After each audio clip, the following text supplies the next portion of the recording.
The story in this world begins a field in which only red blood can be seen. Some young man is lying on earth because of the wounds he received in battle. His body is completely covered in blood. After he wakes up, he looks around and sees the corpses of people. There were enemies of his loved ones there as well. He is very angry at himself for being so weak, and he couldn't do anything about it. This bloody battle involved the elite of Murim and Chayonma. This battle resulted in the total destruction of all living things. Absolutely everyone was dead. I wonder who the stranger called Chayonma was. It was the demon who descended from the heavens, the founder of the Majo, the one who colored the world purple with his power, the founder of the demonic sect, Chayonma. Through the hellish pain, our protagonist remains kneeling. Every piece of his body emitted such pain, one could die at any moment. At that moment, Chayonma speaks to him. He says that it was a great fight, but the end became for both of them. Still, he should have the measles with him, because thanks to the efforts of all those people, his sword was able to reach him, and he recognizes it, saying that his skill is the greatest and existing. But our protagonist didn't want to hear it. Taking his sword in his hands, he just wants to end this battle. Chayonma regrets that he has very little time left. If he had 4 days, he would have been able to reveal his true identity, which is worthy of being called Chayonma. But he says it's not over, because the demons will be reborn, and when that happens, the whole world will screech a leg in front of Mado, and then no one will be able to stop it. Our hero didn't need this stranger's words. He just wanted to take his final leap. Not only did he make his final leap, and was able to cut this stranger apart, nothing was left in his place but many corpses of his family and enemies. After this battle, he was glad that the war was over, but he also knew that his death was imminent. Even then, he only wondered what would happen to Hashan. Looking back, he sees a pile of corpses and says that this place has become the grave of all the followers of the school. The young old ones are all dead, absolutely all of them. The followers of the school were completely wiped out. Only the weakest children survived. Here he loses his last strength and falls to the ground. He thinks that if he had tried harder, he could have saved one life. But it all makes no sense now. And so came the death of the 13th disciple of the great school of Huazhang.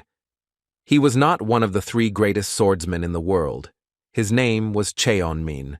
After Chaon Min's death, which threw the whole world into chaos, his body sank into eternal sleep on top of the heads of thousands of demons.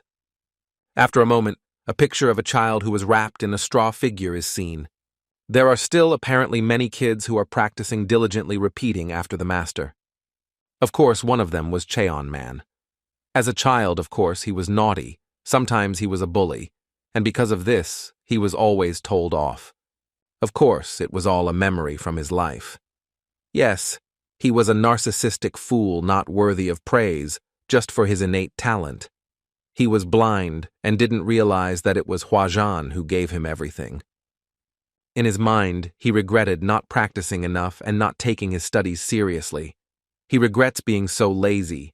He says that if he had only taken things seriously, he could have avoided such a terrible end. Suddenly he sees the silhouette of his teacher, who says that this is Hashan and that whatever happens, the school will go on living. A moment later, someone kicks our hero's head so hard that he almost passes out. Someone calls him. When he opens his eyes, he sees a boy holding a stick of bamboo in his hand. He asks him why he's sleeping here. He says that everyone is already begging, and he's no exception. But the protagonist thinks he's threatening him. Chaon Min turns to him like a kid and says that he doesn't understand anything, and that he should stop waving his sticks around and explain the situation to him first. Chaon Min doesn't understand why this boy is laughing because of his words. After all, he's a noble blade of plum blossom Chaon Min, and this recruit allows a lot of things. When he swings his sword, our hero thinks he needs to teach him a lesson and plans to block his baton. At the last moment, he realizes he can't reach it and wonders why his arms are so short and how they can be so short in the first place. That's how he gets hit in the back of the head. Of course, from that blow, he goes stupor. And that companion doesn't stop hitting and says that he is going to beat him to such an extent that he won't be able to stand. At that moment, one of the students from the school comes into the room. He's watching this and doesn't understand what's going on. He only hears the sound of a stick hitting him. After this battle, our protagonist sits by the river fixing his appearance. He's angry and says that the next time he sees this kid, he'll wipe him out. But when he looks at his reflection in the water, he sees a small figure, and he doesn't understand what's going on. He assumes it's some kind of reincarnation he's heard about in Buddhism. So he turns around and sees a boy and asks him if he's the one who watched him get beaten up. But this boy first asks him his condition. He says that their chief has always been aggressive, but today he got angry. Then Chaon Min raises her hand and shows 2 fingers and says she has just 2 questions. The first question he asks is he a beggar? After receiving an affirmative answer, he was not only upset and angry, rather he was dumbfounded and didn't want to accept that he was a beggar. Then he is created with a second question. He asks if he knows who a Chayonma is. Then that boy answers that Chaon Min has gone crazy and forgotten everything. He says he knows who Chayonma is. He says it's the demon founder of the Meijo who died 100 years ago. Chaon Min didn't expect such an answer, especially the word 100 years really hurt him. He sharply takes the boy's sleeves and rephrases the question. He says that he shouldn't lie, because the consequences would be very strong. The boy says there's no point in lying to him, and answers that it's really been 100 years since the death of this demon. After receiving this answer, our protagonist remains stunned. He doesn't understand why he wasn't reborn after death immediately. He feels like he's alone in the world. When he asks what happened to Hashan, but that boy didn't know anything about that word. Then he says that if that boy is a beggar, he means he's from the Gabang school. But how can he not know the 9 great schools of Huangshan martial arts? Then that boy replies that there is no Huangshan in the network of the 9 great martial arts schools of Gabang, Shaolin, Kontong, Zhongnan, Kunlun, Zhongsun, Wudang, Ma, Danzan, and Henam. Hearing the boy's answer, our protagonist does not believe his words. He can't imagine that among the 9 great schools, there is no Huangshantian. He interrogates this boy because he can't believe that among the 9 martial arts schools, there is now no Huangshuantia. When he says that he seems to have heard there is such a place in Shangxi province, he says that yes, it is in the territory of Shanxi province. That's right, but he certainly hasn't heard that it's in the 9 martial arts schools. Then, after thinking for a few seconds, he says that Huashan school was destroyed. Our protagonist doesn't believe his words, since his favorite school was the 11 great ones in this province. And it couldn't just disappear. It is one of the 3 most famous schools in the world, along with the Udan and the great Nangong clan. The fact that it disappeared is very, very strange. When he does, Sergei lets this boy go and tells him he won't believe it until he sees it with his own eyes. Then he decides to go to Mount Huashan to find out what was and is going on there. Then that match tells him to go collect alms so he won't get beaten up again. Then he yells for that boy to shut up and just listen to what he's saying, and he says he's going to ask him a bunch of questions, and he has to answer him calmly. When he asks a weird question like, what's the name of the owner of this body? That the beggar doesn't have a name, and I tell him to call himself whatever he wants, but he's usually called Chozum. He ironically says that's an appropriate name for a beggar, and asks his age. To this, the boy replies that a poor man, how do you know your age? When he says everything and asks about the guy who beat him up. Then he says his name is Kuchil and the leader's name is John Paul. When he hears what he needs to hear, he says he pays double for mercy and 10-fold for offense. Then he tells the tired boy to memorize Chaon Min's name, and when they meet again, he is sure to cry to him for his kindness, and at the end, he asks which side of Mount Huashan is. He runs at a speed faster than his body. He says that he must run. He remembers that in his past lives he never rode a slow vehicle like a horse. Yet after running a few kilometers, he falls flat on his face. He is upset that he has such a dead body, and with this body he will never reach his destination. He says that this is absurd, and he might die on the way before he has time to get a glimpse of Shanxi province. Then he tries to start talking about some grand plan of his.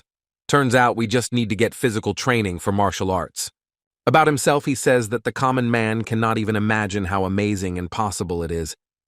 He thinks that at such a young age he should have time to do everything and lay the foundations for himself. and it is necessary to train when the coach demands it, even when you are lazy and difficult. Even when you have talent, you can't defend at such a high level without hard work. So after that, he finds a great place to train and plans to start all over again with this new body. The first thing he does is position himself in lotus pose, thinking about the many theories and advanced martial arts techniques he has acquired during his past life. He knows all the martial arts and theories from Hashan, and he also knows a dozen different breathing techniques to cultivate ki.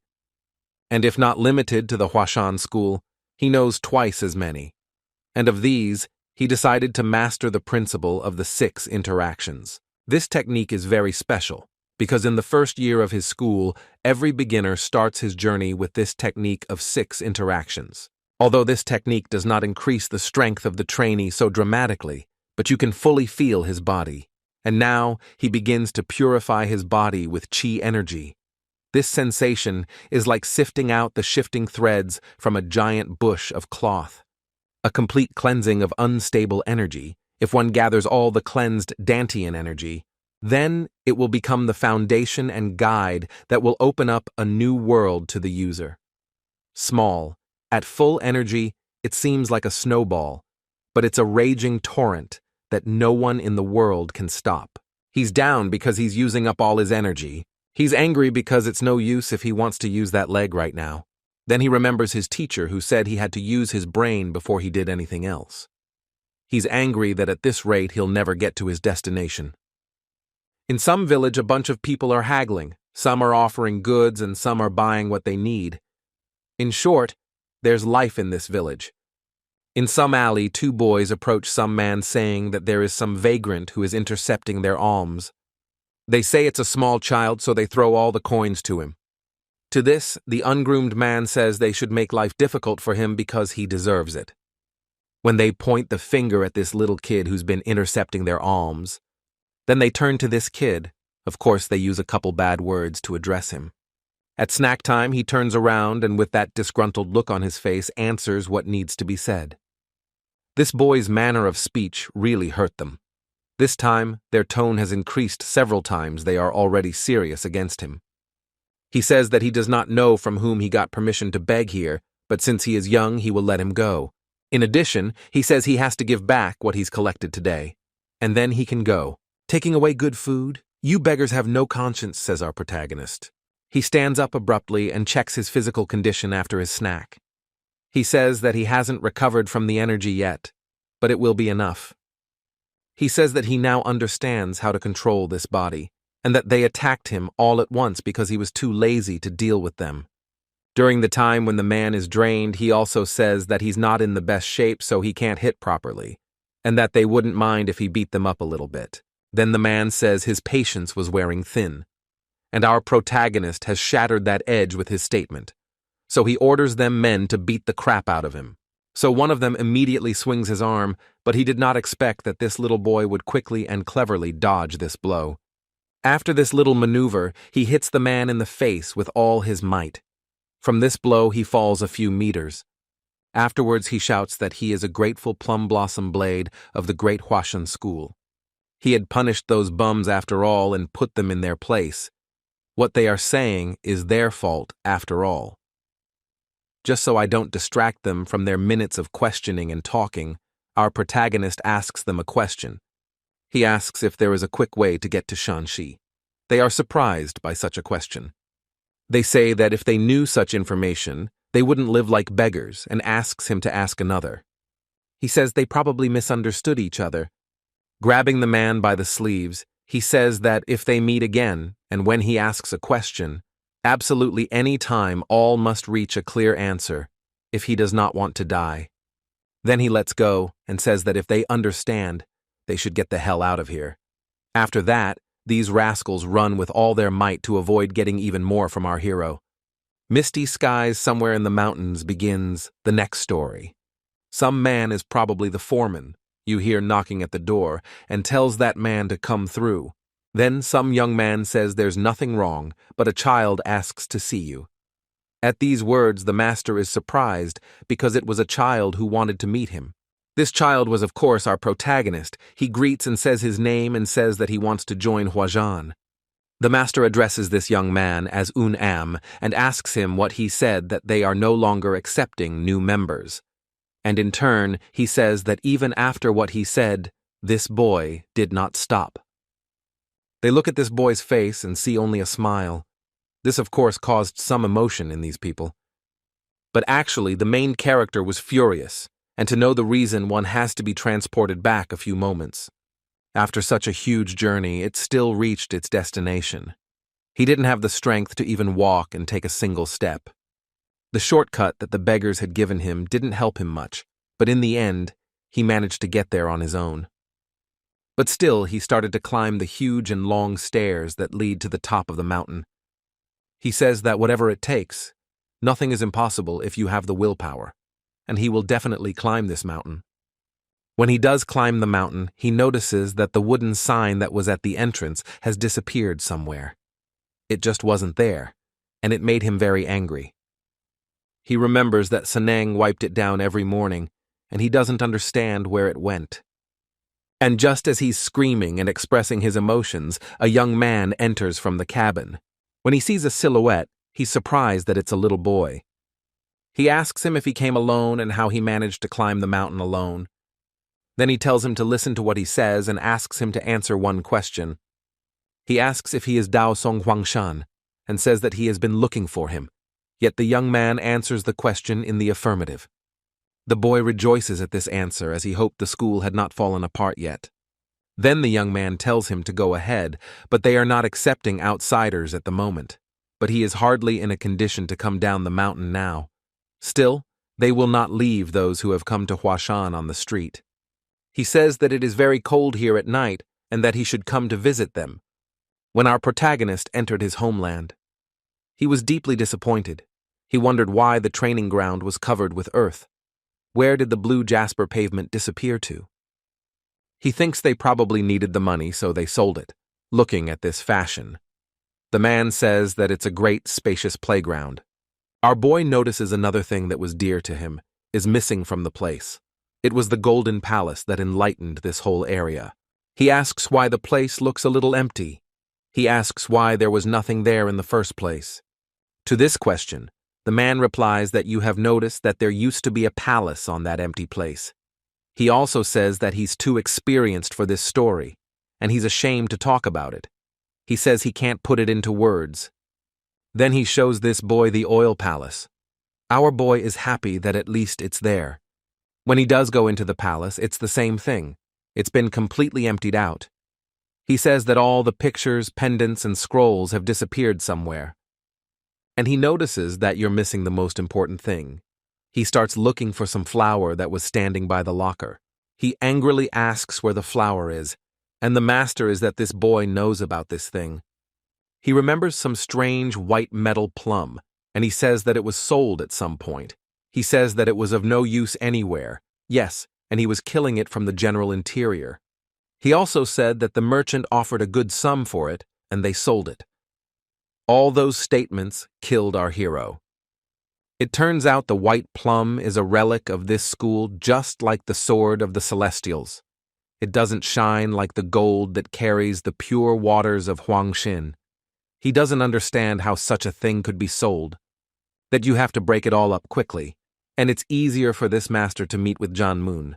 He asks them to accept him into the Huangshan school. He didn't care about anything. His main goal was to join the school. And so back to the present, they are all gathered and looking at each other. The main mass asks about our protagonist's intentions, then asks if he knows what this school represents. This our protagonist replies that he knows absolutely everything. So our protagonist thinks that they will not take such a stranger so easily, but still she has a prepared plan. He says about some plan that a man fell down the mountain and was spotted by a logger passing by. The traveler decided to patch up Chaon Min, but early on, the cuts were deep, so he had to delay. And in gratitude for his rescue, Daos took the woodcutter as his apprentice, teaching him the techniques of Huangshan. And he is Chaon Min, the descendant of this woodcutter. But the biggest plus is that he can adjust his distribution. If this woodcutter is my grandfather, then I'm on the same level as Jiang Mun. So he is ready and can start refusing and asking reasons. He is ready for all questions. Then this old master answers that he accepts it, just so accepts it. This simple answer surprised our hero very much, and he asks why he accepts it so easily. To this, the old master replies that if he wants it, so be it. Then the young master says that you said that we will not accept anyone. No, the old master replies that he has changed his mind and will accept the boy. He says, anyway, this boy knows our school, that's why he came all this way. With a smile on his face, he says that they have no right to do that, since this boy has come all this way to meet them. And he says that they have nothing precious to chase away the mole. He tells his youngest to make him a bed and prepare the rite of passage. He agrees and goes to do as he is told. Then he is presented with the room and clothes of a third-generation disciple. When he is in the room, he notices that it is a reception room. He does not realize that this place is now being used as a temporary residence for those who have not yet been initiated. Usually in this school, right after initiation, the student takes a room close to the teacher, most likely so that the teacher can teach the student everything he knows. As our protagonist walks around studying the past dwelling place, he hears a strange voice behind him. When he turns around, some strange stranger asks who he is and what he needs in a strange room. Around this boy gathers a lot of the same young students of this school. It turns out this student's name is Ghoul.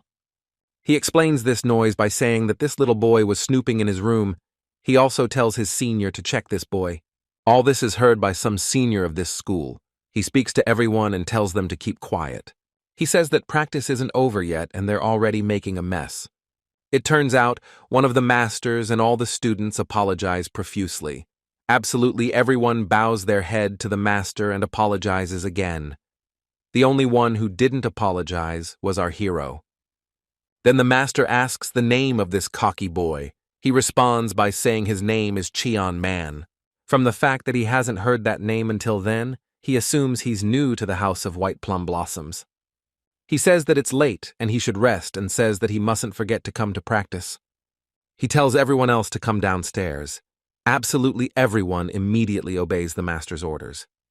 Then one of the students turns around and it was that boy who made a big fuss about nothing. He says he'll deal with him later and I'll be sure to punish Chaon Min. Our protagonist didn't react to that, he just stayed in the room. And so the night came. It was a large room, more like a building built long ago. But still there were candles burning inside. Inside the room, there was a very interesting conversation going on. That disciple tells Chungmeng not to play the fool and take off his clothes. He explains that this way men become closer and our protagonist should dance naked while being beaten. What they don't say is that it strengthens the bond between him and his elder. All these words hurt our protagonist a lot. Then Chaon Min asks about Counselor Am, and that boy says that Counselor doesn't practice after the first half of the day. This arrogant guy says that he's fed up with Chaon Min and he's going to start by giving him a beating. He just finished saying his last sentence, but out of nowhere, a piece of paper flies into his face. When it hit so hard, it shook the roof of this building. The shockwave engulfed the entire roof. Absolutely no one expected this outcome. It was evident from all the eyes that saw it. Chaon Min sealed that poor guy on the roof. Everyone was shocked because it was done by a rookie and with one more punch. This time, our protagonist began his instructive change to the type of elders. Absolutely everyone recognized Chaon Min as the oldest after that beating. Of course, that's partly because they didn't want to get punished next time. He calls the jerk and asks a few questions about what's going on in Hashan now. And then he quietly replies that he can ask anything he wants. The first question he asks is about the Heavenly Golden Palace. Doesn't ask why that school is in such a mess now. That boy then asks if our boy knows about the Plum Blossom Ball. Chaon Min answers that, of course he knows, because it was him too. According to the elders, the Plum Blossom Holy Sword played a major role in defeating Chayonma. But right after that, the Heavenly Demon Sect went on a rampage and made their way to Zhongyan. And for some reason, they reached Hashan and burned it down. Because of the damage they had done, they still hadn't returned to their former greatness.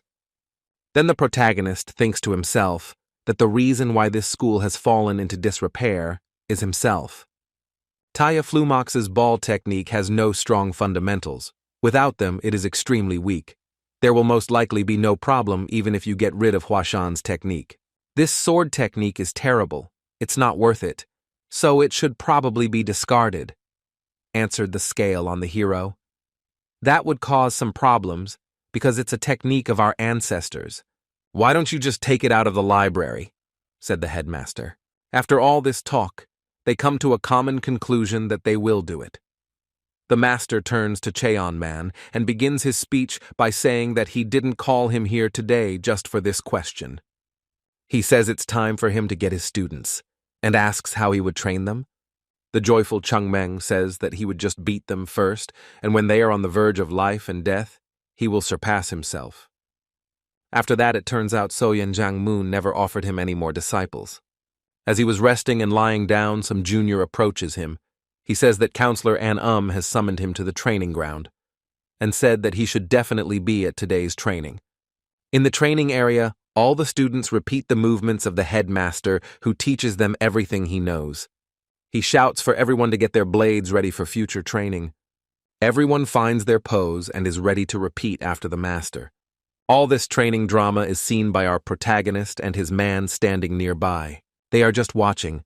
But at this point, our protagonist is very upset and wonders, what kind of sword technique is this? It's like he's saying it's a load of crap. To which the master replies that the technique your elders are practicing is called the ball balance technique. And this technique is the foundation of this Hashan school. Chaon Min appears that this technique is the basis for Gorhua techniques. He doesn't understand what these students are doing. He's in his mind saying it's only stopping the kids from stopping harder. It's like learning the alphabet through a complicated book. In addition, he says that this technique will only get them half a step further, so it's practically nothing. And what good will they get out of it without the proper fundamentals? And even if they do, they have the wrong technique, the wrong construction, and even their basic foundation is not quite right. Then he asks one of the students what they are taught here besides this ball technique. He replies that after learning the balance ball technique, they learn the seven-sword sage technique. Then they learn the last technique of the House of Plum Blossoms and begin to learn the sword technique of the little kin. And only after this whole, they are allowed to learn the secret technique of Hashan and the sword technique of Taiyi Flumox. Then he remembers that they had once discussed this technique, and they had once agreed that they would exclude this technique. He is very angry that they still didn't eliminate this technique, and instead of learning the sword technique of the 24 Plum Blossom movement, they started learning something that won't help them in any way. That's when he addresses the past bully. Hearing Chaon Min's voice, Tot immediately reacts and addresses him as Mr. Junior. Then he asks for a follow-up so that he can gather everyone in front of the house by 5 a.m. with white plum blossoms. He says something to make him listen carefully. Next he says that he has prepared for each one 5 pieces, and he asks if he has to make 5 each. If it's really necessary, of course he'll do it, and do it right. And our protagonist likes his enthusiasm, and finally lets the poor guy go. The current Hashan has no tech, no wealth, no talent. And he says it's no wonder this school collapsed so easily. And the only thing that he can help this talent, the current students are third-rate. They don't look talented in any way. But as we know, the journey of 1,000 miles starts with a single step. And educating useless seniors will be his first goal. Because we all need to change ideologies to find the right direction. One of the elders is unhappy that some junior makes his elders come whenever he wants. And the others all think they must not have been with them last night. Then some man comes out of the shadows and says he's the junior they're talking about. "You make your elders get ready so early, how dare you," says one of them. Then he says he's sorry, and the elders must have misunderstood him. And as an apology, why don't they have a chat in the boarding house? So he gathered his elders, and at the same time praised them for coming over to the boarding house. Here our protagonist has gathered absolutely all the elders into this building. Then this Machugan notices that this boarding house seems to be wobbling. After a few seconds, all the elders run out of it, all of them. They were frightened by something strange. They ran out and got into formation. They were noisy because of that. They got a remark from the main character. He happily and respectfully says that every morning at this time there will be training.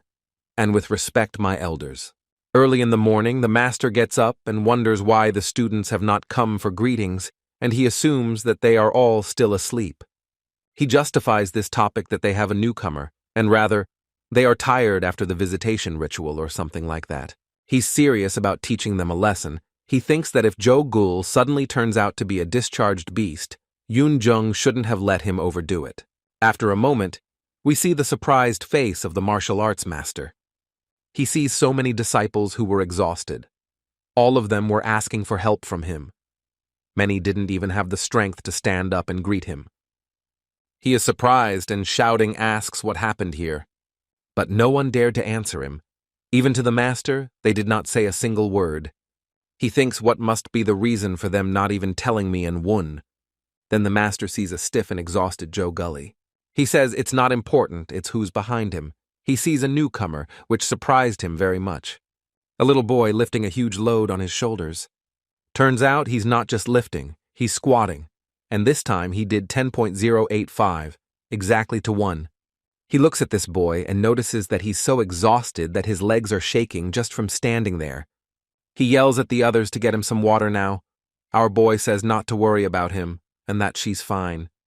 When he has quenched his thirst, the master asks for details. He asks what happened to make all the students so worried.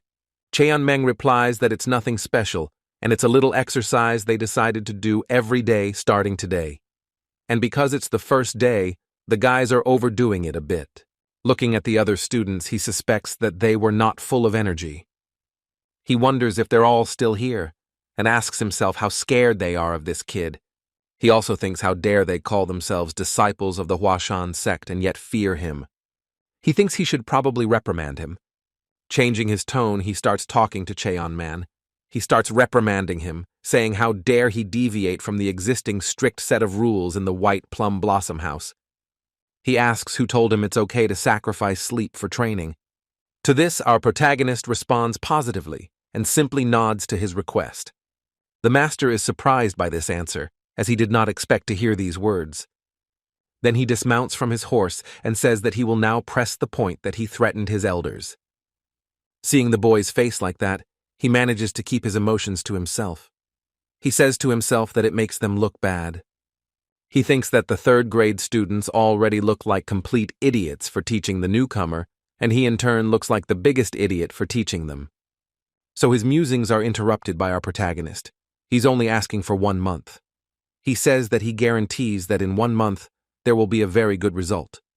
He says that he appreciates the determination of his elders, and despite the hardships of this training, none of them have ever complained. When the master thinks he must have meant that no one would dare complain, and he thinks to himself, where did he come from? He's come and taken over all the third graders, so he can use his authority to teach others. He says that for him, for our hero, it will be easy, and asks why he already proposes a training session every morning. In turn, our protagonist replies that they can become stronger by learning from the great Sosuk, but they can speed it up if they offer more effort. And that's why they should sacrifice some of their sleep time for training, and they should spend more time training. But he says that's not the most important thing. Then with curiosity, the master asks what's most important. Our boy replies that it is courtesy, and he will take his master's words as the will of heaven. He doesn't look down on his elders, but maintains courtesy for the good of the hierarchy. And that's the perfect deal, thinks the master. In a second you guys have volunteered for the dawn training. I am extremely impressed with your determination, said the master. He also says that if they keep trying so hard, they will achieve unprecedented success, and asks them to continue in the same vein. Surrounded by his students, the master separates himself from them, and they in turn give him a helping hand. All these words are heard by our hero. He says there was no such order to kill or anything like that, and he asks why they're screaming like that. And he says that if they go on like that, they'll have another negotiation at the boarding house. A few days later, we see our hero sitting in lotus pose. He's practicing his Dantian technique, which in turn cleanses his body. Not only is he practicing, and he reasons that he's tired these days. Firstly, the White Plum Blossom House, as he thought it was more of a dormitory. This was due to the lack of people for the contracting of disciples and masters. Second is the sect leader and his bloodlines, putting aside their personalities. They are simply weak. Their strength is not even comparable to the sects of my time. Because the masters are weak in proportion to that, So are the disciples. Besides, most of the third-grade disciples joined the sect just to connect. But he's saying what's important now, and what does it matter, because great Chayonma is here at this moment. To become the strongest sect that has been and will be in the future. This is an unusual dream, is just a goal our protagonist thinks to himself. After the training session, a lot of students are probably all gathered in the canteen and are having a big lunch. During the snack, one of them merges and tells all the others that they shouldn't train so much, even to not be able to eat properly. He asks Joe Gul to say all this. To top it off, he says that he hasn't been able to use chopsticks for days, and it's driving him crazy. Joe Gul gets angry and says that they talk too much. He says that he and Chaon Min are not errand boys. He says he's not avoiding or hiding from you or anyone else, so why don't you go tell him what you think? Toward evening, Joe Gul and So-yen meet outside near the sakura trees. Joe Gul then starts to give him questions. He asks what he thinks about Hashan. To this, the other says that it's a complicated question and can't give an answer right away. Joe Gul says that as soon as he decides to return to his hometown, everything will be over for him. Joe Gul asks his friend that, didn't you plan to spend your whole life in the Hashan sect? So-yen answers in the affirmative. Joe Gul confesses that he thought the Hashan sect was over, and suddenly says that he should show great respect and not follow saying this with such a simple face. But then he replies that he has changed his mind. It's all because of this newcomer who everyone thinks is a master. After he showed up, even though we were forced, he realized something after the training. He says that he realized he'd never put himself in that condition. He'd tried to lift weights he'd never even dreamed of. He's been working out like hell. But this kid pretended he wasn't tired when his deadlifts were so much bigger than ours. And at the end, he says he wants to learn to do the same thing. He's saying he wants to try his best, to become a master at a level that the whole world will know. Smiling, his friend says that he shares his idea and will go all the way to achieve this dream. He says that if things get difficult, he will continue and follow the straight path. These twosomes are of course followed by our protagonist. He thinks to himself that they're ready, and he's happy to like them very much. He reflects on the fact that even Agama was easy to convince, but he still has challenges. Then he hears some voices.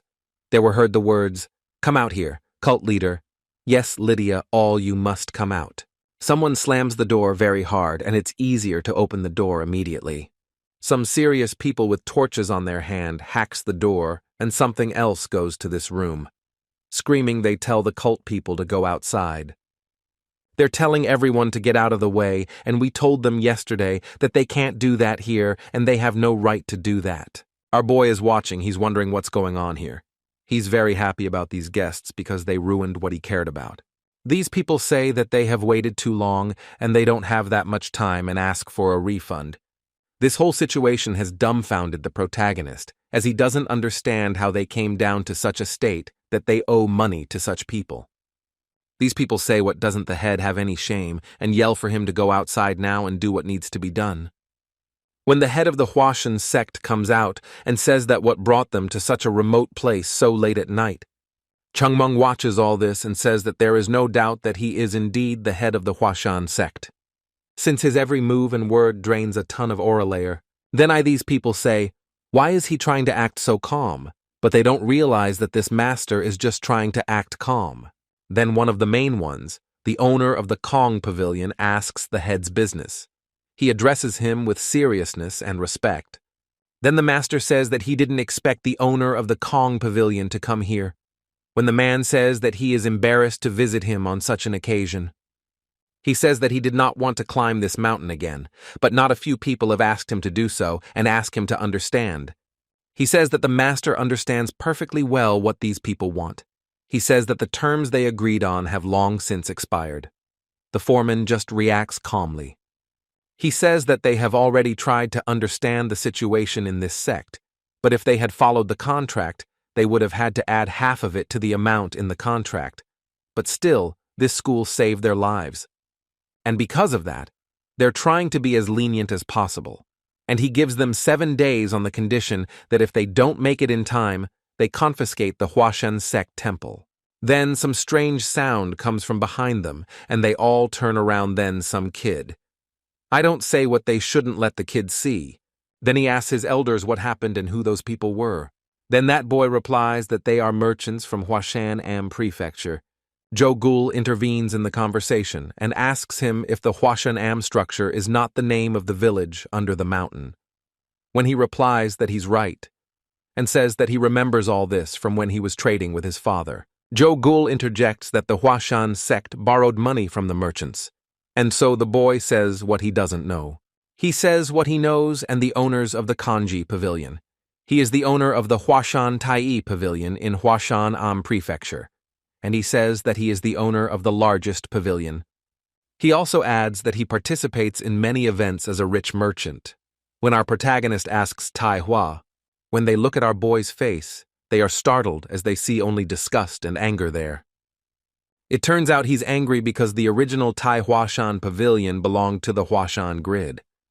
Then he grabs this poor boy's sleeves and yells that this fired man is really the owner of Tai Hua, and also yells that he is also trying to confiscate the temple of the Huashai sect just for lending us money. When we let go, he starts to think and says that it is very strange that the new owner of Tai Hua volunteered to be the first to lend money to the Huashan. Only then does he realize that it was all planned. Then he turns to Jogul and asks him to bring those things he told him before. Even for a second, immediately he hurries to bring the thing he asked for. Then he brings some clothes and is asked what he's going to do with it. Then he starts talking about some Buddhist literature. There's a saying that killing someone is like killing your ancestor, and if you meet, I will kill him. If you meet your ancestor, kill him. To reach the highest level of the Tao, you must violate the very path of the Tao. And he says that he's going in search of the true path. And the others see this and laugh to themselves that this little master was born as a clown. They ask that he's not going to a sect temple. Then with one swing, our protagonist leaves the temple and goes on his way. At the feast, they discuss that the cult leader looked very puzzled. They laugh in his face. And they say that they gave them one last chance. He reasoned that how much do they think they owe us? Over 100,000 yang. They also say he was even more surprised to see the owner of Kong Pavilion with us. Then it says that even though he's a profit-seeking merchant, he's sorry to do this to them. After all, their relationship has been going on for generations. Then one of them says that they've already done everything they can, and how much money they've already been given. He also says that this man is very generous for this sect, which in turn does not give and does not keep its word. Some voice says that they are so carefree they can live such a simple life, amazing. War all you Huashan should not be looked down upon. Their true strength is not in combat power. What is most to be feared from this sect is its history. There was no one in the Shengxi province who didn't have ties to Huangshan. However, they were now greatly weakened. They had become as tender as a duck's skin that was torn by the pressure of the sticks. Then another one of the members of this assembly asks the chief what he will do with the temple when they confiscate it, and he adds that it will be hard to sell it. It turns out to be the counselor of the pavilion chief. He also asks to take something else from them. Then the pavilion chief replies that the value of the temple is higher than he can imagine. Although it looks old at first glance, he can guarantee that it will be worth a lot. Then they ask what exactly he's talking about. He gets angry and says that he can't talk about it now, but they can use Huashan's enemies to their advantage. So he asks how many sects they think would want this opportunity. To spend a substantial amount of money to rebuild the temple and destroy the Huashan sect, and says they will all get paid for it and not to worry about it. Everyone is absolutely amazed at how insightful this man is. Then they don't say that everything is fine and that they should raise a glass to the owner of the Congo Pavilion. They start celebrating to the point of drinking whatever they want and eating whatever they like. After this celebration, some person comes outside and says that he feels just fine. It was one of the members of the pavilion, and he says that if he manages to get very much money from Huashan, he will have enough for the rest of his life. And he says that the pavilion owner Kong is very meticulous when it comes to money. He says he feels great, and the moon is so bright. When he looks up at the sky, he doesn't see the moon, and wonders where it is and thinks it's a new moon. And assumes he must be a historian on the main street at this hour. After a while, his eyes go dark and the image seems blurry. Yet after a few seconds, concentrating, he still has tea from one person. He says that it is like a descended picture of a robber, and says that he is very small. Then he wonders if robbers don't wear clothes like that. Then he assumes it's some little boy who's trying to play a trick on him. Well, then this man starts his conversation. He says he's not interested in the money, and he demands that he answer a couple questions and go home unharmed. When he says that it's not that he doesn't want to answer questions, and he says that he doesn't have much of an election. He says he has quite a few friends, and they won't let him go out alone. Anytime at any hour, they'll be with him. Our protagonist looks at these people and assumes they're high-class calves. Then this man tells his bodyguards to just catch this man and tie him up for questioning, and says he doesn't like violence, and after a while he thinks his guards are overdoing it. When he hears a huge explosion from something big, when he turns around, he says not to shout, that he told them to let them talk, not kill. Then he notices that all his guards were already dressed by this man. He just couldn't believe that this little creep would defeat his guards. Then our protagonist says that people should really listen to what they're told and do what they need to do. He tells him to go with him to work out some issues. He also says that if he serves him and stays quiet, he won't get hurt. Grasping that if he answered his questions the first time, he wouldn't touch him, but he decided to resist. He tells him not to worry and will make sure he can at least talk. He dressed him so that his face turned red like a tomato and his eyes were like raisins. With anger, and our protagonist says why he can't tell at once, and why he has to beat him to such an extent. Then he finds out that Hashan owes at least 100,000 yen. This was suspicious, as it was a very huge sum even for this time. Then our protagonist says that if he rips him off now, even so he won't be able to collect that amount. Then he says that how can they claim that almost 100,000 ruined in the school, they could lend such a huge amount of money.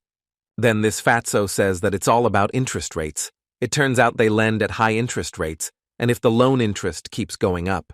And after that, the interest rates of the main loan seems to be something insignificant. Even the main character hears it and is absolutely annoyed by his whole statement. With anger, he hit this man on the head would hit so powerful that his head would respond a few meters down. Then he says what he heard, that he is the owner of a Huan cotton shop. This cotton shop was one of the businesses of this area. All profitable businesses belong to Hashan. He also says that thanks to this school, it was able to grow to the level of such a city. If not for it, it would have been a god-forsaken village. He hears that the board of directors was handed over to trusted individuals. Most likely when Hashan went into decline, they took over the business. The protagonist hears a strange voice behind him. Somebody was calling him names. But he didn't care. He wanted to get it all out of the bastard. Then this man says that judging by his skill, our protagonist is no ordinary warrior, and he asks who he is. He says that in front of him stands one of the strongest warriors named Die Hard, and he must know that name. The protagonist apologizes and says that his knowledge is very poor, and why even if he recognizes his name. He says he must know who will die by his sword. To this our protagonist says that he fainted from a single blow, and it is not for him to say such a thing. After a moment, the man points his weapon at our hero's side. Our protagonist just stands there and thinks it's obvious that he has a powerful family behind him. But with his skill and speed, it's silly to compare him to our protagonist. Then our protagonist gets into position and makes a huge swing with his sword. Then he calmly blocks the man's blow, leaving his sword in front of him. Then our protagonist says that they have a huge difference in experience because he still has the memories of the noble blade Plum Blossom in him. And if he's not strong enough, he should just use his opponent's strength. He somehow throws his opponent so far away that he flies a few meters away. Then he wields his sword around him, creating an abra that throws all objects away from him. Turns out this was the second style of the 24-palm Plum Blossom sword, and the full name is Plum Blossoms Bloomed Again. After that, he overpowers his opponent in an instant and throws his sword towards him. After this fight is over, he somehow notices this man in a green robe. This man says that he admires his technique and whether this gentleman can take him as an apprentice. On this, our protagonist was not at all ready. He was surprised by the insolence of this man, as he himself attacked and asks for a favor. In fact, this man meant that he would like to learn the secrets of such techniques, and in such difficult situations was able to stand up for himself. After these conversations, there were several minutes of silence as they evaluated and analyzed each other. After that, the man asked if he was a disciple of Jojan by chance. This school is one of the great schools at the moment, and it has a very deep and long history. Our protagonist happily replies that he is a disciple of this great temple, and completely agrees with the man's assertion. And at this moment, the Hashan school was waiting for our hero for a long, long time. These were his students, maybe we can call them as friends of our protagonist. Since the moment of departure of our hero, they waited for him near the door, because on the one hand, they were afraid that he will be noticed by the master, on the other hand, they were worried. They hoped that nothing happened to our protagonist and that he came back in time before departure. Here finally our protagonist walks into his school, a former school that was once one of the great, maybe the greatest school of all time. Then the two of them ask what happened during his time out.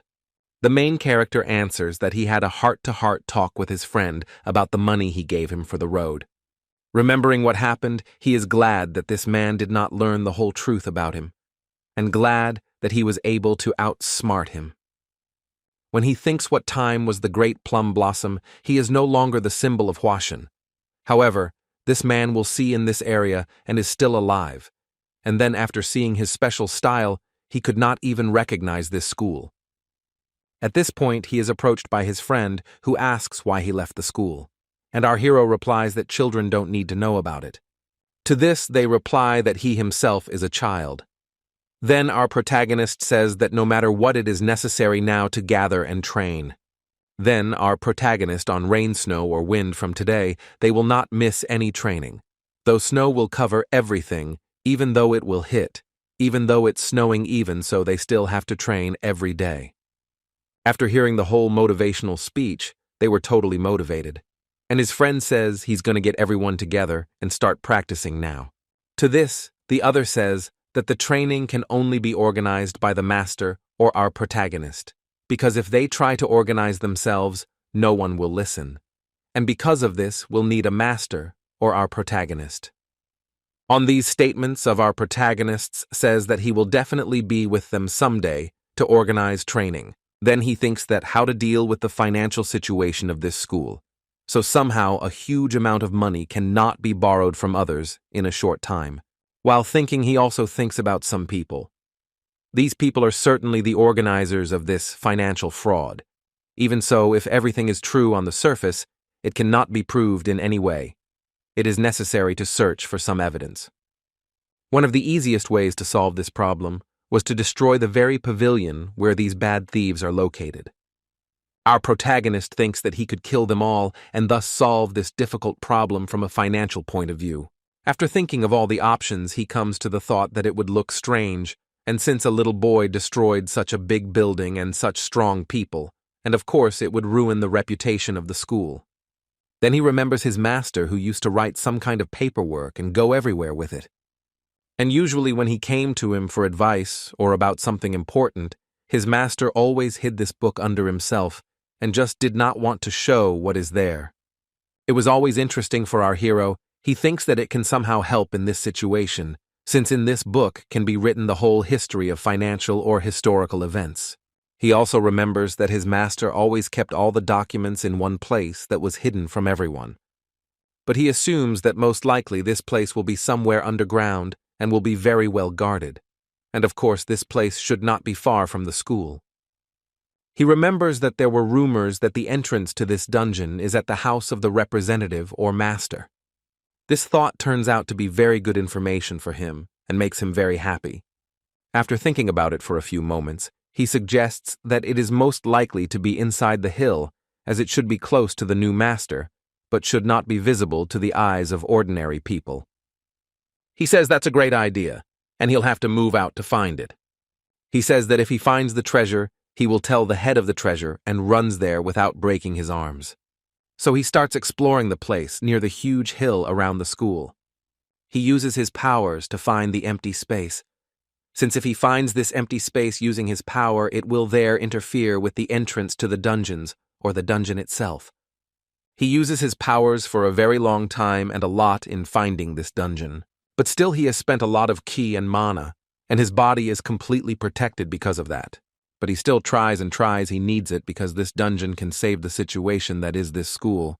This is his last power. He uses it to locate the school. At least somehow he wants to know roughly where it is. Here he spotted some waves around the area where he was checking the location of the treasury. He picks up a pickaxe and starts digging very hard and vigorously underneath himself. Here I discover some strange place that was already created using bricks and some strange materials. He assumes that this is most likely the roof of this dungeon, and underneath it is the dungeon itself. He begins to slowly pick up one brick at a time and clear himself the entrance to this dungeon in anticipation.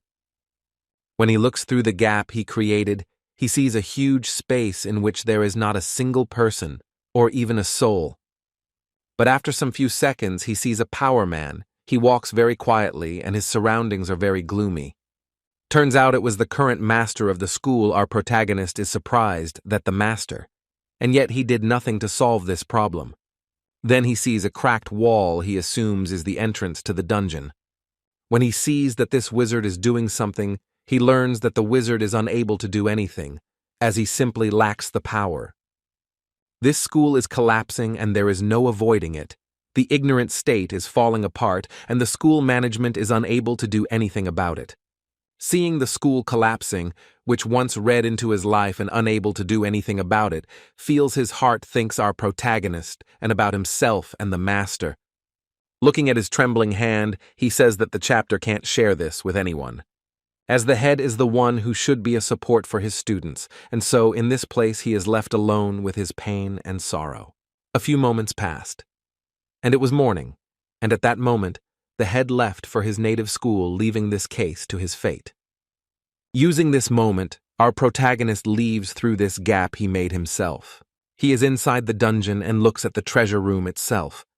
He comes closer and uses the true power. This power was great even for the master himself, as it was the energy chi that purifies only powerful fighters of this school.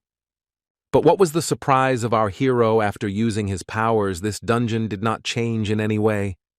Especially nothing happened to the door. He was very surprised because it turns out that the door was made of eternal iron, a material that is more valuable than even gold, and to make an entire dungeon out of it was surprising to our hero. Such a door could only be destroyed by the strongest of wars. Now I see why the head didn't even have the courage to open it, so thought our protagonist. He says to himself that the problem is that even he can't break down this door. He says to himself that his elders didn't have the skill to cut the eternal glands. But if this door and the elders quietly went inside meant a way to open it, then he suggests that he just needs to learn that way. Looking at the pattern on the door, he puts his hands on it, and he notices some lines from the sword. Then he notices some patterns on the door and assumes the swords are those of his elders or masters. Then he remembers the name Plum Blossom.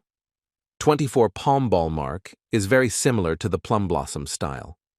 This is the mastery of the bamboo leaf, the secret of the plum blossom sword art, and this is the principle of the 6 interactions. The picture begins to emerge. And it became clear to him how many steps it is more precisely only by combining the mastery of the 6 interactions, bamboo and the 24 palms, will you unlock the true power of the plum blossom sword style with the left. That's the way to open the door. He's figured out the activation method so well, and there's only one problem. He's thinking how to pull it off as it's a challenge. He thinks if he were passed, he would have no problem. But now his body has the usual statistics, since he is a teenager, but in his memory, stored with the technique, and he can use it. But this body does not have enough energy to make up for all the stages at once. He says that there is always a way out of this situation and he will do it for that. He expects it to take about a month to recover. He says he'll use just a little bit to stay alive. Here he goes. The circulation of natural ki is the force that keeps a person alive from birth. In other words, the life energy that gives a person life, and that's the QE I use. And you must be ready to pay a high price equal to your life. However, now there is no other way out, so thinks our protagonist and starts to use his for the sake of achieving his plan. He thinks it's just one time and he has to be patient once. During this, he bleeds in the hope that it will work, and He says to himself that he won't get a second chance, and he has to do it once. He rests both feet on the ground and makes a huge leap towards the door afterward. He makes a huge swing of his sword at the door. The first time this mage was very huge and strong waves of air and color. His body is completely exhausted. Blood is coming from everywhere. He had already lost a lot of blood. This is because of using an extremely large amount of ki. It was very hard for him. Of course, he knew that it was too slow, but still his body and mind was already at its limit. However, he couldn't enter as everything was laid out in this plan. He made the 6 interactions into bamboo mastery, and then began to do the 24 palm plum blossom technique. Here, after using these techniques, he fell to the ground from the depletion of ki and exhaustion of his physical body. Looking at the door, he thinks that even if it doesn't open like this, it will be a total disaster. But still he sees some kind of rift and is glad that it all worked. He was still able to break that seal and open the door. But he's abruptly doing all this because he's using an extremely large amount of chi. He thinks he's not going to lay down for a month, but he's going to lay down for at least 2 months, and he realizes that reviving his school is proving to be a hell of a challenge. So he gets up and heads to the treasury. His expectations were, of course, huge. He thought he would find something great there. He was curious to see what his eldest had been hiding so hard from him, and smiling he goes in. Here he opens the door and enters the treasury. Here he goes inside the treasury. It turns out to be probably more like a library. The image generally says that he expected something more, as even the door was made of expensive eternal iron material. Looking around him, he assumes that only the best of the best could afford a huge vault of eternal iron. And there was most likely something wrong here. He had always heard that there was no money in this school. Turns out that all the money had gone to the side and not to the dungeons. He pulls one of the books from the shelf. He was on top because he found this book. Turns out it's the school's ledger. Besides the original in the finance and economics pavilion at the same time, and looking at it, he says it's a done deal. He says that the goddamn merchant's done with them all and it's over. He's got the books he needs and is about to leave. Looking around in the library, he stops that there's nothing here but paper. And that was strange, of course. If the old man was hiding bribes, it would be the basis for reviving this great school. Then, noticing the green book, he began to examine it very hard and clearly to see what the interest of this thing was. It turned out to be a forgotten teaching of the almost lost school of Hashan. Looking at the book, he thinks that it is very interesting and he can basically use it. Rather, even a teaching he should have destroyed, and it should not have been passed on to the next generation. It turns out that he hid them here in case they turn out to be a bad influence on the school in the future. If the first cupboard proves that the senior has faithfully fulfilled his duty to the chapter, the second cupboard contains his worries and love for this school. Then our protagonist finally decided that he will finish his job to the end and revive this school. No, he will not only revive and raise it higher than in the past, so he decided. He notices one book that's in the 3rd closet and he wonders why he's the only one in his repertoire with such a pile of books. When he opens this paper, he sees a lot of numbers related to this school. When he personally opens this book, it says if someone reads this text, it means it was approved by the head of the new generation sometimes. One line of paper contains more than 100 words spoken aloud, and so he expresses his will in a letter. All this is considered by our protagonist in the light of the moon in this secret treasure. It was written there that to be the head of this school does not mean to keep the school strong everywhere, and if you are my receiver, you already know this. But those who do lead the school are the students' children. Tech life to stretch that goal of helping students reach their potential. I wish that when you become the head, you do not worry about how to exercise and manage the Hashan school. Hashan is the spirit and energy that no one has the power to curb and help at will. Even having fallen into decline, even experiencing a new dawn of Hashan to continue to exist, that the aspiration of Hashan diligently guarded by the ancestors. And so that the school does not change existed. For many years we raise successors and pass on to them their will as the eldest of the great Hashan school. All these words our protagonist read clearly and was both upset and pleased with his senior master. Of course, he grabbed this letter and says goodbye to what the old man likes to meaninglessly coddle with words. Looking at the library, he says that he got everything he had hoped for, but it is still enough, but he expected something more. He says the most important thing he's got is that he can get back all the business that belonged to this school. But then he realizes that the storage building is a bit suspicious. The older head he knew was too squeamish and meticulous. Even the kerosene legs standing symmetrically so that the light flooded his room evenly. Then he notices that only the third bookcase is absolutely. He looks around completely and guesses that the secret is in this bookcase. He uses his power to pick up this bookcase and move it. Then he notices something, and that something shines very strongly like a ray of sunshine. This light was coming from some crevice that was more like a passageway to something, and he went to investigate it just then. He realized what he had really found was a treasure trove of treasure. It was tantalizing bars of gold tightly stacked on top of each other. The precious swords neatly arranged against the wall were also worth a lot. They were worth as much as money, but that was not the main thing. They balls were of the best quality that gave more value. And even the mountain of techniques and secret knowledge that he knew he had discovered in this treasure. He rejoiced greatly because with this fortune he could revive his school entrusted by the master. Morning. On this day, the present master stood at the window of his house looking at the surroundings that he might lose in the coming days.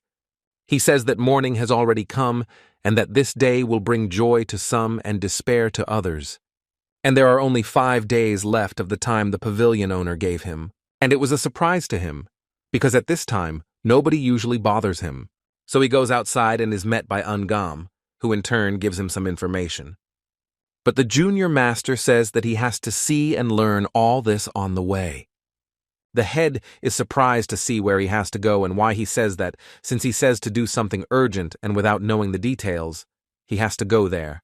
The two of them are heading somewhere with great speed, jumping through the trees. There they are in the woods, running towards an unexpected something that the head himself doesn't know on the way. Then he notices many students who are lying on the road from exhaustion or something like that.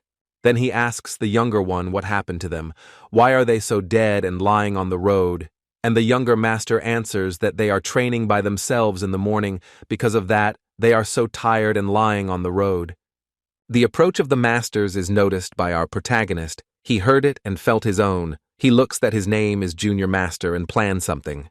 Our protagonist hears that his name is Two Masters. Everything goes according to our protagonist's plan. He meets them. Then our protagonist comes out and tells them to follow him. When they notice our protagonist, the wizard's face became like wood, just tight, which shows complete surprise. They notice the boy and ask what finally happened to him, why he looks so strange. So they get a better look here and say, it's a matter of importance, but it's the head replies, what could be more important than that? The head sees a shiny thing, he is surprised by it. Turns out it's a mountain of gold swords and many books that are in a chest. Well, it's the main character seems to be overtraining and somehow gets away from the wizard's question. He says that he is tired and leaves the master, and the master in turn of course agrees and puts this young man down. He looks at these jewels and thinks that it can solve all the problems that are connected with the pavilion. But the most important thing here is the spelling of the chapter. It turns out to be a record of the great Hashan clan's enterprises in Hwayin. He says that if he carelessly opens the book and accidentally rips it open, he won't sleep a wink until he dies. Then he sees some green book. It was special. Then he opens it and almost faints. He wakes up in bed. There are 107 postulates of the wild plum swords. When he goes to his assistant and asks what happened to the box, he is most concerned about the box and what happened to it after he fainted. So he takes all the books to the head of the finance department, and in turn, this man replies that they're all original editions. He says that he is sure without a doubt that it is original. He even checked for authenticity, accordingly was correct. He says that the state certificate can be proof of everything that can be, and he says that he can return all the businesses, including the Taihu Tower, and all these treasures will cover the debt of 100,000 yen. And the master says what a blessing it is to have a shoulder to lean on. But no matter how many times I listen, it's all good news. And he says, it's because of this child who knew that one child who planned to change us from our knees. He says that he became happy at that. That if the load of boo is real, he must call someone. Then he says let him, and all those listed in the ledger of the Hawaiian Enterprises. The next day, all the members of this financial corporation come up to the mountain. All of them were tired, as this road was one of the easy ones.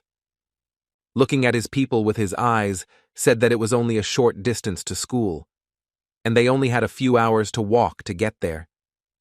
The man in green says that after he gets the money from the school, he'll never come back here or even think about this place. And then he listens to the conversation with other people like him, and hears what they say about the money that the master of this school may have prepared. Then this head of the pavilion says that if they get the money from the master of this school, then they will all be rich for the rest of their lives. But he notes that the head called a few days earlier. Maybe he demands either from outside. He assumes that the master will invite them to carry over. Hearing all this talk, people became very angry, as they have never met such shameless debtors. They also say that let them have problems with debts and do not talk about them too harshly.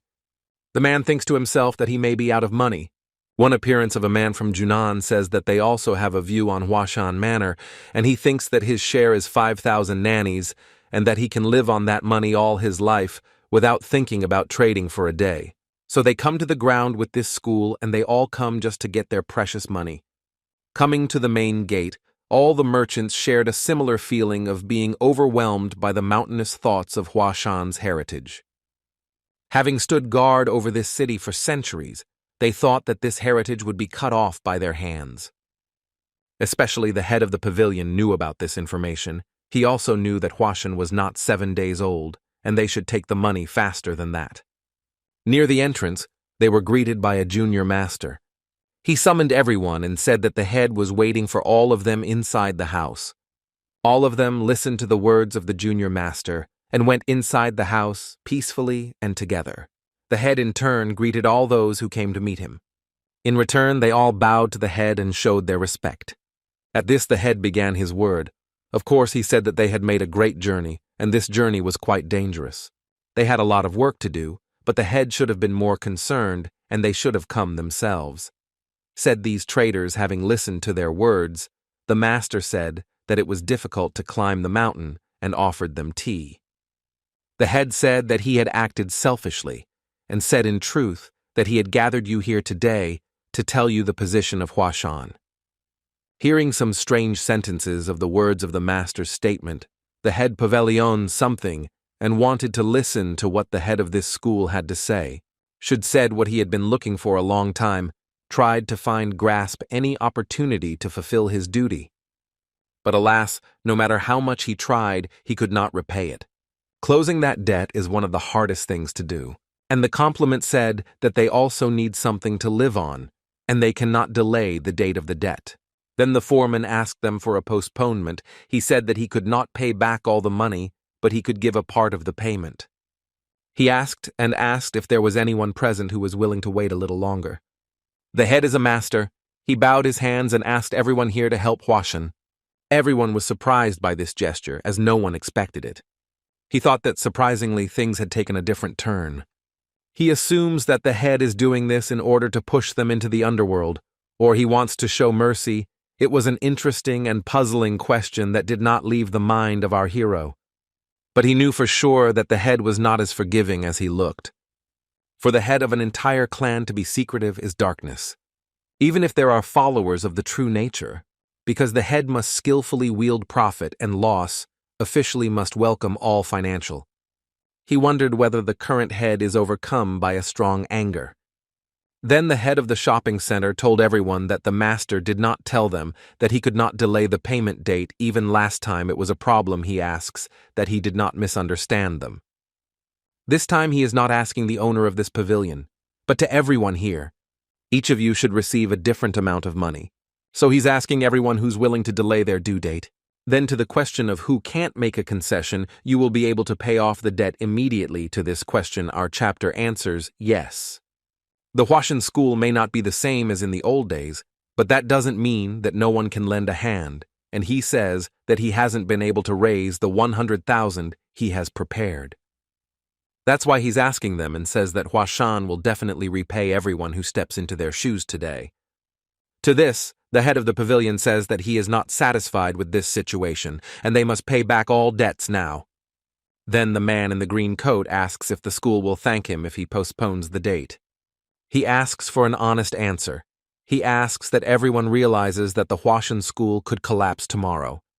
But if they trust them and postpone the payment date, doesn't that mean they could end up with no money at all?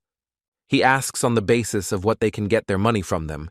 Then the master says they can pledge their money on the history and name of Hashan. Then the head of the pavilion laughs heartily and says that the head is crazy since he is hoping for some name of this school. Then the head calls a counter-question and asks what the name Hashan means to you. Its history has no value to you. Who would take the name Hashan lightly, and who would call Hashan's history meaningless? It may be in decline now, but Hashan has always been inextricably linked to this area, along with you means this word. Hearing all the words of the master, the head of the pavilion says that we will do things this way. All those who delay the payment date will go to the right. And those who agree and want to get the money today, let them stay where they are. However, the responsibility for the decision is yours alone, and not to expect the trade alliance to come to your defense. After a few seconds, we see that nothing has changed. No one has moved from their seats. Then the head of the pavilion says, "I'm sorry, but no one is going to postpone the payment date." But after a moment and the pillars are gone, this familiar man in green, he comes out heading to the right. All he says is that he doesn't do this, and asks to stay with them in this crowd to get all the money. He asks them not to make that face. He knows he's acting like a traitor.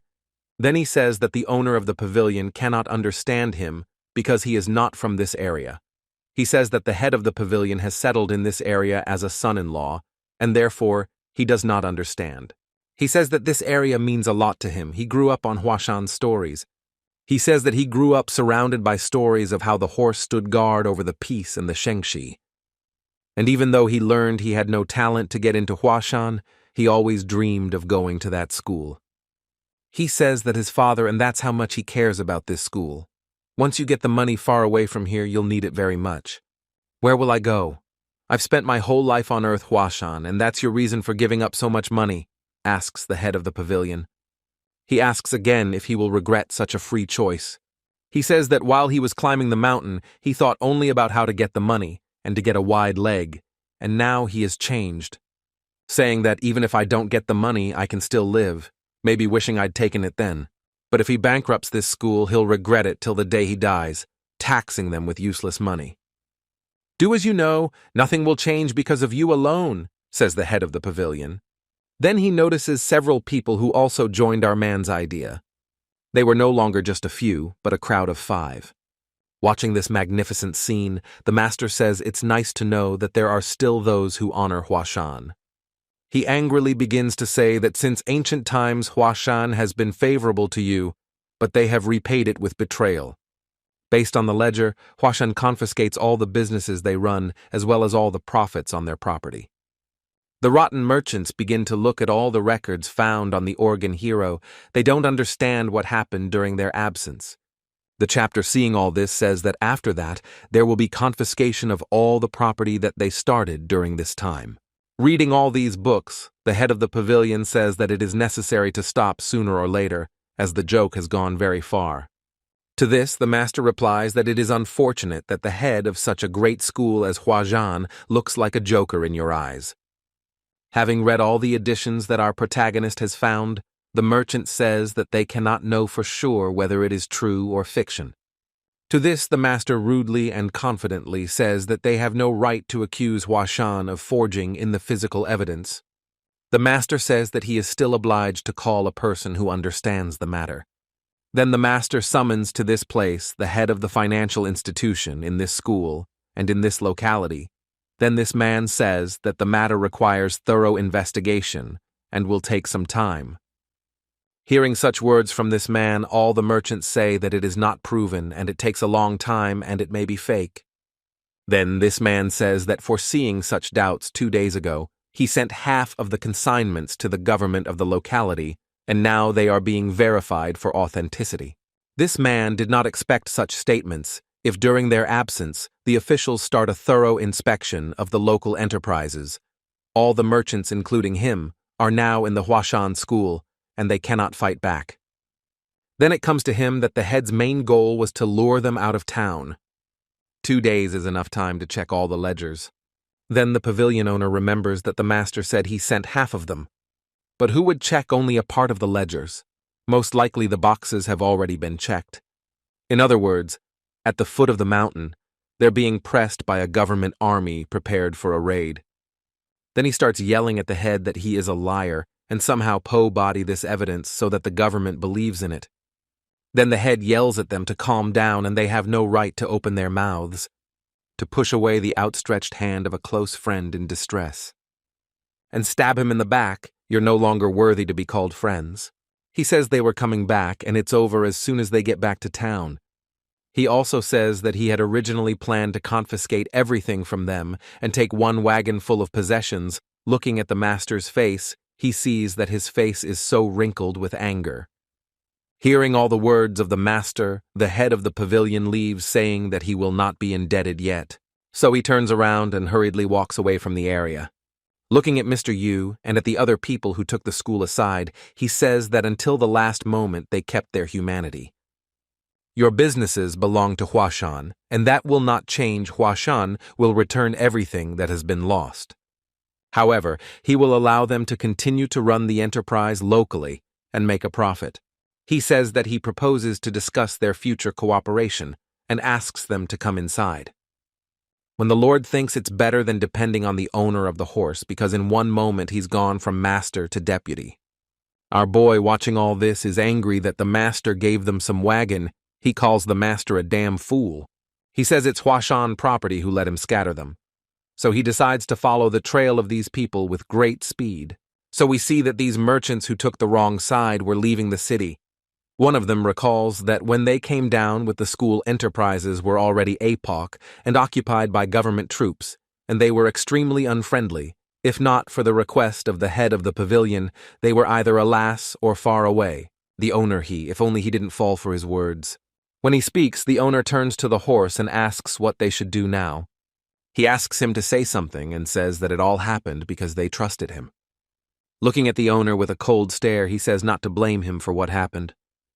Looking for shelter from the rain, he says that most likely the papers the master has provided cannot be genuine. He says it's a forgery and that the head slipped in false documents.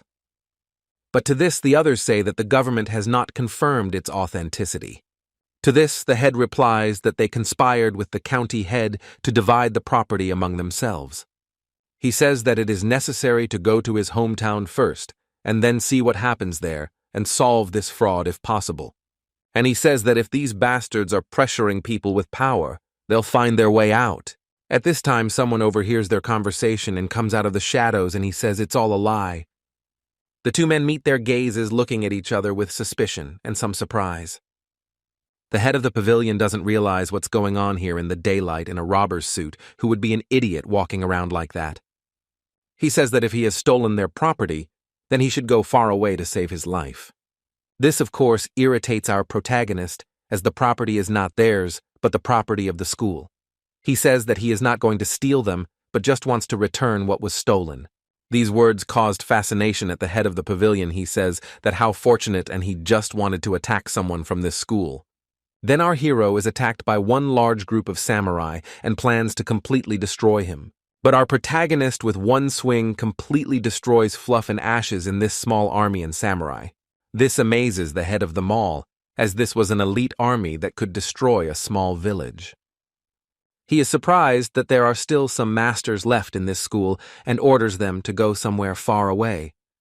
He says he doesn't understand why someone like him would hide all inside four walls. If you were on the front lines, this school wouldn't have gone under. He says he picked a bad time because today he will die by his hand, and his dead body will be a message for the head. He also suggests that if this master falls by his hand, the headmaster of this school will likely be very upset. After hearing all of his statements and seeing his power, our protagonist says that he knew he wasn't that simple, but he doesn't look like a pavilion owner in a provincial town. Yes, so this owner attacks with a quick swing using his magic or chai against our protagonist. With a quick swing, he lands with great speed and force on our hero. But he was angry that he couldn't hit him.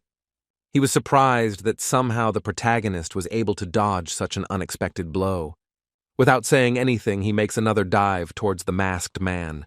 This time he really wanted to chop him into pieces. he makes a strike that was reinforced with ki. Normally, such punches could break even big strong rocks, and in some cases could reach such a level that they could destroy even a small mountain. But this time when he tried to hit him back, this protagonist struck back with his fist. He didn't see that coming, and it turned out to be impossible that he got hurt. But it happened. Our protagonist reflected this blow, and because of this, chi returned to his hands and did the opposite effect. But still he continued to attack and used his crowning kick of light with his foot, which is usually used for stealth attacks. But all these attacks were kind of childish for our hero, as he had seen very strong opponents in his life that were times stronger than this merchant, if not 1,000. In an instant, it was as if he teleported behind the merchant's back. Eventually, the merchant noticed this and made a strike filled with ki. It was more like a sword swing that could shatter even wood. But this blow was repelled by our hero, and after this blow, our protagonist told him not to do such a stupid action because he would lose his fingers. It was absolutely true, because after this blow, the owner of the pavilion had a sharp pain in his fingers. Due to the protagonist getting too close, this con owner was able to again use his crowning technique with his foot. Well, even the attack on the posh hero managed to repel, he just dodged doing nothing. The owner of the con thinks that he will never hit this man even by his clothes. He notices that our protagonist is constantly slow but catches the perfect precise moment moving in the right direction and at the right distance. His movements have no flaws and there is nothing personal. When he starts comparing this man to a monster who has a lot of fighting experience, he says something that he can't even begin to fathom how strong he is. Then the protagonist says that he wanted to have fun, but he still has a lot of strength left and will have to finish this very quickly. Then the head of the pavilion asks how such a man is so talented, and a man like him has never declared himself. But our protagonist just doesn't answer this question and says that it doesn't matter anyway. After hearing this, the head of the pavilion says that he didn't expect such a strong opponent to appear. After that, our protagonist says that there is no need to talk anymore, and we must act. Certain eyes were surprised at the boldness of this man, as he knew that he was also a Nesla. Then our protagonist says that he does not like such empty words, and he wants to know what happened here and where he came from. He suspects that the head of the pavilion is an unusual person and does the work for others. Maybe he is some spy from another school who just wants to destroy the dignity and history of Hashan. Pointing his hand at the head of the pavilion, he says that he doesn't like to waste his time on people like him, and says that everything he did was not on behalf of the school. It was all personally his, and carried his initiative. He did not use any orders. Then the protagonist says that to find out information about such people, you have to act colossally and not stop for a second. The best solution is force. Having finished his words, our protagonist starts to act. He makes a very strong leap towards the head of the pavilion, and finds himself near. After a few seconds, he takes his sword, and mind wants to kill this nowhere, as that has done such a bad deed towards his school. Such a quick event was not expected by the head of the pavilion. He almost fell down because of such fast movements of our hero. At this time, the protagonist strikes a huge and strong blow, which, in principle, could even kill a large elephant with a single swing. He delivers a vertical strike to the attitude of this one. The head of the pavilion flew back from this blow so hard that he almost lost consciousness. He was surprised that he thought that our protagonist was aiming at his leg, but in the end, the blow hit his neck. When he pulled back from the blow, the masked man gave him several more blows to his body that pierced him like a needle. He didn't understand why the blows that were supposed to hurt another place were hitting a completely different part of his body. Initially, he thought it was all just luck. But after he looked at the eyes of the masked man, he realized that these were the eyes of a killer who had already killed several 100,000 people, and most likely what was here was planned by this man. Realizing the enormous power of the difference between them, he thought he was going to die, but he didn't want to. Then he saw that the masked man was going to kill him with a single swing. He felt such fear that he had never felt in his life. It seemed as if death had come to him and just wanted to take his life in one fell swoop. Then a strange wave of some kind appeared near their battle.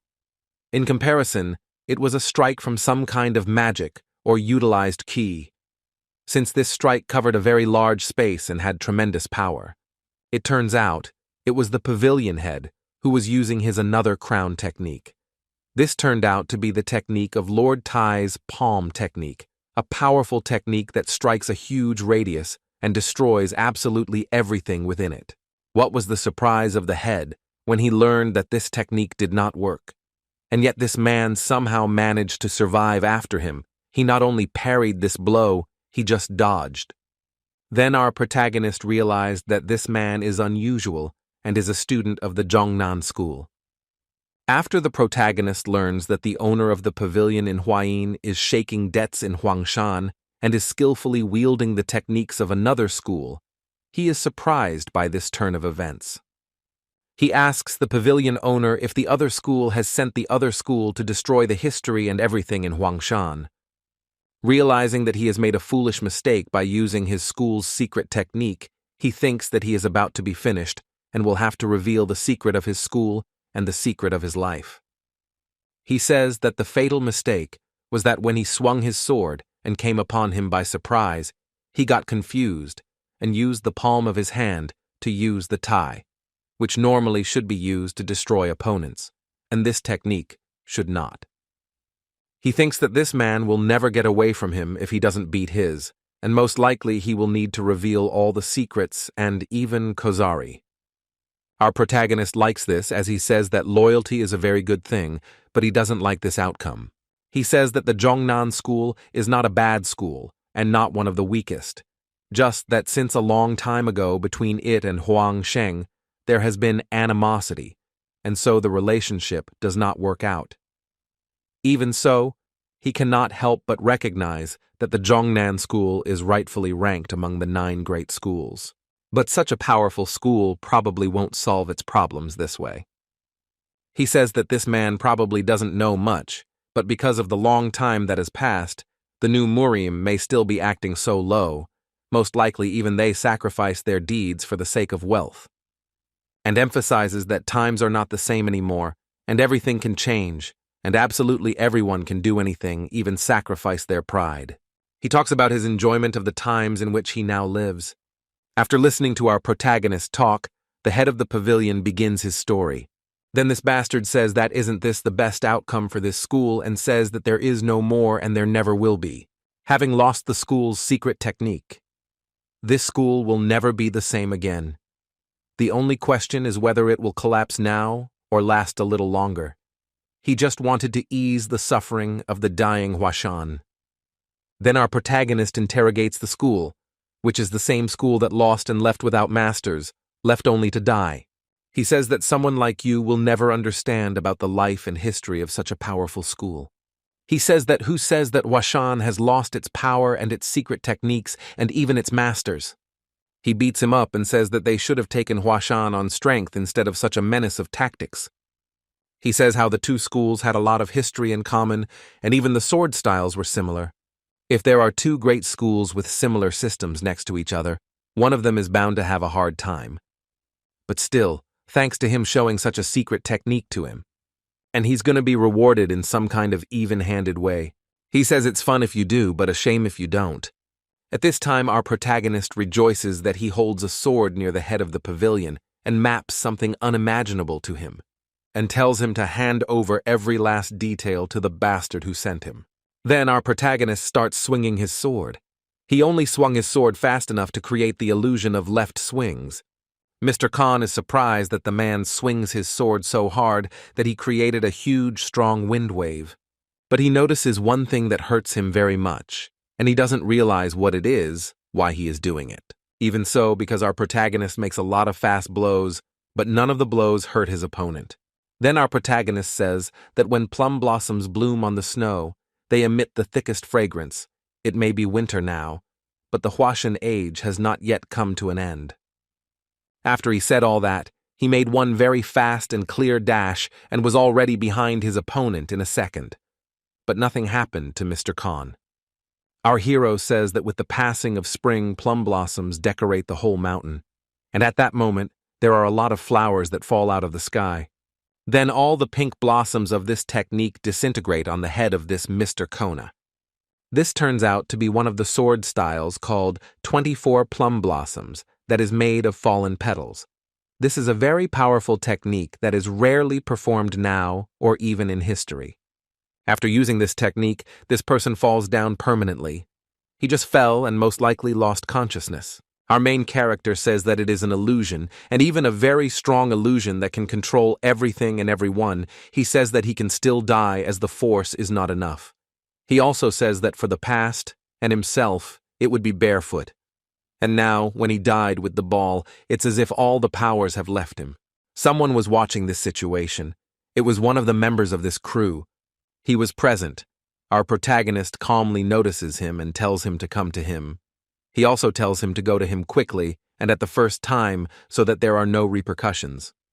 It turns out that he was not the only one who observed this. They were a group of 4 people who were hiding from the threat in the person of our hero. When our protagonist asks who is next to drink, absolutely everyone was silent and did nothing because no one wanted to be beaten. But when the masked man said who wants to leave just like that, everyone fought for this opportunity as for his life. It was really like a fight for reality and life as they saw the consequences of Mr. Kona's example. When our protagonist answered Tam that they can go, everyone quickly. Same started to run towards the direction on the road to another town. After all this, our protagonist turns around and asks them if they are really that stupid since he is not going to let them go just like that. When he says that he needs them, because he has to take it all to the main gate of the school, and pins them to say how much is their possessions worth. Then one of them says his property is worth 2,300 nyang, and another says it's worth 3,000 and 4,000, and the last one says it's worth 8,000 nyang. Then our protagonist says that one of them should go to the bank and bring an amount equal to their property. He says that there is a nearby bank and they should bring the cash because he will not give it for another amount. At this time, one of the merchants is surprised that he is meeting such a man for the first time. Since this man asked for more than just money, he said that you can't sign the receipt or there will be consequences. Then he asks, what happens if that man goes and runs away from this place? What happens if he leaves if there's anything left but seized property? And he says he doesn't see the point in running away from this place. Well, it's better to go back and get all his property that's left with no interest without any of that spendthrift stuff. Then one of the brave men asks, what would happen if instead of returning with the money he just calls the authorities? To this question, our protagonist did not answer. He just stomped on the ground, showing his superiority over everyone. In addition, he said if he came back, then he should run to the edge of the mainland to survive, and to say that if he had to do such a thing, he would rather die than let such a man go. All the merchants realize that they shouldn't run away from a psycho like that, because at best they'll die quickly, and at worst, they can't even imagine what awaits them. So after all this, they came back with the money, and then it went to the masked man. He was very happy about the money as he could achieve his goals of rebuilding the school. After that, he let these poor people go and he himself went to his home place. So at this time, we see one of the students who listened to their clothes. After long training, he has a noticeable change. And his physique has become much better, by the look of it, just muscles, and became much stronger. He says to himself that today's training has left him with no strength at all, and they seriously need to invest from the dawn. Looking at his guys, he notices that they have changed a lot. They are all much better than more than even months ago. They have become like real students of this great school. At this time, he is approached by his eldest. He asks why he is so happy today and what he is looking at. To this, he replies that it is good that they have become like true disciples. To this, his elder also answers that they have really become much better than they were before. And of course, he welcomes these changes as everything is improving and going up. Laughing, he thinks that he didn't even think he would be training in sweat. Then he tells everyone to go home because practice is over. He notices that they used to come down the mountain to do the standard and go home right away, but lately, they've been thinking more often that things have changed. He says it's probably because of Chaon Man, who encouraged them to do it. It's only because of him that it's become so commonplace that everyone's used to doing it every day.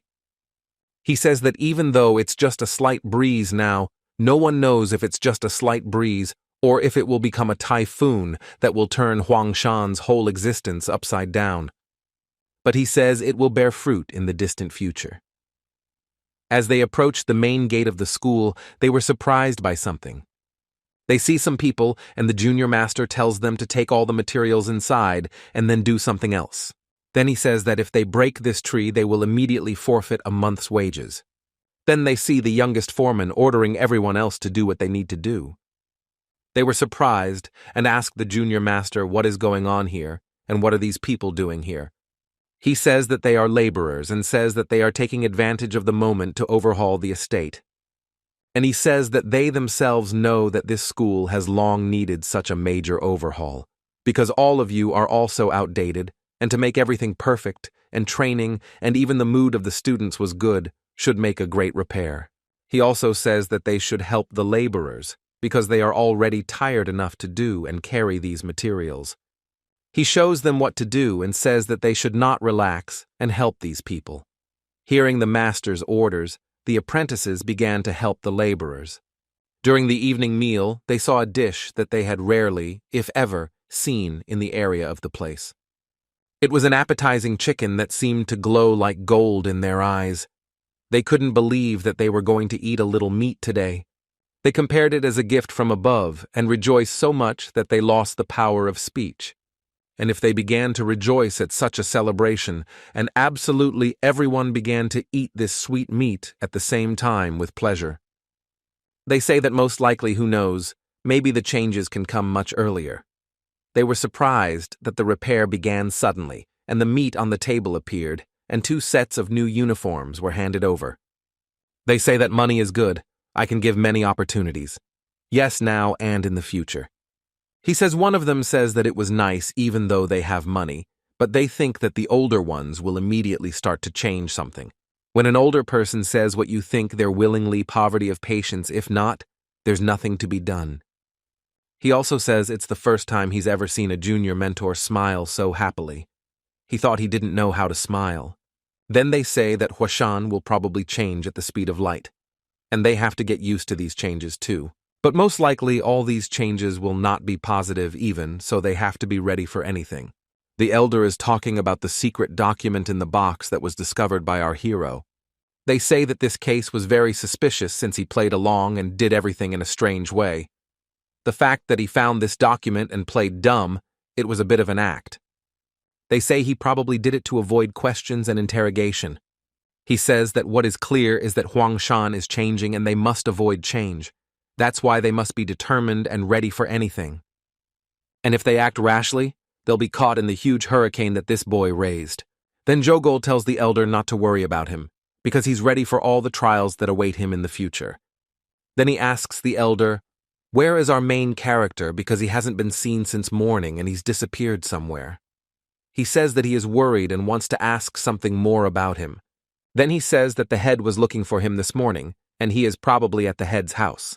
We go to the head's house, which is a very nice and humble place where a lot of experience and information about techniques and about the school is gathered.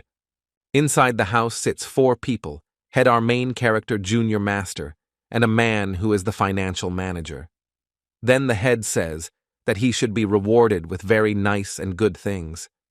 The head says that he has gathered all these people for this, and now he is planning to think about the reward. Devastated, our protagonist thinks about what will be offered to him. As a reward, he thinks it is better to choose something necessary and useful for him now and in the future. Remembering these treasures of mountains of gold and many, many good balls, the chapter says what to allocate the amount of money he needs. The chapter was very happy that our protagonist did not choose money, that is, gave up a lot of gold. The head is happy that there is a generation in which money does not decide anything, and this boy is very well brought up, that he does not pass on greed. The main character turns out to have given up such things because his storehouse of these things is very large and he is poor. Of course, after taking all the property that belongs to this school from the merchants. Then the head asks what then this boy wants. He can allow him to get to the secret equipment earlier than he should, and to this our main protagonist also refuses. The head was surprised that this boy refused the secret techniques of this school. But to this our protagonist said that this tradition was invented by the elders, and it is not worth to destroy it. The protagonist thinks to himself that he should teach them, and not the other way around since he is older and even wiser. Thinking about the secret techniques, he thinks that he should rather teach these people to use these techniques well and correctly. He says that he does not need anything from this school, as it has already lost everything and is left with only a name. Even with this, you can see that since many people have already forgotten about the existence of this school. He thinks that I first need to get some freedom and increase the radius of his actions, because when he gets freedom, his terrain of movement majesty in times. After thinking, he tells the head to allow him to go down more often in Huayin. He reasons that he feels he can't develop in a confined space.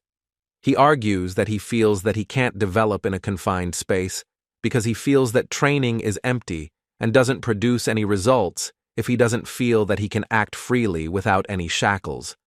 He also says that if he can move freely at any time, he is sure that he will be able to discover new boundaries and achieve better results.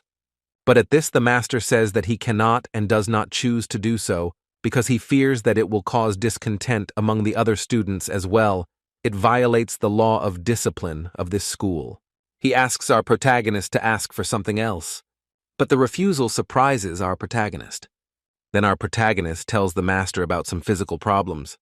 When he tells the master that his body is in a very poor condition and he needs something that will help to improve this condition, the master agrees and says that he needs to find such a thing, and if such a thing exists, he will try to find it and give it to him. Then our hero remembers that according to Lecture Wu's words, the circulation of natural qi has been disturbed, and in that case, he asks to be provided with healing pills. The master, hearing such a request of his disciple, says, "To others who are here, that from now on the only disciple of Chaon Min is allowed to visit the city." He then took his so-called ordinary water and began to drink. It was a very tricky trick that he uses because he doesn't want more unnecessary words. Everyone after hearing this said that they understood, and from now on this person will be an exception. After that, the master himself escorted our hero to his door and said that he was grateful to him for everything he had done. Wishing him good luck for tomorrow and that he would do well with his training, he just threw him out of the door.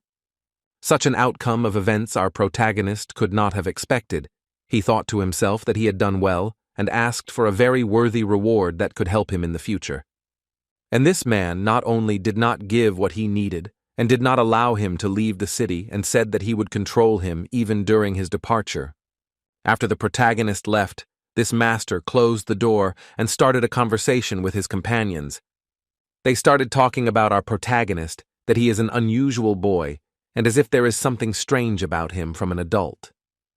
Another not insignificant information was that this third person, he was a financial master. He was a real master who would be in charge of the students in this school. The master started his word that this boy came out of nowhere and started to build this school, and he is unusual because with his passing started a white streak in the life of this school. The junior master also noticed something strange about this boy. He also thinks that he is not an ordinary average teenager. When he looks at him, he somehow sees a man who has gone through life from scratch and understands all the difficult situations in life. It's like he's draining a huge amount of mana and chi, and this is usually seen in great warriors or big and strong wholesale masters. Then, the master starts talking to the mentor, who will be teaching all these children in the area. He says that this man is obliged to teach the new generation all that he knows, including that. He must also teach the new secret techniques that were provided after the discovery. The master reacts to this very unusually, as he shoulders the fate of the entire generation and the fate of the history of this school. Looking at the junior master says that he too will be of great use if he will help him getting used to and adapting to this area and such duties. Of course, the junior master answered positively to this question, saying that he will definitely help if necessary. Then our master asked what opinion he had formulated after seeing our hero. To this, the mentor says that this boy is like a diamond among stones. He stands out very much. He also says that this boy has already grown up and formulate and think like a mature adult man. He also noticed that this boy thinks and expresses his opinion very well, as if he has seen a lot of things in his life. The master was glad to hear such words from the mentor, who will also mentor this young man in the future. Then he says that he was very glad that they had gone through and said their opinion about this situation that had arisen in this school. He also says that he is very glad that they will help and develop this great school in the future. Those two also express their gratitude and respect for the attitude of the headmaster. Then the conversation with the junior master about the overhaul that is going on at the moment begins. The junior master states that everything is going great, but because there are problems with the delivery of some materials, sometimes you have to get and process some materials yourself. Many materials are changed to wood because of the complexity and position of the school. The school is located in the highlands, and there are a lot of trees that could be used to make many products. But even so, because they make everything from scratch, it takes a lot of time. The master thinks about this situation, saying that everything is fine and there is no need to rush. It will take a lot of time and effort to rebuild this school. Then the junior master says that it is more likely that he made a mistake because he chose the appearance first rather than any other. On this account, the master says that there was no mistake, and appearance plays the main role they must show to all that this school has been revived, and has the same power that it had centuries ago. He also notes that the appearance will attract new students also. It will raise the status of this school in all colors and all over the world. Hearing the praise from the headmaster, the junior master says that he will continue to do and try his best. Then the senior master turns to the mentor and tells him to study the new additions and try to apply them in a short time. These secret techniques were discovered during a very difficult situation in the school. This situation arose because they had lost a lot of information and had no secret techniques. To this, the mentor says that he will try to do everything, and of course, he will do it well and very quickly. Then they show each other. The mentor has a way of telling the headmaster something important. He thinks these century-old secret teaching techniques look like new. He wasn't himself when they were discovered and didn't notice them right away. In some places, there were even marks from the rush to find out that it was someone's evil plan. He says to himself that he thinks too much and would rather not say such a rash thought of the mastermind, and yet as you look at the content, is similar to the original. Then he thinks that someone is helping in secret, and most likely this person who is helping wishes only the best for this school, but he doesn't even suggest who it could be. At that time, our main character is walking through the forest and is angry that this master has jammed some one pill for the sake of such a thing. He says something that he has done many things, and even for the sake of them, he rewrote all the additions he found so that there would be no mistakes and even to make it easier to master them. He also remembers that he changed all the additions and rewrote them all over again. He had to do it in a hurry because he had to give it to the master in a short time.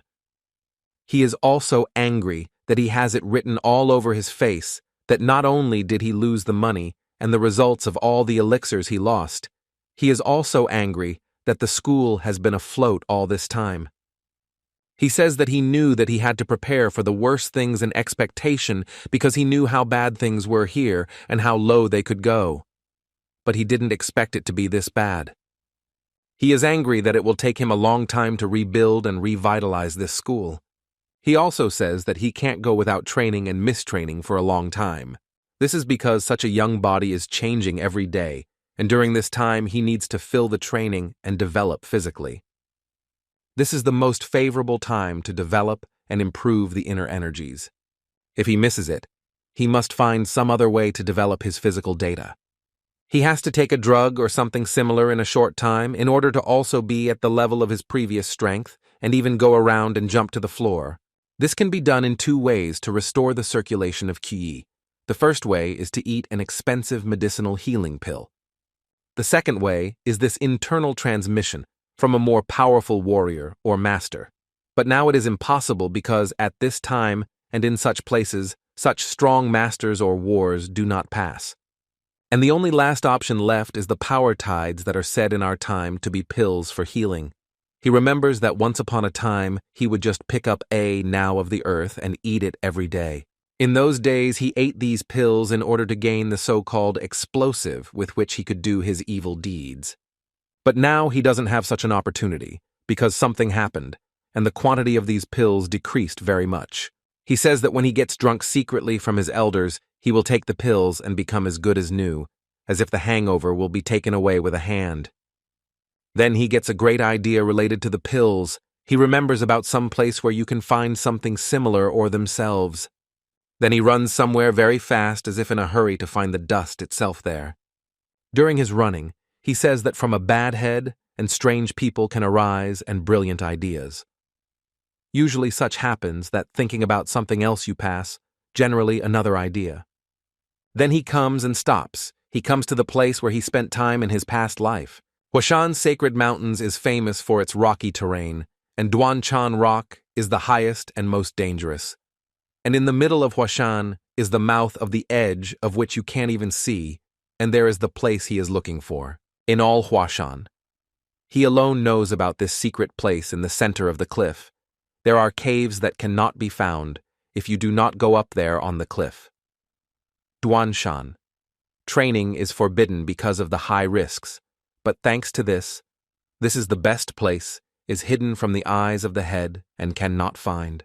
She says that this place helped him a lot. He could get drunk secretly from the chief and often got meat there and could take a nap without the chief seeing. He is that his head never did anything. If he were in his place, he would have beaten himself to death.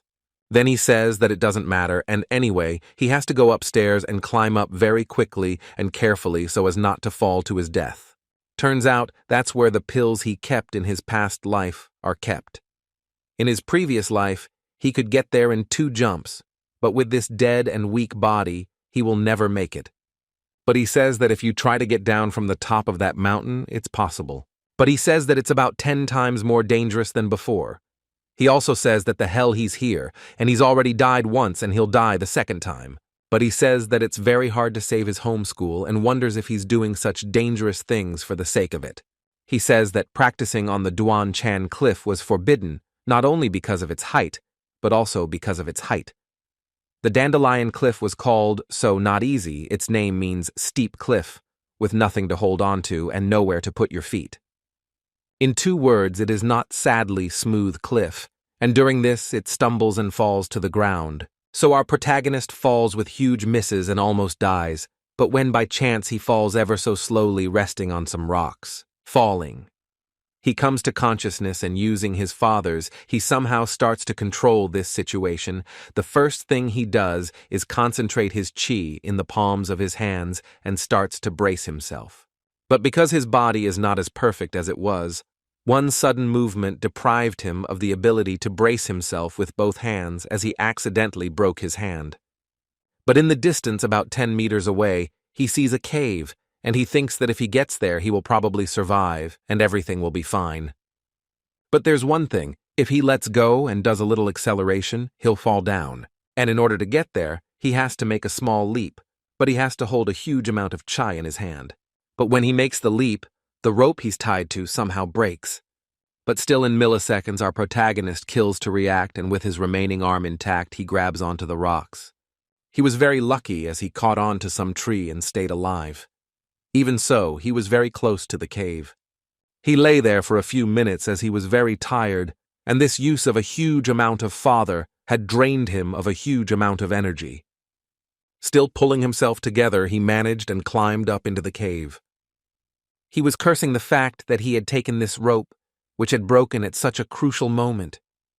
But still he made it, and when he entered the cave he saw only darkness. It was not surprising since it was night, but still he managed to turn on some light and everything became clear. It was a source that absorbs the owner's energy, and when our protagonist entered this cave it felt, and automatic. Reacted to the presence of a living organism, most likely even she could sense that it was our protagonist who was here. Finally, the goal was achieved. He still managed to find a chest and some devices for himself and alcohol. Here our protagonist is not Sobyanin opens his own chest, which stored all here for more than 100 years. When he opened this, Friend felt the bright aroma of spring special, felt sakura leaves and some pleasant smell. There were a lot of healing pills lying around in the chest, even one could say healing pills. Then he remembers how he hid such precious things from his mentor, but at that time these things were like paper that was scattered all over the place. He says that to begin with, one must become fully empowered, and after that, it would be good to build up the inner energy. He says there's no time to hesitate, and so he eats one snow plum pill. He says that it immediately melts in his mouth, enveloping his whole body in its purest flavor. He transmits a huge amount of Qi, thereby healing even the most complex streams that have been damaged or even closed. But complications arise. For starters, it is necessary that the energy of the mortal plum does not leave the body, and it is necessary to retain it. But there is one more thing that this will not help to restore the natural Qi, as it is not a heterogeneous source, as Hashan is not proud of its people snowplum in it, too many impurities for assimilation. And in this case, you have to filter it all. You will have to sift out most of the energy, but there is nothing you can do about it. There's a long way to go to create the most perfect base. It's not an easy choice, but the rush is to keep only the purest energy and the rest must be sifted out.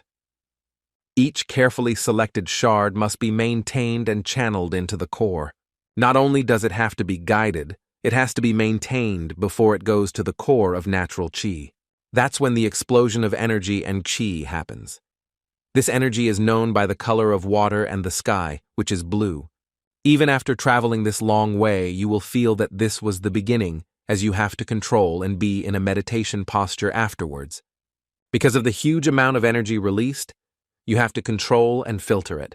Chungmong, after the flow of Qi, begins to feel that the energy that encompasses his body begins to gradually reach the core.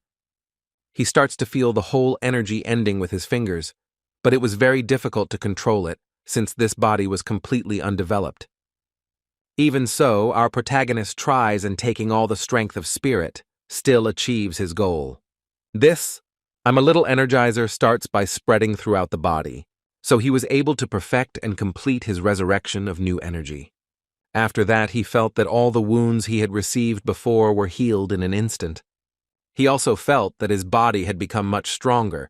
He thinks that surely if he can manage the energy in a young body, the effect of the sawing off will exceed all expectations. He says it's not enough yet. The toxins left in his body are spreading throughout his body. It's like something is stretching his cells and veins, and he doesn't understand why his heart is beating so fast. After that, he suddenly feels as if his body is shutting down. He compares it to the energy rushing out from behind the dantan, pierced through his dantian like a huge wave, and he can't control it. If it gets to, and most likely after that, it'll kill him after a while. He says to stop the flow and takes his hand and concentrates a huge amount of Qi there to stop the flow. Then he remembers the words of the Elder chapter when he said that the warrior will take control and suppress it. But those who follow the path to Wuxism will leave everything as it is. He also remembers what the master said about the fool thinking that logic decides everything in the world. In this world, it's not only logic that decides everything, it's also the mind that acts only in a straight path. He does nothing and just trusts his life to flow. He lets his hands go and just imagines his life of simple luck. When he finds himself somewhere where there is a lot of water or this Qi energy, this place is completely enveloped in an energy that is released at a super powerful rate. Then the protagonist starts exploring the place to find something useful. He says what he realized is that this place is the foundation of all foundations. The wall in front of his eyes, covered with cracks, must be the entrance to this place. He put his hands on the wall and thinks that this wall will give him a great deal, including physical stability. Judging by the power, it's only a matter of time before the wave hits this place. It's more dangerous than he thought. If he doesn't move the wall, it'll just collapse. If he does, he'll be swept away by the wave, and then there's only one solution. Oh, he thinks if he tries to close it off, the water's just going to overflow. He homes in on the fact that he has to trust and just go with the flow, then everything will be clear and simple. He also remembers what it once seemed to him. But 100 years later, he realized the essence of his elder master's teachings. When the great wave of the entire core reaches everything. When he wakes up, it's morning. He's been meditating all this time. All the vital points had completely opened up, and even fortunately, even his young body was able to hold on to it a little more, and he would have lost his mind or said goodbye to life. Only thanking the elders' rays, he miraculously did not run into tragedy. But it was all worth it. All the vital points expanded, and the internal energy he needed so badly increased. The bottom line is this body is much stronger than it was before, more like 100 times stronger. It was worth dying once to realize that the words that had appeared to him had a different meaning now. He was just a swordsman before, not a scholar as a subject, and that's what Huangshan is all about. All this, he thought, is that he would do anything for his school. After he looked at the box, he saw there were a lot of healing pills that he learned were useless to him. But he grabbed them all anyway because he thinks that even if they don't help him, they will help the other students. He thinks to himself that only this cave has changed so much. Once inside, it's as if he's back in the old days, and the one he longs for is there. He thinks that he should come here more often because this place is the basis for the school. Then he started to move like the wind, and his jumps were so fast that he could go around this distance in 2 jumps, which he had spent 2 days before. After a while, he was already on top of the mountain, watching the sunrise, which was so beautiful that no words can describe it. While he was enjoying the view, he feels some strange smell. This smell was not particularly pleasant. Then he smells it and starts to blend in because he doesn't understand where the smell came from. We move to the evening. At this time, all the students had already done their training and were tired. They start talking about our hero, saying that he's been very strange lately. They say that she looks like he's about to fall off. Then they remember that the protagonist has been absent from training lately. Some people agree with them because it all seems so. They say there's a rumor that he has a chi distortion. He's skipping training every day because he's not feeling well and he's probably in a position where he's going to lose to absolutely everyone. Then they say to themselves that they have already trained, and from this day on, they can ease up on the training schedule. Remembering they say that there's another reason why they're out of work following the protagonist, isn't it because they lose even if they attack altogether? But now our protagonist looks to be at such a level that even the weakest of the students will have a chance to defeat him, and taking that chance, they say it's better to take the risk. Then an elder hears what they say about our protagonist. They say that all that's left of him is skin and bones. If they attack him all at once, they'll probably win. Then the other older one says they should leave them alone so they can realize their mistakes. They need to come face to face with reality. When they are all talking, the main gate opens. This is the first edition, and a ray of light comes out of it. By the looks of the others, you can see that everyone was surprised to see this creature. It turns out to be our protagonist. His appearance was absolutely normal. Even you could say that he looked good. He begins to say that he is immensely to blame because of his poor health. He had to skip all the classes. He says that he feels deeply responsible for these things. They all say that they are not offended by this. On the contrary, they support him because they understand his case. When our protagonist replies that it's entirely your teacher's fault, and that he says that mistakes can't be undone, but they can be corrected in this case. If the training wasn't enough, they're just not enough. Pointing to the mountain, he says to start running. Then when he starts telling the conditions of this task, he details that half of those who come later will have to complete another lap in addition to the main training. Upon hearing all the conditions, the elders were the first to run. They were ahead because they realized the serious consequences of defeat and disobeying the teacher. They knew that failure to comply would result in punishments and loss of privileges. While the elders were already several kilometers ahead of the others, the novice students were still standing in their seats, wondering what awaited them if they were in the second half. Realizing that being in last place would mean receiving much heavier punishments, they all instantly picked up speed to avoid additional trials. The protagonist watched this process with interest and rejoiced at the enthusiasm of the new generation. He assumed that the young students still lacked the experience and strength to fully learn in this school. He also observed that they lacked the key skills and knowledge needed to succeed in their studies. Since the time of time, all the students of this school have achieved tremendous success in the world stage, striving to be the best among the best.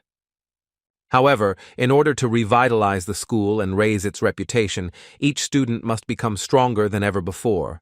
One protagonist cannot achieve this goal alone. It is important that all students work together to develop and grow.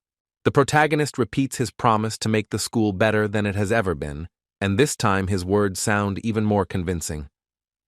The training session finally comes to an end, and all the participants could barely get off the ground after a 5-hour marathon. But even in their exhausted faces, one could see perseverance and determination. One of the elders watched in amazement as his comrade rose to his feet after such an ordeal. He was amazed at his fortitude, as he himself was barely breathing and could not even get to his feet. He realized that their strength was not only in their body, but also in their will. The protagonist, meanwhile, was lugging around the training tools, which were much heavier than they appeared. Most likely, all the tools he was carrying weighed more than all of them combined. All the students delicately suspected that the strongest among them was the youngest one. He easily managed a throw so that the ground cracked from the impact. After finishing his duties, the protagonist ordered all the students to help put all the tools back in place. In the morning, everyone gathered for breakfast. Absolutely everyone wanted to eat because they had spent all their energy on this exercise. Rather, it was even a strength training session. One of the students complained that the workouts were getting harder and harder, and he couldn't eat properly because of pain and fatigue. Listening to his comrades' complaints, the senior realized that this was the case. He himself felt that his strength was leaving him. He has his hands from such hard training, he just couldn't grip the chopsticks with his fingers. He wondered why they were all afraid, and why it was so hard for them to tell the main character about their problems. Another student claimed that the training was getting harder and harder, and his body couldn't take the strain. But as he said, the blows only make them stronger. He urged to stay strong and endure until it was time for school to change. But during all of this, he remembered our main character's face as they all train because of fear from him. He knew that Changmeng was only leading this school on a prosperous path, and he supported him strongly in his heart. His comrade thought a lot about his thoughts on this situation, and he also supported him and said that he will definitely tell our protagonist when the time comes. Everyone admired his words and agreed with his opinion. The elder promised to speak out when the time came. After all the training, one of the students was resting in his room, wondering if his body would be able to withstand such an ordeal. Lying on his bed, he questioned his resilience and endurance. Thinking about everything and analyzing all the actions he had seen today, he didn't even notice he had fallen asleep. Suddenly he heard a strange voice that was familiar to him. It was Chaon Min. In his small hands was a strange pink pill that promised healing and restoration of strength. He hardly realized that the main character was offering it to him, because he had just woken up and didn't understand what it was all about yet. It was a pink pill that was very expensive at the time. He knew that this pill was able to widen the channels and improve the physical and mental state of a person a lot. The protagonist asked him to keep it a secret from the others. He urged him to swallow the pill first and then transfer some of his energy so that the recovery process would be faster and more effective. He was amazed and confused by such a suggestion, especially since he had previously thought of the protagonist as an enemy. Now he was faced with the choice of honoring the promise or refusing and abandoning his prejudices. With anxiety and indecision in his heart, he slowly took the pill and tried to imagine how it would affect his future and his relationship with the rest of the students. The main character was very, since he had found a way to use these pills and improve his relationship with the others. He was excited that everyone else would feel that they owed him and feel something so similar to affection. The next morning came, and at this time a junior mentor was watching all the training. As he looked around and analyzed the situation, he realized that the ball technique of these students had become more stable. He noticed that they are doing the same lunges, but their sharpness and confidence is on several times. In each step, the body felt strong, and even the sharpness of the sword had increased several times. He was surprised that in such a short time they had all improved their techniques several levels higher. Then he remembered our hero's words, that he would train these kids to the level of junior masters in this month. But still he couldn't believe that all this had become a reality because of some morning training. When he looked at his students, he saw the fire in their eyes. He was very happy because he had never seen it before. Then he turned to everyone saying that their swords had not lost their life, and it was nice to see the fervor of training reflected in your eyes. He says that he is thinking of giving them the mist blade technique beforehand, since they have improved their Fijian condition in the meantime. He says that he will definitely give this technique to them to learn after they finish learning the previous ones. Everyone was surprised that the third generation would learn this secret technique, and they thought that they were probably the exception. Having been rewarded for their efforts, the honored ones will try harder if the circle of good children are worthy ball players to represent this school. Then the older mentor walked out of that building and told the younger mentor to follow him. The junior mentor didn't expect this and asked why the senior master had called him and how he could help him. Then the master says that they probably have some kind of problem since the 6 interaction technique from the chest that Chayonma found. He tells him to check the last page. When the younger master saw what was there, he was not only surprised. He was completely dumbfounded. He was telling the master that this could be one of the big problems, that it was written there that the teachings should be endless and changing and improving, but the principle of the 6 interactions is the foundation and the skeleton of this school. To change the 6 interactions is like turning the soul of this school inside out. I hope posterity will remember this unbreakable truth. The 6 interactions are the foundation that has sustained this school for many years. Every teaching begins as soon as the principle of the 6 interactions is mastered. Then the junior master says that the age has already changed, why should they hold on to it? Then the head says that the 6-fold principle is very slow to be mastered. Isn't that why everyone has been racking their brains to create a blade of the true 6-fold principle? That's why he came to listen to his opinion as he said Hashan decided to keep the 6 interactions and base the blade on the true principle of 6 interactions. The words of the ancestors are very important as they wrote everything they knew and verified. These spellings are the centuries of experience of all the ancestors. The words of the elders are like a guide for the descendants, as they have already been verified. Every school does its best to follow the path of the ancestors. But how can one go against the will that is so clearly stated in these spellings? He says that he is the one who teaches the children in Hashan. He cannot ignore the opinion of the one who stands at the origin of teaching these young boys. He asks that he not be shy and say what he thinks, whether he followed tradition or chose to change. This school was at the bottom, and his were not numbered because of this head-created true blade principle, saying that they couldn't afford to procrastinate on training followers. The gate sign could fall at any moment. Now he asks the master if he can discern the future of this school. He says that things have improved a lot compared to the past, but because of a whole load of problems, we have only been able to resolve one problem with difficulty. The master then says that the issue is not an easy one, but we still need to solve this issue. He says he understands, he can't give a clear answer. Then he says he is against this change and says it is not easy. He says the blade of true principle and the 6 interactions have the same origins, but the teachings are completely different. The teachings of the 6 interactions are slow and heavy, but have strong foundations, whereas the blade of true principle is easy to learn, very fluid, and because of this, children learn quickly. And he says that he has already passed on the foundation of introduction to combat to them.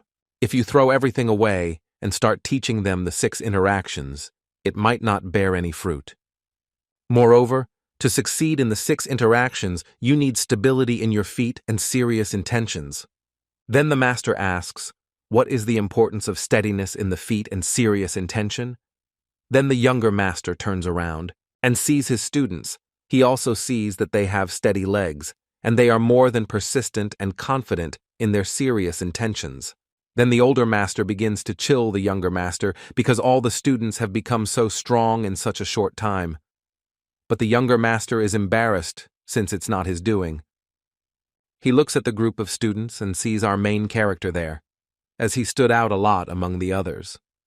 He asks for a little time tired and says that he has to ask one child something. So after our protagonist joins this important conversation, they ask him slow steps to the very top or quick and instant results.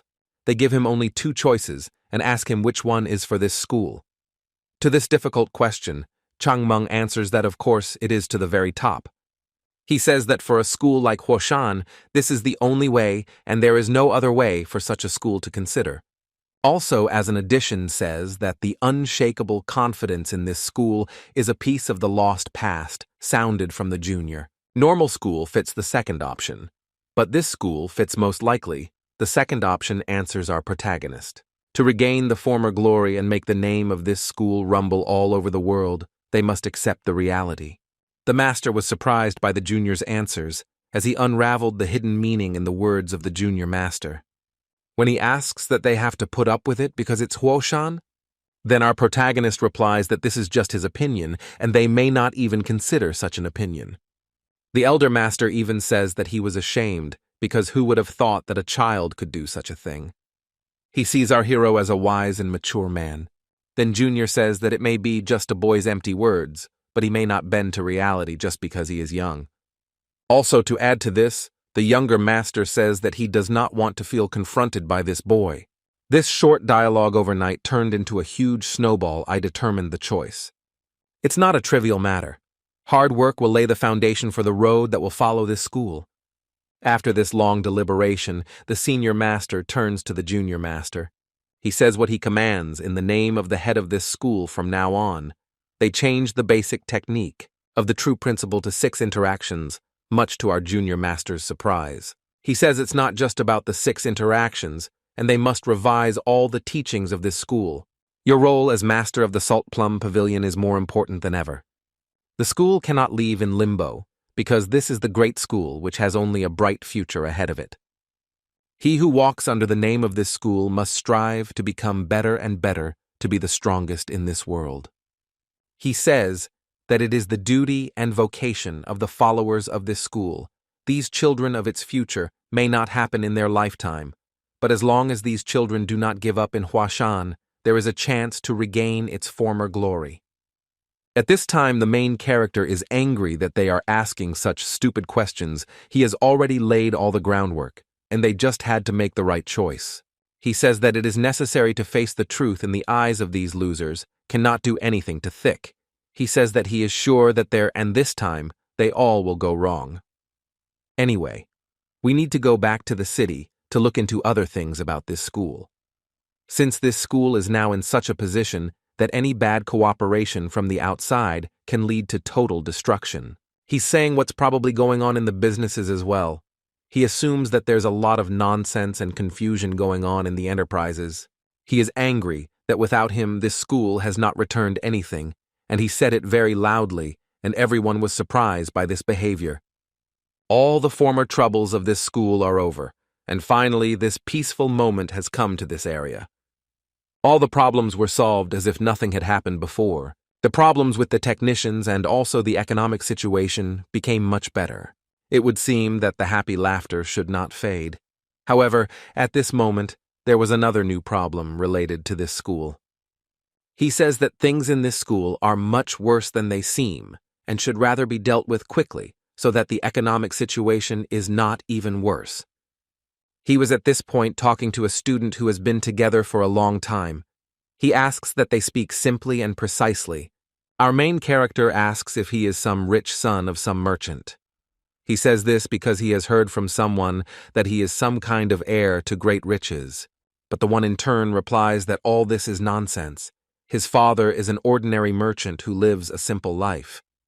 But the protagonist replies that he has something from his father, because he notices everything absolutely quickly and is very good with money.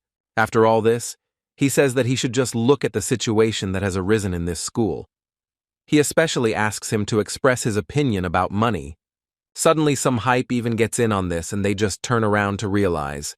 They see then in some men who quarrel over some tea that this tea is too bitter and expensive for such an establishment. Then they come back to the problem. They say that it's all about the men who were originally in charge of the yard. Then the silhouette of the crooks appeared in our protagonist's mind. Then the student says that they had some authority, so when they left, many of the workers quit as well. To be precise, they had not authority, but perfect relations with the school authorities and influential bloodlines. and if you pay attention, all those who quit were either their relatives or family members. Then our protagonist asks if there are any problems with the staff that should work in this month and in this sphere. Then the disciple says that this is one of the problems, and there is not one, but a whole bunch of them. He says that the elders of this school is the biggest problem, is that they do not know how to run a business. In other words, the current state of this school at this point in time is not able to sustain the business. It is like putting a pearl necklace on a pig. He says the problem is with the leadership, because they don't know how to run a profitable business for this school. And because of people like them, there are problems with fees and salaries. There are a lot of problems with the interconnection of merchants among themselves, and even with ordinary civilians. What he's saying is that we need to make sure that a certain person figures out and is responsible for the finances of this school. If such a person is not found, there will be more and more problems with the adjustment from ordinary citizens to large enterprises. It is necessary that the work and everything else should be fair and just to the attitude of all people involved in this transaction. He says that by choosing easy ways and high-quality ingredients, one cannot even wait by using cheap products. By using cheap ways and solutions to this problem, they are likely to lose not only guests, but their own citizens. And if they hire entrepreneurs not coping on their own, they will leave the workers penniless. But to this, our protagonist replies that it is not too late to learn, and each person must improve in every aspect of his life. To this he replies that it is most likely difficult to teach 40-year-old children something, as they are already formed personalities. He also tells him that they have a big problem with the fact that they have a problem with food selection. He says that there is likely to be a problem with ordinary people coming to buy, and he will buy without even knowing the price of the material. He thinks that they will not only take all the money of this common man and the bones possess. He assumed that from the very beginning it was clear that nothing will work out. Only then did the protagonist realize how great a man his foreman was who was handling all the business at the time. He was frustrated that at that time he did not have to do anything, and also all these jobs were done by the head. Then our protagonist asks what I need and what to do in order to fix this terrible situation. Then the student says that if he had the talent to find a solution, he would have already taken over the family business and would have made a mountain of money with it. Even his father probably can't figure it out. Plus, it's a very complicated problem, and it can only be solved by a certain genius who knows a lot about money in their situation. Most likely, it will be very difficult to find such a person. To run such a business, there must be at least a competent merchant who knows good merchandise.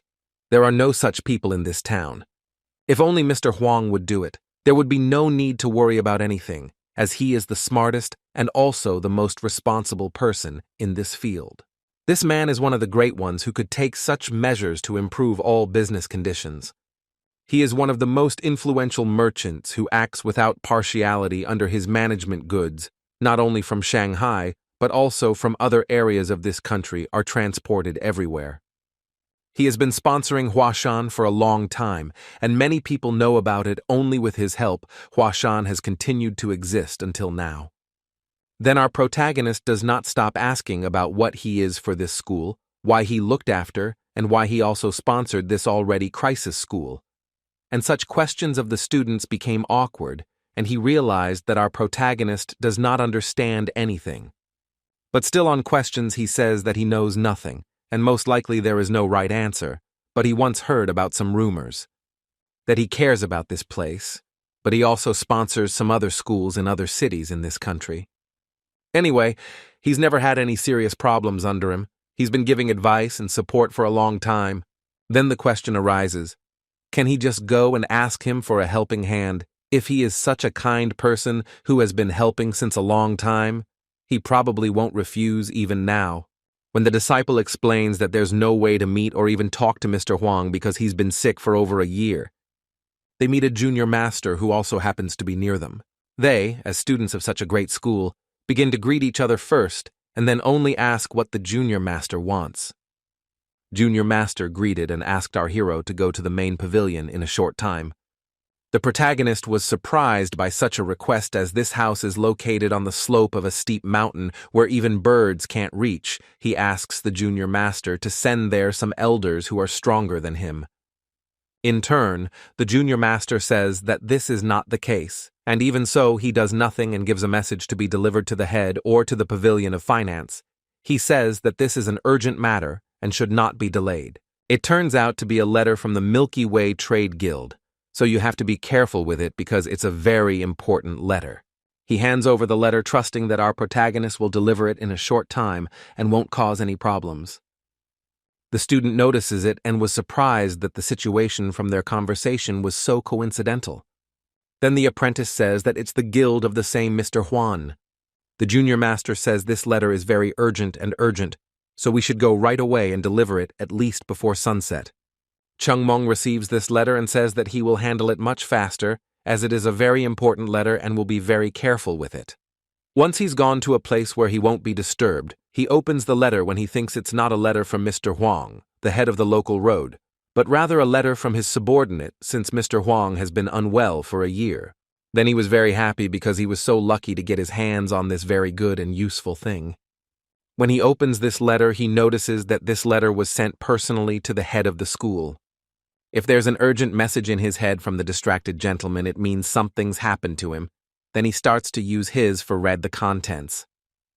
Since we're doing this, we need to help each other out. Maybe we should help each other out too. He carefully removes this badge from the paper so the contents won't be damaged and no one will know about it. It said that it had been a long winter and that buds were swelling on the trees. He feels immensely ashamed of the ambassador and the letter after so long of silence. However, he directly has to inform him as his father's health is deteriorating day by day. As you know, they should accept the inevitable burial during his father's age. However, lately the senile disease surprisingly appears not as it should. Other symptoms have begun to appear. Pulse racing like a frantic affair. The body breaks off in a red color as if liters of blood are escaping from the veins. He is unconscious and can't move, and also this black mark on the bridge of his nose. It's all very strange. No one has ever seen such symptoms before. Then only one idea came to the protagonist's mind. Most likely this disease was projected by demonic energy. He had encountered such a thing before, since he himself had fought a great demon and won there. The letter said that they had invited famous doctors from a provincial city to observe the course of his father's illnesses, but none of them could make an accurate diagnosis. Absolutely all the doctors they invited said that they had never met such a thing in their lives and referred to some strange disease that they did not know. Grasping at the last straw, he says that he started sending letters to people close to his father and himself. Dear Chapter, if you suddenly know the symptoms of his father's illness, he will be very grateful for feedback, no matter what way. To anyone who will share information about the illness and symptoms of his father, who is now bedridden and not even come into being, he guarantees a huge reward in the name of the Milky Way Trade Guild. This letter he certainly wishes and will wait for good news from them. Regards, Junior Heir Huang Jung Yi of the Milky Way Trading Guild. Chaon Min is angry that usually doctors can't cure such a thing, as they have no idea where this disease came from. Hashan Devil Flower. The external symptoms are similar to poisoning with strong poison. Of course, the only way to treat the patient is to neutralize the poison. However, the reason why he can't calm down is because the symptoms of devil flower are caused by the demonic sect's special technique, which will poison not only the body but also the qi flow, which is the basis of everything in the human body. The protagonist thought he had exterminated all the members of the demonic sect in Shawan Dashan, and who knew that their legacy was still being passed on. He became uneasy as he realized that there was something plotting in this city, and it was something very huge. He is angry that these people are most likely even feeding off the hatred of his home school. It makes him very angry because when something bad happens anywhere, it will somehow be connected to Huajan school. Why was it necessary to make a fuss about Mr. Huajan? When he wants to look at the content again and fully analyze the whole meaning of the text, it's hard to say it's the devil's flower based on the contents of the letter. He has to see for himself first. but still he was very attracted by the amount of reward written on this paper. It's a great way to get rich and make good money, and he has no choice but to go there himself. According to Chogol, the money is so much that it can provide for years even a small country, and how much would be a huge payoff in their mind. If during his century-long absence, the war between the demonic sect and that provincial town didn't break out again, then few people know about the devil flower. And besides, those who could recognize the symptoms fell at the hands of that demon that day at Shawandashan Hollow. But still, the world is not so predictable. Who knows, maybe some of them survived and are still living. Well, if anyone else receives this letter, they'll lose the opportunity to make a good living. After thinking about it for a millisecond, he didn't even hesitate and went on his way. He thinks to himself that some insolent man dare not take such a good client from his hands. For the sake of money, or even for the sake of morality, he should be the one to make the decision. By all means, he will do everything himself, and even the reward will not come from the school, but from his personal person. Let's move to another part of the province, where the students are arguing that they could just rent a permanent courtyard in the city, because it's inconvenient for them to go downstairs in the morning and upstairs in the evening. It's very draining for them because it takes a lot of time because the distance between the city and the school is so long. Then Jogol turns to the eldest. He runs like lightning and shouts something, but he shouted so fast that you couldn't hear what he meant. Then Jogol says that it's an urgent problem, and he has to be accompanied by a senior to solve this difficult problem. When they went inside, the elder saw that it was the absence of our protagonist in his room. He's yelling that, where did this boy go at such an important moment and at night? He decided to get out of here in the dark like that. Then the student says that it's not the most important thing, and that he should pay attention to the paper he left behind. The letter said that he had a body and would be out for a couple of days and had to come up with some excuse, and if they missed training. It's gonna hurt his back, so don't skip any training. What he's saying is that you have to make arrangements with the others so they don't tell the master, and even if they tell the master now, the effect will be the same. Since he said he'll be back in a couple of days until then, there's no way to cover up his absence. If only they weren't looking for him today, the elders wouldn't care about the younger third-generation students. He says he cares a lot, but he's got to trust him, and then maybe it'll work itself out. He still doesn't understand what he will do that he will be away for a few days. At this time, our protagonist has traveled several miles. He stopped to rest and realized that the distance of about 100 kilometers, he cannot even jump over 2 jumps. He remembers that in the old days, he could cross an entire mountain in 1 leap, and he could cross a wide river in 2 jumps. He says that walking such distances didn't take so much energy. Then he notices the beautiful buildings and colors that surround him. It was the provincial town he needed. Once he was here to get a break from the hustle and bustle that greeted him at school. Usually he would take a walk, and while he was walking, usually someone would notice him, and you could say even harass him. At one point, he remembers that he once bumped into a man when he was walking past him. Then he lost his sake, which was very dear to him not because it cost a lot, but because it was given to him by his favorite teacher. When he asked them to just give him his sake, the others said that he should apologize for touching him in some way. He says that he is a student of the great school that is on this land and on this city. It is more accurate to say that it belongs to this school. The protagonist then got angry that they called his school's honor to the bottom and said that people like them will never become great like their school. Then he once again asked them to just pick up and give him back what was dear to him, and then he would let them go and not drink to blood. But they refused and said that such trash as he was should not be here, and now they would teach him a lesson.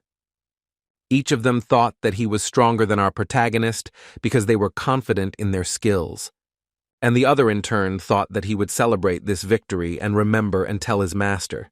Then one of them told him to swoop down on them at once, and most likely even they would give him some chance. And after they beat him up, they wouldn't finish him off. Our protagonist was extremely angry at such words as he didn't expect the students of another school to be so brazen. Then he silently approached them and started to use his technique somehow. While using his technique, he simply kicked his bottle with his feet so that it would rise up and distract their attention. When the bottle flew off, he moved to the direction of the enemies in an instant and with one swing struck them all. The next thing he did, it was very interesting since he had just picked up his possessions. It turns out his technique was so strong that everyone distinguished with one swing and was hung in a second. When everyone had already fallen, he went to the other side of town with a calm soul. Only then did he notice that his gift that he had received from the master, in which was his sake, had already been emptied because it had fallen. Why did it start like this, I wonder? It's the great neighboring schools that can't have good relations in the first place. They had much in common. Their schools followed the same dogma, learned the art of swordsmanship, and so on. That's why they competed even in small things. But above all, when the question of who was stronger than them or the others came up, there was nothing left but to bear the blade because it was a question of honor. And so it came to pass that when they met the followers of another school, the disciples felt, and of course they tried not to appear in this city. But it was not for him this city where he could rest without being seen by his elders, but he could not come here often. Of course he was harassed a lot, but he never got into it with his fists. Plus, they always found him first and attacked him in droves, but it didn't matter how many people attacked him. He could handle them all. Once there was a time when almost the whole school attacked him, but the outcome of the battle was obvious. Our protagonist could not be stopped.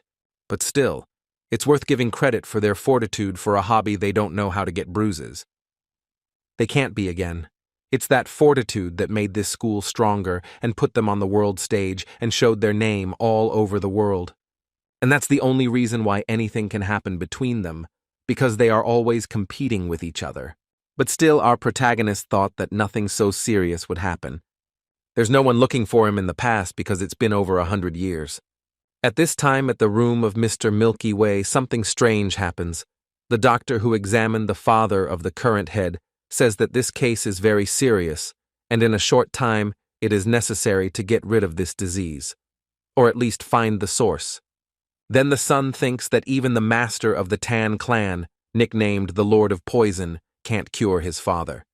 He was so sickened by what he heard that he hoped that this man would somehow be able to deal with the problem. Then he says that our kind is the best among those who know about poisons. But even so, he can't help because this disease is not caused by poison. But the son did not understand why the symptoms are so similar to poisoning, and the doctor replies that even if the symptoms are similar to poison, the disease is definitely not caused by poison. Then the son realized that the cause was definitely something else. It scared him because he didn't know what else he could do to help his father. So he grabbed the doctor and started asking him what the problem was and what it could be. He apologizes for doing such a bad thing and says he knows it's not the doctor's fault, but he's so upset because he doesn't understand what's wrong. Then he sat down with his father and thought what he could do, maybe call someone who lives in a faraway land and somehow might know about the disease. And his father is getting worse and worse every day. Even the huge money doesn't help them in any way. All his life he worked in sweat for the poor, and now he dies of an unknown disease after spending a whole year in suffering. That this is in no way fair and even too cruel for such a man. Then a man knocks on the door. He was a huge man in his 40s. He had a kimono that meant he was a master of this school. His name is Ki Mok Seong, and it turns out he is the master and elder of Zhongnan. When he tells this heir to humble himself since there is no new way out. Even the most famous clan sent their best doctor, and even he couldn't do anything about the disease. He tells this junior that the only way to save him from this disease is with Huang Daoni. It's a memorial rite in Taoism. But the current head says he knows what he's talking about, but he doesn't want to resort to that kind of thing yet. But the man says that it is not often that the head of the great Zhongnan school offers to personally perform the ritual, and says that he can't understand that such honors are bestowed only because of the head of the Huan. Then the son said that his letters had not been answered yet, and that he would make a decision only when he had received feedback from everyone. Of course he realizes that it all sounds when stupid. He just hopes for a last chance that someone unknown will come and by some miracle cure this severe disease. The reason he has to put up with it and let it pass by is simple. It's because it's coming from the elder of this school. In the past, this school was renowned as one of the 9 great schools. But recently it's been ranting around the world as a synonym for the word combination invincible force. Well, it took a few generations for it to rise to the rank of the world's best fencing school. Besides, since ancient times, this school has had a strong influence on this city. If you're aging at the school, he's not even the head of the trade guild. He's just the successor. He has no right to reject it. And if this troop were to be brought in now, he would again demand a huge sum in payment for this right. He's not sorry for the money.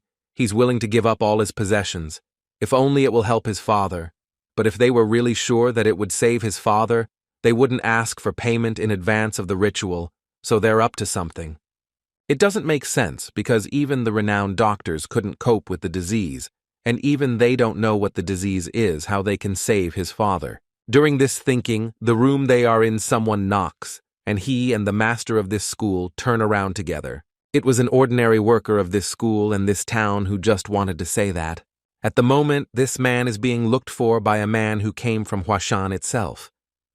This was surprising because he had sent the message to Hwashani, one of the last ones. At best, it should have only just arrived. However, the school had already sent a person. This was surprising and at the same time strange. This master leaked that a person from another school just in Hwashan came and is doing whatever he can think of in this town. He gets angry at this and says that this is in no way acceptable because this person is from a school that doesn't even appreciate the history of Zhongnan. He also says that it's a waste of time to give such a person any time at all, since you should always expect trouble from them instead of good. He also says that a lot of things have happened to Hwashan during this time, and with their current condition, they can't even heal a scratch. But to this, the son says that he himself has bound the neighboring people and will not bend them out of such a long way. It will be unfriendly to the attitude of the other school and also not responsible on his part. Then he asks this assistant, where are the gentlemen who came from distant lands from Hwashan? And the assistant says that they are still waiting for you at the main gate. He is angry that he has left the guests who have come from far away languishing at the gate. The aide says that he was going to escort him out, but the situation is completely unreasonable, and he could not make such arrangements. Coming out of his mouth, he apologizes for his ignorance and introduces himself as the future head of the Milky Way Trade Guild, Huang Jung-yi. He says that it's all his fault that the servants are not brought up properly, and he just apologizes for his lack of far-sightedness. When he notices that the man has painfully small feet for such guests and for the age he expected, he thought that it might be some old man, and it could not be some little boy who had come and traveled such a great distance in a short time. Then as he looked, he saw a very immature little boy who was just standing there and had probably been waiting for them for a long time. Then he asked if he came alone. Our protagonist says that he came alone and he knows the way to cure Mr. Huan, so we should bring him to him soon. Then he says that first he wanted to check what your huge reward from the letter means. Such an outcome of events very much surprised the current owner of the Milky Way. Our protagonist all the time waiting for him this opportunity and earn fabulous money. His face and sweet smile amazed everyone with one look. At that time, he thought that this school would not put the Milky Way Guild in any way since they had sent such a young kid for such an important request. Then Master Zhangnam leaves and says that the fearmongers from this Huangshan school don't even have the sense to see each other since they don't even have the manners to send a more worthy person. They don't know anything, but they don't want to stay away. They're ashamed to show their faces, so they sent a young man. He's saying what he heard. The Hwashan chief is a noble man, but to use such a stupid trick, even within their competence, was too strong and impudent. Our protagonist didn't understand this kind of treatment because of his age. He thought he should diffuse the situation. He bends down and says that he was a little late with the greeting and makes a bow towards the others. He says that he is very much a third-generation Hwashan Chengmeng, and he has scrutinized their letter. After that, he immediately came here because he has some guesses about the symptoms mentioned in the letter. Then the guild leader asks if he really has any guesses about his father's illness, and he notices that he is the only person who immediately said such words. They've been visited by countless doctors and masters, but none of them have ever talked about symptoms before examining his father. Then, the head of this school says that he is a young man who has already learned to fool and deceive respectable people. He tells young Constantine not to listen to him and asks him to go back inside, because it's not worth wasting their time. The protagonist says that he doesn't mean anything by it, he just wanted to see, and if possible help them to cure such an important person. Then they ask, who is he to treat him like that? Then the man begins to lash out at the fact that such a young man speaks with such a tone that he is the master of the whole continent. He starts shouting that he should have been brought up from childhood to respect others and not to interrupt during the conversation. Looking at this boy, he thinks, since when other schools don't teach or inform about schools like Zhenin? Also, they are in essence, and they must surely know such a great and dominant school like theirs. Then our protagonist responds by saying that he originally thought he was some kind of official, since he started talking with such a facial expression. He also asks if he is such a master, why don't they cure this gentleman? And that master says that this man is not sick but has simply strayed from the path of Taoism, and the only way to cure him is to accept and lead the ritual. In turn, our protagonist says that if it is so, it is better to call some shamans who are more knowledgeable in such matters. After all, their schools are very similar in many aspects, and he knows for sure that the usual master, even who has achieved everything and remade, still cannot remove the curse. He says that if they have already decided to do it, they should find a place where the costs are lower. Then the man gets angry and says that you are laughing at the elders and this is what your head taught you. He starts shouting to the young gentleman that it is not necessary to listen to such a little boy, and it is already time to go inside and not to waste time. In turn, the young master says that he wants to listen to what this little boy has to say. Because of the fact that the young master did not listen to the words of such a great fighter, he becomes angry and simply begins to be silent. He turns to the protagonist and asks him to ask him a couple questions first to decide the final exodus. He says that he said he had a hunch about his father's illnesses, so could he elaborate on that? Chungmong says that he heard rumors that the head often traveled on trade affairs and expeditions. Then he's sure that on one of these he traveled near the Shiwangdashan Hollow. After some thought, the young gentleman says that his father never even came close to passing through this place. Then the protagonist says that during this time he was probably attacked while traveling. The young master replies that no one has ever been attacked in the past 5 years. After this, the youngest heir was upset because he was hoping that this kid would be able to handle the problem he was given. That man says that from the very beginning, Hashan has been a school of vagabonds fooling people, which is not hard to guess by looking at his impertinent command. Then the younger heir says he should understand him. He sees his desire to help, but his father's illness is too serious. Any rash action could worsen his condition. He tells him to go back to his school Yes Darkness and start closing the main gate of this estate. He asks that he tell the chapter that he is grateful for the help he has given. Then Chung says that his father's symptoms are blood-colored body and chills. Then he recalls the doctor's words that if he presses his hand, his father's red skin will change to white and then turn red again.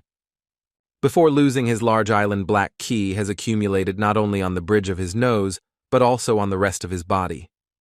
Then he opens the gate abruptly and asks how this boy knows the symptoms of his father's illness.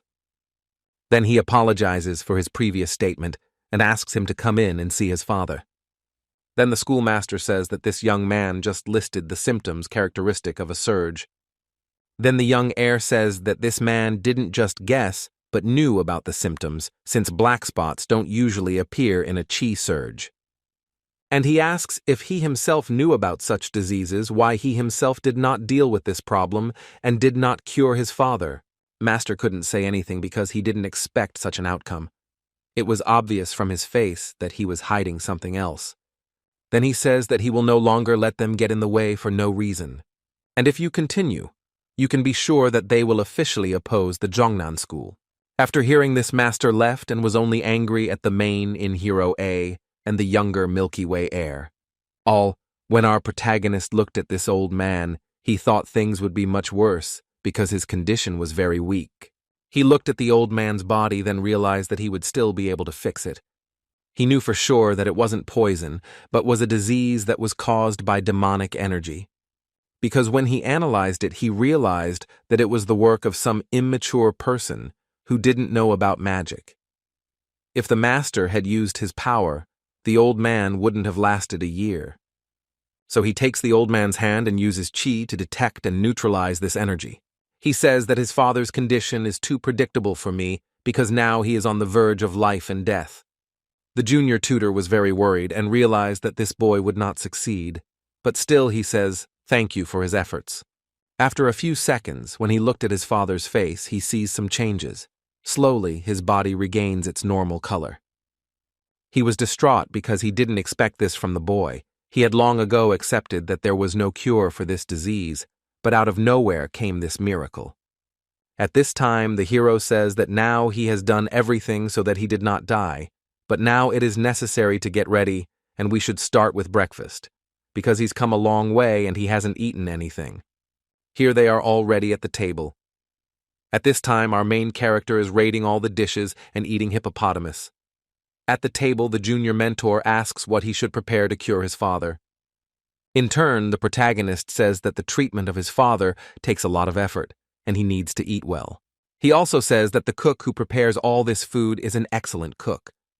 After such easy words, the youngest heir has some doubts about him. But still, looking at what has happened, it is hard for him not to believe, as all this can be explained by one word: miracle. Then our main character, that, to tell the truth and treatment of his father, is not the first matter of importance. First of all, it is necessary to find the reason that he is sick. When he says that it is necessary to ask the youngest heir some questions about topics of interest to him, he asks for his time, which people are the closest to him and which play an important role in the life of the head. Watching the head's entourage who accompanies him from his sleeping quarters to his expeditions, or token on whom no suspicion would ever be cast. This question surprised the younger Nastenik, and he asks why it is very important for the sake of curing his father. He says that to exclude him, there are many claimants who are close people to their head. All these people are close to his father, even the closest people in his life after him, of course. There are at least 5 people matching his description, and finding that person will not be easy. He asks what after all this man is looking for, and for what? Someone from the outside, since this disease he could not intercept during the expedition, and no one attacked him. So it's up to his people to take care of him and pretend the chapter is part of his life. The apartment is just... This time the younger heir is not on a joke angry. He asks our hero to watch his expressions. He says that all the members of the trade guild to each other, as a family bringing life together with the Milky Way, all deeply respect his father. But to this the protagonist replies that it's good if no one is suspected in such a case. If it's all true, it's only for the best. Then he says that he shouldn't worry, and yet all this will be investigated. The state judge, who was not skillful in using the demonic technique, constantly injected the demonic technique. It didn't say so at first, but he worked tirelessly for a long time. The only question the younger heir asked was how he was going to conduct this investigation. It's already started since he started talking in this room.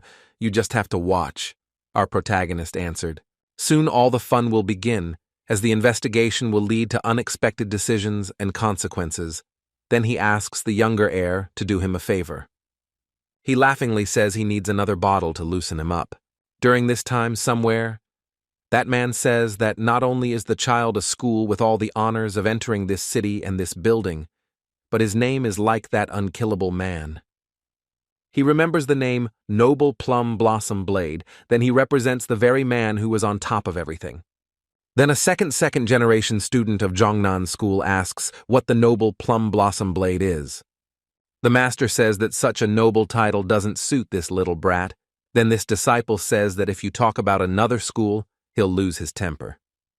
It's been 100 years since his plum blossom style was buried, but it's still on everyone's lips how great this man was.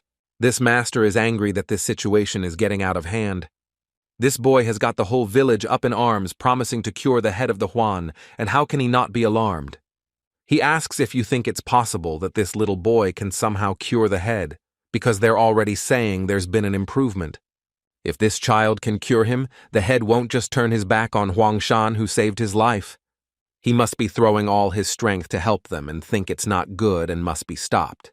He turns to the elder and says, "If this child causes so much trouble, they can just kick him out. If the elder himself intervenes personally, he'll be in a lot of trouble, and he'll be in a lot of trouble." They're second-generation students, and it probably wouldn't even occur to anyone if a student from a second-generation school and a student from another school got into a fight. The older one says that's not going to happen because they don't harass kids. Then the student says there won't be much of a problem if they accidentally bump into each other and get a little overzealous during the showdown. Besides, there's an assembly of all the masters coming up. It'll be a great excuse to have an event where students from other schools exchange blades. The master says what he understands and hears him, but he still can't agree. He is a third-generation student after all. If you offer him a duel, you will damage the prestige of the school. One of them says how the masters will look at them if they touch a child from a failing school. When he says that he'll take note that the master doesn't insist on it. But he says that it's okay if one of the students makes a mistake and takes the appropriate punishment. He looks at his master and says that still this student will raise the harshest punishments that there will be.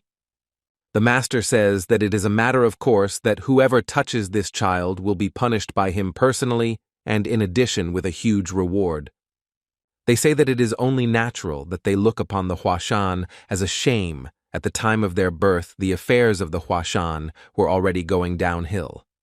But in his Hashan youth, there was no school that Zhongnan could bring under him. If the demonic sect's attack hadn't crippled Hashan now until now, Zhongnan wouldn't have been able to overtake it. He's saying that it shouldn't happen from this school and can't go back to those times. He left Hashan and came all the way to this school, so it's safe to say they're going back to the beginning. He already thought that they had trampled them into the mud and they would never be able to revive again. He would talk to the head once the matter was resolved. A second-generation apprentice asks another what they plan to do with the child. And he says that after a few minutes of fighting, he'll hurt him a little and then they'll let him go right away. Even though he doesn't like to mistreat the kid, it's no good if someone like the elder steps in to fight with the kid. He's thinking what the school was thinking when they sent a kid like that out of the gates alone. But most likely the school has a different upbringing and the rules are different. They say that they don't need to know what other schools are doing. It's already clear what's going on in Hashan is complete nonsense. He says that you can't go off topic, and now you just have to help the haircutters solve the problem. Then they freeze up on them because they see something ahead. They are happy that they don't even have to look for him, and then of course they see our protagonist. Chungmung immediately notices some strange feeling of rage, and then he turns around and he sees a student who says that he is very happy to meet a student of another school and says that his name is Lee Seong-baek, and he is a second-generation student of this school. He asks if he can tell him where he's going, and our protagonist replies to the head of the Hwan. He asks why and what his purpose is in going to such a great man as the head. He says that he wants to see if there's any improvement after he's already done something about it. The disciple, because he thinks that no elders or famous doctors have been able to cure the head of Huang from where a child can do it. Besides, judging from the loud words about the treatment of the head of Huan, it can be said that he is not clean. He asks if it's not too much trouble. Can our protagonist give him a few minutes? He says that the thing is that since ancient times, these schools have been exchanging combat experience to improve their skills. Even now, they have periodic meetings to share knowledge and temper their swords. In turn, our protagonist replies that he has just joined some school and did not know about such customs between schools. Holding his sword behind him, he says that he assumed that this little boy about such a thing does not even make any sense. If he had ever attended an assembly, he wouldn't have answered so rudely, and with his head held high.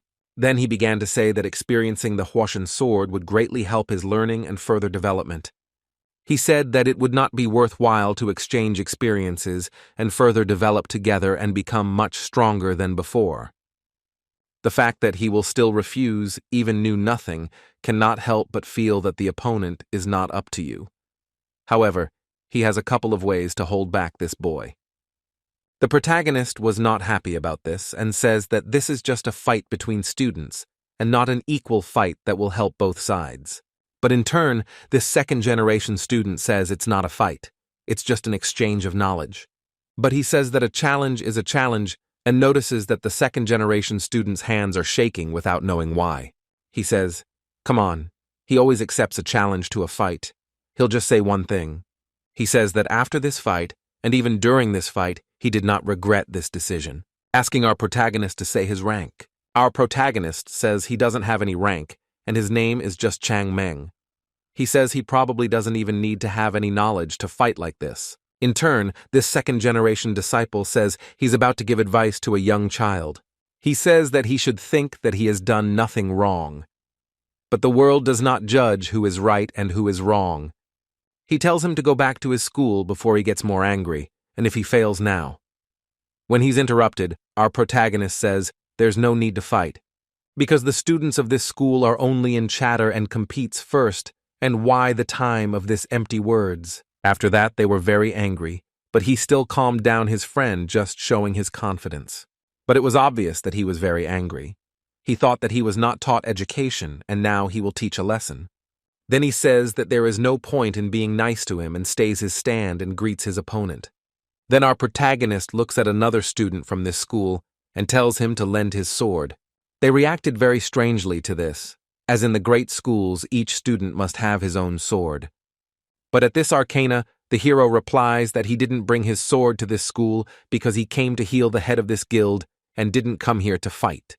He says, okay, if they won't give him a sword to fight with, he will find another sword that looks like a sword.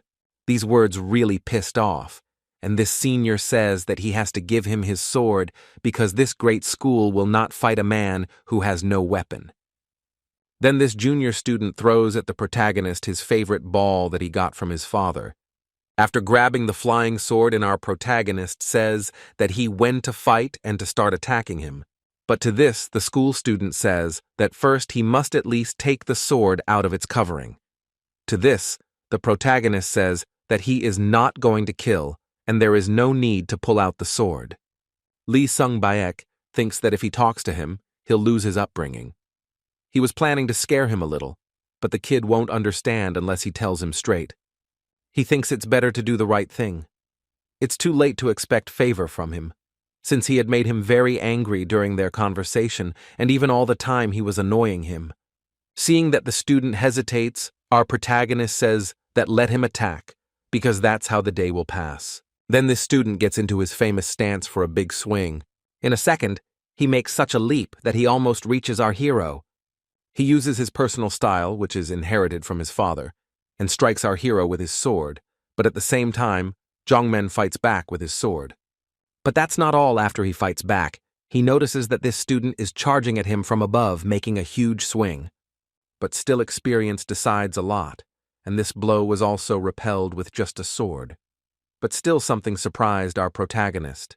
At this time, another student is watching him. He thinks that this fighter has spilled a lot of senior. He thinks he won't just let him go. He was attacking Changmyeon like a ravaged beast without leaving a second behind. Looking at our hero, he thinks that this boy hurt his elder too much and should have thought before doing something like that. At this time, the fight goes very hard. They fight very hard, but it's as if the Zhongnan school student had the advantage. Because according to this other older student could have killed him long ago if he wanted. But then the rumors spread that they are bullying children. This time this student is very angry that this boy thinks too much of himself. He takes his sword in his hands and does his true technique that usually works on everyone. He takes a huge swing and hits our hero too, and he retaliates a few meters away and hurts himself very badly. But even so, our hero manages to deflect this strong blow that could have basically killed him. The student of this school was surprised that he was able to block his strong blow once again. He remembers that when he first hit him, he knew in advance where he was going to hit him, and that's where he put the block. He is angry that this little kid is somehow competing with him, with the great student of this school. He thinks that our protagonist is about 15 years old. He is still young and probably even younger than his little brother. He thinks that he has been lucky all this time, and now he will finish it all in one fell swoop and put this impertinent boy on the ground. But even so, this blow was blocked very easily from the looks of it. But for our hero, it was like an ordinary game. Lee Seong-baek, who read that he is one of the strongest among his age, couldn't understand how this boy got lucky or how he deflected this punch. Then he thinks that he has to pull himself together and the games are over. He absorbs his sword chi energy and starts to use it. His true sword style that was passed down to his father by his ancestors was once a technique he had trained for the sake of great grabs from the field by worthy opponents. But after he realized that this boy is also very strong, he started to use this technique. He immediately overcame a big gap and made a big swing. But at this time his junior says that he should not forget that this is a normal fight and should not do such risky actions. Well, it was too late. He made his blow and our protagonist was thrown so far that he flew away for dozens of meters, then fell immediately to the ground. He did not understand how he so adored that he fought with a small child at full force. At this time his youngest comes up and asks him what he did and why. Then he remembers that he subdued his inner strength when he threw the punch so that the punch was comparable to a stick. And how could this blow have such a result if even the most powerful blow didn't leave a scratch on him? Could he be thrown off by a sword devoid of internal energy? At this time, from the main character flowed liters of rivers of blood. Here the student who was watching him did not understand how a man could leave so much blood. At this time he began to panic and asked what they will do with this child, and it is necessary to do something with him so that he does not die. At the same time, the hero who was fighting Changmeng became stupor because he realized what a stupid thing he had done a moment ago. At that time, someone comes up to them and says, "What the hell is going on?" It was the youngest heir who saw all the devastation that had happened here. The entire fighting room had been smashed beyond recognition. And most importantly, that the health of our protagonist was at a critical level was the words of the doctor who examined him. He said that he was making a mess of the body. We should get him to a place where he could get first aid. Then they picked up this boy and gently carried him to the first aid place. At this time, this boy was wondering if any excuse for his action would work. The junior heir says that they are taking advantage of their high position, but he is just a child.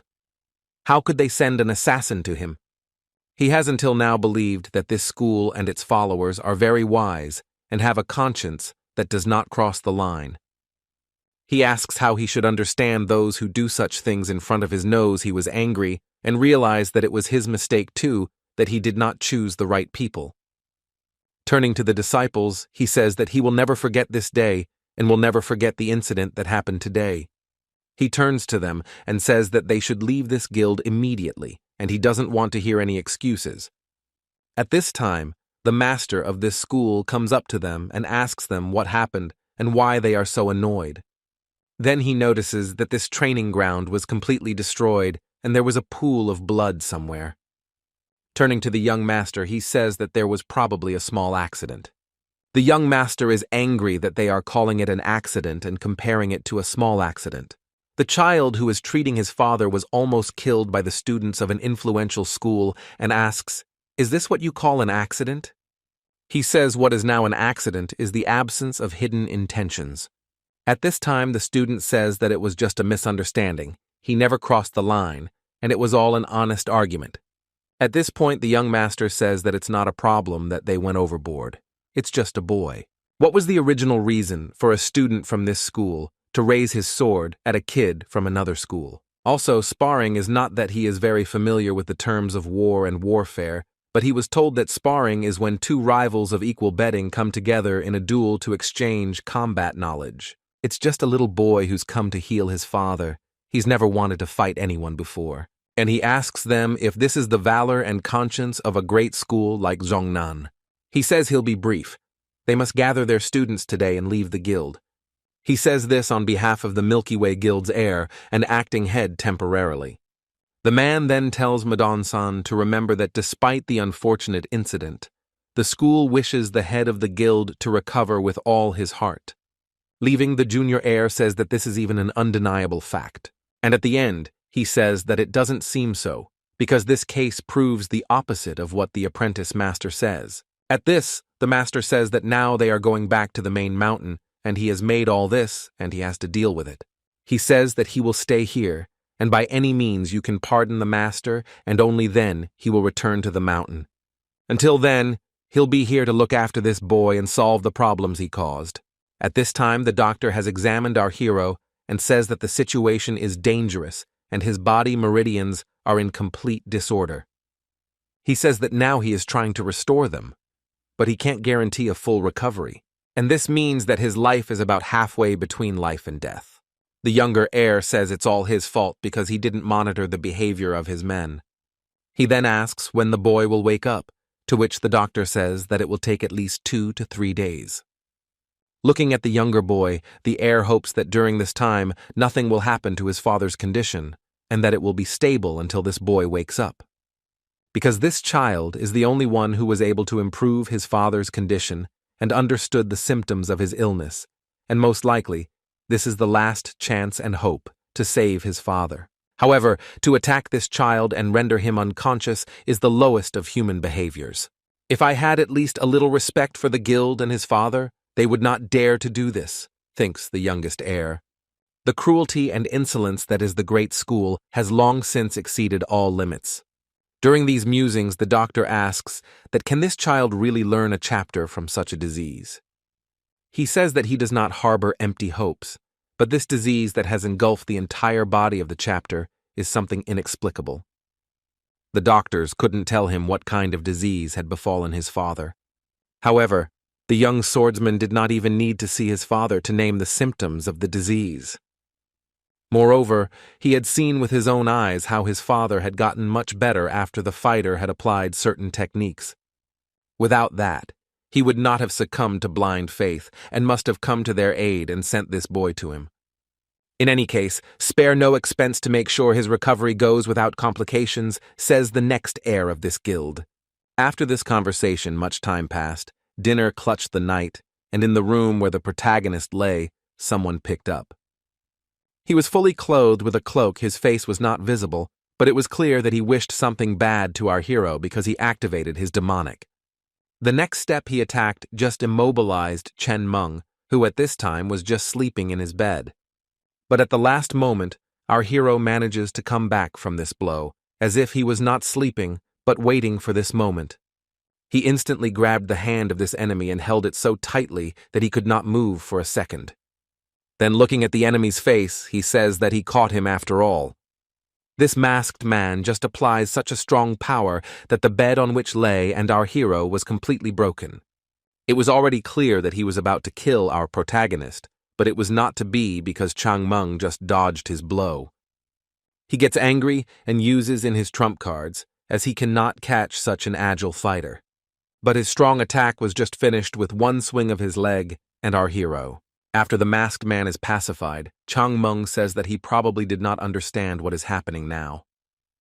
Then he says that it was not him who caught him, but he was caught red-handed, and at this time someone walks in all the representatives of the Milky Way Guild.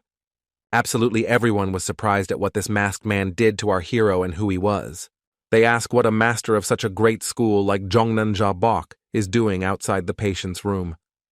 Then the junior heir says that initially he doubted the words of Chaon Min, but he has nothing to say about the result. Unexpectedly, the villain turned out to be the one the younger heir trusted the most, and even the head of this huge corporation. Then this man asks how he calculated that he was the man they were looking for. Our protagonist says that he was not looking for. It turns out he didn't have any assumptions about the identity of the villain. He just thought that if the one who treats Huang's head pretends to be sick, someone will definitely come to kill him. Then he asks what if he didn't come to kill him and didn't even show any signs. To this the protagonist replies that such a thing couldn't happen, because if he killed him now all the blame could be put on the school. Was he mad about such a chance? Then he's angry that he and Junin had already planned it in advance, and it wasn't interesting or fair in the first place. But it wasn't like that at all because those guys just decided to tease him just in time. What about the internal injuries then? According to the doctor, the injury was so severe that even the meridians were in a complete mess, asks that villain. Answers what he asks, two obvious things. There is nothing complicated to fool one simple doctor. Then he says that he is very curious, only to him with curiosity is not the right time. Now the most important thing is that he got caught in a trap, and he caught the villain who was going to kill the head of Huang. And this master starts laughing and says that the fact that he tried to kill him doesn't prove his attempt on his head, and says that the young master didn't believe the words of a liar like this boy. He turns to the young master and says that they are missing something important, and it is important and even illogical. Because why would he want to attack the head who had treated him well all this time and supported him every time? And isn't that why he never suspected that the villain who attempted to assassinate the head wasn't him? Then why did you try to kill the young swordsman, and why did you hide the fact that you are a martial artist? The young heir asked. And in turn, the master says that this child bewitched him, and even the most famous doctors could not cure this disease of the head, as some boy will do. To this, the next one says that he should have warned him then, and he thought that it would be enough to solve the situation. The masked man says that he was confused, and yet the young lord would not listen to him. He who is bewitched will never listen to another. Then he says that killing this child was the only way to bring him to his senses, so that they could continue to treat the head. All of this takes a very long time, and he wants to waste that time on someone like him, on people like him. This infuriated our hero. In turn, he says that he doesn't have to think of a way out, and it's clear that he is the main villain. He says that they just don't have time to listen to his stupid excuses. Then the protagonist uses his powers to attack the masked man. He in turn starts using his fang-like technique, which in turn encompasses demonic energy, and hits Chaon Min's arm squarely. It turns out that our protagonist missed the punch on purpose to show everyone. Showing his hand to everyone, he says that it's called a cinnabar monster hand. If you mark an ordinary man like that at high skill, he won't pull it, and before the first meal, his whole body will turn black and red, and he will die. Of course, now it's still so bad, but even at this level you can kill a person, especially if it's an ordinary old man not trained in martial arts. He then says that if there was someone else near the head who could inject the energy of the cinnabar hand for a long time without arousing suspicion, then he would test his innocence. After the next master finally found out that it was all planned by this master, he ordered everyone to capture the manager. In a flash, everyone found themselves attacking the manager and were even ready to kill him, since that was the order from the young master. And in turn, the manager was disappointed that he had almost reached his goal, and if he had waited a few months, he would have probably killed the head. At this time, the delinquent apprentice remembers his master's words that he needs to clean up his own mess and realizes that he has let his master down. He thinks it's more of a punishment than an order, but it's better than expulsion. He sees some huge smoke coming from the side where the head and his guests were resting. At this time, the battle was going on, and it was even apparent that things had gone too far, because all the guards of the Lord's mates had already been hanged. Out of the fog, our boy starts to say that he has already been exposed, and he is sure that he had good reasons, but he will tell about it all in Kwana. He'll be given a fair trial in the Kwan, and now we need to finish that fight quickly because our protagonist is not feeling well. He's getting angry because there's a little boy standing in his way who says he's gonna punish him. Our protagonist is getting his hands cinnamoned because he's some boy from a weak school. And our boy teaches his own boy to say that he won't fight against him because there is someone better than him. Watching a second-generation student who has committed crimes, he says that he is the perfect match for it. He says that this hero is just in time to take down the main villain. After he notices he's come to save them, after he realizes this is his perfect chance to right his wrongs, he gets right down to business. In one swing and explosive jump, he had already covered that distance, and was getting closer to protecting the citizens from danger. All this time, our protagonist, I just watched that this student would fight against his own teacher. He also realized that this apprentice from an illustrious clan could not fall at the hands of someone who had not mastered the martial arts. Then she turns to the junior master saying that he didn't lie, that all of this was true. He had studied the cinnabar hand monster but had shown his ability beforehand. Then the young master asks the video of all this if he is a swordsman and why he has other skills of other classes. Then to this, our protagonist answers that he really is a swordsman and even the most skilled in the world. At first the fight has already passed about 2 hours, and at this time, Chaon Min just rested and waited for the end of the fight. But then he thought that most likely, if it goes on like this, he will intervene. But after a few minutes, the whole fight was over and the second-generation disciple won. This whole video is the younger heir, and he says that he did a good job and he will never forget this help. But he still doesn't understand how he reacts to this situation he will have to do later. Nearly a year. This boy has dealt with it in just 2 days. Was the solution really that simple? He says that it can't be if it was so simple. Why no one has even guessed the existence of the traitors until now. It's like there's a wise old master hidden in this child. He asks this young swordsman what will happen to the manager who tried to kill his father. He asks if there is no clue about this incident that happened that day, but to this question, our protagonist says that he has no idea. Then the younger heir says that he thought he acted because he guessed everything. To this, the protagonist says that his concern was just to solve the problem and everything else that will happen in the future is Kwan's concern. Because his job is just to get the money he deserves. But the master says that nothing is finished yet, and he didn't ask him to catch the villain. The main purpose is that he just wants to get his father back on his feet. Our protagonist says that he will take care of all this himself, since that's what he came to this town for.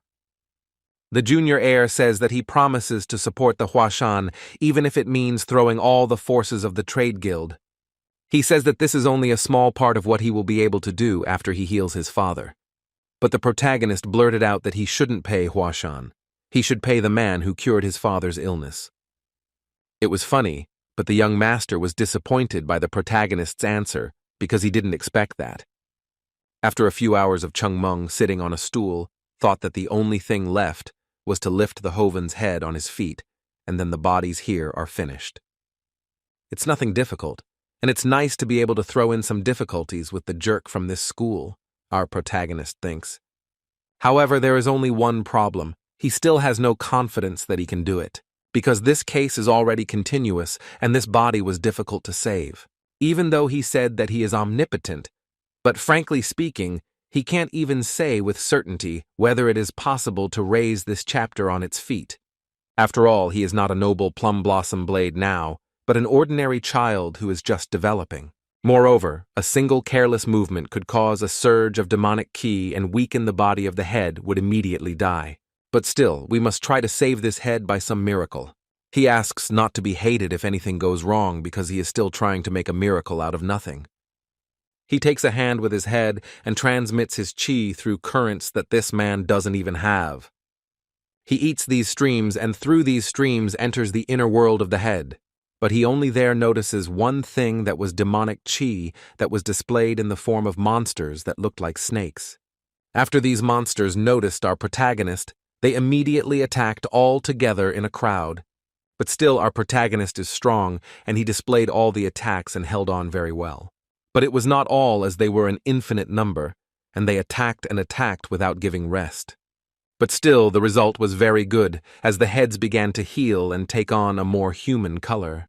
At this time, our protagonist was fighting the remnants that were still holding on and attacking our hero. In this space, Chaon Min used all his strength for the sake of freeing this body of demonic chi. He cut through them, destroying them and attacking them with his ki using his basic abilities. It wasn't all difficult, just that it was all very long, and it might affect the outcome of this fight. A long time had passed, and looking at Gloa's body, it was clear that she was slowly coming to her senses. Wallpaper still lasted attacks came from both sides, but in the end, the victory was won by our protagonist. He is already tired because he is already using a lot and is in a different body and using his chi. Because all the meridians were filled with demonic ki began to attack the streams that circulate the streams. He says that this fight cannot be called his, and the fight between the demonic ki as now everything depends on how long the head can endure. Then he looks at the head and sees that his situation is getting worse as all the demonic ki is going straight to the brain. He says that one should be much more careful with this, as one rash attack and a brain fusion will happen. Then this man is definitely finished. But if you back off, the infection will spread like ink in clear water. There's no time to think about it. Either attack or the outcome will be the same. He says he's bound hand and foot and must act. Then he plunges again, but this time he plunges right into the brain base of the allocated ku. But as they say, this was probably such a bad option as he was enveloped by all the demonic ki energy. Then he felt such a wild going something that wasn't even comparable to a normal blade strike, as this energy was bringing his entire body. He said to himself that there was no way he would lose his consciousness over such nonsense because he was the strongest. His pride would not allow the noble plum blossom blade to fall just like that, but such an easy fight with demonic chi. However, everything is floating in front of his eyes as if he was literally hit by something with his head. Knowing his shortcomings about his body, he starts using a secret technique and circulates all the QE around his core. After that, he somehow stands on his feet and thinks of ending it all in one fell swoop. Things are rolling much worse than he thinks, as their numbers have gotten much higher than they were before. When he woke up in his body, he noticed that some were already attacking him, but he was able to fend them off with ease as if it was a training session for him. But still, he was caught by one of them as they numbered over 1,000,000. But even so, they couldn't stop this monster.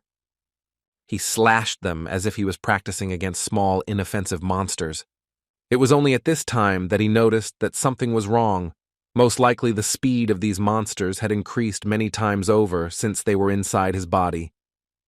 At this time, the crowd began to attack our protagonist. But by some miracle, our protagonist managed to avoid such a pitiful state, and he then began to concentrate his energy. He realized that this is a different level compared to when they were in the body and men. And it's all because they decided to desperately resist, realizing that they no longer have nowhere else to retreat. But more importantly, it's not being rolled up because of a lack of power. If this fight is occupied, he'll eventually have to retreat. And if he retreats, most likely his body will be occupied by these creatures and he will eventually lose his new body. During all of this, he still fought for his life, but because he was already tired, he was grabbed by one of them. Then he lost his weapon, which was the embodiment of his Tisu, and he despaired because he lost his precious weapon. This moment I devoured our hero, or rather the silhouette of his body, which was created by his chi. And the last desperate move, it was just destruction, or rather his explosion that would most likely help in this situation. He took this risky move since he already knew that if he didn't do it, he would most likely lose this war. Then all the energy enveloped his body and thus saved his body from all those pests. Then he fell because he used so much energy in such a short time and was exhausted. By some miracle he was able to just become, but still he realized that he could die at any moment from it. He thought that if he didn't use this technique in the end, he would most likely face a sad end to his life. Then he looked at this old man and saw that from his body it was obvious that he was completely healthy. Then that same head opened his eyes and looked around him. The only thing or person he saw was our protagonist, and he did not expect to see a child near him. Since he had been traveling like this for over a year, and when he saw our protagonist, thought originally that it was a celestial. After Head Huang passed into the consciousness of the Milky Way Trading Guild, the Milky Way Guild quickly put their affairs in order. If he didn't show up, this bastard's plan to execute his bloodthirsty plan, and the entire Huang clan would lose their lives. Meanwhile, this bastard would take over all of their properties. In the meantime, it turned out that the bastard was the son of a merchant with whom the past head of the Huang family was competing. But what can you do? Everyone has a story to tell, and crime has a price to pay. The only thing of interest was the source of the cinnabar hand. Turns out he took the secret teachings from a corpse he accidentally found deep in the mountains while on a trading trip. On the other hand, if it was the work of the demon sector, they were silently untraceable. And Head Huang was cured, even our head, that the demonic sect was not involved, and it can be said that everything was resolved well. Because of this, he became a benefactor of the Milky Way Guild, and they began to treat him as an honored guest. He was given everything he wanted, and even though he was not looking at it all, he was just resting all this time. After that, our protagonist sat at a very nice table and enjoyed the food. As Chaon Min was enjoying his meal, someone came and greeted him at the door. It turns out it was the head of the Milky Way Guild, and he says that he doesn't need to be escorted to the end because he has more strength than before illnesses. He turns to Chaon and says he's come to discuss some business with him. Then Chaon says that he already talked to him when he woke up and thinks now is not the time for that. He says he can talk to him now because he has plenty of time to talk to him, and he asks not to think about anything because he's gained weight these days. The marsh air thinks he has because 3 days ago he was half the size he is now. Then this old man starts his word to the hero and says what? He has business with the young swordsman who later helped him in such a difficult situation and asks him to fulfill his request. After saying this, he suddenly stays against him to accept his apology and lead. He says that the young swordsman saved his life, and he in the century will pay for this mercy and kindness, and also to help him. At this time, our protagonist was eating his food, and says that this old man should rise as he did for his own sake, and for the sake of the school.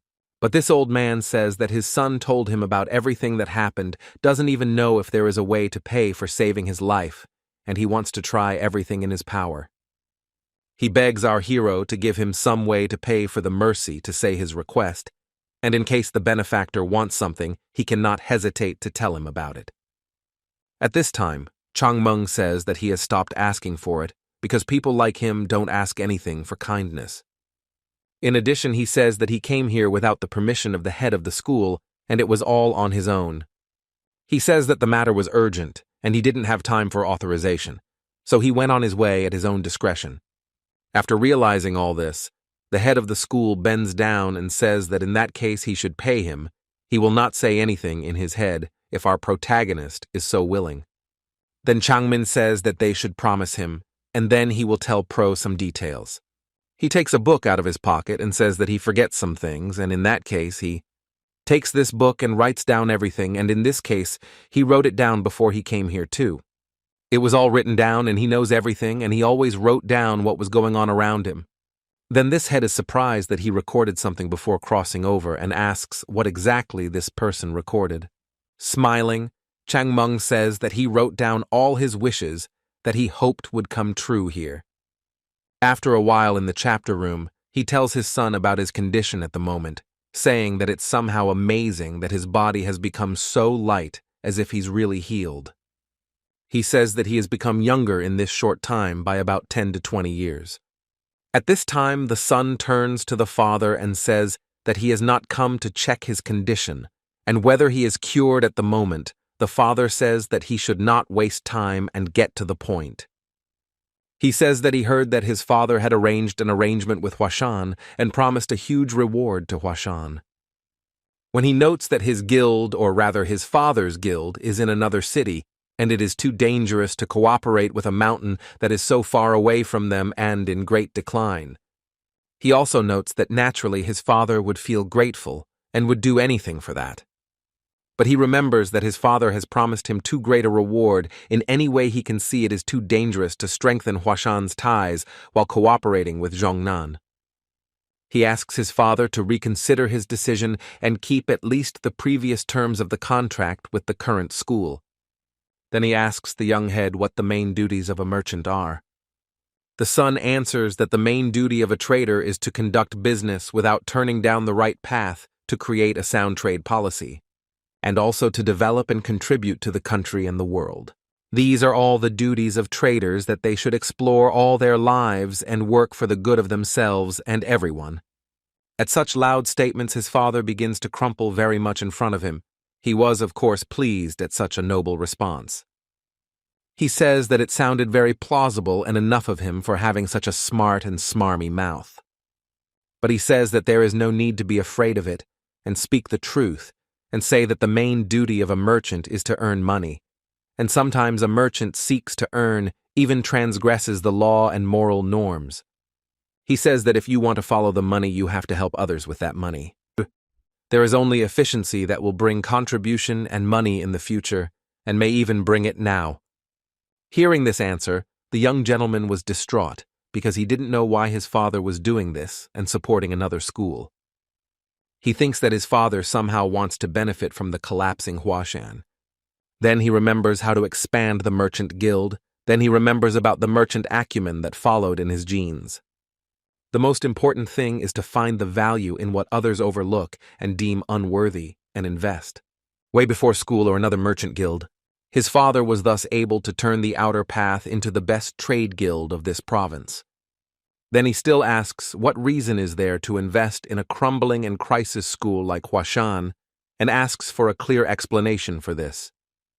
When he remembers and talks about that boy who cured him, and he says that the current situation is a school not comparable to Zhongnan, but even so, If his thoughts are correct, then this school will rise up, and they can get back on good terms with them.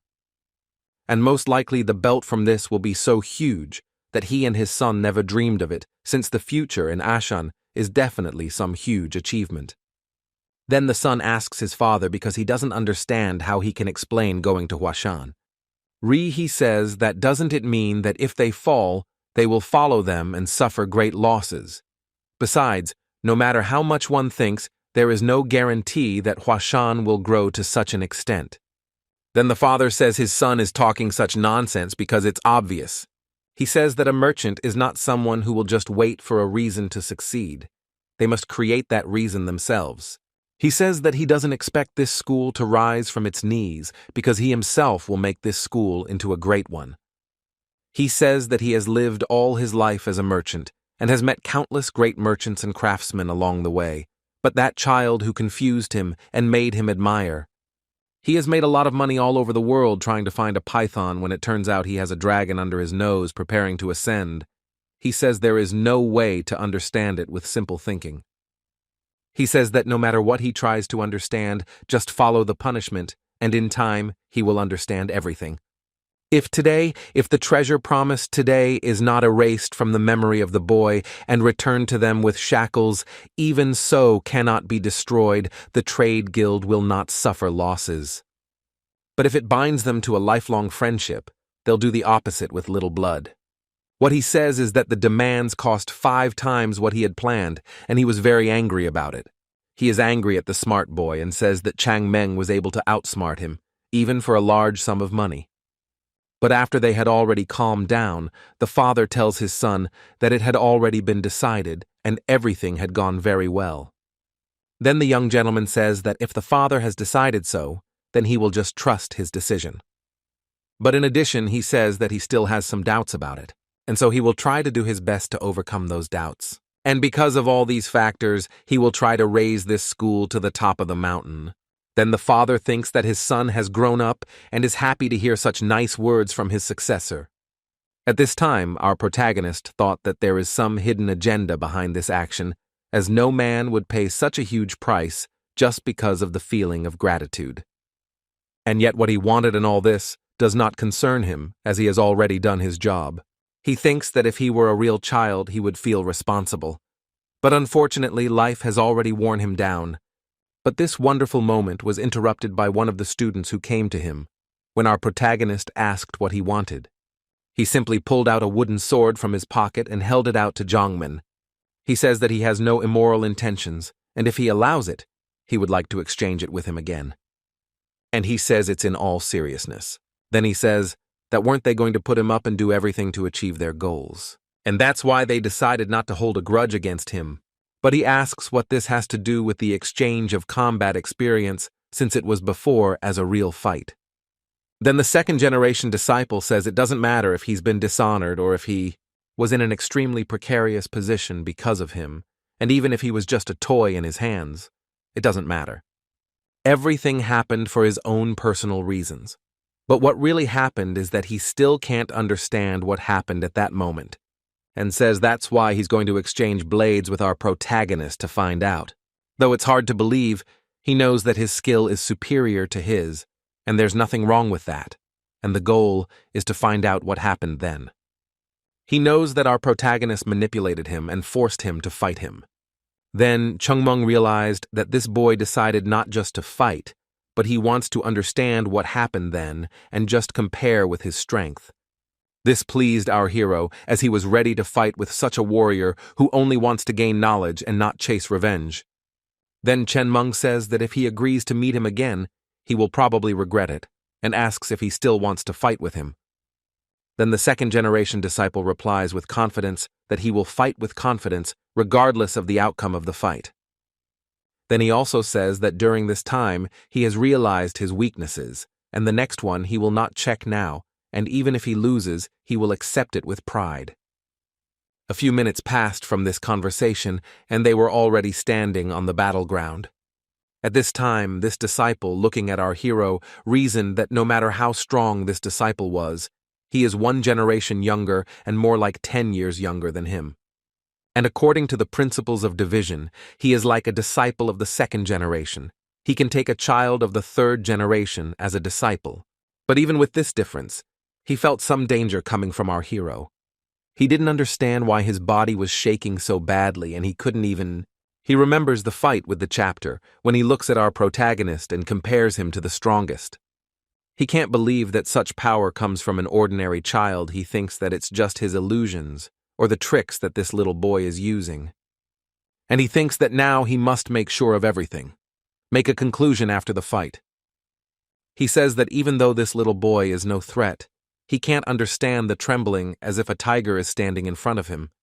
All this is, of course, a wonderful, classy hero. He especially notices his good intuition, and enough for him to see the difference in strength and capability.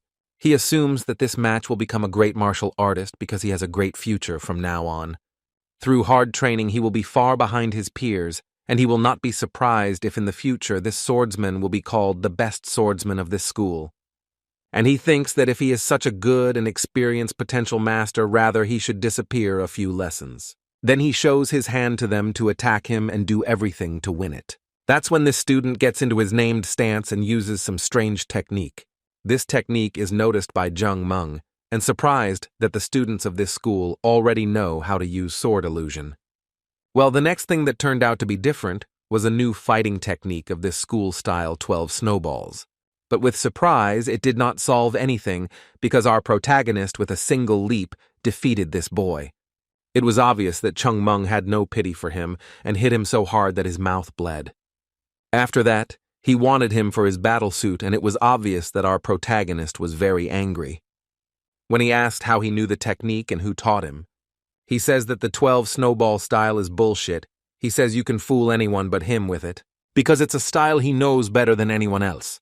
The sword that contains the essence of Hashan is one of the formations of the 24 palms of the plum blossom ball up plum blossom petals technique. The technique of 2 of the 4 palms of the plum blossom ball has been lost even to Hashan, so why is it used by a student like you, asks our protagonist. At this time, the disciple was only thinking of one thing, just how much difference in strength they had with this little guy. Because it's a feeling of fear, as if he met an evil spirit, and he thinks that now he will probably die.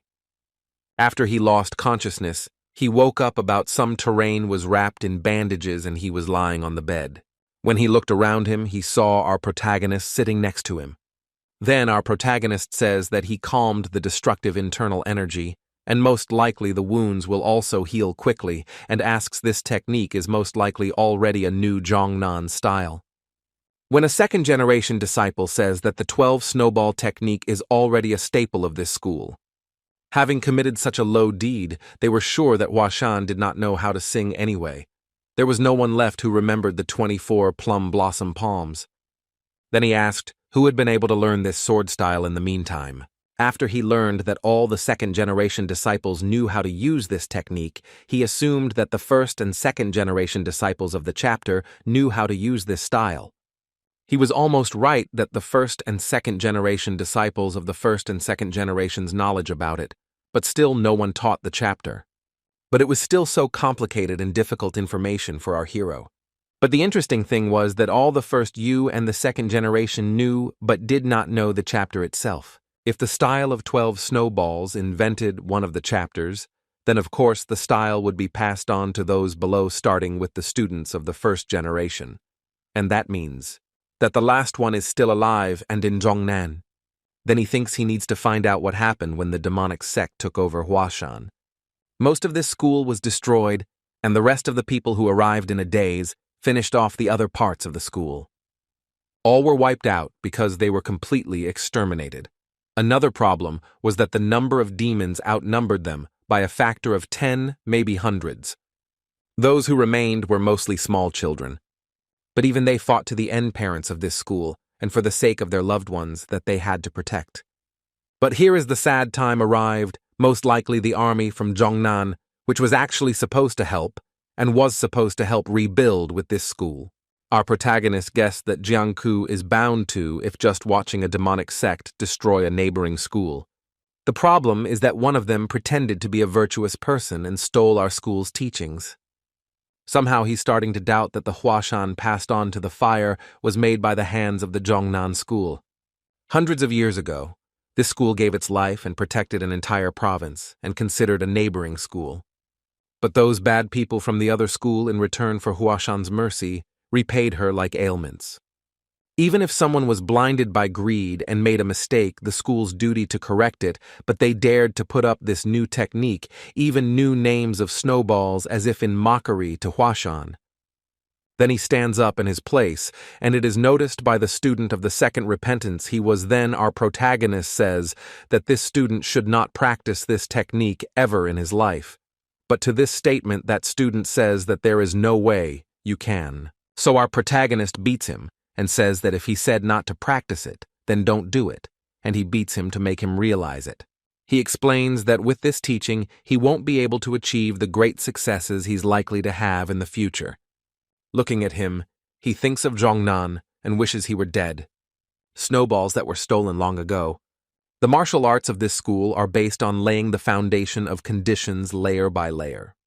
The base is the art of swordsmanship, so mastering it can be hard and slow, but the more he perfects it, the stronger he becomes. That's the essence of Zhongnan martial arts. He must forget about it if he wants to succeed as a swordsman of this school. Techniques are confused, and formations change chaotically. It does not fit the techniques of this school, says our protagonist. But all these words were not clear to this student, since he did not know about the truth that was covered under this. Then our protagonist was surprised that the student, this school does not know the basics of fencing with his school, and thinks why he should explain it. And in general, why did they even hit on such an unpredictable technique? This was the question that haunted him. Only then does he realize that the reason for all of this, and the reason they stole this particular technique, was because of him. Most likely they stole the technique looking at our hero's unprecedented success in the past. He realized that this thought appeared in a second, and out of nowhere he just thought to himself and thought of it. Most likely he had chased the students of this school like mice. He himself had awakened them to this. As one of the 9 strongest schools, Zhongnan was loyal in the power of his sword. But some disciple of another school smashed their assertion, hence their confidence in their power, and of course that disciple was Chaon Min. He thinks that they were foolish to do so, because if he had been in their shoes, he would have increased the school's swordsmanship. But of course, it was not the martial arts that mattered to them in the end, but the power it could give. Then he thinks that this student did all this, our not knowing about it and learning all this, he felt something strange. Looking at this little boy, he thinks that he is not guilty of anything. And even if he tells it all now, he will probably not understand many details.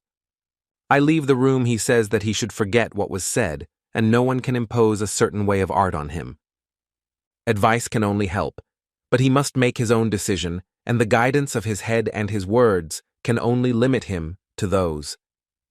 All this, of course, understood the second-generation student. He realized that to achieve something, he must make his own decisions to eventually become stronger. After that, our protagonist was on the threshold of the exit, and at this moment, he hears some strange sound. At this time, this disciple pressed one hand with the other hand, shows his promotion to him and says that he is very grateful for the instruction that he had previously explained and shown during the battle. Our hero just waves the other and says that it was all just a normal fight. After that, this disciple felt something different, as if he had met a celestial. He was enveloped by such emotions. At this time, our protagonist felt some strange emotions. He now wants to level this school to the ground. He thinks that these bastards did not repay kindness, and he cannot tolerate it. He thinks that if he was strong like before, he'd do it even now. But for now, he needs to get stronger, faster to get stronger. In these parts, only those who are real strong men are listened to. Then it was clear that this school was up to the wrong person who just wouldn't wait, because this person would make them pay for all the sins they had committed to his relationship at the school. At this time, the school had a strange situation going on with our protagonist. Someone is biting their nails in fear because they think that this person must have had a reason, and Chaon Min is not the kind of person who disappears into trouble. It was of course his elders who were very worried because they were going to have a huge problem because our protagonist hadn't been back for a week. convincing his mentors to believe that. They're saying that his mentor, Ungam, said that the head called him again, and they are afraid that this will cause big problems. At this time, Ungam, who in turn is the owner of the Salt Plum Pavilion, was just hearing something from someone. He was yelled at by the head of the Finance Pavilion that 7 days and nights for a third-generation disciple to be absent without a solution is unacceptable. He asks for the head not to be silent about it, and the Infa formulated a foundation of what the others will think, says he in his head. At this time, the head of the Combat Exercise Pavilion, Hyun Sang, asks that they all calm down because they don't know for sure what happened to the child. He might even hit some bat. And that in turn, the head of finance says that what else can hit in this area? Even if he hit, shouldn't you personally come and tell the elders about it? Why do they have to figure it out themselves? And the head of finance is worried about the child and says that he could have gotten his leg back, and because of that, he couldn't come here, and rather he is getting treatment somewhere in the extreme. He asks the head that they all check the neighborhood of these mountains again in case something happened to this child.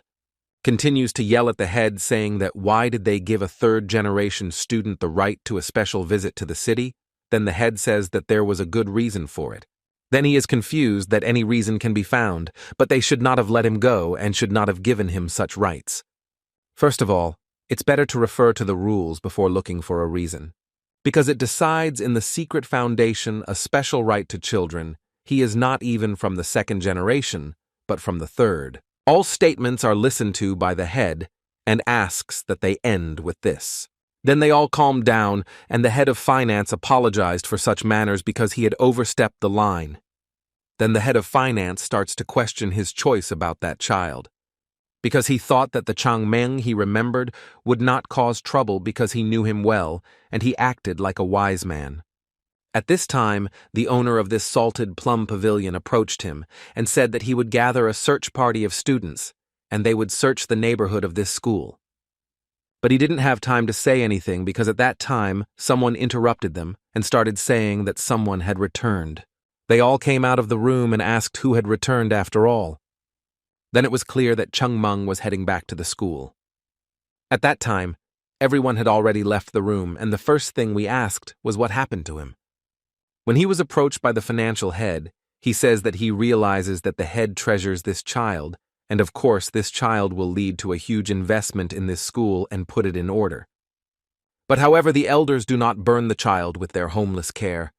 Since you have to do everything on merit, this is really and right way of running a school. However, it is also the decline of a person as fast growth.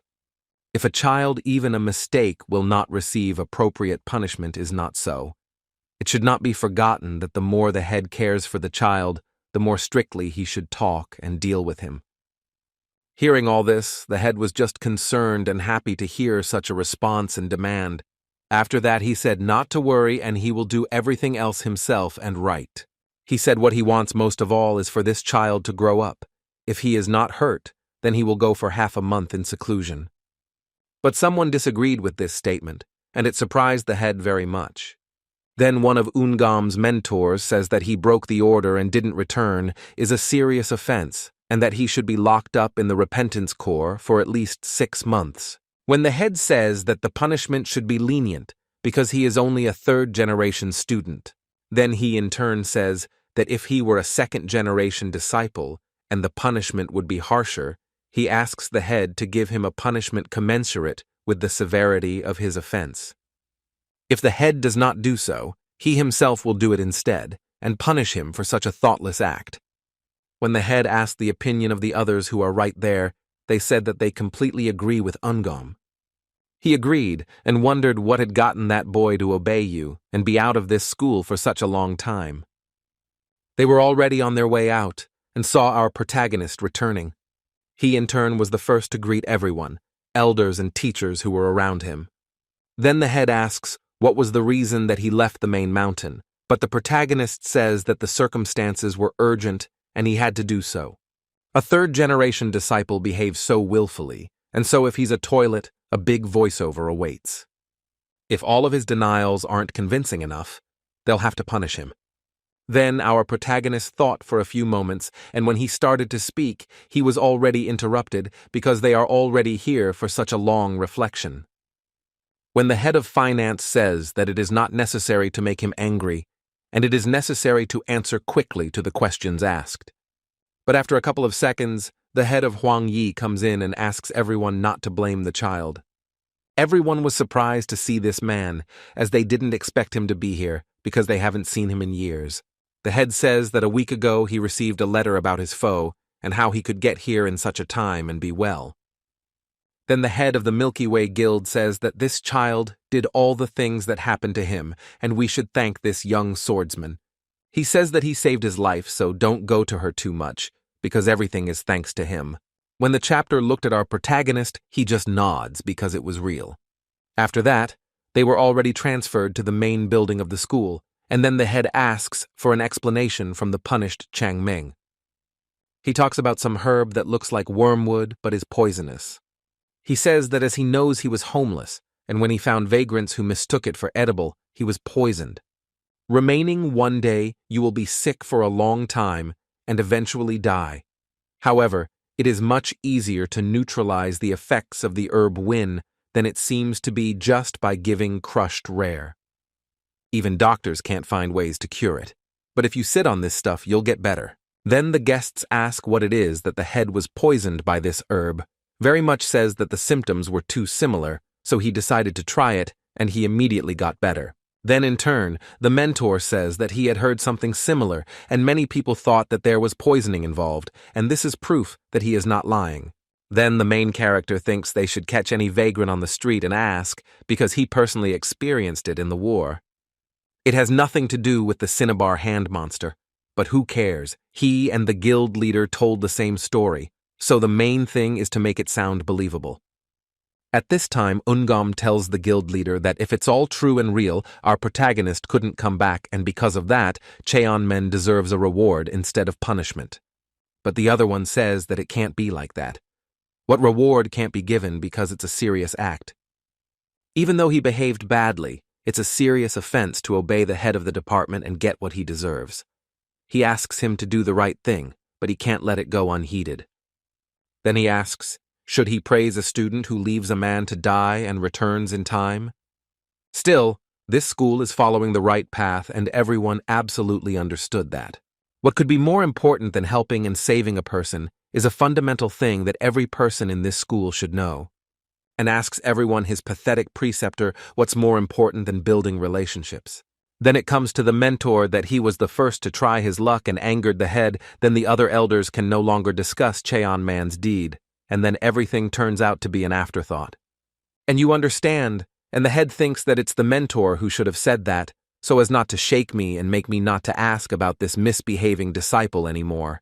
Get up from the chair, he says that most likely his intentions were revealed, and he should have done the same.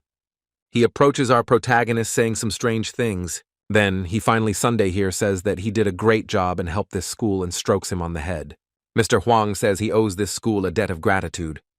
To put it bluntly, he was helped by the young butcher, Mr. Chung Meng, but he decided to rewrite Hashan. So to pay Hashan for the favor, he wants to make an investment. This surprised the Minister of Finance because it will affect the financial situation of the school very well. And he wanted to say more precisely, he just wants to give support to the situation under the return, but the support can be accepted free of charge. The head of the school says that no support is needed because they are already grateful for everything he has given Hashan. Mr. Huang says he wouldn't have come here personally with the whole family if you plan to stop here.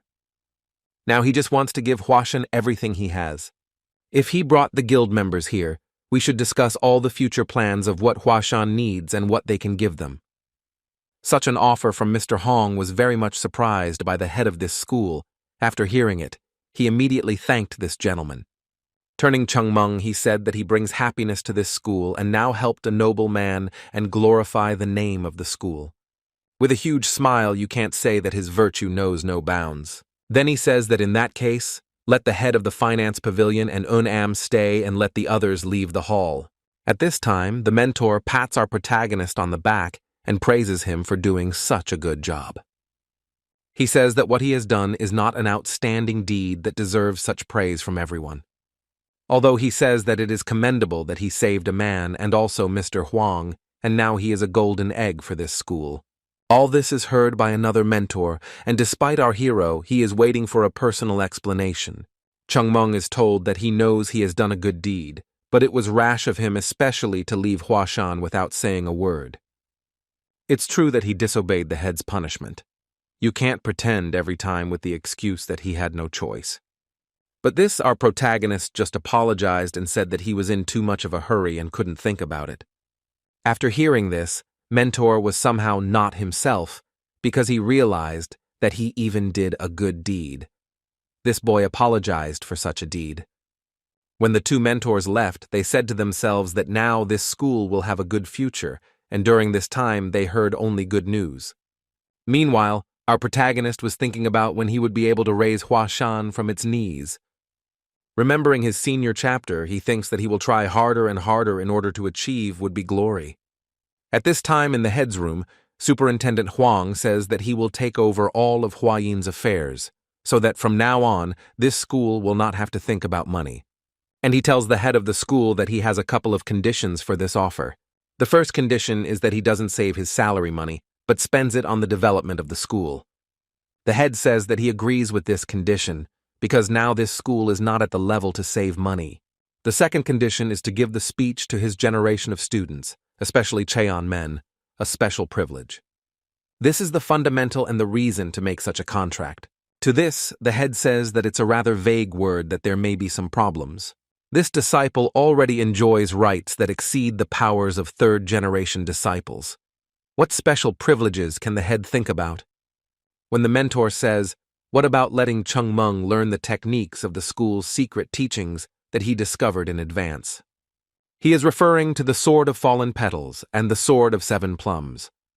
Well, once they finish learning them, it will be possible to give this student the right to master them before many.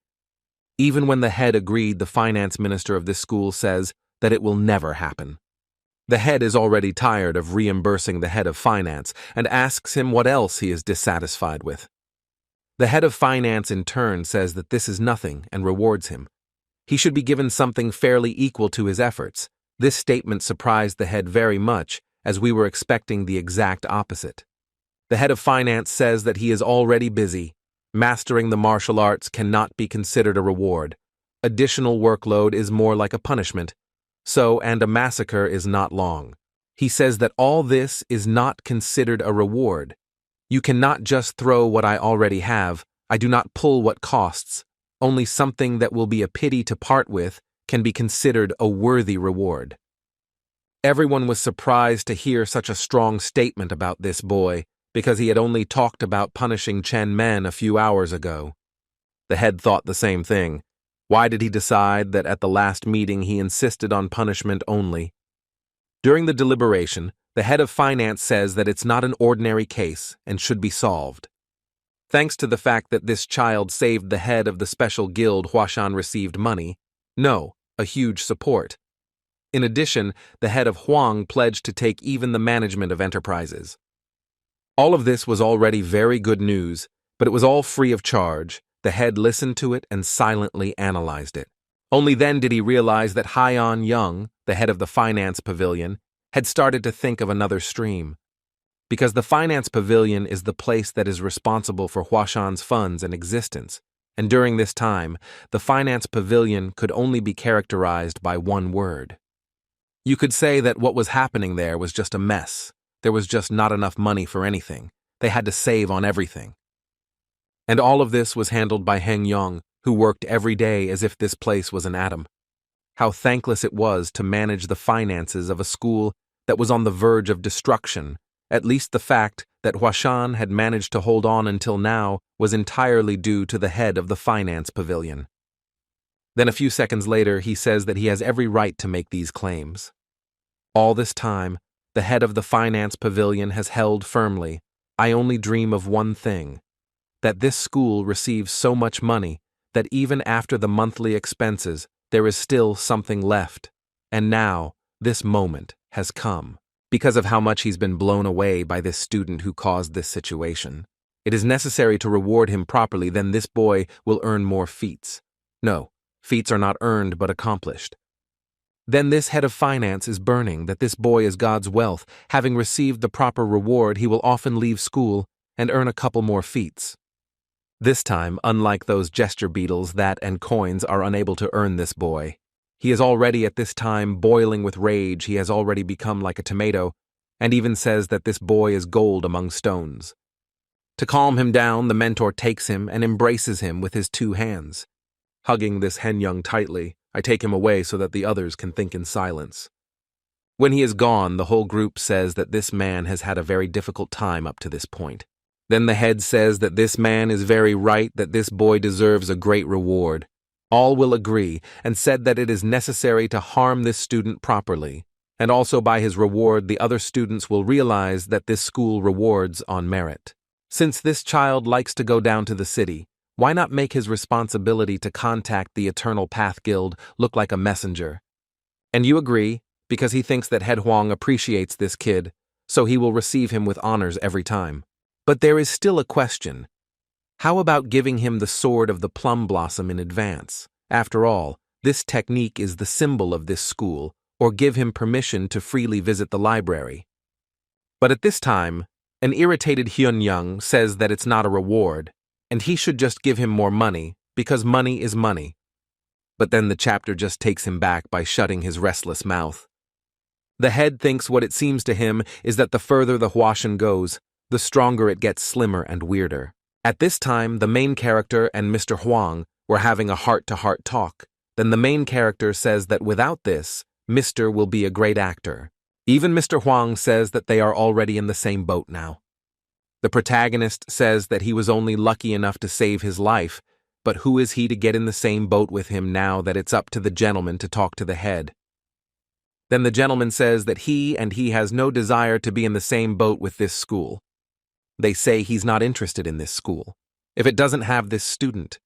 When he heard that about his identity, Mr. Chaon Min was very happy, but he says that Mr. Huang overestimates him. Then Mr. Huang says he's lived his whole life as a merchant, and he's going to stay that way until his last breath. As a merchant, he has one major weapon. He can see right through people. If his eyes were failing him, he would have been burned out even if he considered everything that happened to be a mere vision. Someday he is bound to fail, and in this case, it is something to lament and regret. However, if his eyes don't fail him, isn't the guild forever on the road, and this school will not wait only good news and news?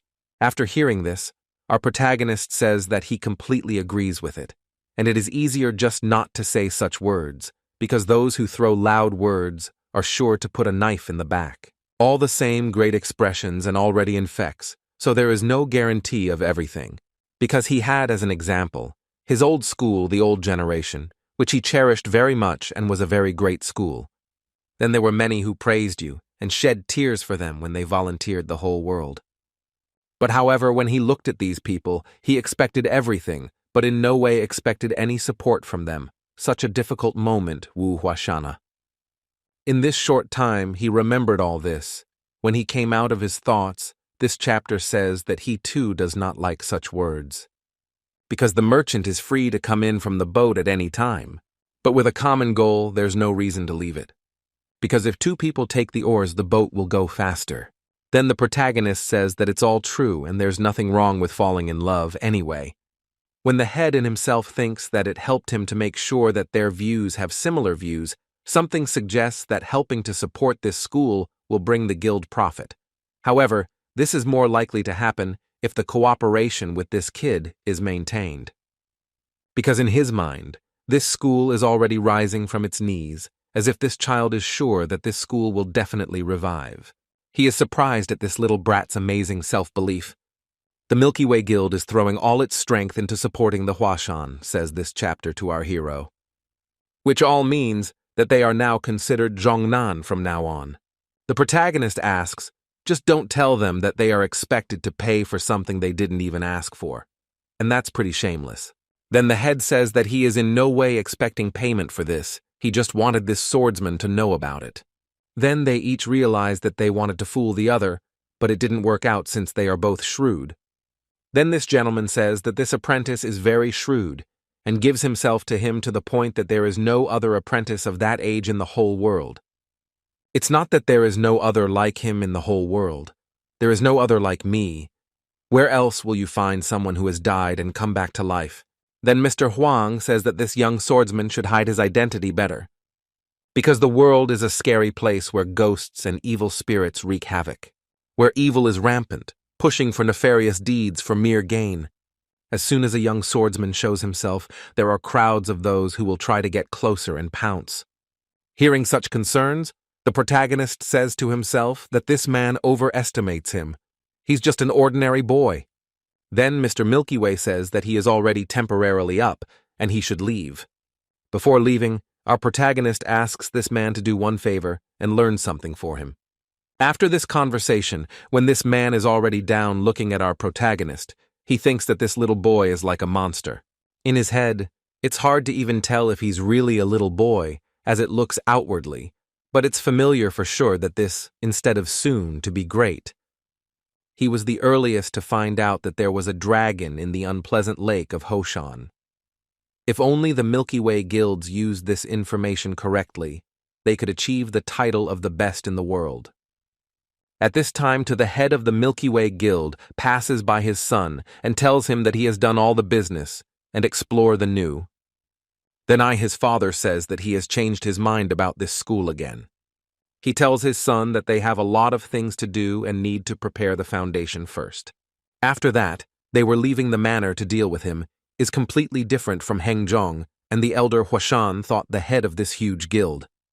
In a world of trade and constant feuds, someone who had to survive all his life would hardly be like the Taoists. In any case, they had eliminated the biggest obstacle to the revival of this school was poverty. Now it is worth wasting time to insult the other school if that school has forgotten its foundations and laid its eyes on other people's foundations, while Hashan has completely lost them. This was the moment to focus on learning martial arts. The impact of the Milky Way Trading Guild's power was truly astounding. They instantly stabilized the ruinous business in this city that was beyond the power of Hashan, even with the mobilization of all the disciples. Proving themselves as skillful merchants, they filled the places with buzz once again, and it only took them a couple days to do so. Everything was fine as everyone had work to do, and even the ordinary people had a good understanding of the prices that were being sold. Thanks to that, even the face of the head of the pavilion didn't slip into a blissful smile. The stability that had finally arrived after many decades, the Hashan time stretched out measuredly and calmly like the silent water current. Even though it applied to everyone, all the disciples practiced in time without tiring. Some even pulled a huge wave of cobblestone to become stronger. At this time, they were being trained by our main character, and he was saying that it's not enough, I don't have to try harder. He saw how tired everyone was, but joked that they would train until they died. But at one point, the student didn't want to lack his strength, and it was as if he thought he wouldn't get up. But still gathering all his strength, he did one last push-up that cost him his life, and still he was able to save his life. This is a video of Sasha, and he was happy that everyone and his juniors achieved such success, and of course he was happy that he saved his life. And the training was very good, and of course he was happy about that. He thanked everyone for the training. Then the elder thought that he initially, when he first started to cancel the training, he was overcome by many doubts. He wrote that simply hardening the body will not bring any results. Since fencing technique is based on the speed of change of the ball and sword and Lucy, could only be a hindrance to mastering the ball. However, to his surprise, it was worth it for them to harden their bodies as sword strikes became two things and faster. The change was noticeable on their faces as time passed. They enjoyed practicing more and more. Before, everyone used to wait impatiently for dawn training to end, but now there were those who even deliberately delayed. They had a second competition to get stronger, and they were glad that they were training. Their bodies became much stronger than before. Using the moments, they always showed off their improved body, but it was worth it as they practiced harder and harder. But the eldest got the idea that this school was slowly turning into a mountain bandit's den, or a bandit's den. He recalls that these guys said that after they cleaned up the place, they would go to morning training. When he was talking to his youngest, they mentioned the main character not coming back today. Turns out he's rarely seen at practice lately because he's busy with something, and it was worth the wait. Since they started training, voluntarily the main character stopped showing up during training. But even so, he doesn't sleep everyone off, and I wonder where he usually avoids. Then the younger one says that isn't he the Milky Way as soon as in school, he started frequenting there. Changmeng is the busiest person in the school, and the older one was in complete agreement. They are left wondering if the elder feels this strength. He says that strength is a relative thing, and that to know how much stronger you are, you need an evaluation criterion, and since all the seniors are getting stronger together, it's hard to evaluate the difference. However, with the appearance of Changmyong, they became two stronger. He says that two. It's not an exact answer because it's still hard to evaluate, but he can say for sure that he is able to defeat 3 of himself in the past. But the younger says that this is definitely not enough because soon there will be a meeting, and they must become much stronger in the meantime. Are they stronger when they were in the past, and when they are because it is necessary in order to win? Then with the elder says, then as the main character returns, they will ask for a load increase and all the rest of the goal achievement. It's been about 14 hours, and already outside was deep night has developed, even if it's all for the sake of getting stronger. Why does he have to run away from the guys every morning? This training isn't even part of his duties, and all he came to. While until death swung his sword is just a reduced disharmony between body and spirit. Way too extreme and ignorant. He practiced the unified sword in which man becomes the sword, and the sword, in other words, man becomes one. Now his sword has reached a perfect harmony with his past physical body accordingly, even if it looks dangerous and bearable.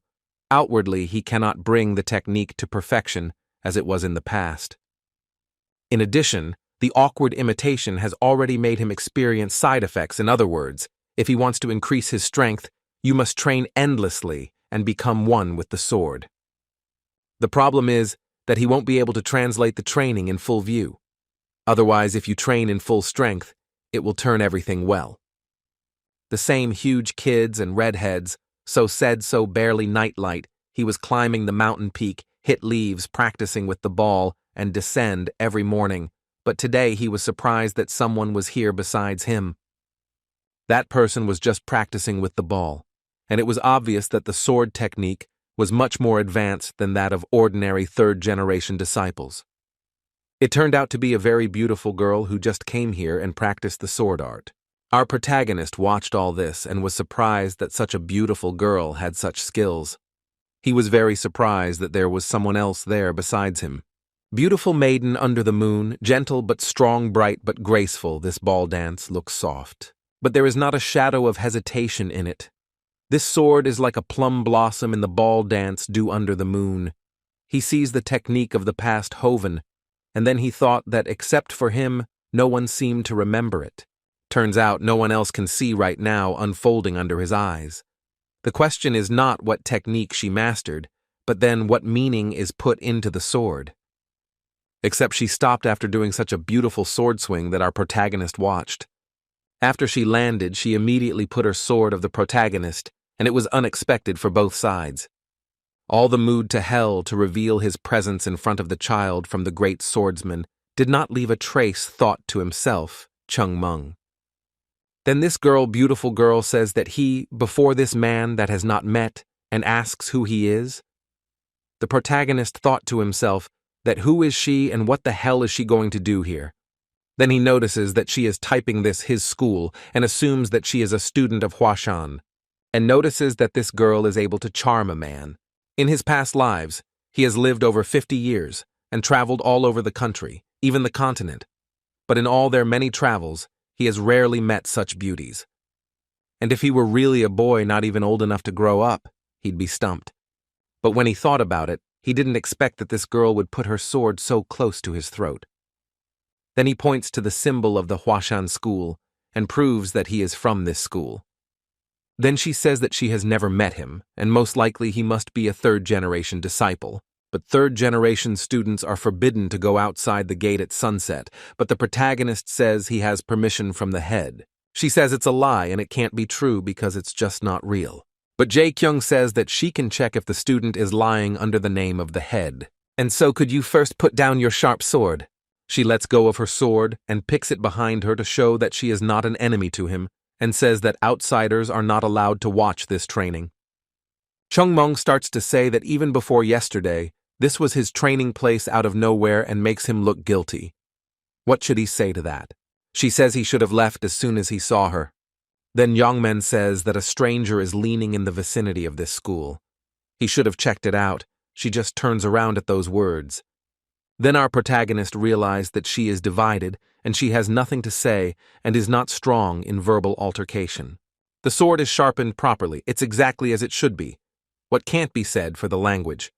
Well, with a face like that, I don't think she's had many fights. Then she asks the boy's name. The protagonist says his name, but she didn't bother asking. The next question was whether the protagonist had already gotten a middle name. Then he remembers that it's the third-generation student's turn to inherit the surname Jong. But because his name is Jong Meng and his middle name is also Jong, it's all obvious. And such stupid questions, our protagonist thinks that this heroine beautiful girl is probably stupid. After that, she stopped the second-generation student's Yayu Seol. If he is a generation Jong, then she is his Shigu. When our protagonist is created by the question, someone was from the PEC generation. Naturally, he was followed by the UN generation. But since he came back to this school, he had not met anyone from the PEC generation. He thought naturally that because of the hard times, Hashan had missed a generation. After that, he is angry that it is also satellite and not easy, and even the fact that she looks at him high up, it also pisses him off. She says that the whittling is starting and stop hogging other people's practice space and stalling. She says that to check the corners to see if he's telling the truth. But if he has heard, he must be prepared for the consequences. When they left, they thought they were very strange because there's some reason for it. Our protagonist thinks he should look for another place to train. It was already morning. Everyone was already having breakfast, and for tomorrow they had a great meal that included a lot of meat. And everyone had some kind of strange atmosphere, but however, it was always different, and there was always fun when there was meat at the table. Then our main character wondered why there was such a gloomy atmosphere. Then with Sasha says that the PEC generation came back to the city, and we should always call them differently. They do not like to be called the PEC generation. And anyway, they left this school for a while to go to a closed practice, since the practice areas in this school are not properly equipped, so there was no place to do a large-scale private toning. He asks what is wrong with the rest of the guys, if all the older ones have a nasty temper and train the younger ones on that older ones say that they don't drink people like some. He says that all this happened because of the end of the Blossom meeting.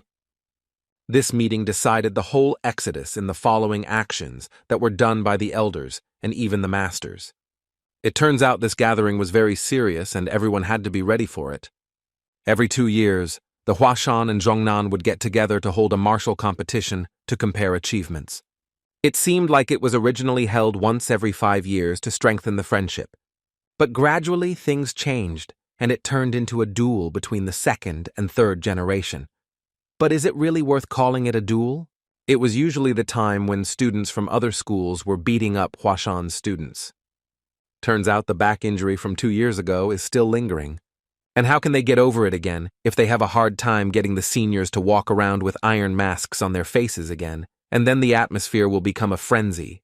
The mentors can't personally enter the battle because the case is serious, so only the second and third generation students participate in the competition, and during this time they were just beaten up. Ask the protagonist. He replies something. That's right, so the elders said they no longer want to relive this and goes into closed training now and only just returned. Otherwise, it is time for Huazhong's last bloom. This makes our protagonist very happy as it means they will have a showdown with Zhongnan. In his time, there was no such thing, but now this friendly duel is being organized to expose the weakness of the Huazhong. He's angry that these Zhongnan masters just want to show their superiority on a crumbling school. Despite all the chaos in this school, he can't watch their students get beaten by other training, and now they can win. Then they reply that by themselves, hunting in a closed practice to prepare for the fight, and not favorable conditions, it is hard to claim victory. Then the main character faces and shouts that they too should win in such a case. He asks everyone if they are willing to do anything for the victory they will have in their next fight against other schools. Even if they have to drink me or break arms and legs. Surely you are willing to go to the death to defeat these not up to the masters from Junan to restore the good name of this school. Now, there is no need to worry they will all be brought back. Such words were heard by everyone. The second generation head disciples are returning. Some have already arrived in the city, the rest are on their way to the city. Such news will be heard from the head manor. Then Sadika asks why the meeting in the other city that was held 6 months later was postponed. Then the master says that the news came from the other school, that this time they want to hold the meeting earlier. Then it turns out that they have to postpone the meeting. Isn't that what the mentor asked? In the next question, it turned out that Hashan's disciples would still be able to participate in such an event. All matters have been resolved, and at least they should be able to live without worrying about food. And compared to the past few months, this is a significant change. However, they are still not a real big school, although they have managed to find new battle drills, which they are actively mastering, but it is too early to prepare the results with Zhongnan. If suddenly the outcome is the same as before, he fears that Hashan, who has barely found hope, and the children will tolerate the savings, decide that they are not capable of anything. The head says that he understands all of this, but still. But will the disciples find hope if they avoid the assembly? And do you think that they will decide that Dasha's own head does not believe in them? Asked the head of his junior. He says that he himself does not know that it will be difficult to get good results. Another school has gone so far ahead that they can no longer catch up. There is no shame in losing. What can you do if you lose, even with all your efforts? You just have to try harder. But avoiding the battle to avoid losing is something else completely different. They will cause great anger for the sake of a moment's peace, and it is not what others and even students expect. The children have had enough of new things. They need to set the table and have a big feast. When the head was left all alone with his thoughts, he thought very long and shrewdly. He looked out the window at the nature that surrounds this school. It was very difficult for him, as he was very worried about his students. He was in pain with every breath. It seemed that someday the thorns would grow deeper and his breath would be cut off. He had one thought in his head as to how they could win Zhongnan and how this fight would affect his students. At this time, there was a discussion in Chungmung's room. There was a familiar face there. They were discussing how much stronger they had become, and Chungmung at this time said that they had become with her just a little bit. Then one student lingered on the fact that they didn't die while they were practicing and became only a little bit stronger, and how it was possible if his body could feel it. After that, he had to listen to a lecture from Chungmung about not being able to make their bodies stronger in a short period of time.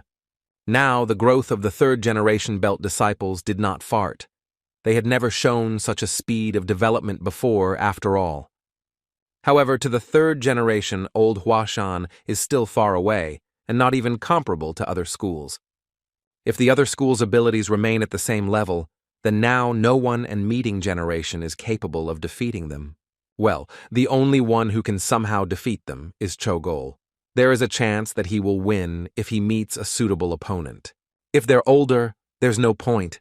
If they have almost zero chance. Then Strachey says that the meeting is half a month away at best. They can't beat the opponent after months of training. How can they catch up with another school in 2 weeks? Because they have absolutely no chance against the techniques and abilities of other schools, as they are already more honed and already capable of defeating other opponents. Then our protagonist says that is why he asked the question concerning death. All gathered at the pavilions where the training takes place as it was, but it's all good, since there is already a result. In an instant, everyone turned to somewhere where a bright light shone. It was our main character who was waiting for them and wanted to say something very important to them. When the older man reported to the younger one that everyone was gathered as he asked, and everyone was waiting for some orders or answers to questions. Then our protagonist pulled out the sword and waved it so hard that it looked like they were using an illusion. Everyone saw the real sword, and was surprised to see exactly what kind of training they are going to get today. Then our protagonist says that the new way of training is just a training and there is nothing to worry about. He says that in order to pass this training, They only have to try to die once, and then they will understand the meaning of this training. Everyone was scared. They said that Junior was crazy and that today he was really going to kill them. They were afraid of every breath of our main character because they didn't expect what he could do this time. He was dangerous without the ball, but what will happen if he uses the sword, in turn says that they must be ready to fight Jongnan. He says that however seniors can win, no, you must win, and he will make it happen. When one case says that, well, if so, he will go all the way, no matter what this new training is. He will endure everything, absolutely everything. But he doesn't understand the word, try to die. What does that mean for him and for all these students? Then our protagonist turns to him and tells him to go to the arena first. When he went back to his elder expecting him to support him or do something to save him, and his elder just turned his back on him. But it was obvious that everyone was afraid of that. So he merged, and at that moment he hated everyone as they betrayed him at such a desperate time. Because of the hopelessness, he decided himself to go to the arena and face the prison. He realized what he said in vain about becoming strong. Then our protagonist says that it probably sounds strange, but they are already strong enough. All the training didn't come to nothing, but still they are not even for the third-generation Zhongnan disciples. But it's all confusing, all at the same time, since they are strong, but at the same time, they are also weak. If Zhongnan's Li Xiongbaek is considered strong, then their abilities are still at about the same level as in the past. Zhou Gol can stand for victory. Yun Zhong will need some luck. But the rest of the third-generation students will never win unless fate decides so. He doesn't think even the help of fate will lead to victory over Junin. In fact, if you can't defeat another school because of your weakness, it's because even when you strengthen your body, you keep doing the same things. Then you have to think about why you need to learn fencing and what you need it for. This school has already formulated the answer to repair the body with a ball and finally achieve immortality. In Taoism, the sword is just a tool for training that will help to enter the path of truth. However, this guy and the creature will want to give such an answer. Then the student replies that to see the enemy and to make it easy, one must learn swordsmanship. In turn, Chang Meng just laughed, saying that this is a typical answer of a follower of the dark path, which is not suitable for a Taoist at all. But still, it's only half, so it's only half so, it's all about winning.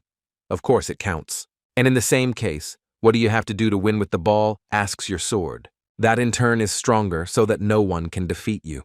You'll only win if you're stronger than your opponent. That's the basic answer. But it carries a slightly different meaning. You have to find out for yourself what that meaning is. Then he throws a wooden sword, and at the same moment, this student grabs this weapon. After he got this sword, he didn't know what to do with it, as he didn't think he would fight with a wooden sword. Then our main character tells him to fight with this particular sword and fight enough to win it. This was too strong a statement for this student, as he was imagining the difference in strength. He was saying something that on many stronger than a few months, even 6 months ago. This is our main character just laughing and saying that he also just did not lie on the couch, and during this time also trained for this fight, and is now ready with him to assess their strength and exchange combat experience. Then he says that he attacked the protagonist with all his might, so that he could evaluate his strength. Well, at this time nothing happened, and that of them did not want to attack, but it remembered about something. He changed the times where Zhou Gol was just playing dumb, but after a while he was going through such a difficult training, so he was probably so tired. But during these musings he was interrupted by some strange sound or some people. But it was a single person, and it was of course the disciple who was already making to shorten the distance. After that he made a swing of this wooden sword to somehow overpower our protagonist. In turn, Cheng Meng was very pleased that this disciple was using his abilities a lot. He was attracted by the fact that he immediately reduced this distance. If you compare only his abilities, he is not inferior to this student from the other school, and his confidence is very high. Then he begins to wear like a beast to hit our hero, but he still did not hit in any way. He would like to finish the air where there is nothing, and the last moment as if vaporized. He realized that his weakness is very visible, and he will not be able to do anything to our protagonist. He was angry that he was just wasting time during this time and not progressing in any way proportional to his attitude towards Chang Meng. He was trembling that there was no way he would win, and trembling that he didn't have the strength to separate an opponent like him. It wasn't fear, he just wanted to win, and his anger he began to look for some blue color. Turns out this was the ball flow ability, which is very rare in this school. Making a huge leap, he carried and to our protagonist to one blow to decide the outcome of this fight. But there was no way on the gorgeous hero was not a weakling, and in one move made so that he fell and struck his crushing blow, at that moment the student thought that he would really die. From this blow happened, nothing terrible. This blow in no way touched this student, and the area that enveloped him just exploded. At this time the student felt great fear and really felt what death is. He did not stop laughing after that. At this time on the posh hero said that he rested, and now he will take care of others who will be his next opponent. When our protagonist looked at everyone around him, he saw that they were all just afraid to go out with him in battle once for all. They were just stealing their responsibility and not to go out and get hurt. They didn't want to stand out from the crowd. Then one of them says something that is older. You can go out to wallpaper with this monster to deal with it somehow. Well, then he warns his elders that if they don't, he will attack them, and in that case, there will be nothing left of them. After this statement, our protagonist is happy and laughs, saying that he is already attacking them and warns them that it will not be easy. When he jumps on the crowd and starts a very fierce and long battle, but still the outcome of the battle was already written. The crowd that had been waiting for our protagonist for just a few hours, and they just lost very quickly, with our protagonist fighting them like children. After all the beating, our protagonist asks why didn't he repel the attack even when he warned him. Then the student starts to get angry, saying that he is too fast, so fast and strong that he didn't even think in time to fend off the attack even a 3-year-old would understand. When our protagonist says that this turns out to be a wonderful thing for everyone to know, but then why doesn't the older ones do anything about it? And this question really confused him because he didn't understand what the child wanted to hear though. Then our protagonist makes a huge swing which makes a wave comparable to the wind.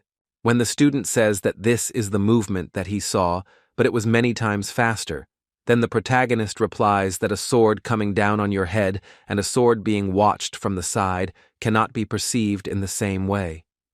In other words, it was a very basic strike that can be repeated by anyone if they temper their body to the same level as the elder. First of all, the position of the legs first to the right.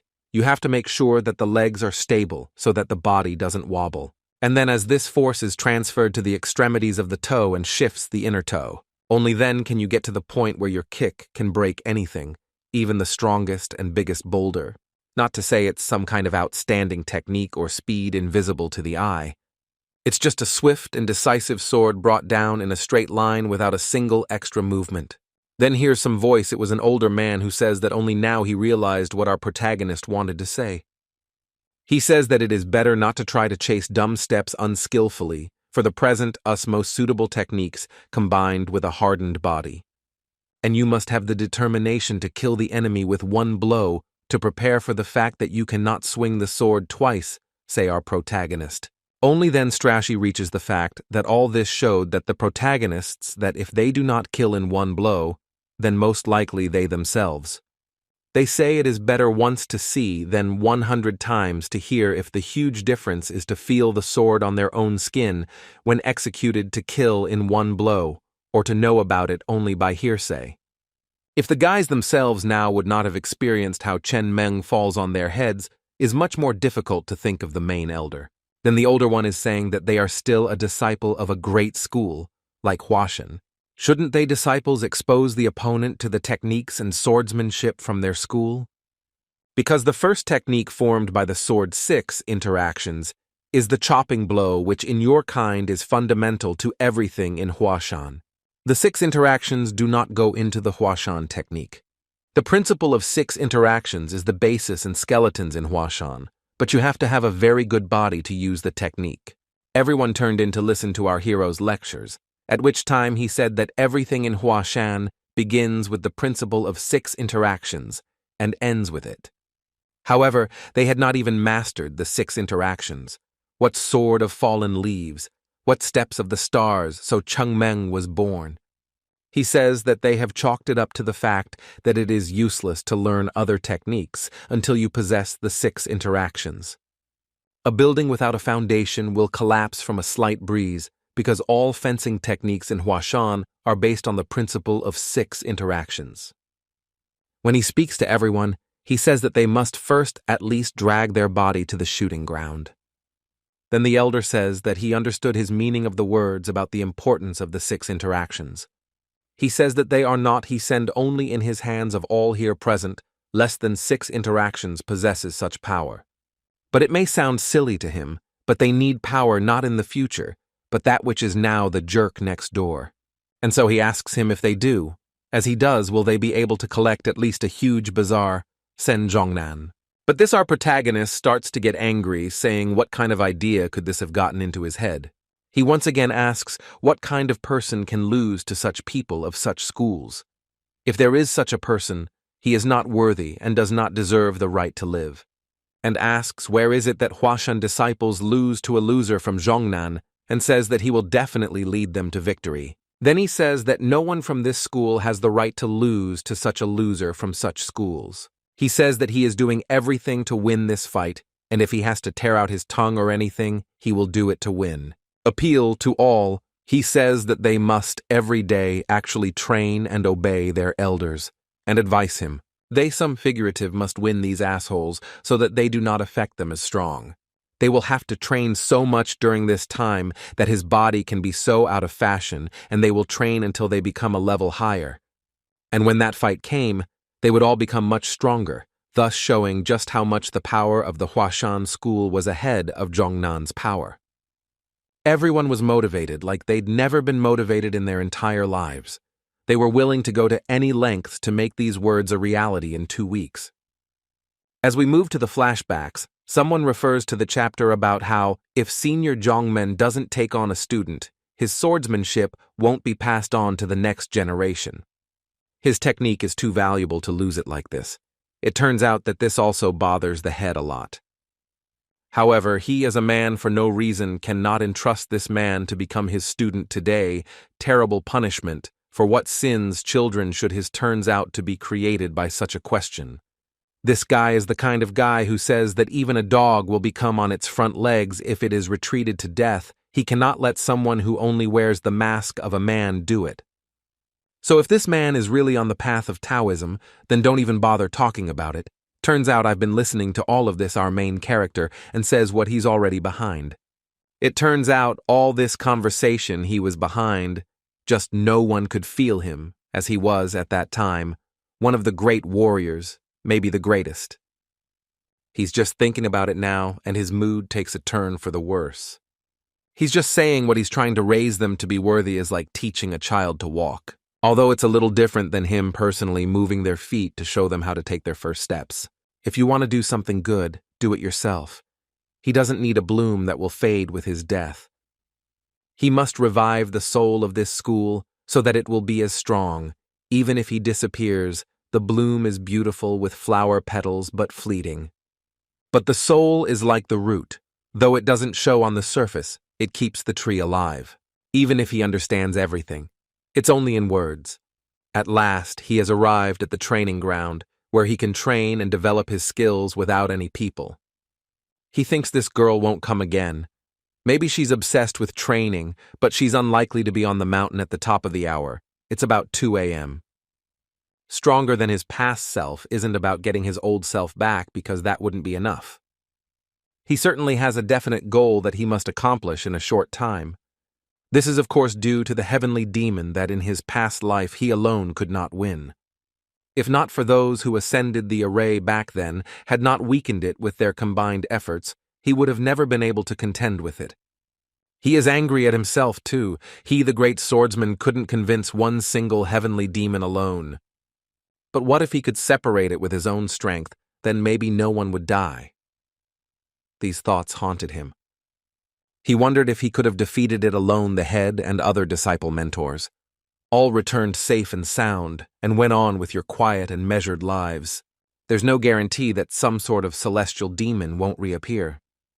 And maybe whoever attacks this country again will be even scarier. In order to protect this school from danger, he must simply become stronger. Strong enough to defeat his past in a matter of moments. And when the next time he is stronger for his past self, he must simply defeat him in a split second, without even feeling any difficulty in the battle. He must become so strong that such opponents for him appeared to be some kind of toy, and the past heavenly was so weak that he could defeat him with a single blow. During all this, he was practicing his art, an art that had been passed down generation after generation, so beautiful, resembling cherry blossom petals. Behind all this beauty was this girl who met our protagonist past his meeting. At this time, our protagonist thought that he must find his own style that will allow a path beyond his capabilities and will come to new beginnings. It seems that he is about to because of this opportunity, but it is still a long way away, not only to invent a new style, but also to master a new level. When he thought about it, a misfit appeared in his eyes, and it was the same girl he met last time in this area. And such an unexpected appearance, he was just scared to the point of goosebumps and took a few steps back as it was instinctive. He didn't understand how he had managed to get close to him without being caught. Even though he was deep in thought, he couldn't have failed to notice the man's presence last time, and this time without any sign of him. Come to think of it, he could still vaguely sense her presence, who she was. Maybe she had mastered the skill of assassination. Such questions intervened in our hero's mind. By the way, how it is now is not important. Now I wonder how much she has been able to see, wondered Chayonma. Looking at such a cute face on the protagonist, says to himself that to begin with, it is necessary to behave naturally, as if nothing happened. After he felt some danger coming from her, he immediately increased the distance from one jump and moved 10 meters away from her. Then he just became a greeting pose and said that he had to leave because he had some body. After that, in a moment, he was already walking so far away that her eyes couldn't follow him. She just wanted to ask about the plum blossom she had seen because it was so beautiful, and she had only heard about it before. At this time, the main character says that she scared him very much this time, witnesses one. So no one will believe her, but they say that 3 people will give a tiger.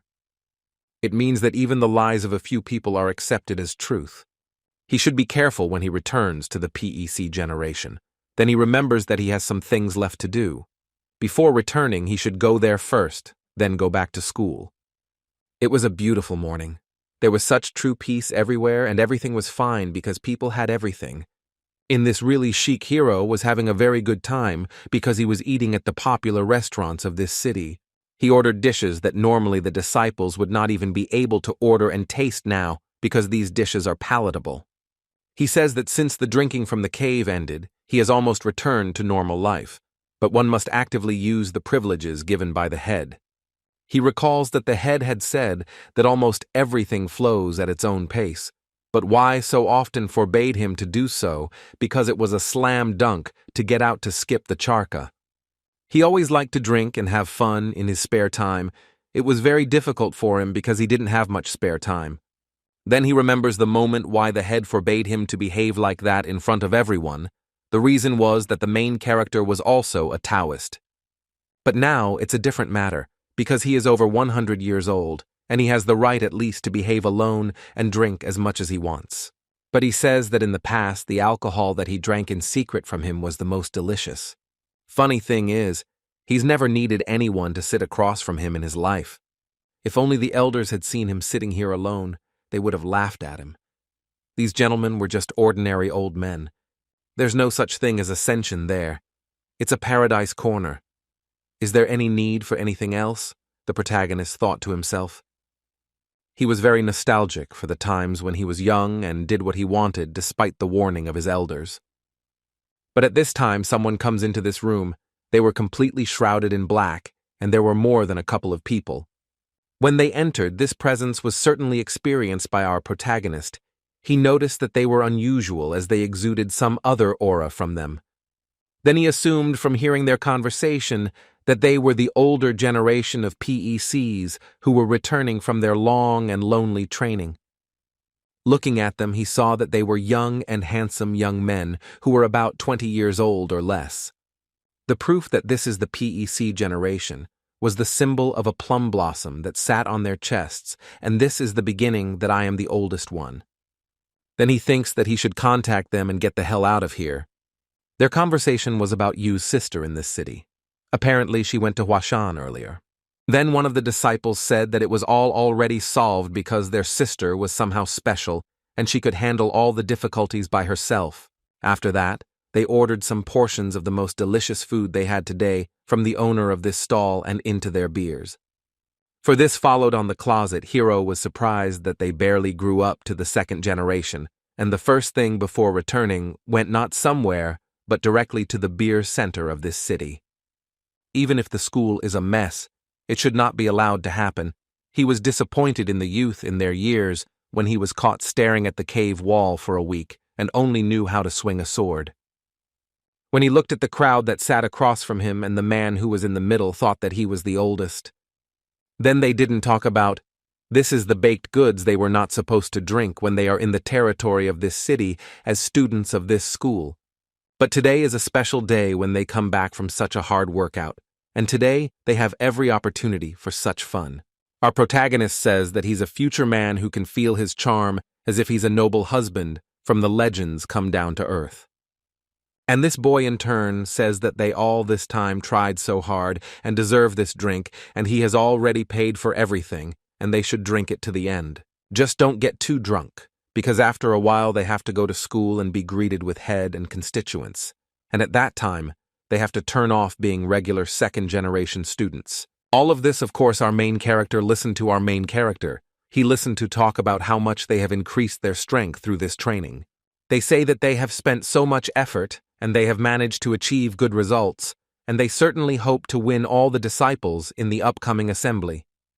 In his turn, the chief says that those that school is very strong, they fully match the title of the first of the 9 great schools. Although in the past they belonged to the 9 great schools between Zhongnan. However, this is only reputation. Reputation and ability need not necessarily be proportional. Everything can go the other way altogether. Everyone else listened to this and agreed with this opinion as it was true. Even though they lost at the last meeting, but he didn't see such a big difference, and they have a chance to win, and they have been working hard for it. Hadn't they progressed in their training? Looking at the hand they'd made, even cutting down on sleep time, they'd endured that hard, solitary training and hadn't given a second's indulgence. And they've worked their asses off and hope they get lucky. And then it doesn't mean that says that they are more likely to accept the challenge from Zhongnan School this time with confidence and give them a very good fight. Then the main one of them asked whether this school from the beginning was stronger than theirs, because history records that Hashan has always led in all aspects of the 9 great schools. Now nothing can be known for sure if they are this all forgetting fatigue, then eventually can happen all the school and become the strongest, because there is already a history of such a case. Our protagonist almost choked because he was amused by such statements. It was very strong, even for the second generation of PEC. There appeared to be some country atmosphere between our main character and the rest of the students who were sitting and eating in a normal setting. Chungmung hoped that he wasn't heard in any way because he didn't want any trouble at all and just wanted to eat in peace, so he just pretended to put something in his mouth. But of course it didn't work, because it was very empowering, and because of that, these students asked who he was, and who he was going to be, why he did that. That who he is, and he asked this because he had never met him in this city before, and asked if he was from what clan. Only then the head student realized that when they entered the pub, he immediately felt a subtle feeling of discomfort, and now he understood why. It was because of this boy who was near them at the time. It was strange that a boy who was barely 15 by the looks of it ordered expensive food and drank alcohol. For as long as he could remember, none of the rich officials and merchants in this city had sons who would spend their leisure time alone like that, at least none of his age. When our protagonist says that all this was an accident and asks them to continue their meal, the one in turn says that even such things can happen here, nothing to apologize for, and he takes this order with him and says that their meeting is otherwise not fated, so why not introduce themselves to each other? Then that second-generation disciple says that he is a student of the Great Hashan School, but all this annoys Chungmung, as he realizes that it will bring him trouble. He's not happy that this disciple is clinging to him and he's so annoying. Then he does not say at all that he has never met him and would like to get to know him better and become friends in the future. Then he says if they live in this city and you will meet after that, it is better for them to get acquainted now. But our protagonist didn't agree to that because he had no plans to get closer to the second generation. Then he stays from the chair and says that he does not have the right name to meet him and says that she has a case. Or rather, he has a case that he has forgotten and he urgently needs to go there to take care of things. The student says that he wanted to do everything without using any tricks. He just wanted to get to know her and become real friends. Then he uses his hand to drain chi. Most likely it was a technique, but this technique did not work because our protagonist just turned around. Todd in turn was surprised that this man was able to wrap himself, that despite this technique, even so it is not easy even for a student who is in his level. Then in turn, the other disciples say, why he in turn let go of such a naked little bastard. This in turn says that he did not want to disturb such a person who was in a hurry to go somewhere. It would be unseemly for students of such a great school. But he still wondered how that little boy managed to dodge his swift kick. At this time, Changmeng was having a drink and thought that one of the reasons why life on Hashan had been peaceful until recently was the huge age difference between Unyi Cheon's generation. For a new recruit, the most feared person is not a general or an emperor, but someone who is one generation older. When you think there are no elders and they show up, and in his time it was a very scary burden. He so understands about that saying type who talked about some skill he had picked up during this time of absence. He thinks he's some kind of weakling because he's sure Cho Gol will beat him in a second on even terms. It was worth it to see that this nonsense is called the Palm of Sinan from Stenob, because it shocked him even more than the first meeting with the third-generation disciples. How far could the third-generation disciples of the third generation have progressed? Studying martial teachings, even with decent teachings, everything is about timing. However, with the second-generation disciples is a different conversation. Third generation, at the level of grinding basic, at the stage of learned training to hone the skill. When our protagonist says that there is no need to waste his precious time now, but since when do things like this make him feel responsible? Then one of the disciples comes to Jogol and says that all the third-generation disciples should gather at the training square because their senior accomplices have returned. Then Jogol remembers our protagonist and thinks that he probably doesn't know that there is a meeting. When he enters the room, he sees our protagonist sleeping and smelling very strongly of alcohol. Then he decided to wake him up. He woke him up very carefully because he did not want unnecessary problems associated with training. That in turn sharply became, but the stench from his mouth, especially the stench of alcohol, increased. Then our protagonist hears from this student that his eldest returned, and it is necessary to meet the second generation of PEC with dignity, and because of this, they are gathered in the main hall. After hearing our protagonist say that it is necessary to remove the smell of alcohol, and does his technique thereby turning all alcohol into smoke, then he says that they must hurry up or they will be late for this important meeting in which they will meet another generation. Our protagonist asks the student why they have to meet them after such things in time. He in turn says that they need to greet them because they came back after going through a difficult secluded toning. Then our protagonist says to himself that they should sit for half a year in the cave of remorse, where even light does not penetrate, where only bugs and cockroaches are edible. What can be done with this fencing, then they can call it a training. They swallow a little sword, and then they have the nerve to drink alcohol and say how hard it was to be alone.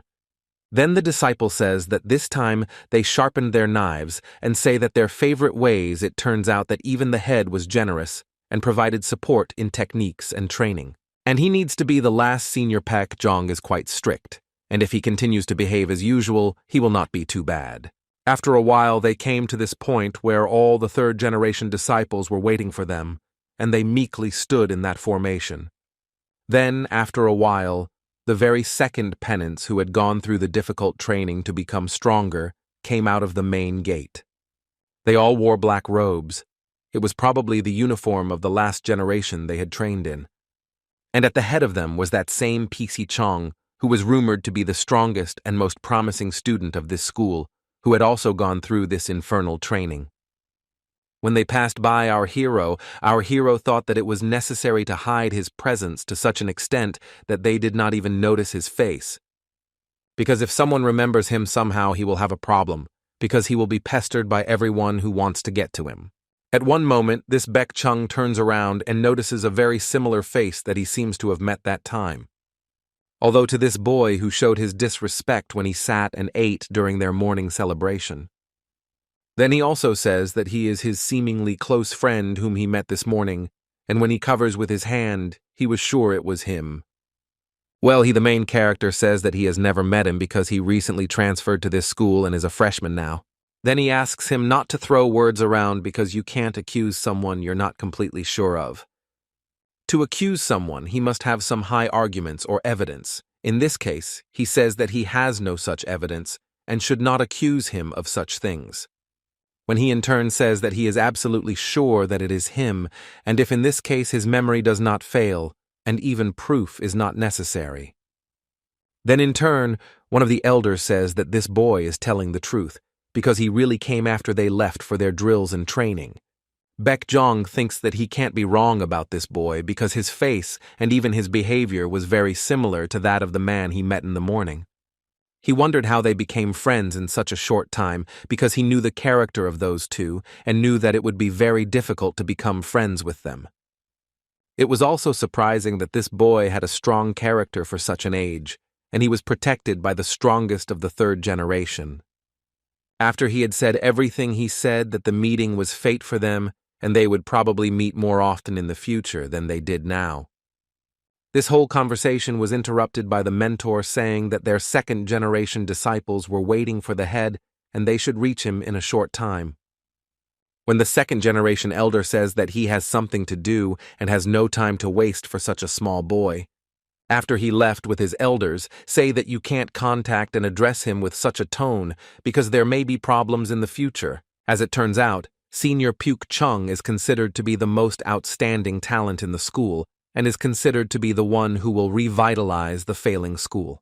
Then our protagonist remembers that he was called so many names as a child, but after some incidents, he was called by a different name due to his strength and character.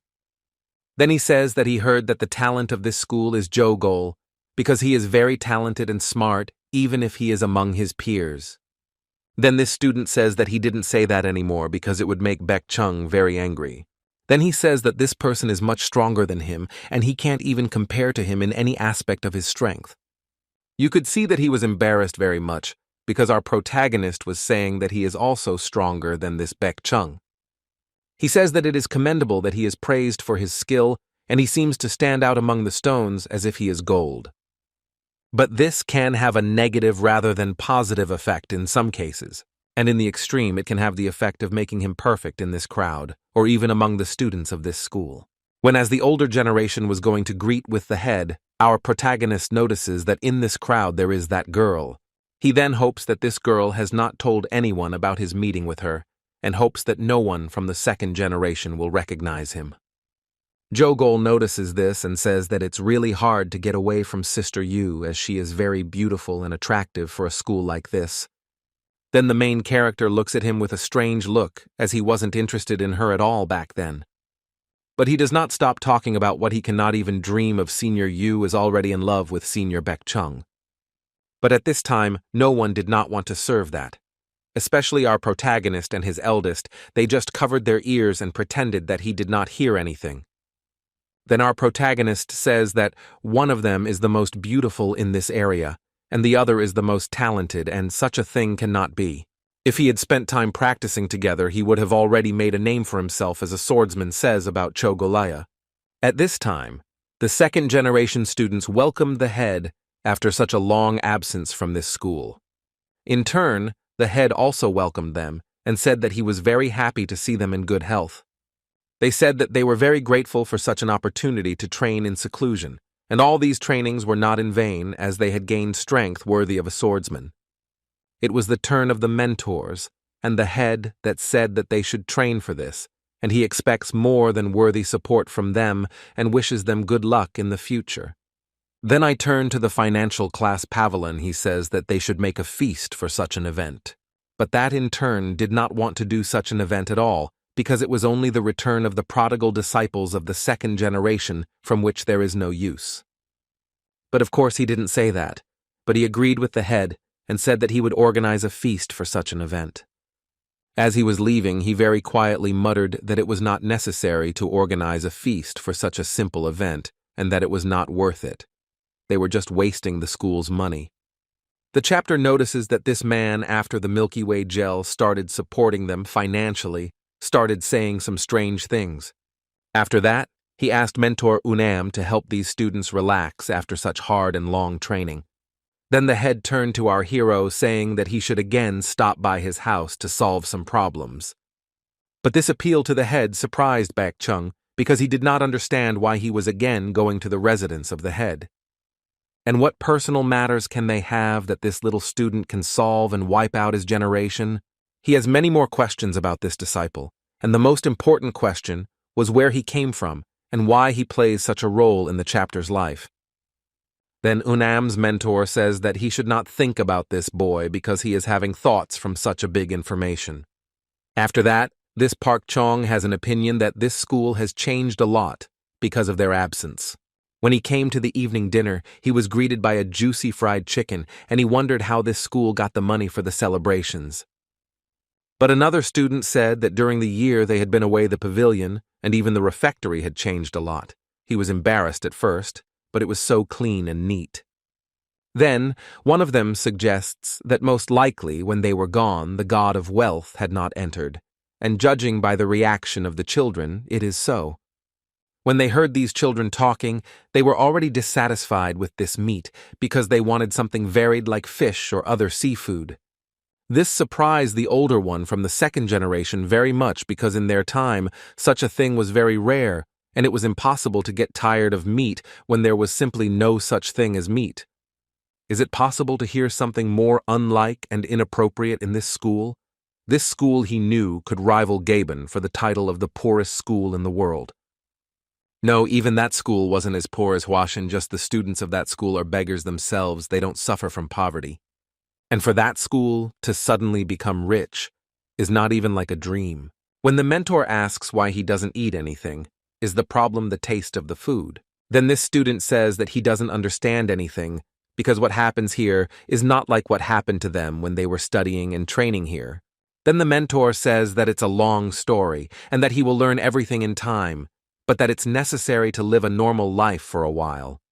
He says that he will only say that this school has acquired one lucky talisman with the help of which it found money, and glory even did more than it could in a decade. Suddenly, out of nowhere, the door to the cafeteria is broken by Chaon Min, and the rumble was so loud that everyone heard it and turned around to see what happened. Turns out it was Chaon Min who was very angry about something and was like a bull who could say anything.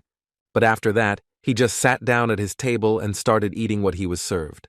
The second-generation disciple saw this, of course, and wondered why he was behaving like that and acting like that in front of everyone, even his mentor. Then Bak Chung's mind had even more questions about why the third-generation disciples didn't ask what was going on with the younger one. Moreover, why didn't the elder Ungam, who takes courtesy very seriously, say a word as if this situation was nothing to take for granted? He thinks it can't be that the little guy has gotten the entire third generation under his thumb, and they're all absolutely afraid of him. In addition, there are third-generation students sitting next to him, and the most capable among them is Jogol. That means he sits exactly in the middle between moral obligation and authority. He's thinking, what trick did that little guy use to get everyone, including all the third-generation students, under him? Then the protagonist starts saying, why did he call out like that? And it turns out he was told to go to the Milky Way Guild. But then these Sashis started saying that at first it was very funny and fun to him, but why did it seem like a punishment to him as time went on? He says that because they send him often, but at least it's good that they only send him to the branch in the city. If he were sent to another city, he would really get sick. That's right, he doesn't know what method he used, but all the third-generation disciples are dancing to his tune. Yunjung, so he thought he'd bow his head even if he didn't push hard, but it seems that's not the case. He thinks he should take the time to come back later, but now he's asking what and where Sister Yu is. He says he's been gone a long time, and after this dinner, they should all look for her even if they trust her a lot. He's mad at them because their friend is out somewhere and maybe something happened to her. They're just eating and enjoying this time. But they say that no one can find her. They know that if she doesn't want to come on her own, no one can find her. And the others agree with him because there was an incident before when they tried to find her, but no one could. And finally, she came after some time. When one of the students smokes that Baekjong is very fair, but when it comes to his sister, he becomes unreliable. And at this time, this gorgeous lady was already entering the dining hall. She looked very chic and like she was looking for someone. She ignored her companion. Well, probably did not even notice them and went straight to Chung Meng. Then she turned to our hero and asked him to give her a seat so she could sit next to him. Everyone was shocked that she was talking to someone other than Baekjong and even asked to sit next to him. But in turn, she gets the answer that she can't sit next to Chung Meng, who is eating. He asks her to go away because he has no desire to talk to anyone right now. He just wants to eat his food and enjoy the flavor of the food. Chogol doesn't understand what kind of situation is going on at this table right now. Since no one in Hashan was trusted to have a friendly conversation with the elder Yu, but she is the first to talk to Chang Meng. He thinks to himself that he should hang with her a little because the other second generation may attack him. She says it won't take long, she just wants to know some details, and then she'll leave right away. But our protagonist on this one says he has nothing to talk about with his elders. He is angry that she does not get away from him. He just wanted to eat at this time and no one gives him peace from students to the head. But then she sits down next to him and they say that she will wait until he eats and then she will ask him some questions. We have the main character saying that he won't say anything and won't go anywhere, even if you try to talk him into it. She says she came to him and is waiting for him. But in the meantime, all eyes are on the three men, one of whom is this very talented second-generation student. Then he turns to our protagonist and says that he is a bit unusual among the others. He so recalls his unusual behavior that concerns him and the elders he behaved arrogantly towards them and asks for an apology. But this lovely girl thought that his elders were talking about her and her behavior. Then she apologized to him and said that she had committed a very bad deed for which there is no forgiveness. When our protagonist says that she is apologizing to the wrong person, she should apologize to the master who put up with all this. Then she started apologizing to the master for making such a mistake and making such a fuss. When the master just accepted the apology, but this whole situation hurt the elder very much because the little third-generation disciple doesn't take him seriously. Then he stays from his seat and says that all this has gone too far and it is necessary to teach this small measure a real lesson. In turn, the eldest of the third generation told the eldest of the second generation to rest and go to his room. They asked this because they wanted to mess with him. They also additionally asked him to rest because he had a very hard training. That senior then started to ask Chung Meng if he had any questions about him and what he could say now. Even all the other students were hoping that our student would just support him and tell him to rest. But that one in turn says that it is the elder who speaks with such a tone that it is as if he is very tired. If that's the case, and if he insists on it, of course, like after such hard training, he should definitely rest in his very soft lump that he doesn't deserve. Piak Chung once again says that this little boy from the third generation has a very bad tone and asks him to speak respectfully to his elders when he talks. Then he once again asks if he was not the one that morning. Our main character says something he doesn't understand, and the person who hurt him is definitely not him. Baekjong says that he has no other choice, and he intends to take the situation seriously. That's when the sound is called when a person greets Baekjong Chung. He began to address the mentor about the request and saying that this student is asking for his support and for him to analyze the situation. When he started to say that it seems like the rules are that third-generation disciples are not allowed to go out on the town at any time.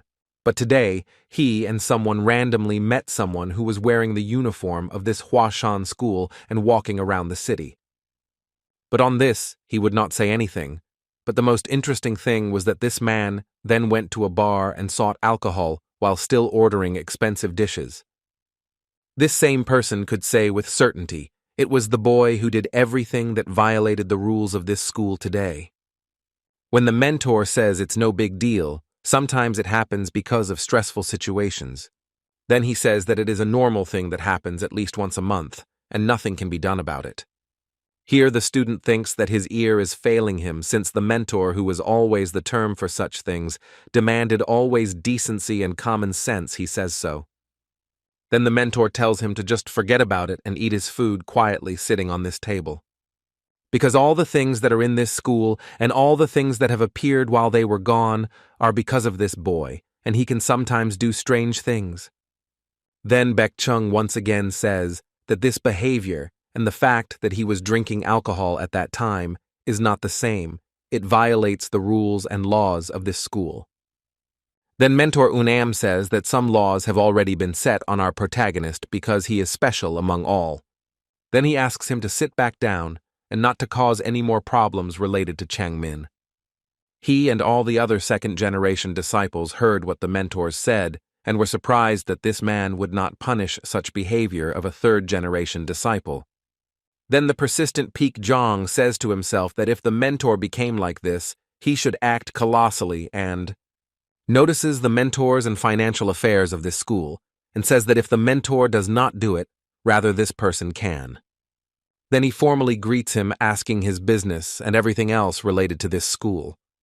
Then the head of financial affairs of this school says that it is not necessary to address him formally now, as he is here to see how things are going with them. Then he also speaks to Unam's mentor and says that he should follow up with all the students and make sure they are in good condition for tomorrow. Then Pyuk Chung says that he has come to this man for a very important request, and he has information that he needs to know. He says that one of the third-generation students is going out into the city without adult permission and drinking alcohol and ordering expensive food. This information makes the man very angry, and he asks which of these disciples is the person he told him about. At the same time, Baek Jong says that this student not only drinks alcohol, but also picks on the words of his elders. Then he thinks to himself that this little asshole will be very difficult and bad today since he is being read by the strictest person in the school. Then he points to Chang Meng's face and says that this person is this boy who is just eating his fill.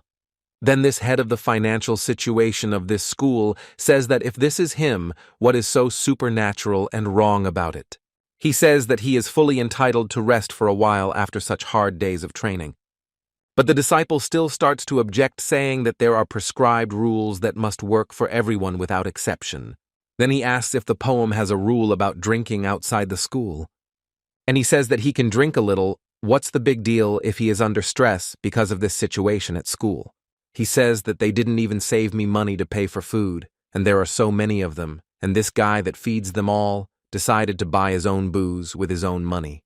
He says if he became a senior and you can't pick on little things, it's wrong even for seniors to treat the younger ones. And after that, they still call themselves senior, which is the second generation, who in turn have to feed their juniors.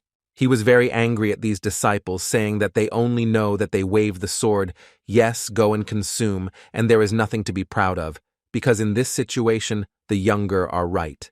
Turn to everything he says that they are currently consuming meat with the money that is earned by this disciple.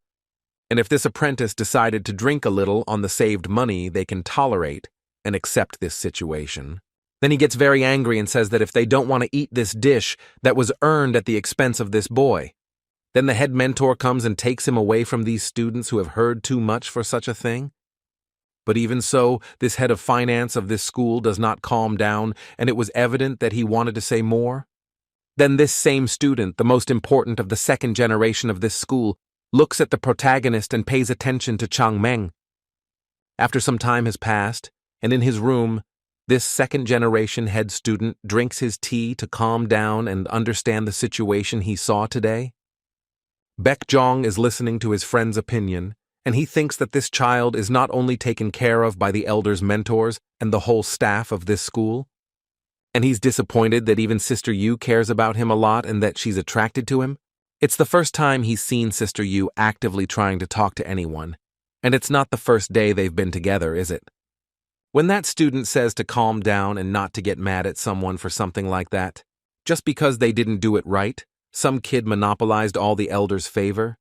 And that in turn says that the time when they already received the favor of the elder and all the staff of this school has long passed since they are an older generation. But in turn says that he didn't mean that at all, but something deeper. Then someone walks in and immediately starts greeting these students. When during this tea party, the elder says that he did a great job accompanying the mentors as a senior disciple while they were away. Then he says that he was only acting as a Sashu student of this school while the elders were away. But from what he sees now, unprecedented things are happening to the school because of one child. Then senior says what he says prologue, which in turn came not so long ago, but at the same time was able to change this school, yes, recognizable. But still he starts to apologize, saying that it's his fault that he couldn't manage the student as a senior, and asks if it's necessary to punish him if they are angry about it. Then the elder says that to tell him everything that is going on and has happened during their absence. Then he tells him that after he tells everything, and after he hears everything as it is, how to proceed. He remembers that when he called Chungmung to the meeting that his elders called for him, Chungmung just refused, saying that he didn't want to go. He just waved his hands, saying that he doesn't care about it, and the elders are just a number that separates them. But his one complicated answer, on the contrary, makes one worry it would be much calmer telling him how he acts, thought the elder. Naturally, he has to report everything to the elder, but he can't get rid of the feeling that he's passing it on to Chungmung. Then he begins to clear himself with the elder. He analyzes all the actions of all the third-generation students and begins his story. He says it's worth starting the story from the moment the sucker first entered Hashan.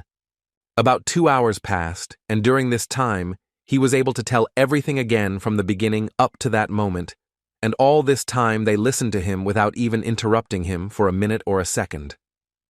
After that, they were surprised that this little boy found the treasure and battle drills of the past generation, and they ask if he was, and if he himself found these treasures. When he says that he not only found these treasure editions and paid off all the debts of the school, but also seized the traitors. All this information surprised this senior, and he starts to say that this is not the most important thing. And during the chapter of Vanna, who in turn is the head of the trade route called Milky Way, and he for this as a guild fee pledged to finance this school. It was all like a fairy tale to the listeners, and this senior could not believe his ears. But still he knew that this real man in front of him could not lie to him, as he knew that this man was a man of integrity and pride. Then he asked because he had some business to attend to in a short time.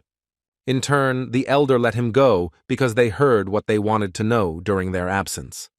After he left, his friend said that this boy had single-handedly saved the school from all the headaches. Only then did they realize why the seniors and all the staff of this school supported and protected this boy from everyone. The problem does not end with a simple, accomplished achievement. Once this boy has connected with the trade guild by the status of the boy will increase every time Hashan will earn under her leadership. And so he can now that the same head looks at him differently, since he has earned such trust from the highest person in this school. Well, his friend says that there is something new in this situation that he has just now realized. He says that if you look at it differently, maybe Jongmen's achievement isn't so great. He justifies it by saying that the Hwasha is a martial school, and throughout history it has been a school that educates only warriors and masters. And it's unheard of for a martial school to favor a student who makes money. Wouldn't that have happened if things hadn't gone wrong in Hashan? It's worth it to be careful with the words his senior says to this student, because he is now blaming it on the elders and mentors, who in turn decided that this boy was able to earn them the money they really need, and suddenly says that he had something else he did not want to say, that his elders and masters had the wrong way and opinion. Then the elder says that he agrees with him in some ways because of the story of the truth he has in mind. He says that he is right because Hwashan Martial School, no matter how much money is made, is a martial school and not a trading guild, and in the end, it is only the martial drills that matter. In addition, the gathering where the disciples of this and the other school will gather and fight for their honor and title is still close. When the elders realize it is coming, they will no longer care about the generation below them, or even about everything in the school. They'll concentrate on martial arts training, It won't be long before they'll have no choice but to return to their roots. Then the younger one asks the assembly. Not only they are involved, but also the third generation, because for them it is also some kind of battle experience that they will get during the battle. In such a case, not only they need hardening, but also they are not doomed to such a defeat, and the worthy should save them from such a disgrace. Then the elder says something that he has not yet understood his main meaning that he wants to tell him there, so throw it to him to continue. When he says if worrying only about themselves it would be right to focus on training, but as elders they can't worry only about their generation. So about her personally being a third-generation martial practitioner. Then that way they will understand their strength and can measure their potential well. Then the elder he will be praised for coming up with such a great plan and notes that he is very worried about this school and his juniors, and this is a good idea for it. But in his mind, he thought that it wouldn't be enough just to get the attention of the seniors. If it's left like this, the generation after them will rise up, but before that, it's worth explaining to them who their adults are and why they should bow their heads to him. Yet he is somehow afraid that they will be stronger than they are and will eventually shut them out from the eyes of their elders. Then he openly says that this child, Jin Meng, has what he hopes is a martial arts ability that is needed for the future, and even now. If not, he will be in trouble because he was already very serious and ready for the consequences of this conflict. At this time, the third-generation elder finds Chung Meng's room and sees that he is sleeping very soundly, and he was not surprised. But still he was glad that nothing happened to them during his absence. When he talked to ours, he thought that something could not happen because of the altercation with the second generation. At that time, Joe Gol, who was there to control the situation, asked him what had happened during the conversation and what they had decided. He starts his story saying that the elders made him tell everything he had done up to that time, and he had to tell everything. He says that he couldn't hide anything as he couldn't just do that, because first of all, he was very tough. Secondly, he wouldn't lie to his elders for some school-related nonsense that everyone knows. There is no point in hiding this information as they can still start others, and at the very least, they can ask the head to tell everything. When he remembers that this person in the first meeting started to make inconvenience not just the senior, but the mentor. He remembers that the elder Baek Chaon was not strict with the third generation at all. He was always supportive and always tried to help them in everything. Now it's unknown what will happen to them since the relationship has deteriorated so much they are afraid that somehow they may be caught by a stray arrow that will be very strong and fast. Anyway, all agreed on that since they heard the elders were coming back. He asks that he gather all the boys and tell them to be careful tomorrow. It's no big deal, but it's best not to give them anything to pick on. When he leaves, he says that he was curious about what happened during the conversation and says something else. If both the elder and Chung Meng meet in a fight, who will win? Because it's a very interesting question, and I wonder who will win in this fight. Then with the third generation senior presents this fight where the two geniuses of this school will meet, and you can't imagine what will happen in the end. Then he thinks that this guy is in trouble too, because now he treats him like a neighborhood senior. Looking at Chung Meng, he says that he doesn't even realize what he has done and what the consequences will be for his actions. At this time, the head was having a meeting with all the representatives of the great school.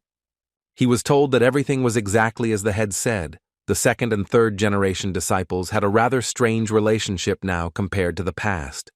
It would still happen sooner or later. The age difference between the second and third generation disciples is too small now. The youngest second generation disciple Yu Seol is practically the same age as the eldest Yongzong of the second generation. They may not be in the best shape, but their school is still one of the most respected schools. They tried to be selective in enrolling students, but the financial problems were getting bigger, and it became difficult to regulate the enrollment. In the end, they started to take children and their supporting families. If the age difference between the second and third generation is large, then they will see each other as rivals. But if earlier in 10 years or less, then enmity is inevitable. When the head thinks that he made a mistake acting so fast, and he realized that they were in a hurry for nothing. So he's saying that the third-generation disciples who couldn't stand up to the second generation have changed? Still realized that his experiences had turned into reality, today's distinction will serve as an example. The change of the key figure when Yongzong and Zuogul were the foundations of the third grade, they were ordinary students of Hashan school. But after starting to communicate with Chayonma, they began to develop and do more. They became stronger by leaps and bounds, and most likely even comparable to the second-generation disciples. Then the mentor says that it's all his problem and his fault, because he couldn't handle his responsibilities that needed to be done right. When Masha says that it's not his fault, it's all because of the situation they were all in, and it's the school. Especially he was the one who promised to make the White Hall a separate building. First of all, they created it, because they started accepting third-generation students earlier than they should have. They wanted to separate the second-generation students so that they would look at the first class during training. Since the third generation has nothing to learn, the second generation has nothing to learn, so they grow up separately. Then the mentor asks, what will the head do now? The head says that these are the kind of people they can't hurt to bump into each other from time to time. This will most likely help them develop together. But the mentor disagrees completely because there is a great possibility that they will have conflicts with each other.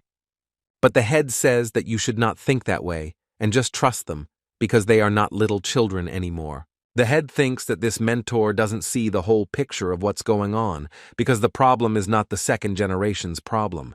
Moreover, he pays a lot of attention to Jae-kyung even though he's never taught him himself. So he sees the boy as a lucky star that has fallen on their school. He then asks Baek-chun if Baek-chun is a rude and responsible student, even though he's angry because his pride is hurt, but he thinks he's the one who will let the relationship between the second and third generation go bad. He says that he thinks that he will solve everything and not to worry about such a small problem that doesn't even exist. At this time in the training ground, everyone was practicing, and it was obvious that they had no strength left because they were already lying on the earth at this time. All this was seen by our main character who just walked and looked at these dead bodies. Then he began to say that with each new blow, the iron only gets stronger and stronger when they are strained. He says that if you just say that and don't hit them, they won't develop even a little bit. At this time, the older woman comes in and says that who decided them to lie on the training ground when they are in training. So they said that they came to check on them because they were worried and were right that they are unsupervised and longs from training. He says that they think they can rest when the Hashan and Zhongnan school meeting is coming up. After the training, they should stop here and make sure that there is not a speck of dust in this school and that the school is in good order. When they left, they said that it was a punishment for shirking the training they were supposed to do until the end. None of the third generation realized what had just happened because it was very fast and they were very tired. But they heard what they were saying about some cleaning up after training, and this behavior of the elders touched Chogul 7 very much. His sad face sees our protagonist and asks what happened to him. Maybe he is sick or just shirking from training. After that, some hours had already passed, and he was dissatisfied with the fact that he was being chased by the elder for something stupid. He says that he is even getting used to being beaten, but he will not bear such torment. He did not think that their elders are such people, and before that, he respected them. Then her generation's elders say that it looks like they're going to bully them by bringing back the old rules. Then Jogol says that there used to be a rule that students of Hashan school should never let go of the sword, so they should take the sword with them to the bathroom for lunch and while they sleep. The elder scolds them all. Even when only one has made a mistake, it is completely wrong and something is wrong with them. And he says that they have to do something because they should not tolerate such torment.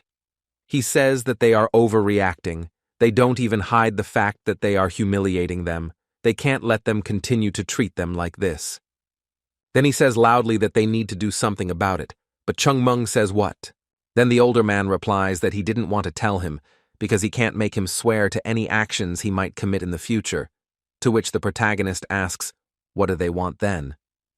Then the forehead says that he misspoke and didn't mean it. Then the forehead says that he has a better solution according to what they assumed. When he says that this solution is very simple and easy to implement, he will just make meat out of them. He says that this whole situation annoys him, and he will solve it by just beating up the second-generation elders. He solves this problem in a short time that even they won't notice because it will be very quick and painless for everyone. Then he opens the door and notices that somehow randomly all the third-generation disciples are gathered at the door of this room. It turns out that all of this was already planned, and the third-generation elder yells for everyone else to grab Jin Meng. But still no way to catch him initially, as his speed was extremely fast for these guys. He was leaving everyone in the dust and running at a speed like he was running from a predator. He could dodge all the unforeseen attacks which were also in turn were planned. In this small corridor he somehow miraculously dodging merged from all the tricks that were invented for this occasion. But still he failed to come back from the unpredictable attack from Jogol, who attacked from the ceiling and held him back at that time. Everyone asked him to calm down as he was like a rabid dog who wanted to bite everyone to reach his bone. He shouted for them to let him go, and he dealt with this problem in a split second just by beating up the elders, showing them who was in charge. Then the remaining third repentant says that he understands his feelings, but he shouldn't do it now, because if he hits an elder, he'll be kicked out of school. He says that it's not long before the Hashan and South Valley schools meet. If Senior Baekchun is respected by the second-generation students, if he can't fight after he beats him, what will he do? Then Chungmong says that he will beat him so that he will still be able to fight, and he will be able to do it without any problems in a split second, since the elders won't have any pride left after he beats them. He asks them to refrain, even though it's not easy for them right now, but it's better than being humiliated by this and the South Valley assholes. Then Jongmen says that the best decision he can make now is to just let him go and do what he plans to do. But at this senior meeting, Repentance says that he should think about it, because Hashan School's conference with South Valley is a very important event. When all the students let him go trusting because he will just calm down and not do some valor after Senior's statement. Senior was surprised that Chang Meng stopped making a big deal out of it after he said all this and convinced him. But he had a question. What would happen if they went at him and fought him personally? Then the elders there is the third generation says that if such an eventuality happens, he will not know, and just entrust this situation to him. Then our protagonist, laughing and smiling, says that if so, he agrees with it, but it was obvious that he was planning something very, very bad. The next day, it was already morning. The day was very sunny, and at that time the elders from the second generation were standing on the mountain. Then one of them reported that surprisingly, he had reacted completely calmly. On his face clearly read anger, but he shows no resistance, not even to say anything that could cause problems. Then the older man started to worry that everything was going against his suggestions, that he thought that this man would come out if he hurt him a little. He thought that if he got angry, it could be considered a riot, and then he was taught a lesson so that he didn't even have the courage to go against his elders anymore. On the contrary, he thinks he's the smallest of the third generation. Then he suggests maybe they didn't push him hard enough, but the other in turn says that harder would be very hard. By pushing them harder, they too could have problems in terms of right and wrong doing things.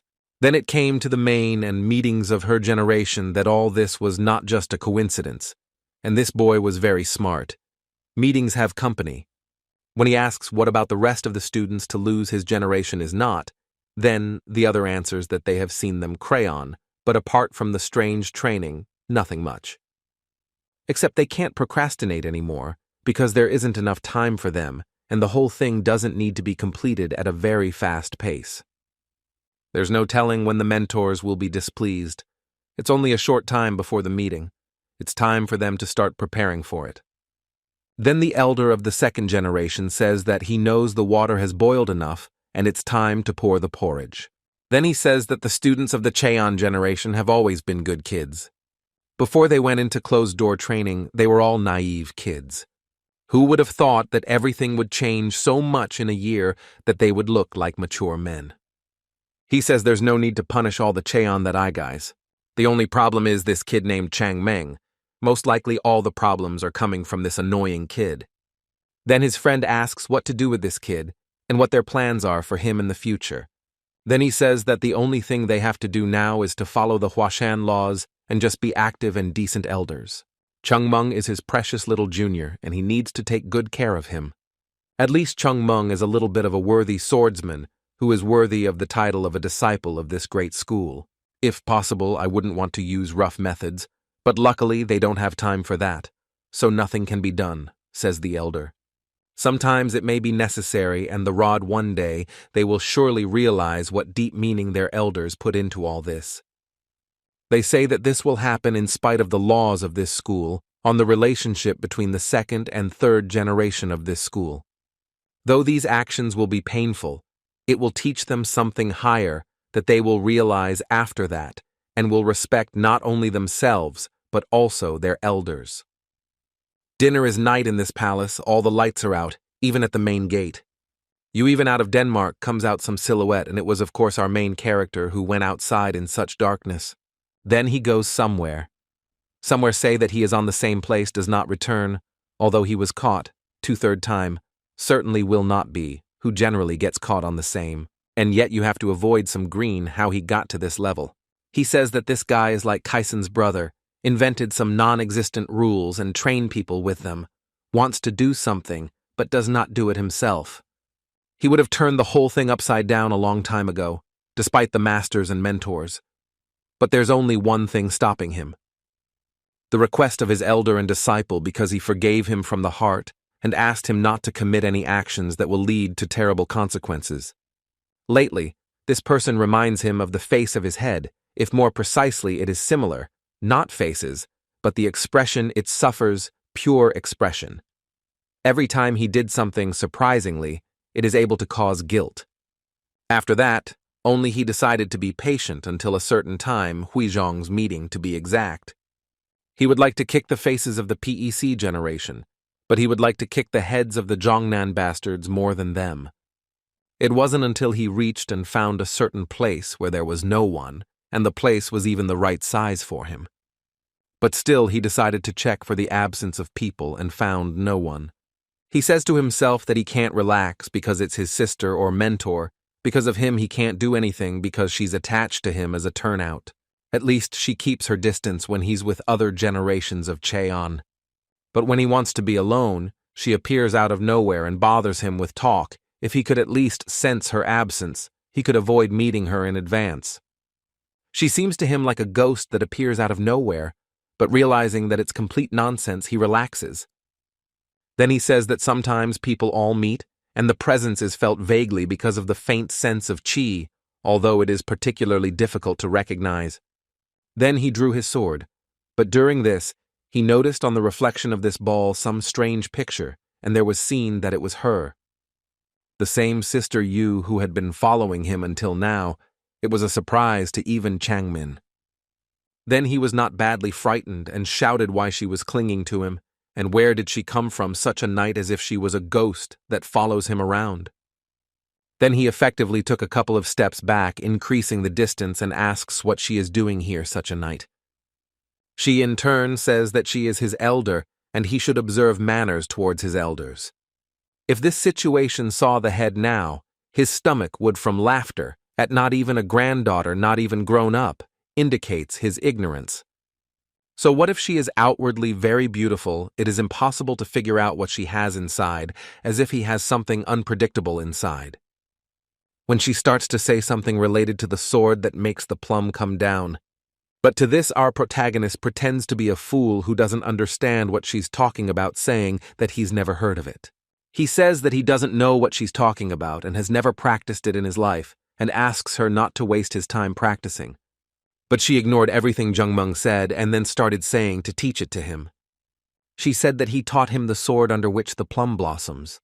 Only then did it come to our protagonist that she had been following him all along for this. He thought she was asking where he had learned a technique that didn't belong to Hashan and was bothering him with the fact that he used some kind of sorcery. But still he didn't want to train her because, well, no one would have some problem that he would never want. He kept pretending, saying, "I don't know what this is about." Then she says that if he doesn't teach, he'll be punished by the mentor. After she tells all this, she begins to threaten that she will not only tell the mentor and the masters, and will reach the head who in turn makes a choice about him. When our protagonist says that do what you want, even tell the mentor, and let this information even give to the head of the chapter, he does not care. And he says that he will believe that a youngster who has not spent half a year in school makes the ball blossom the cream of the plum blossom. And anyway, she's a senior, like she said she was a sister mentor. And how can he teach someone who is older than him, is his elder while he is also the youngest of the third generation? He starts saying that on the contrary, she should somehow teach the younger ones, helping them to develop in the structure of this school and in learning. But to this she says that you do not teach older and younger people, but those who want to learn something are taught there, and age does not play any role. But then our protagonist says that even if she saw something, it's most likely that she dreamed it, because he doesn't know anything like that. Or it's an illusion, and if not, it could have come from fatigue. He doesn't know what she's talking about, so he asks her to stop and go away. She says she can't be wrong about that. She saw clearly what was there. And she says that in the past she's already seen it, but this statement of hers is very much on the case of our protagonist, because he has some strange questions. Sword-making plum blossom ball technique.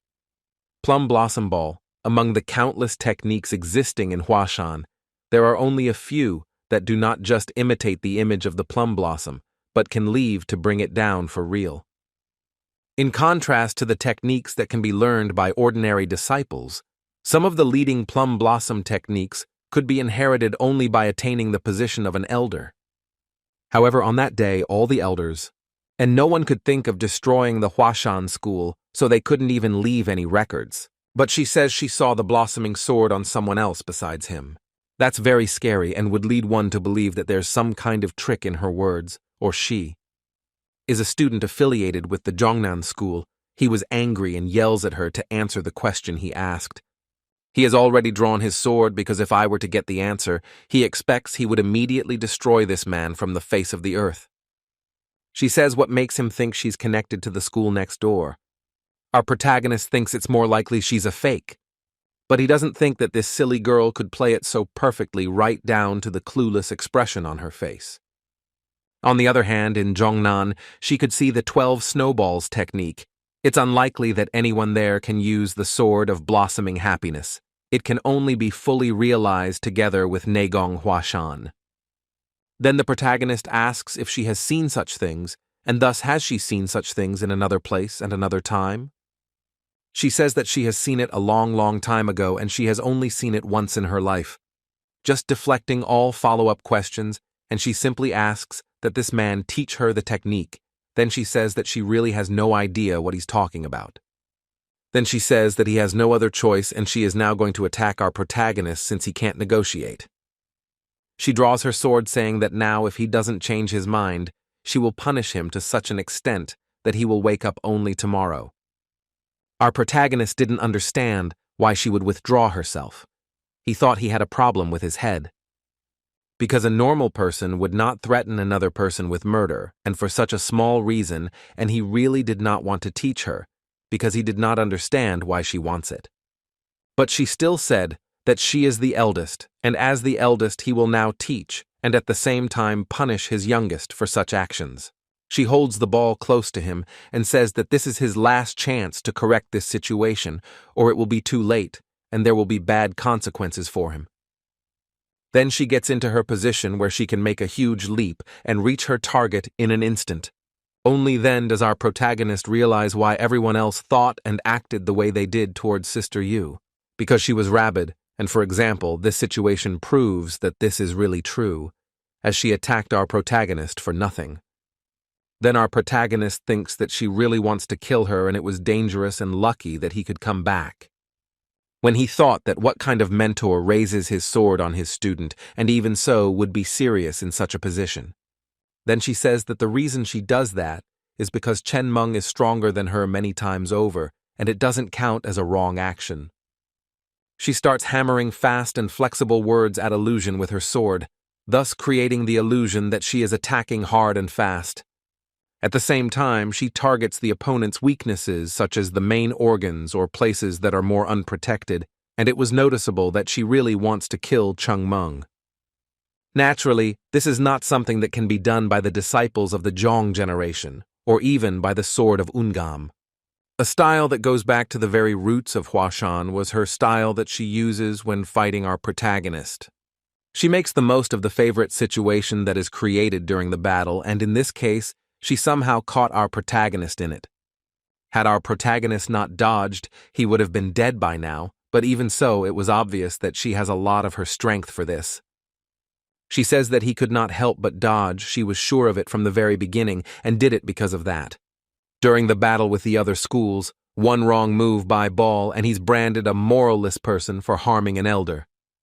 So he only has to restrain her by fighting back so she doesn't get hurt.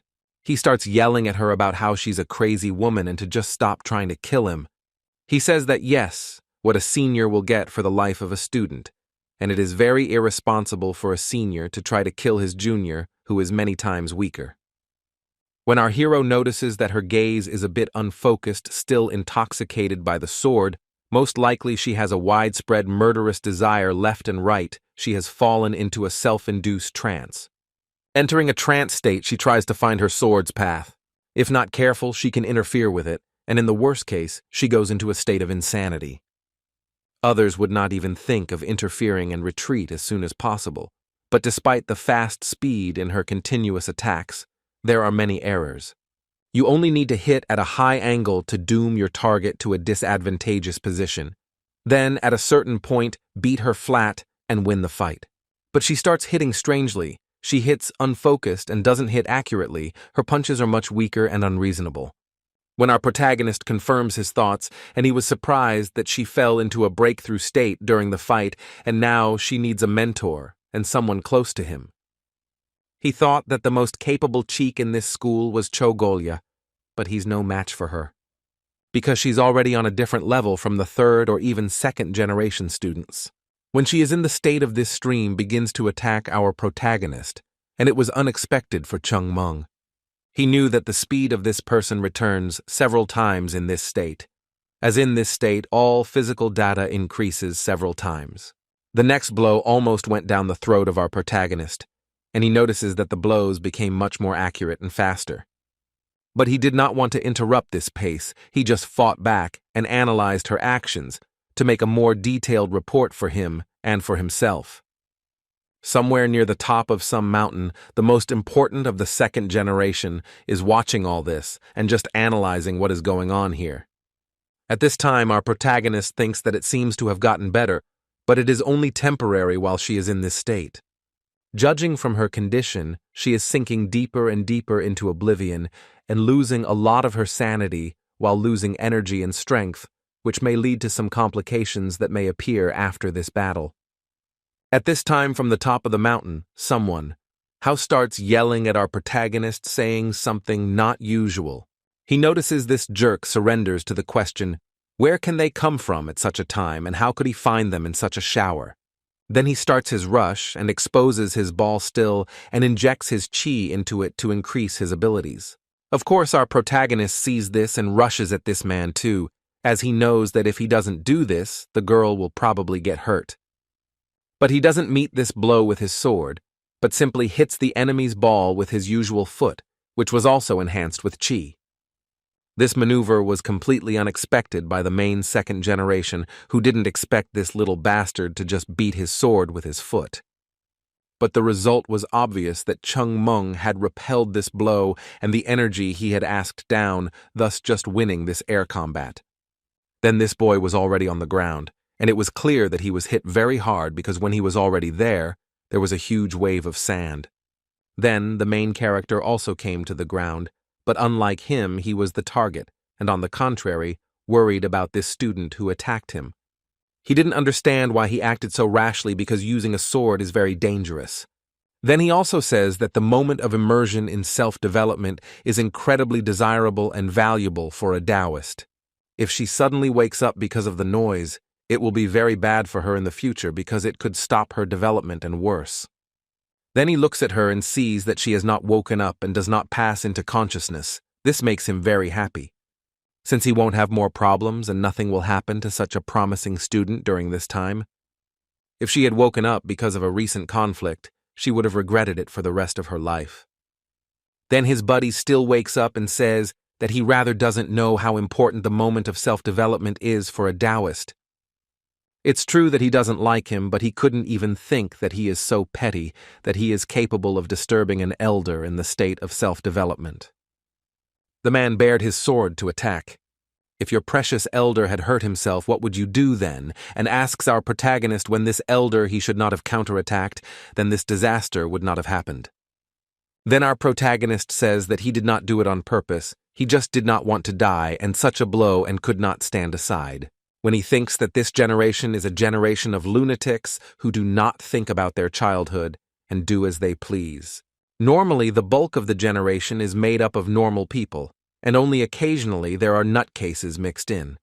But it seems that in the PEC generation, everything works the other way around. That arrogant Hong says he didn't mean to kill him at all. He just wanted him to fly under the radar, and he did it all because he didn't realize what was going on. And the protagonist says that since they unleashed a murderous aura using the sword, that's all they could do. Prepare, in turn, says that he actually released his murderous energy before, and he also exposed his sword and used the energy. But how did this boy manage to stay in one piece without a scratch? When he says what he says is that he will no longer ask what he is doing, what I had planned during his absence, but now he must immediately put down the sword and step back otherwise. Not as a mentor, but as an enemy to be destroyed. Our protagonist at the time thinks what he was meant to chance, and somehow he was lucky enough to fight this boy. Looking at this girl, he thinks that he will adjust a little more, and it would be something very grandiose. At the moment of breakthrough is very valuable. Someone spends his whole life waiting for it, and the fact that he was there and could guide her can be considered any that will not come twice, and suddenly there is a strange pest that prevents this process to end safely now. But still makes about such a case, this girl is not to blame that this bad boy appeared out of nowhere, and it should be dealt with so that it does not take much time. It's a shame to miss out on a skill that would help revitalize Hashan, but it looks like she's already gotten off the boat port. However, beating this boy who made him miss the boat is another matter of giving him pleasure and showing him instruction. Then he interrogates him. Everything will be all right after this fight. There will be no questions or problems. Still, his face is very infuriating on the word of the main character, as he takes on a lot even without having anything on him. This kid looks like an imposter who just wants to piss him off and make him uncomfortable in his life. Then he gets angry at such an arrogant attitude towards his elders, as the boy is not the strongest even from the third generation. To this, our protagonist says that he just asked this because of being worried about him. Still, he is his mentor. If the mentor clashes with the younger one, then goodbye good name, because that name may be polluted by this act. Then this boy says, what else is the good name to do if he is greatly mistaken, if he thinks that he will be protected by his mentors and elders, he is deeply mistaken. He says that if he is punished in any way by the elders, and either the mentors, he will surely get it after a while. But now, there is no one to shield him from his blows or training. Even the mentors can't do anything in this fight. Well, then he says that he has a better idea. He suggests that he first listen and then decide what to do, when this older guy thinks that this little kid wants to rip him off and just wants to cheat him. But during this time, our protagonist says that he does not want to come up with any tricks, he just wants them to repent to each other, that no one in the whole world will know about the fight unfolded here. This means that even if he gets hit and injured, that it won't get to the mentors, especially the masters. He says that he as the elder will also behave like a real man, and the battle that was fought here will not go anywhere. He says that this battle must be even and fair, and that what will happen during the battle must not go beyond this field. Our protagonist says that he thought nothing bad and completely agrees with his opinion, and says that it is necessary to start this fight. Well, the one in turn thinks that this is some kind of trick, still does not want to agree to such terms, as he does not know what this little boy can think in his head. But still our main character says that without any consequences and tricks, this battle will be equal and fair for both sides. No matter how much he gets hurt, the older boy will not hear a word from him, and if he blabs, he will do whatever he orders. So says our protagonist. But the same applies to him. If he breaks the laws and rules of this battle, he must do whatever Chung Meng asks him to do. He agrees to the terms of the battle and says that he agrees, and will act like a real man. Then they agree that everything that happens in this field stays here and doesn't go anywhere, even under the most unpredictable circumstances. Then the protagonist says that he swore that everything that happens here will be here, and that he in turn also swore that this fight will be only between him and no one will know about it, even after his death. Then he says that no consequences in this even fight, he will not be his mentor, and he will not be his junior. Also, with the help of this fight, he will get rid of all unpleasantness. At this time, our protagonist heard what he said. Equal Fight laughed at the fact that he was completely disagree with it. He says that who told him that this fight will be equal, and tell him that from now on he will be very bad because he is finished. This was confirmed by his bloodthirsty face. Looking at this boy, he thinks that it hasn't been half a year since he joined the school. Why this boy looks like a demon who can kill him in some time. Then he says that this fight is just to humiliate him and put him in his place. Before it's your turn, he says he's a psycho because he'd never do such a thing. He says that he has made him very angry, and now he has to inflict his punishment for such a thoughtless action towards him. That one in turn says that the psycho is the person who is attacking or trying to attack Chayonma because he is now seeing the reason for it. Then the older man of the second generation says that now it is not necessary to talk but to fight, and now he will do anything to achieve his goal. Then he begins to attack Chayonma in large attacks he uses, and techniques that he learned during the second coming at the Hashan school. It was evident that our protagonist was not surprised that he had such powerful attacks in his arsenal, but still for him it is when, with some childish a toy or attacks. When something older about maximized this distance, our protagonist thinks that he does it for nothing, because there is some reason for this action. Because when he reduces the distance so much in a short time, the opponent has time to prepare and can carry the answer to the blow in this time. But still, the blow of this senior was strong because our protagonist had to reach a few meters back to not be taught to the lethal damage. He notices that this boy has a certain talent, but still he lacks the experience and speed that would make him a good and strong student of such a great school.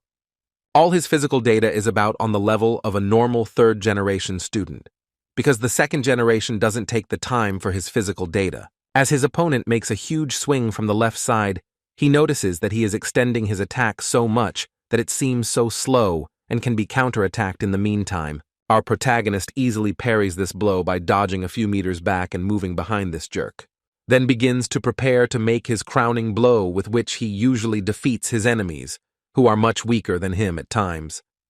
It could be seen that this hand was filled with energy that could destroy even an entire mountain in a matter of seconds.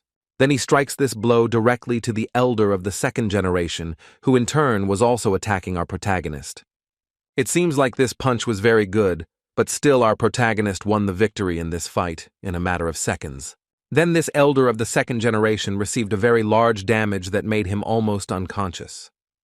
But still, he somehow miraculously came out after that blow and even remained conscious, and at this time he just wanted to stand up on his feet. He did not understand because he was able to shorten the distance very quickly and unexpectedly, and at the same time struck first, then his opponent. But somehow he was defeated. But our protagonist to this says that he was very much predictable. He could read it when he just started his attack and made a dash because of this, and he lost. He then stands up and says that this you cannot be, and that the third-generation student who behaved very arrogantly could not have repelled his blow. The one in turn says that he is not the weakest, rather on the contrary, he is a master who could remove anyone, but because he is very experienced in such fights. Then our protagonist says that his main mistake is that he has the wrong technique and the wrong base that he trained in this school. He says that his technique is very wrong, because even so, if he breaks through a little bit because of this, his juniors will quickly catch up with him. Our protagonist says that he is very similar to a student of another school that he met and fought with him last time. He notes that he is very gifted for this time, but even so, he is not an exception. Even 100 years ago, such things happened endlessly, many times. He just couldn't recognize the results of the change. When he thinks that because of his experience, he is just beginning to see what abilities were hidden in such a young body. Then he says that he is very lucky to be Hashan's apprentice, because if he were his own free will, he would have beaten him to death long ago. But now he is still lucky because he needs some internal motivation, and it will help him to develop. Then he says that he is very good, but he still lacks fighting techniques and also experience, which he hasn't been able to acquire all this time. And he says that he will help him with this because he is the ideal teacher for such situations, and in his case it will be very good. He says that he will now teach him what he could not have learned anywhere else, and he is very lucky to have met him in such a place and time. At this time, the second-generation stalwart was surprised by his words. He just didn't understand what this little boy was talking about and how he could know the secret techniques of this school. The protagonist, despite this surprised face, notes that he will help him gain experience with a battle in which he will not use his hands or even his body, but he will use a real sword. But at the same time, the elder thinks that this boy is crazy because he really wants to use the sword against him, even though he is not in the best shape now. Before he knew it, he was hit by so many balls it was more like an illusion. But he realized that it was not an illusion after he received some blows to his body, especially to his ribs. The blows were so powerful that it was like being hit by an unusual ball and white, as if the sword was an embodied magic weapon. The elder was surprised that the blows were so strong and powerful. This is not usually the case, because if you pay all your attention to speed, you lose some of your energy to strength and vice versa. It was clear that our protagonist was about to throw a punch that would knock his opponent out in a few seconds. And after this blow, the older one felt a hell of a pain that he had never felt before training was not so difficult. He felt pain in his head and almost fell back on the other side of the earth, and he realized then that the gap between him and his opponent was very huge. Looking at that boy, he thought that how could he choose him, and how did he become so strong that he could win the elder? And after this thinking, he passed out. 3 hours later, it was already late at night, and he woke up and saw that young men had been by his side the whole time. He was shocked that he suddenly appeared like that and thought he was crazy because any person would not expect such an appearance. At that time, Changmeng smiled at the fact that he realized that he had lost to the younger one and would be the younger one from that day on. Then the older one starts a word saying that how come and what he went through to become as strong as he is now. He asks why such a small boy is so strong even compared to the masters of all schools and asks him to reveal the secret. Then our protagonist thinks that even after going through such an unthinkable situation, he was able to accept reality quite quickly, and yet this one who was willing to live on his pride alone. Then he says that it's not his style, he was just pumped up and worked on his body. Then he says that it's all because of the fact that the elder is currently the weakest, and it's all because of that. But the elder couldn't accept that some little boy is saying that he's so pathetic that he can't even win a fight usually. He yells that some little boy shouldn't look up to him, since he has been training all this time exhausting his body, and he is the strongest in this school. But to this, the main character says that even though he is the eldest of the Peaky generation and the best master, even if he ever becomes the main target and star of this school, he will still not be able to reach the heights. Because he says that all this is not proof that he is strong and is the strongest. He says that he is on a frog in a well. These words suit him just fine, because he is a huge frog stuffing his belly at the bottom of a narrow well, which other frogs did not even think to descend. The one in turn is angry that some little boy is comparing him to frogs. At this time, he thinks that there is some truth in what the little boy says, because his ego has become so strong that he has even forgotten about it. He says that he knows all about it. He knows that he is arrogant, sometimes even irritable. He realizes that he has faults that need to be corrected. But for the sake of it, he will put his foot down and he is going to revive Hashan in his favorite way. But to this our protagonist says that in his opinion he did nothing of the sort. He locked himself in seclusion with the students playing house games on the way back and had a drink. It's nothing before the school assembly, and they've taken it upon themselves to train the younger ones. In some way, they want to show their superiority, but they've forgotten their problems. He says that he doesn't understand what his suffering is, but to do whatever he thinks, and spend the rest of his time in a useful way is not diligence. For him, effort is when you reduce the time for your own desires. The eldest didn't try at all, he just wanted to become king in a small state called Hashan. After all, he had no one to compete with, and no one on top of him to pull him into other things. His only enemy he could really fight was the neighboring school. And the other provinces are full of second-generation students who outclass them. Doesn't he think that getting a little ahead means he's stronger than everyone else? What he's saying is that so that they don't delude themselves about their strength. But in fact, they are the weakest among the other students of other schools. But when asked if other schools have students stronger than Chaon Min, he says that it's nonsense because he is the strongest. But he says that he won. Not because he is the strongest. The reason is that the second generation is weak. They now can't even win Zhongnan without picking other schools. So it's not that hard to take him down, even if it's not him. To this, the second elder says that he already knows all this and has known before, and to avoid such a future, he has done everything. But he says that nothing will change being a student of Udan's school or the Namgung family. He should take what he has and try his best. Then our protagonist hits him hard to make him regain consciousness. He says that making no effort is the wrong way to prepare. Just like that, go down a path you don't know. That to realize how weak you are, you must fight someone who is stronger than you many times. Then you will only realize how weak you are in this world compared to others. When the one asks us, what is the right direction, and if the person opposite him knows the right way? The one looking at this person says that he knows this way better than him, if not even better than many. He in turn asks if our protagonist can make him stronger, as he knows the right path for him and for all the students of this school. The one in turn says that it is absolutely right which way suits him best and can make him much stronger. The one in turn stands on the position of the pig's disciple that he should accept his disciples in order for him to achieve his goal. He says that he will follow everything our protagonist tells him to do, but he keeps his word that he will become stronger after a while. He says that he is even willing to be trained by Junior. If only you can get stronger, if he says to call himself Big Brother, he will call him Big Brother. Well, that's our main character saying that he doesn't need and he doesn't want to, and he just wants to help him with his goal. Then there was a strange atmosphere there, because no one else understood what was going on. That's what it was all about then. Wasn't everything he said to show him the way? Our protagonist asks why he's going through all this trouble, and it's very tiresome. Then he says that he probably misunderstood him because he's not finished yet. He starts muttering that people have a very selfish trait, not to think about what they've done to themselves, to come up with some kind of agreement, to decide that they're going to pay for what they've done, has made him very angry.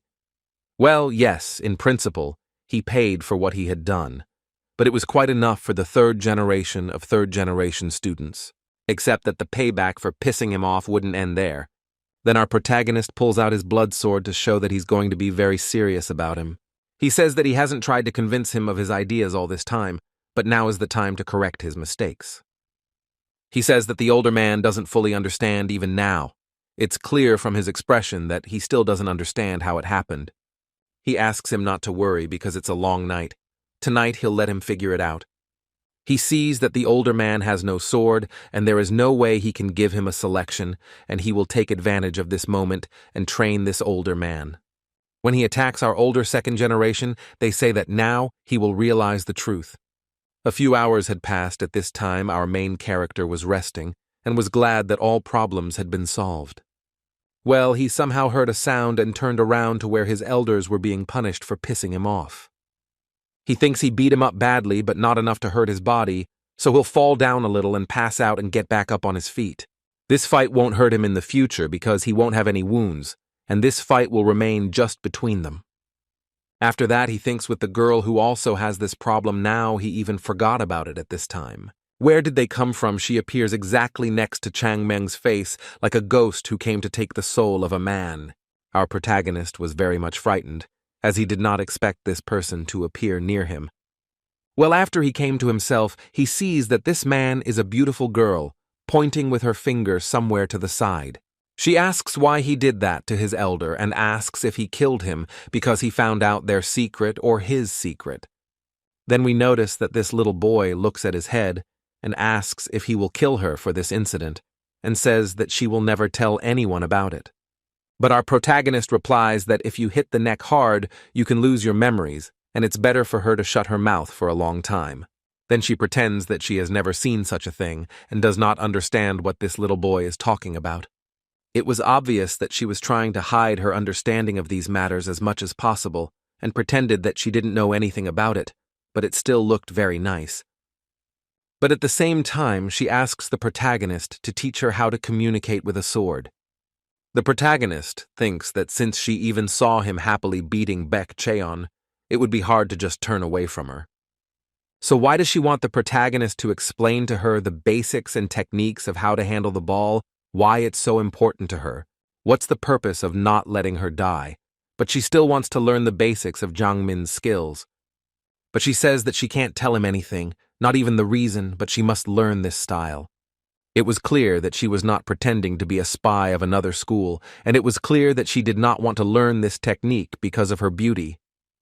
Then our protagonist says that she doesn't have to ask, for this style originally belonged to Hashan, and with the passage of time, she will learn it herself. She replies that there are no other masters in Hashan who can teach her such techniques. Then Changmeng realized that she was ahead of him, and realized that the school does not have this technique, and realized that only he can use this technique. That's right. She correctly thinks that the plum blossom technique is not currently available in Hashan. But still he says that after a while the lost technique will return to the source and will end up in Hashan. When then, it is Sister Yu who starts to follow this little boy because he has become abrupt and started to use kui. At this time, Chen Meng, using the basic technique, filled his fingers with energy coming from his streams. He started to draw some scribbles. It was obvious that it was a very beautiful art, showing the origins of the teachings. She looked at it was the path of the moon sword, so beautiful that she marveled at it very much. The sword she had spent the most time mastering and honing was very similar to this technique. However, these techniques differed from each other in some details that were hard for an ordinary person to notice. The difference was not just at the level of the movements, it was as if it was at a fundamental level. It was clear that this man was showing it very smoothly, and clearly his movements were also beautiful. She could not believe that there were still people who could use the techniques of the great Hashan school on such a level. After that, she finally decided that she had to learn it, but she didn't even know the foundation of the technique. She says that now she does not understand, but with time she will most likely have the skills to use these techniques. She says that her job is to get results. If she doesn't get to a certain level, she can't learn it. So now she has to hone her skills and learn the basics first, which made Changmeng very happy because he realized that she's not as stupid as she seems. He says that she's got it right, but in return, he'll never teach her if she tells anyone what happened. Chaon Min encourages her by stroking her head and says that she understood everything perfectly, and from now on, she will train with him. But she's kind of hurt because this little boy has put himself above the older boy, but she accepts the fact. In the end, our protagonist asks her to throw this older boy into the room. If she leaves him here, there will be trouble. This request was not particularly difficult for her, but at this time she was already flying in her thoughts. She was thinking about her father and remembered the moment when she promised him that she would bring back this Hashan style. It turns out his father was part of the disciples of the great Hashan school, and the last moment she remembered some words of her father about punishment. And now her main priority is to learn the basics and main techniques of the Hashan school. At this time, all the students were waiting for our protagonist to arrive for some reason. When our protagonist entered the main gate, he said that he was late for some reason, and asked if the students were used to the new training. In turn, his friend said that this was not the case, and then there was a bigger problem, and some noise was revived. The seniors came to the White Plum Pavilion because of the missing senior Chaon. At this time, our protagonist thought that just because Chaon disappeared from school doesn't mean that he was kidnapped at the White Plum Pavilion. When he realized that he could do it that way and kidnap that asshole and teach him a lesson. At this time, the third-generation elder asks how the protagonist is not involved in this problem. He in turn replies that he is fully involved in this problem and is even the main suspect among all the students of this school. Then you two ask what happened to their senior and where they were at that time with Baek Chaon. Then he says that it can't be, and he's probably wrong in his head about his theory. He says that of course it can't be. Chang Myung is a smart guy and would never do that to Baek Chaon. Because in this case, if the younger one goes to the older one, there will be very strong proceedings and consequences for such actions. The main characters say that he just slapped him in the face like he said last time. The two of them wanted to believe Chae-ryung's words because they realize how badly this situation could turn out for them. But still they hope that it was all a joke and that the little guy is just messing with him. Then our protagonist says that he not only hit the older man, but then twisted him like a dog. Then he says that he's right, and the older Baek Chaon has always been like a dog.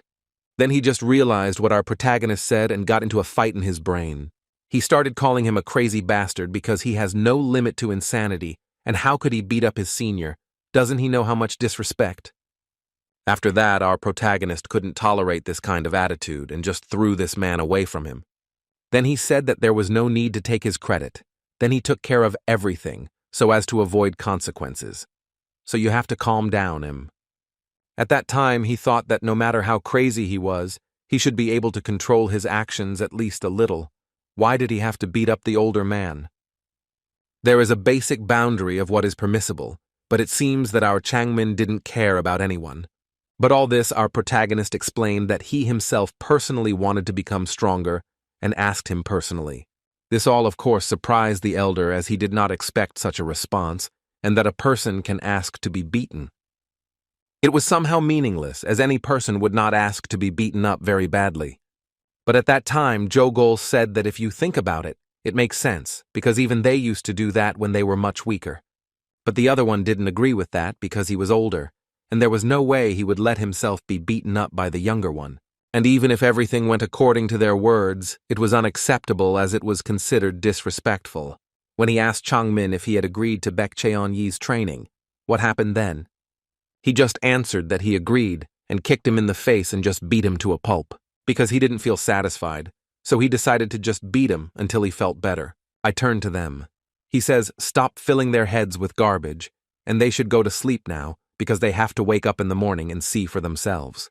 They were not happy that this little boy could beat up their old man, but it was real because he was so strong.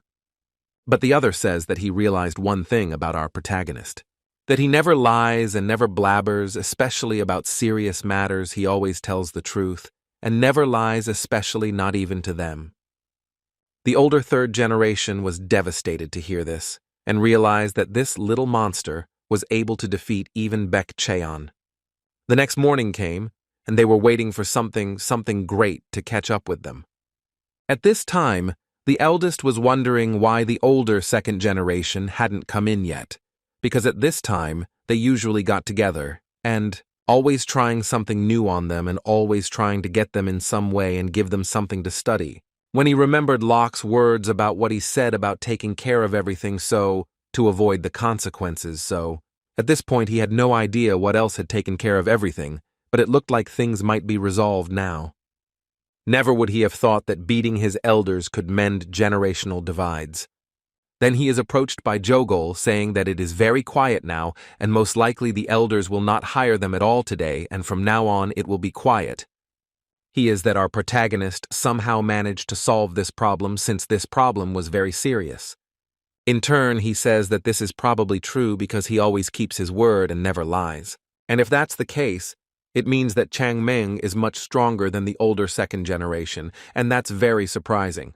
He says now is not the time to guess because the outcome is the same and it's clear to everyone. Then Jo-gol asks what will happen if they fight against the Jongnan school. Because you're amazing since Chen Meng would be able to defeat even the strongest second-generation students from the neighboring school.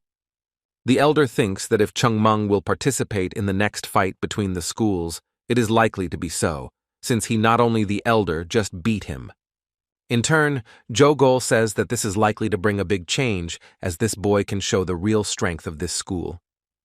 Of course, the appearance of a martial arts master in the school is a real cause for celebration, but in their case, just one master will not change the situation much. Of course, they will get some share of the glory, but it will not be for the face of infinity and will rather be eclipsed after a while. But if it happens that Chen Meng suddenly disappears, Hashan will immediately return to its original state. If they really want to revive the sect, they can't rely on Chen Meng's strength alone. They must become stronger themselves. Wouldn't the true revival of Hashan occur when no one would dare look down on their disciples? At that time, they also became motivated and joyful, as it was more like reality, but after a while. They discussed the upcoming encounter with Zhongnan because it meant a lot to them. They wanted to test their strength against more experienced opponents. Chen Meng is supposed to be the hero that will bring change to Hashan, but it is possible that he will turn out to be a dictator wanting to take over their school. Then the older man tells him that this is most likely just his fantasy, and the outcome of such events is very unlikely. At the same time, the main character is fleeing from some calamity, saying that he doesn't want to teach because he doesn't have the desire to do so. It turns out that the disaster is the sister of Yu, who simply asks that he teach him the techniques of this great Hashan school. To this, our protagonist says that she should go and ask the masters to teach her the techniques she asks for. But in turn, she says that there are no masters who can teach the plum blossom technique better than our protagonist. The two watch this and are surprised that Sister Yu has become so active and shown such interest in other people. But at this time, the two and the elders were watching all this and thinking about what to do in the future, especially in the assembly in which they have to show their strength to other schools. At this time, his friend asks that how Baek Chaon, who is the top student of this school, leaving everything as it is and not doing anything. Because it doesn't seem like this little boy is even remorseful in the slightest. Wouldn't it be right to punish him somehow? Baek Chaon sternly asks how they can punish the young swordsman. He couldn't understand why his elders asked such a strange question because it was very logical. That in turn asks him to forget about these words and think about the upcoming meetings with other schools. Because he cannot admit that he was defeated, the more he looks at this boy, the more the situation seems. Is it possible to beat a man badly while leaving me no external traces, as it is possible even if it was a mighty master? When his friend asks why he is telling them to teach the third-generation students a lesson, he really doesn't understand Baek Chaon's intentions. He thinks in his head that those intentions will not justify what will happen to them in the future if they continue to harass Chaon Min. He just doesn't want to be around him with that monster and get beaten up again. That's the external factor that's preventing them. He replies that there's not much time left before the conference, only now he's realized how short-sighted he's been. They will still have time to teach the students a lesson, but the school meeting is an important event that takes place only once a year for the current generation, and his reputation is no less important than internal affairs. Given how important the upcoming conference is, he's determined to focus all his attention on it. Because in the end, the enemies are not their students, but the students of other schools like Zhongnan. When he asks if they have already forgotten what they trained for in isolation from the outside world. At this time, the elder thinks that he completely lost his mind when he messed with Chaon Min. Anyway, it's good that he believed his words. If he said something like that, they should step back because they have a little monster. It sounded very strange to Bob. When he says that he's very grateful for this understanding on behalf of a second-generation elder. Then he says that he has to put the bodies with the students for later, but now he has to put all his strength into making the meeting and the school perfect. He says that he should order the students of the second generation to strengthen their skills one last time and think about themselves.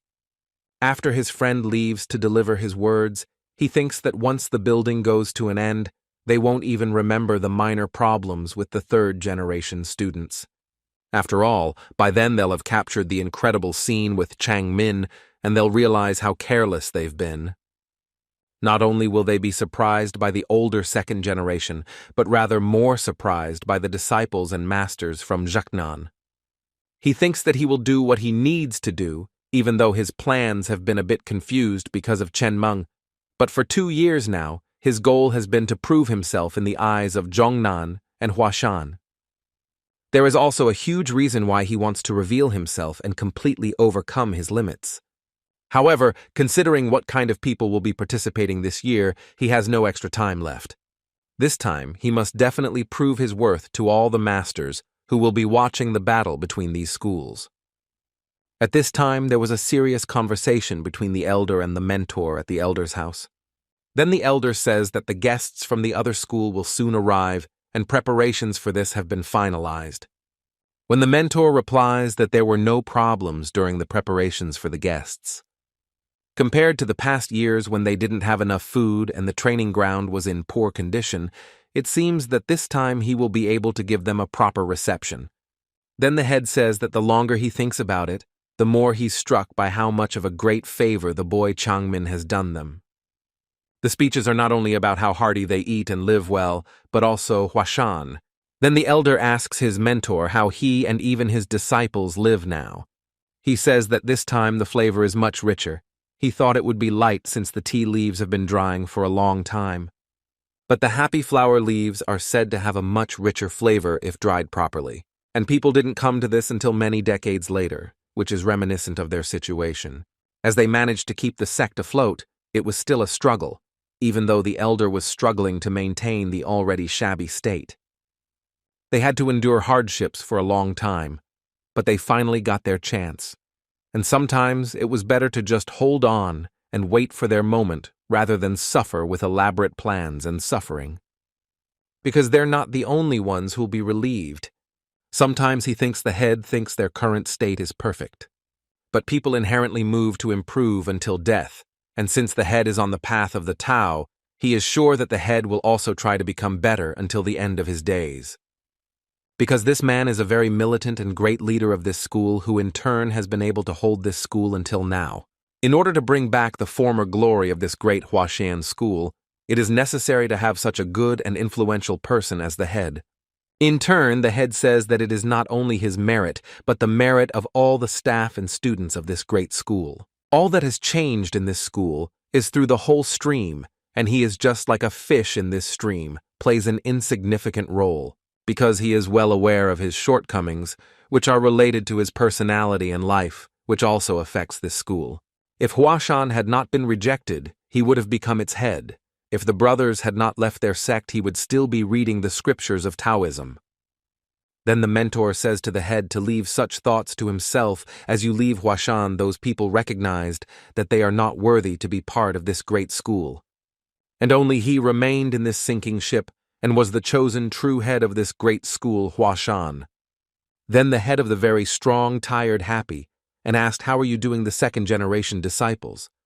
When the mentor replies that they have just finished training and are now resting, and admits that he is now a little worried about this meeting, because he has some doubt in their disciples, and it's because they are rather underpowered by the disciples from the neighboring Zhongnan school.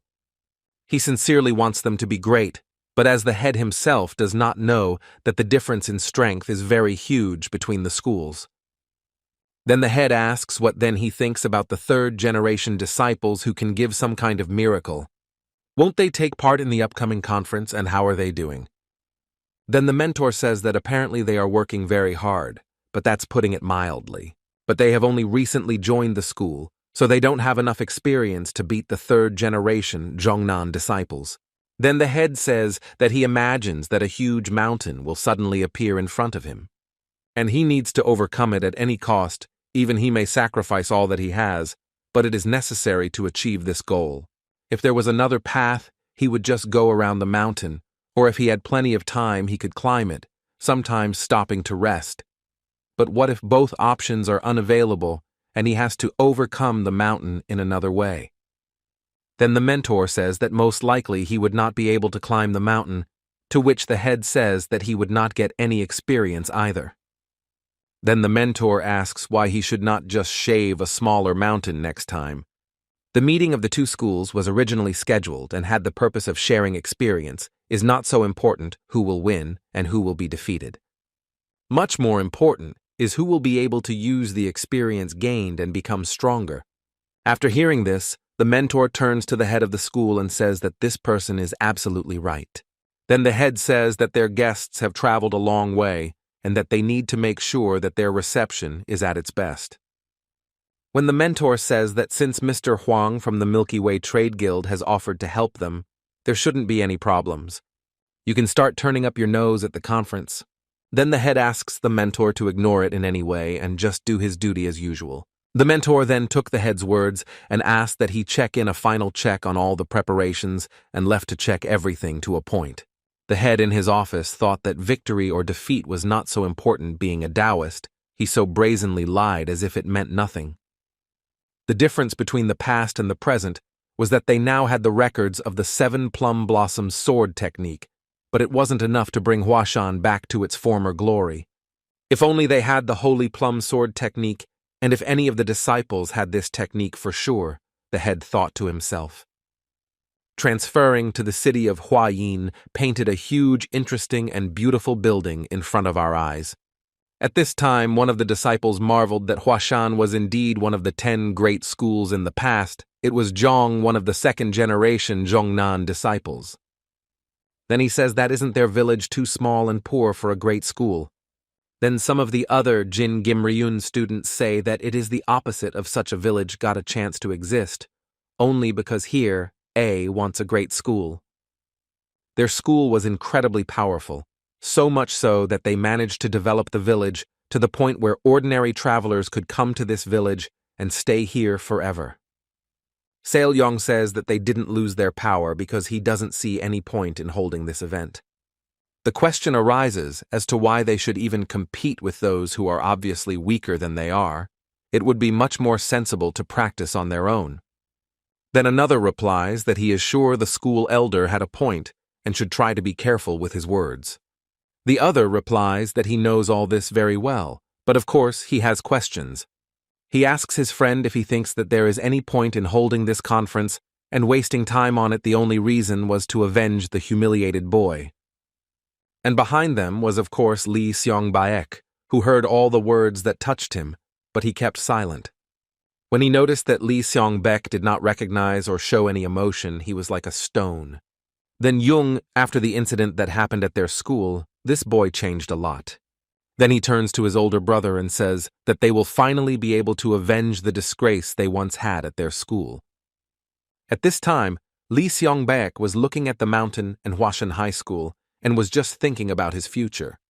Because the last time he came here with idle thoughts, everything was fine and he didn't think about anything. But now he can't stop thinking about that man, that boy he met last time. He thinks that right now they are all masters and apprentices of the second generation, is right in the tiger's den. Now we are transported to a place, some mountain place, and it was seen that they were climbing up the school.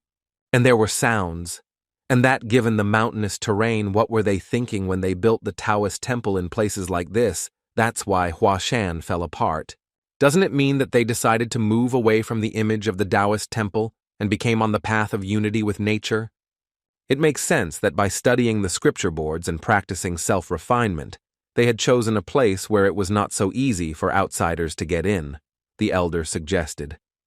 Then one of the second-generation disciples says that what of Hwashan Taoist temple, half of them, are ordinary. And they would understand if there were at least some shamans here for them to call themselves such a great school, that is. Having spent so much effort to get up here, they should at least feel that it was not in vain. But they will again be baked by the roots of herbs and kneaded in a dilapidated pavilion, they thought. And they dare not even dream of good food. They wish they had a place to sleep, and that would be enough for them to sleep. Then they addressed their elder brother and said that it was time to stop attending this useless meeting, and that it was a waste of time for them to come all the way to such a far place. It was not profitable for anyone except the losers from Hwashan. The elder says he knows that all this and all these people are unhappy, but they should try to keep their temper. They know very well how their mentors feel about Hwashan. Then they say that they can't understand it because they can't get into their masters' heads. Why cling so hard to a school that has long since collapsed and stopped developing for hundreds of years? They must be worried that Hwashan possesses unknown hidden powers. In turn, one of the students says that if they had such power, they would have long ago returned to their former position as one of the great schools in the area. Doesn't their devastation dragged on for almost 100 years say that this is where they belong? What happens to a school that hasn't caught the dawn of its powers doesn't matter. Others in turn agree with this and say that in some 100 years they will reach their limit and simply collapse. The school that does not develop in any way is too weak to share experience with them. Even they should not say anything to them and just accept their kindness. They were saying that they too were one of the 9 great schools, and they were worried that they would not spoil their report too. But at that time, a man started to say that one should not worry so much about the dignity and the whole state of Hashan. This person was standing there just watching everyone and hearing them talk about Hashan. It was of course Lee Seong-baek saying that one wrong step and they would have to experience invisible shame. At this time, everyone just stopped talking, not understanding what this man meant and what he wanted to say, because this school was on the verge of being destroyed in their opinion. Then Yong smirks and says that the seniors should be worried. Because this time, unlike him, they will not give Hashan a reason to be proud. On the contrary, they will destroy even what he left behind. Lee Seong-baek did not like these words, as he knew what he was talking about, but he did not want to tell anyone what had happened because he was afraid of it. He said that he meant that he could not be careless, but he said that there was nothing wrong with it, because the enemy was Hashan. Then he heard the words of his friends or commanders and decided that they should do as they pleased, but that they would have to pay for their carelessness. At that time someone agreed with these words, saying that in these words there is a story of truth and truth. It was a man about 40 to 50 years old who appeared to be very serious, because when he spoke, everyone was silent. He then turned to all the second-generation Jongnan disciples and ordered them to take a break for a while. It was the Jongnan school elder Sama's son who was telling them to forget the story of the Milky Way Trading Guild. At this time, the elder, turning to the chief, said that they understood it all and had not forgotten it in a short time. The elder says that at this time they were disgraced by the collapsing Hashan, and they know how much it made the head of this school angry.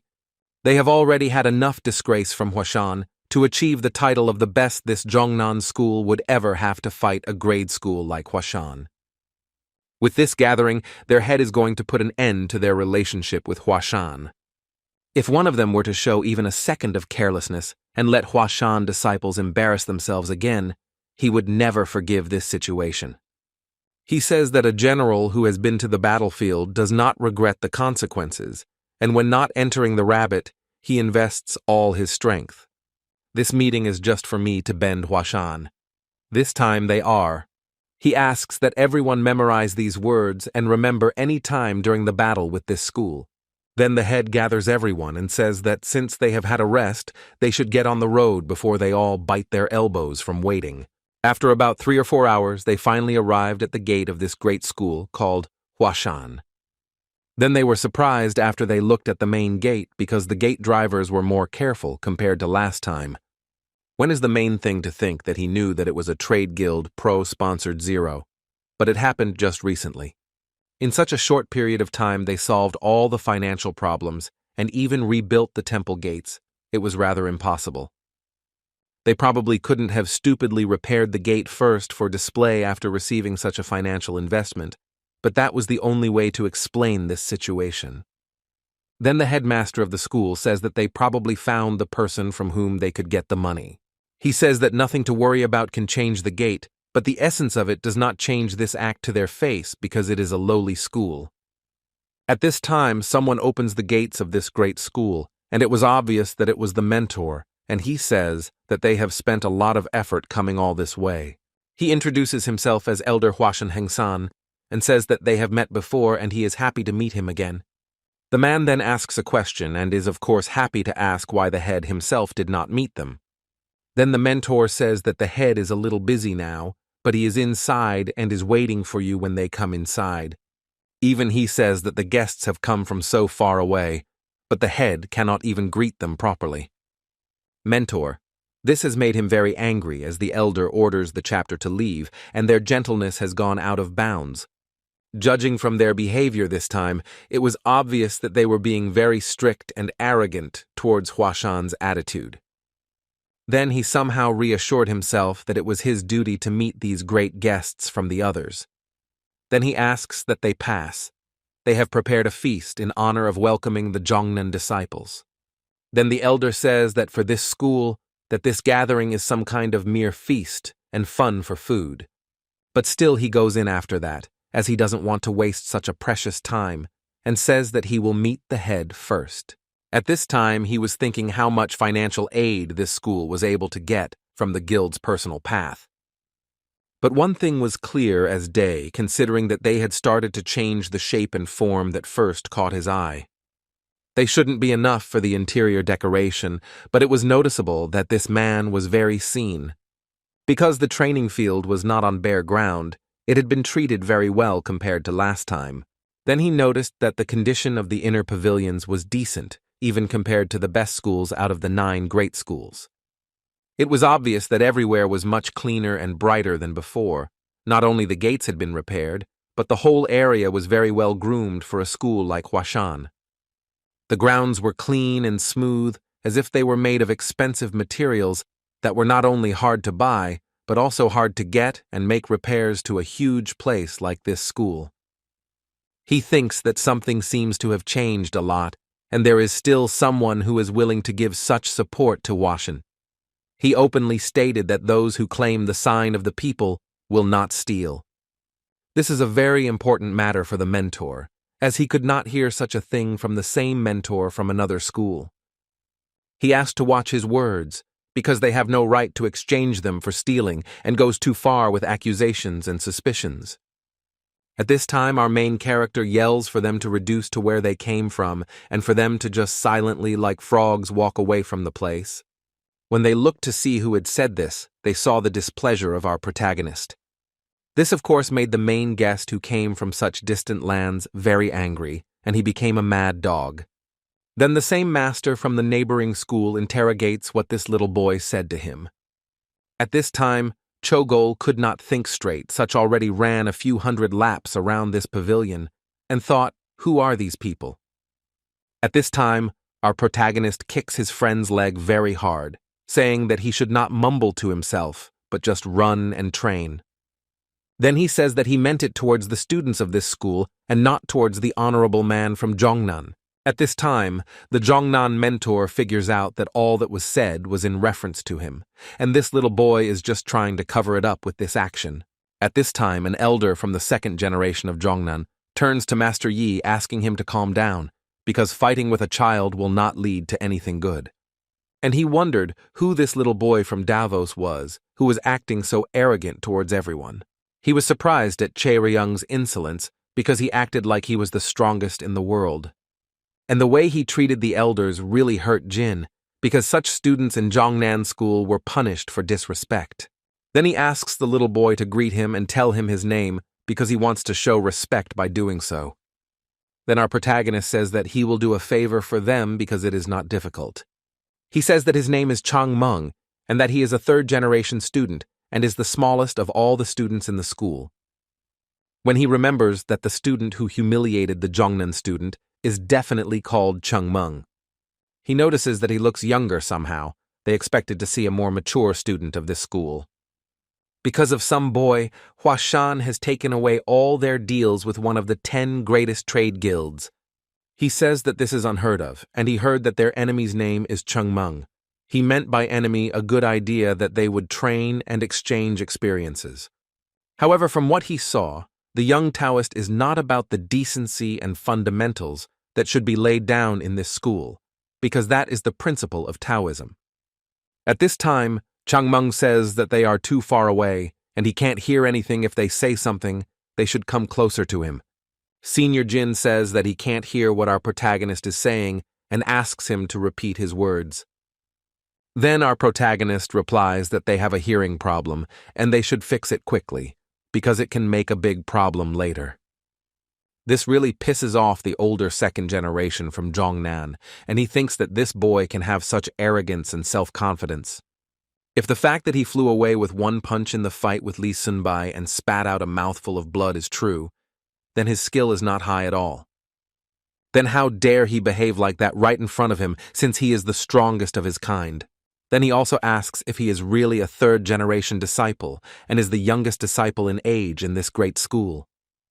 Chaon Min doesn't answer directly, saying that it's okay if he is a 3rd-generation disciple. Then he answers, if that is so, then he is a mentor apparatus for you and it is right to approach him than to give him orders. He thinks that if he is familiar with the manners that should be trained in this school, he should certainly approach him, and then he says this out loud. Then our protagonist answers that, and it is also true if you think that this man is older. When how about passing these words to the elder who is standing next to him, because his approach to the elder sounds much more polite than the approach of Elder Jongnan addressed to their head. This really hurt the second generation from Jongnan, since he only now recognized what a fool he was compared to Chaon Min. The reason for this is that this boy, against his will, made it look like he was pointing out his elder's mistakes. He doesn't speak first, but he makes the dialogue so that he sets himself up. He is angry that he is so cunning and by age very disrespectful to even his elders than others. Then he is stopped by an elder of the great Jongnan school saying that he should stop now and he should just relax now, because this boy is also sharp-tongued. Turning cloak, he says that his concern for the chapter has touched his heart, and this time he will let him get away with rudeness. He says that in doing so his rudeness cannot be compared to his rudeness to their chapter, because there is a reason for it, and it is the main reason. The main reason is that power plays a big role in this decision and is the main factor. He notices that someone's pointing out the rudeness somehow becomes rudeness itself, and if they don't say A, it will just close their eyes. Besides, the right to reprimand comes from the force, and that's the basis of everything. If you do not have the power and rudeness said by, you will remain rudeness, while with my side of it the power of rudeness will cease to be rudeness. Before taking up the manner, he should learn to speak more simply, because if you do not possess the strongest weapon in this world, your words are comparable to the words of a worthless man. For it is much easier for a young man to be forgiven for his youthfulness and for his youthful dust, but someday he will have his rope around his neck. These words should not have been spoken by a master from the Jongnan school, but should have been spoken by Chen Meng since he knows it all and is the strongest here. But he followed that he should have kept silent because he didn't want to cause unnecessary trouble for everyone. He saw all the disciples and masters of this school who had come to the gathering to share their experience and power leave. At the same time, he noticed his close friend and acquaintance from this school whom he had met and fought last time in Jongnan. That in turn stopped, and his stream seeing our protagonist and, for a few seconds, just looked at their group. Then he nodded his head, showing that he welcomes and also respects all the actions and words of our protagonist, just wanted to show respect. At this, our protagonist was very happy because this student from another absolutely evil school was able to overcome himself and just greet an old friend. After that, he joined his group as he had to lag behind, but Li Xiongbaek was still happy to meet this boy again. Our protagonist was thinking that it was annoying that the thieves themselves had come to Hashan, but to dare to humiliate the head of Hashan was another level of arrogance. He was going to deal with it amicably, but it's all going to go downhill from here. Hey, it's all settled since they started this war. Chogol was mad at Chae-ryung because he was a madman who somehow thought of something that a normal person would never risk saying or doing. He made a remark that Chung Meng just now made a remark, and went after a master from the great Jongnan school, which shows that he is very self-confident and can contradict the words of his elders. At this time, our protagonist kicks their friend's leg very hard just to get him to calm down and clean up his act. Then he turned to his elders and meet his generation and said that they should favorite society to win these Jongnan exodus since they act like they are the strongest. They say that they also dislike to hold back because they also dislike them very much. But what can they do? Because the difference in their strength is very huge, as it is a great school, which is ranked among the top 9 schools in the world. At this, our main character says that from now on, they should listen to him carefully and not miss any clue and his words. Pointing at them, he says that here they are students of the 9 great schools. But at the same time, if they then act very cruel, and they will see the real anger of our protagonist. And if they lose to these Jongnan disciples, he himself will personally kill each one in turn. He says that they can lose wherever they want, no matter who defeats them in other fights. Well, if they check in the school Jongnan, he cannot tolerate it. In turn, the older generation meeting says that they are not even sure they can somehow beat these students from Jongnan. The protagonist replies, How can they be wrong in themselves? They did everything for the sake of this fight. He says that if they are not sure of the expression, then they must be sure that if they lose, they will surely die, and they will all risk losing once, just once, then they will not be left alive. This is seen by the second-generation disciples from Zhongnan, and notices that this little boy yells at all the elders of his generation. Yang was especially surprised that this little swordsman is somehow everyone and behaves so confident that he can win them all. In turn, the elder turned to him saying that there is nothing to worry about since it is just a show-off. He says that he is not worried, just does not understand why this little boy does not even know his place and commands everyone, and why others tolerate him. When the older one tells him to leave him alone as a rule, all those who jump up above their heads turn out to be wimps. Only guys who have not learned the heights of the sky can be so careless, and in this case, it shows very well how arrogant a person can be. They say that there is nothing to regret. In the future, they will have the opportunity to fully punish this boy for his deeds and actions, especially these words. The older man says that it is not patient to check whether he can continue to crack a broken mouth, is not proper for a student of 100 school to crack about such things. His friend says that if anything happens, it's not his fault because that little boy started it all. The older man agrees because that boy hurt them first, and that's what the party with the power should do. After all, wars have only been fought with swords. Whatever he says won't change anything. Finally, he says that this meeting will probably be more interesting than the last because there's an intrigue. It's an intrigue concerning this boy named Changmeng and the entire third generation of this poor school called Hashan. At this time, there was a meeting at the elder's house, and the Zhongnan elder was surprised that they were too quiet compared to before. He assumed it was because they now had some provision money and seemed to be some kind of decent school. Although whatever it was, they still couldn't surpass Zhongnan. It was like a sedative to him. He thought how carefree these people were, and how one could be like this at such a crucial time when great disciples from Zhongnan came to them. He at this time said that he didn't like the taste of the tea that everyone was happily drinking because the taste resembled Hashan leaves. Then the same elder from this great school in Hashan asks if this is the reason, because this is not an argument. Because ordinary leaves exude several fragrances, the smell of the earth of trees, and even the smell of dew. Well, this time something is suspicious with the smell and taste of this tea. But together where the plums are, you can't smell anything but the plums themselves, and it's very strange to him. The smell is so strong that it overpowers all others in the neighborhood. She says that it is arrogant, and somehow shows and connects this school with the leaves. He says that this world is a place where people live together in harmony, nature, everything else. That's why he prefers green tea with a light flavor to plum blossoms of broken harmony. Only when the mentor realized what this man in Zhongnan means and made the whole story with tea petals. He means that strong plum blossoms fragrance disturbing harmony. He means the time when Hashan inherited only profit and appeared to work in harmony with Zhongnan.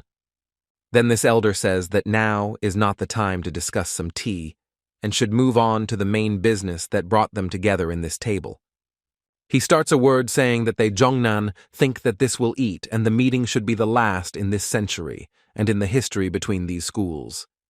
Then the head of the Hashan school asks why they have decided so and what is the reason that they do not want to leave the Hashan school. He explains that it's simple and they just don't realize it now, how much this school is not comparable to the great school of 9 schools. The point is that pointlessly pairing sects and schools is just a waste of time that they don't want to spend on such nonsense.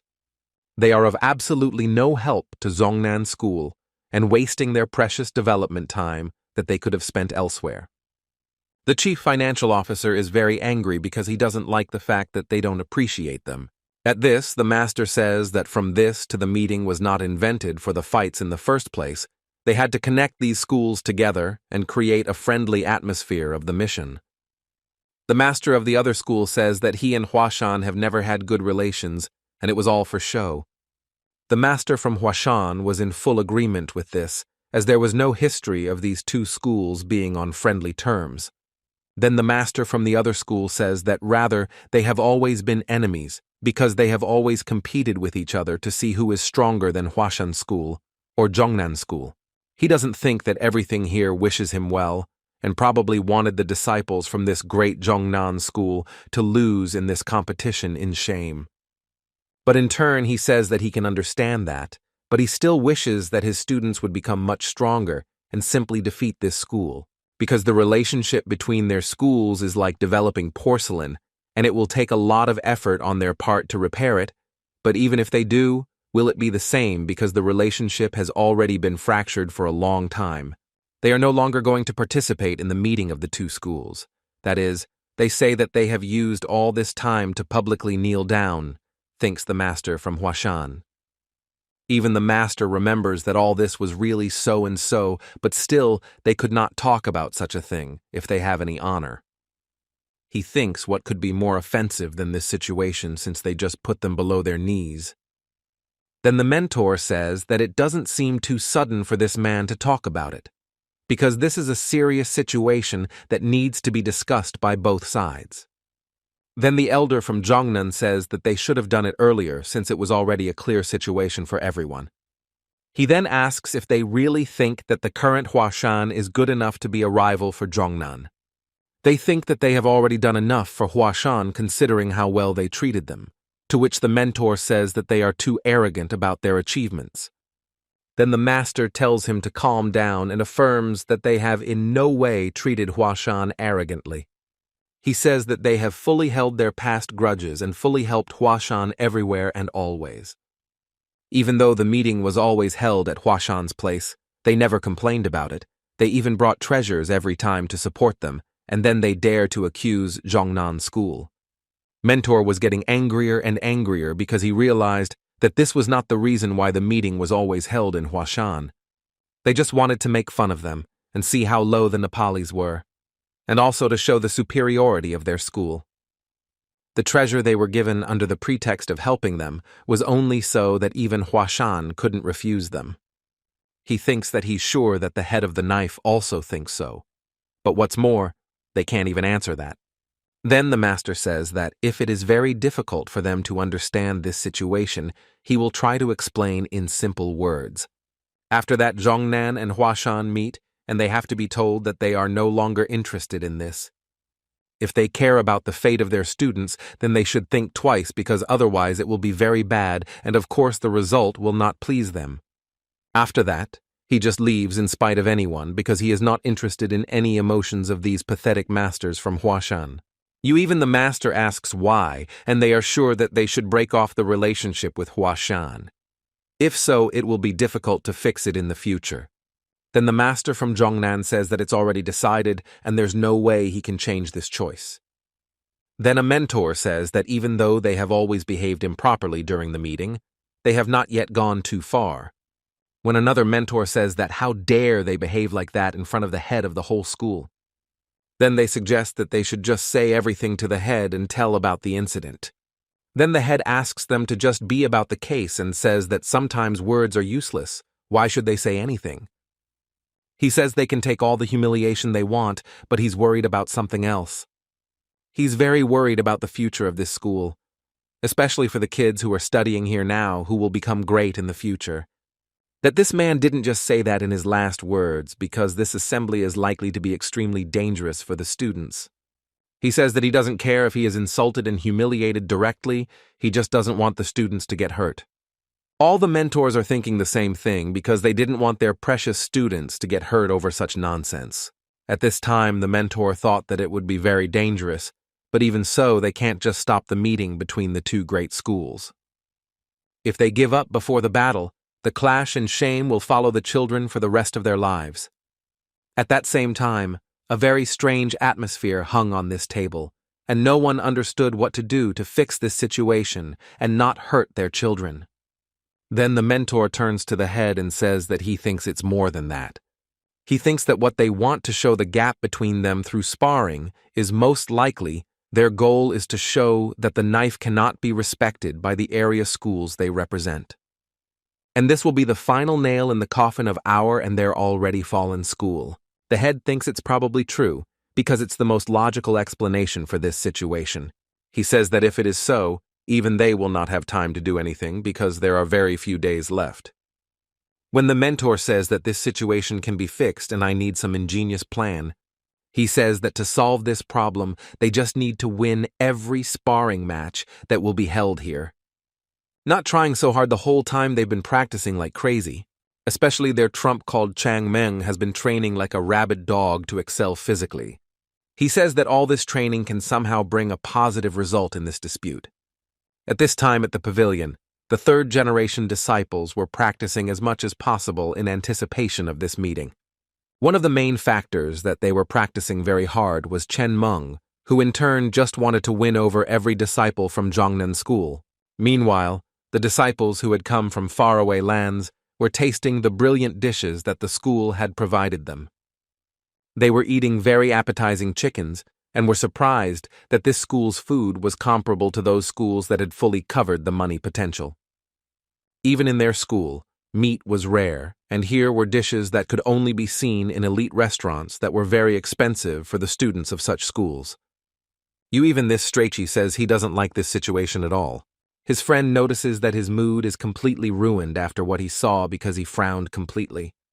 Senior looks like a disgruntled person who is arrogant about this school. He says that what matters now is whose martial arts are stronger and who will defeat the opponent in a short time in the future. He says that even though they present themselves in a pretty wrapper, a martial arts school without good masters is just a pathetic nothing. Then she is the eldest agrees because it's true, and just because they have money doesn't mean they are stronger than them. But he says too that what he wants is just to destroy this school like this wand, because that would be a great victory for such a great school like Zhongnan, which its ages represents the best students. He gets up from his seat and says that whether it is fame, wealth, or martial arts, he wants to destroy them on all counts. He can't stand the fact that the ruined Hashan now dares to equal them. They will never be their equal because they are a pathetic school that only knows how to parody their meaning. He is addressing everyone saying that they need their determination, which will ultimately be the key factor for victory. He also says that their generation should raise Zhongnan School to the heavens instead of partying like they're here on vacation, and it's all pissing him off. He says that everyone should immediately pull themselves together and become the warriors who are supposed to raise their schools. He says something that they must remember their original purpose. If any of them honor Zhongnan, he will make them all bitterly regret it even before they do the elders. At this time, everyone agreed and started acting like real men despite such wealth. At this time, their master walks in clapping and saying what it was flawless and it is personally a true leader. He says that it looks like all the words he intended to say have already been spoken, and it was magnificent. At this time, upon seeing his master, the second-generation elder from Zhongnan begins to salute and startle his dignity. All the followers, for example, the elder from this stream, otherwise at one point greet their master. Then the master says that he is sorry, knowing that this man will be here. He would never have dared to make a speech before this respectful man. Then the master says that it was a marvelous speech even though he wanted to bring a real role model to their whole school. He says to keep it up, but winning won't be enough to make them afraid of their name alone. Then an older man from the second generation says that he understood even the deeper meaning of those words and to do whatever it takes. In martial arts competitions, no harm to each other is the ground rules. But their spirit is much stronger than expected, and even though they are the Zhongnan school, but even they have a limit to their tolerance. The elder was very happy to hear such words as it meant that he could act on his own will and discretion. Then he says that wouldn't it be dangerous to compete with them when they are so animated? At this, the master says that of course nothing can be done about it, but they cannot allow their assemblies and their own disciples to be injured in the course of the fight. He says that they must all approach these competitions responsibly and make sure that not a single one of them seems injured, even if they have to break their arms and legs to do it. Then the chief says that he will make sure that everything goes perfectly for him and for this school. Then the master from Zhongnan asks the elder of the second generation to continue. He agrees and says that he will fulfill it. He asks that he take good care of that dead boy so that he never dares to speak to them from on high. Then the elder one asks if the master knows about the boy named Chaon Min. Then the master says that the young man who is not even 20 years old dared to argue with him. He does not sweat that such a child grew up in Hashan school. That's why this man should just remove such a magpie boy and never see him again. Then he calls for his friend, and easier for him to come quickly to fulfill his duty. Then one unremarkable kid comes out of the stacks and quickly approaches the master, and the best of the second generation. Then he says that his name is Songwoo Ran. Even though he has a quiet disposition, he is definitely the best of the third generation. When older, he says he could serve as their trump card to teach Chaon Min a lesson. He says that tomorrow during the conference between Hashan School and Zhongnan School, he will do everything to fulfill their assignment. When does the master think that this competition will be the starting point on the golden path of Zhongnan? Night has already fallen, and in this pitch black, you are the third generation of Hashan School goes out to see who is walking in the street. That's when he sees his best friend from this school who is just looking at the sky and in the pavilion. It was Chogol who also noticed the presence of another person in that pavilion and looked and then sees his senior. Then they had a conversation about what they are doing here at this time and why they are not preparing or sleeping at this time. Then Chogol answers that he does not sleep because he is afraid that tomorrow he can fail in his mentors, and also Chaon Min, who in turn tried very hard for this. When it came to Chaon Min, he said that he was already fast asleep on his bed and had fallen asleep a long time ago. They think that this madman is not worried about tomorrow and the competition. They say that they can't believe he can sleep so sweetly. Tomorrow there will be a conference between the schools and Zhongnan. At this time they hear a voice that says that it's not him who has the rest of the nerves, but just that they are very much worried like a cowardly wimp. He half-son asks why they are already awake at such a time, and they should have been on their beds. But his friend replies that they should be asleep, but they are afraid that they may lose tomorrow, and this makes them and prevents them from sleeping at this time. To this, our protagonist says that the excitement does not haunt only those who have not prepared well. And to this, the older man says that it's not that he's afraid that he won't be able to perform well tomorrow. They went back 10 days to whether they thought he could have prepared better. It was a difficult question for all the students at this school, because they had been practicing hard during that time, and it was a trick question. At this time he remembered that in 10 days he had gone through very strong and exhausted training. They were very ruthless, and he wouldn't want to remember it at all. Then the protagonist replies that excitement shouldn't bother a man who has already done everything in his power. Right now they have nothing to worry about. They just don't have nerves, you just don't believe yourself, our protagonist replies. When he says that if they are weak, they just have to recognize and not even show up at the competition is the main rules of all swordsmen. And if they are fully who are at this time, they just have to accept it and sleep well at this time. But its older says that he's been investing all this time into the fullest, and there's no doubt about that. It's all fine. If that's the way it is, we should leave it to fate because they can't change anything at this time. No matter what the others say, he'll accept all the conditions they've already offered. That's why one should stop wasting time on nonsense and one should sleep at this time. The ability to sleep well before an important day also requires skills. At this time, do not ask among themselves where our protagonist is going, because today is the day of the meeting and it is not lucky to train. Our protagonist replies that the meeting is not that important. He just wants to train of his own free will, and training is 100 times more important than this meeting. Chogol at this time was very much that this man is insane, and at this time he can train without thinking and don't strut at such a time. At that time, the senior turns to him saying that it seems like they were just worried, because they will only think that on the day of the conference, this person called Chaon Min is acting the same as usual. Now he feels very foolish. He says that Chaon Min is right. If they want to say they did a good job, they should just sleep. He says they should go to sleep now. Meanwhile, his friend has already gone to bed without listening. But that doesn't change the fact that this man is a damn strange man. He can't believe that his words helped him get his mind right. He thinks that no matter what the outcome of the conference is, as long as they have Jae Kyung, the third generation will only grow stronger. So at this time, our main character was doing something in the bushes. Most likely he was already trying to escape from the elders' pursuit. He was checking all the terrain every time so that he wouldn't want to run into his sister because she'd already gotten to him. He thought that if he met her again during training, she would probably be hung very strong. But at this time he thinks that she will calm herself down, because the younger ones are not allowed to hit their elders as it violates the rules of this school. At this time he hears some sounds from other bushes and suspiciously checks every millimeter with his tsu. He just didn't want anyone to see him training again. The only thought that comes to mind is that his sister is trying to catch him during his training and convince him that he should teach her the great techniques of this school.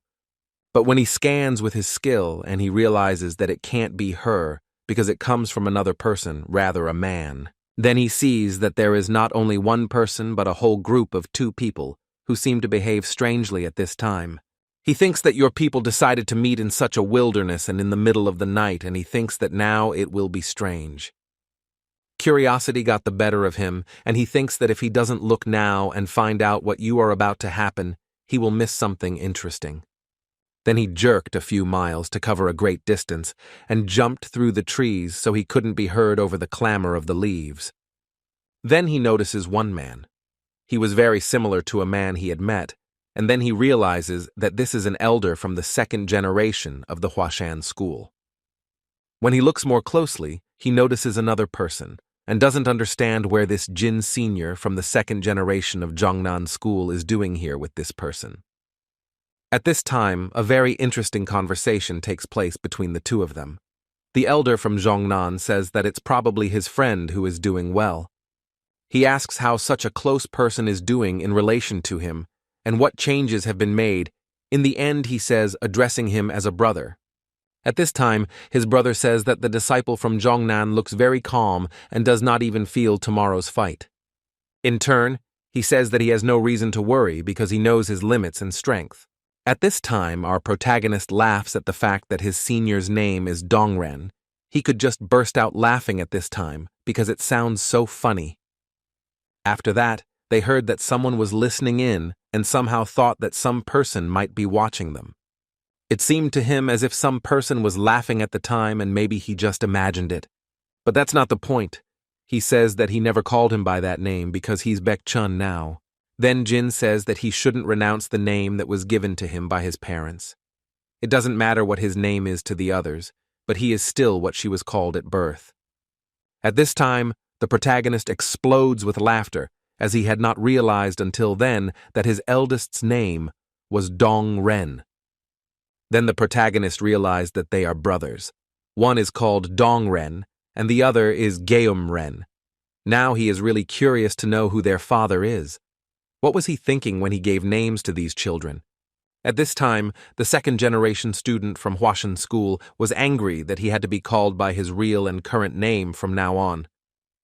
He was annoyed that his older brother could not recognize the fact that he had changed his name. He was also annoyed that his older brother could not recognize the fact that he had changed his name. For such a long time it seems that he was the only one who thought and missed him, and it turns out that it wasn't mutual. He said that he was just wondering how his useless little brother who ran away from home and joined Hashan to defeat him was faring. He says that even after 2 years, he is still happy to see his younger and just as weak brother. But this has really annoyed the older 2nd generation from Hashan because he knows that this man pretends to be kind and tries to hide his vile nature behind a gentle smile, but even his smile is disgusting because his rotten heart comes out of it. He thinks he knows exactly what this sinister man thinks he's brilliant for thinking someone is weaker than he is. He knows this from experience, since he went through it all until he himself ran away from his home to this Hashan. Then his brother says that he has a very good application for him that he can't refuse. If he kneels down right now and prays to him, he can then be accepted into the Zhongnan school. In turn, he says not to talk nonsense because he is the oldest member of the 2nd generation of Baekchun, and his goal is to help his sect defeat Zhongnan, and moreover, he will do it with his own hands. And even if he started begging him, he would just laugh at him, because it's his nature. Then his brother starts talking about how brotherly bonds are sometimes amazing. Even though they haven't seen each other for a long time, he still knows him very well. But he did now. If he really wanted to defeat him, he should have set foot in Zhongnan when he had the slightest chance of accomplishing his goal. Laughing, he says that alas, his choice was for zero. Did he really think he could defeat him by learning from the outdated schools? Then Baek Chung replies that he is right about that. He joined Hashan to surpass him. He thinks he can defeat him by leading a sect he despises. He says that his original goal was just to mess with him, but then he realized that it wasn't enough, and he had to become stronger. But now he genuinely likes Hashan, and is incredibly happy to be the eldest of the second generation Baek Chun. Our protagonist hears this, and he was very happy to hear it. Then he also remembers the time when this second-generation disciple asked him to become stronger, and it only came to him why it was so important to him. At that moment, our protagonist realized how much it was important to him, and he could now see the full picture of what was happening. He didn't think that this man was really happy to be a second-generation senior in such a run-down school. Then his brother says that he is now completely crazy because he is saying such inconsistent words about Hashan. Then he says that to make his brother never dare not appreciate Hashan, he says that he finds it strange. But coming here, he realized that happiness is not in expensive clothes, delicious food, and luxurious life. He says that he really needs it together. So he set himself a school. He says that in this school he has found his own purpose. Moreover, this school responds to him with kindness and care. The student who represents Jongnan likes it very much, and responds to it by saying that he now understands what it is about that leads to his foolish actions and deeds. He realizes that until then he did not understand anything and asks him to listen attentively from now on. He says that for this man who entered such a useless and poor school that will do nothing for the next 100 or 1,000 years. Because of his idiotic choice, he is doomed to lead the rest of his life as a third-rate warrior. He will have nothing left but to be pitifully observed at the Hashan school. Then he says that his words mean nothing to him. His opinions and actions are like thick water to him. To this, his elder brother says that of course to him his words will be as great, because against his background, this man from Hashan is considered to be trash. But then his brother says that there is no way he will yield to him, even if he is of such a great school as Jongnan, he will still defeat him in that fight. Then Jin answers to decide which of them is the worthiest and strongest of his kind, and in that fight, he will defeat him, so that he will never mean anything against him or say anything. With those words, Dongren disagreed, as he thought that this time he would definitely defeat this brother of his in words. Then at the same time, his brother from the Jongnan school shows his A power with his energy that releases in huge amounts. Because of this, an aura of this person being the strongest in this world, as if even stronger than attacks appears. It could be seen that this greatly frightened the oldest of the second-generation Dongren, as one could see something different in his eyes as well. Showing his true strength, his joy said that today he would dare to do something that would affect not only his life, but his brother. Because in this fight, he will defeat him by such a huge difference that he will never pick up a sword because it would be shameful for him. Only then Dongren realized that the difference in their strength is very huge, and most likely he will never have a chance to beat at least his brother privately. At this time he is thinking how he can separate this brother of his, who is actually very strong. He realizes that his older brother is one of the strongest in his generation, if not the strongest in his age.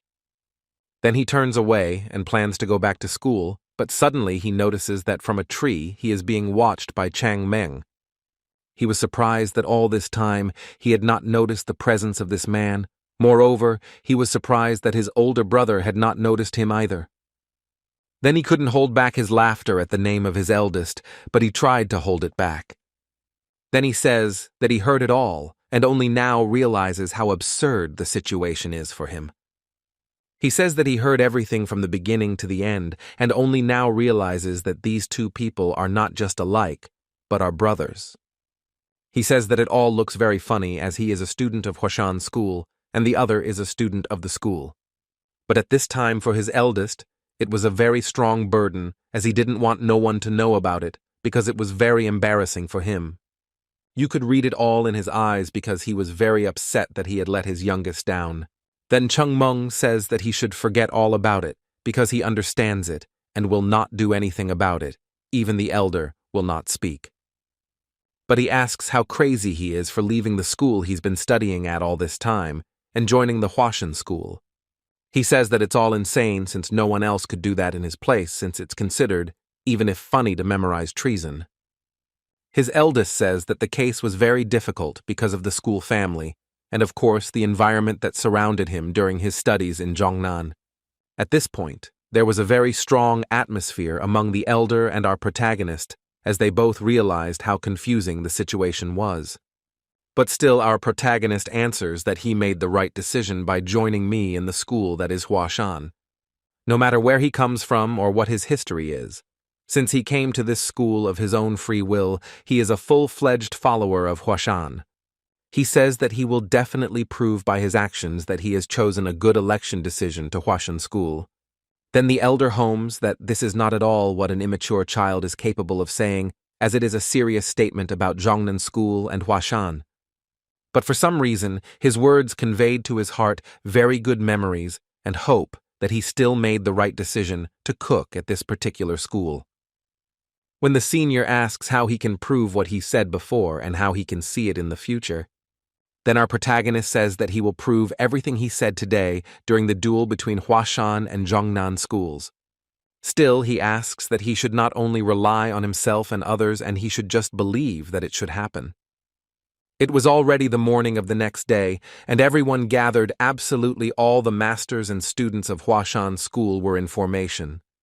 But it was evident that the disciples had some doubt, not even read the third generation. The second generation felt some pressure coming from this event. Seeing this situation, the master said that everyone is a little nervous, but don't be so tense regardless of victory or defeat. This conference should be a stepping stone for them, which will help them in the future. No matter what the result will be, they are still worthy students of Hashan school. He asks everyone to keep this in mind. At this time, our main characters thought that it all looks very pathetic, in addition to the fact that they did not boost morale in any way. Master's speech did not even betray the determination to defend the honor of their school was evident on the faces of the second-generation students who were more experienced than the third.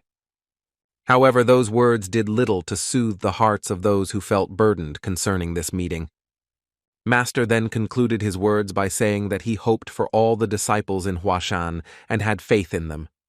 At this moment, the head of the Chaon Sect, with his disciples trailing behind him, entered the arena with his proud and sharp stride.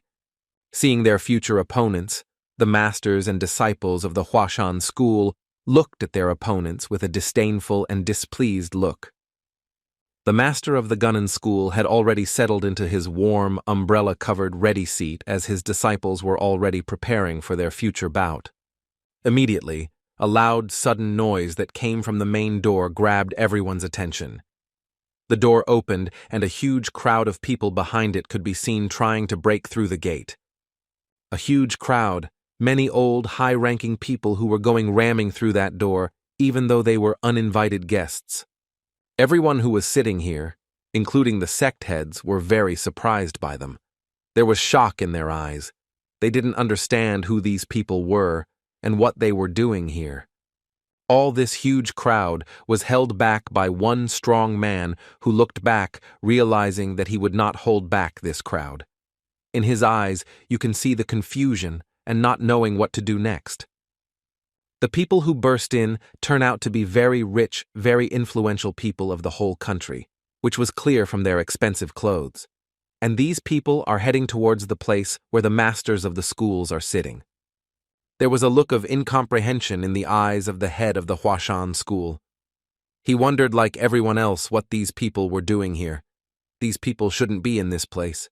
Wondering who could have called these people, he looked around, searching for the exact person who could have done this. Looking to the right and seeing the sitting head of Zhongnan school, he was already guessing a little bit about who could have done such a thing. At this moment, remembering the previous conversation with one of the students, he was angry and realized that such an action was a cheap trick on their part. The very person who was holding back the crowd barely continued to hold them back, with a confused look, turned back and said that these people shouldn't be here. The head of the school, with an angry look, yells at them with rage, agreeing that they shouldn't be here and shouldn't have been allowed into this place. He was sickened that they were allowed here and allowed into this place. The head of the other school came up to him and told him that he was not the one who had invited so many guests and that he should not worry. He assured him that his school had not contacted them. The head of the Hashan school couldn't believe it. This was a very unexpected message for him.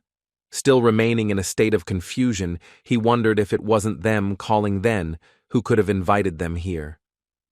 The very man who had been holding back the crowd stopped holding them back and approached the head of the school. He tried to explain to the old man what had really happened. And at this moment, the man in the brown robe, who is the country's general and who is familiar with the head of Hashan school, approaches them. Standing straight with a nonchalant face, he admits that it was him who called them. He insisted on the importance of calling the guests. The crowd standing beside them is a kind of audience. The man who called them felt that this competition would be very boring without them. For the others, including the Gunnan school head, this excuse was acceptable, and they completely agreed with his words.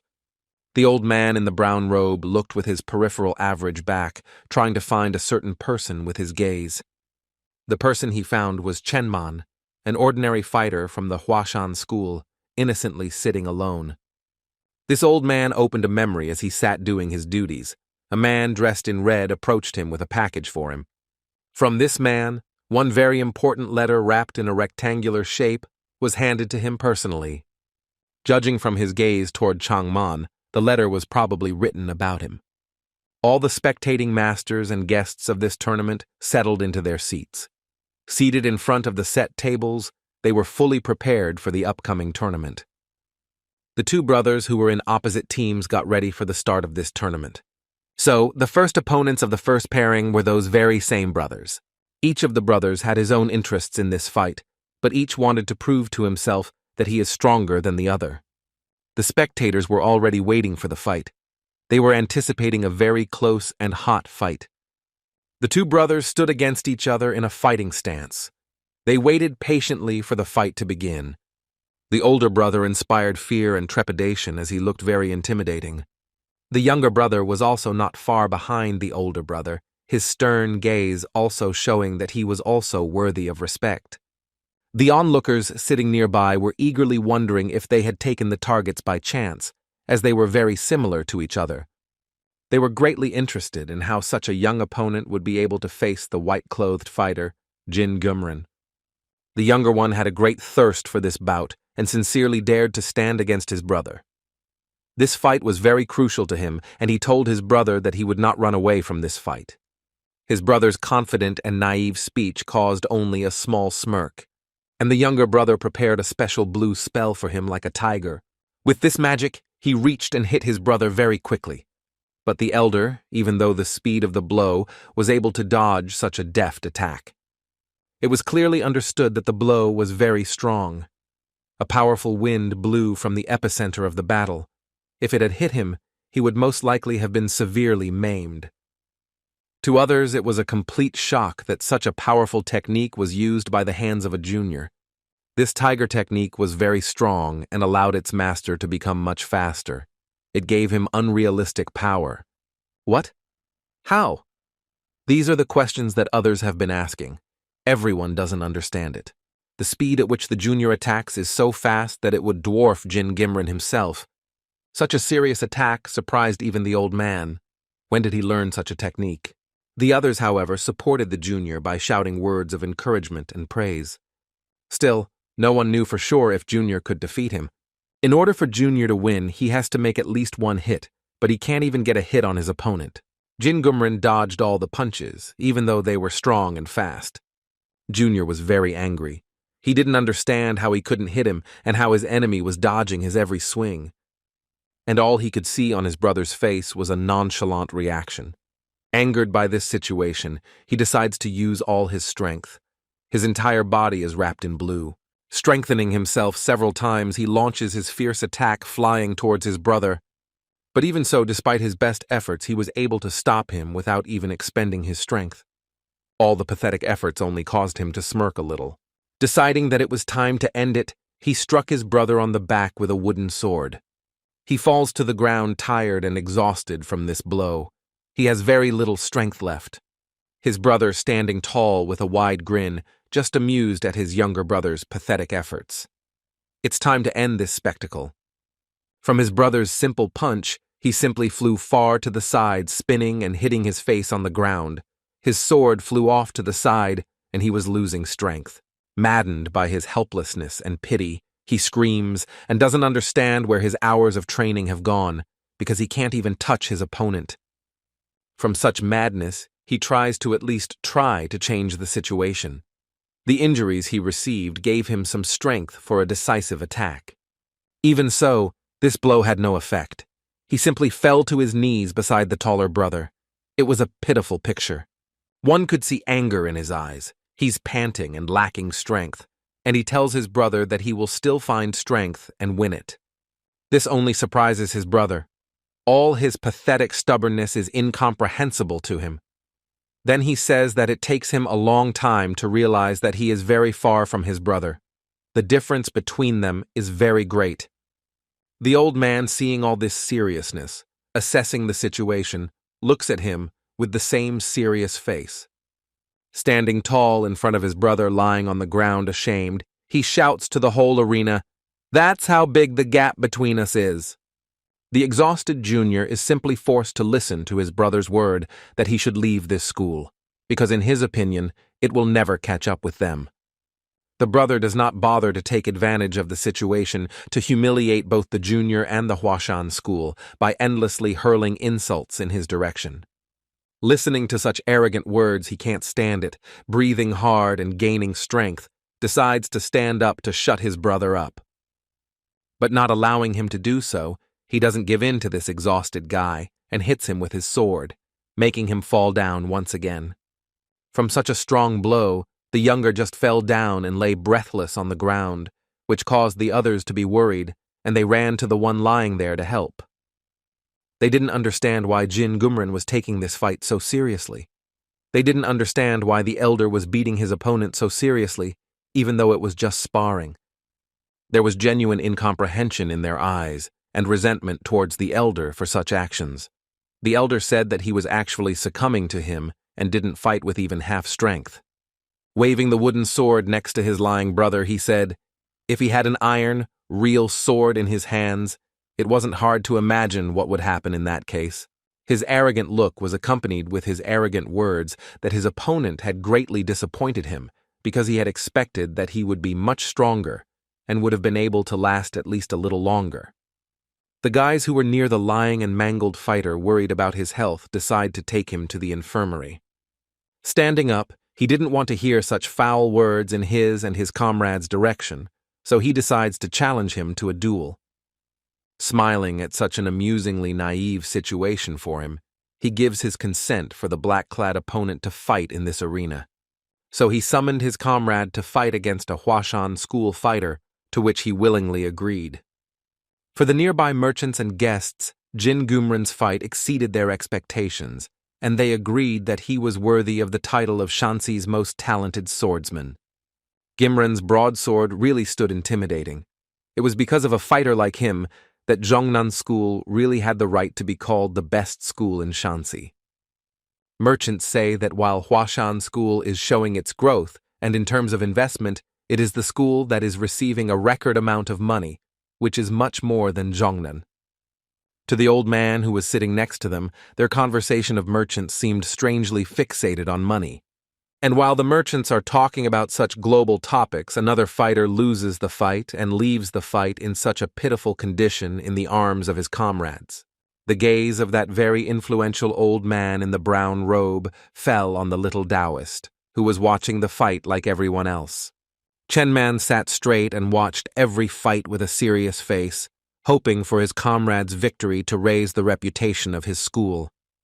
His friend, wanting to know about his fighter's condition, who was watching where his comrade was being carried, asked if their senior was okay. On his face he could see the excitement for the lives of his maimed and bruised comrades he was telling Yongman about. And on Changman's face there was only a kind of indifference, as if he didn't care about them or him. His serious gaze is directed toward the side of the arena. His so cold and indifferent gaze pissed off his friend. He was puzzled by Changmyan's cold reaction. He said that a junior should not behave like that, and especially when his comrade is very maimed, he should be worried for his life. With a stern and manly look, he said that he was sure that his comrades deserved to lose. They had no chance to stand a chance against their opponents. In the arena, a very fierce battle continued. The fighters were using all possible techniques, which created huge whirlwinds of air and shook the ground. He listened attentively to his neighbor's speech that victory was not achieved through hard work, because in that case, everyone would have become martial artists. The main thing is not what effort offers, but how much effort one must put in to become stronger, just like in this fight. The others were very concerned about the defeat of their older comrades, and their faces showed excitement for their health. The friend was already beginning to despair and was already worried that today's battle would be lost and part of the school would be dishonored. Turning his head to the right, he said that there was no need to worry about that. It only affects the second-generation fighters. It is their battle that is lost. Our battle, the battle of the third-generation fighters, has not yet begun, and we will have to fight for them and restore the honor of our school. The Cheonan school fighter is already starting to feel the victory close because he can't feel his opponents. They are too light for him. This makes him smirk. Such a wild disrespect for his rivals, an irritating smirk in the direction of Changman, begins to piss him off and starting to get mad, ready to take revenge on his comrades. Such madness that the students of a foreign school are doing to their rivals scares the nearby masters. The masters are already beginning to worry that such a brutal battle, one-sided beating and humiliation should be stopped. It's impossible to watch. The head says that he is unable to stop such a brutal battle, not understanding how one can watch such a spectacle. The head himself sits with a frightened face, completely confused and disorganized, not knowing what to do with such madness. Knowing that there are merchants sitting here, he can't stand up and tell everyone, "Our school has failed, and Cheongnan High School is stronger than us. Let's stop it." The old man won't be able to do that, and even with his serious face, he is very confused inside. The general himself realizes that this has already gone beyond friendly fights in the meetings. A sadness has covered his whole face, that his gaze has traveled 1,000 miles away. And the reason for his powerlessness before the merchants is not because of his personal honor. The honor of the school is already lost, he thinks.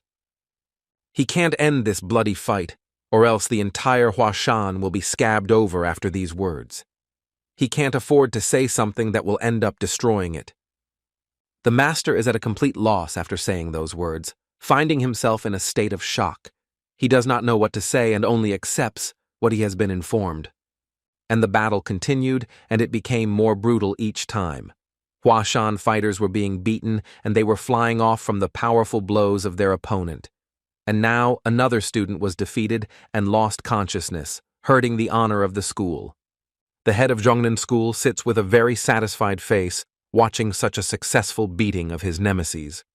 His fighters have won 10 flawless victories in a row, leaving no chance to their opponents, and this pleases the old man very much. The old man overhears the nearby merchants talking about today's battle. The merchants do not understand whether Hashan is so weak or Cheonan is very strong. The general himself is very surprised how the once mighty Hashan school is now losing so badly and has become so pathetic. At the old man, such a reaction of the general caused only childish joy that even he cannot hide his ugly smile. He's already imagining Hashan's sweet victory and total defeat. He thinks that those long efforts of the Cheonan school will come true. They only have to finish the last fighters, and that's the end of the Hashan school's days. The master, who is also watching from inside, wants to leave the arena, as he can't stand all that is going on here.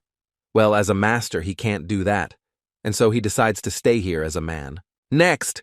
Such a loud shout reaches all parts of the arena, meaning that the fight is not over, and now the fights between the third-generation disciples begin. The third-generation disciples, who are sitting in the same row, just can't believe how they lost 10 fights in a row. They sit saddened and don't understand what they are going to do now. They have watched the second-generation students who have been training and going at it for so long lose in such a humiliating way. This is how they first face reality. Now it's their turn to lose, they think. The blue-haired disciple turned his head to the right and noticed Chayonma in a shocked state who was muttering something under his lips. A gruesome sight, he thought. He was in full rage that he wanted to unleash on his opponents. His eyes were full of anger that was bursting outwards. It was getting harder and harder to contain. It was bursting outwards, which frightened the friend sitting next to him. And so for the long-awaited battle between the third-generation disciples, 2 disciples are summoned, the master announced. This meant that the new round would begin soon. On the side where the Hashan school disciples were sitting, there was some sort of house that was causing everyone's attention. It was unclear what was going on there. Maybe someone was fighting, or someone had fainted. The disciples tried to stop someone who was trying to break out into the arena. However, they were unable to do so. The person who was breaking out of their hands was able to topple everyone, which showed his strength. That student turned out to be Chaon Min. He was the one who dared to come out first to defend his school's honor. He stood in a full-length fighting stance in the middle of the arena. Even the master who was calling the students was surprised. Standing in front of everyone in a manly pose, gaining air into his lungs. Chaon Min was very angry, but also very determined. Ready to fight with everyone shouting that any Chunin disciple was a match for him. Even the head of the foreign school was surprised by such a very daring act. To him, such a brave act was somehow abnormal. But for the other, this situation caused another smirk on his face. He thinks that this is another victorious battle, where Hashan will defeat his honor, and the fighters will carry away all the wounded and maimed. Then he called a close comrade of his to fight Chayonma, and charged him to put such an impertinent fellow in his place. The fighter of the school was just as very determined, and he also quickly entered the arena, abruptly jumping into the arena and creating a wind around him. An aura of masculinity was coming out of him. There was also a huge confidence in his eyes. He was ready to destroy his opponent, causing his own to respect him and his enemies to fear that another battle would be lost. Chaon Min decided not to waste any time and immediately pounced on his enemy with an unusually fast, unexpected and deft strike, not even a sword, just a fist. It seemed that he was underestimating his opponent. However, the opponent did not notice it, did not have time to dodge, and this powerful and sharp blow caught the Chunin disciple by surprise. An unusually strong blow flew into his face. No one, not even the head of the foreign school, was prepared for such a decisive attack. This move surprised everyone. There was a look of shock on their faces. The old man's mouth was open. He most of all did not expect such an action.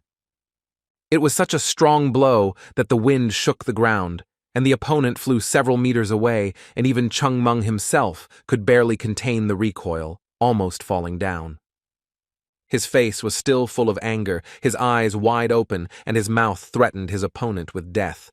It could be seen that he was not yet sated with one blow, and he was still hungry for revenge.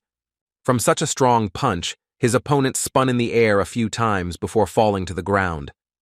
Chayonma's boxing punch literally broke the laws of physics and almost killed his enemy.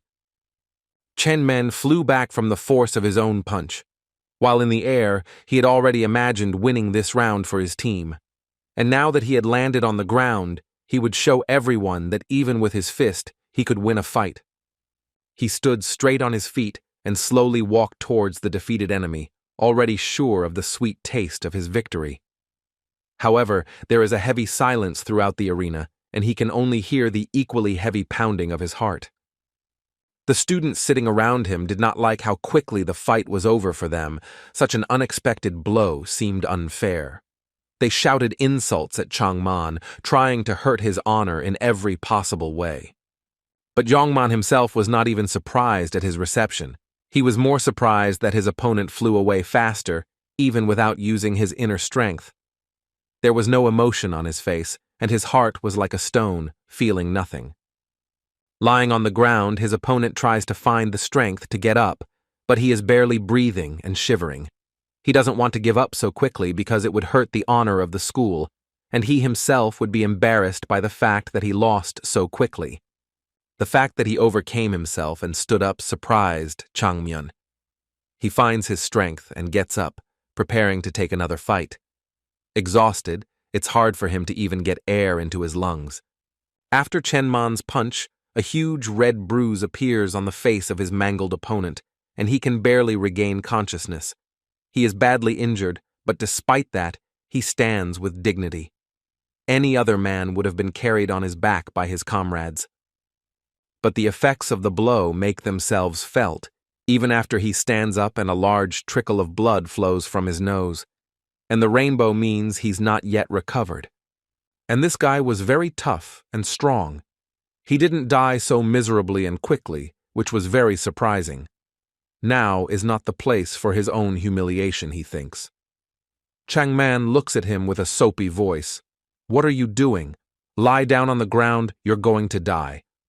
The fact that he survived was so unexpected that even Chaon Min felt sorry for his opponent, who was in such a pitiful state. He pointed at him and suggested that the master call a medic and examine the wounded man. He wiped his nose, regained his strength and confidence, and prepared to fight. He wouldn't die in this place.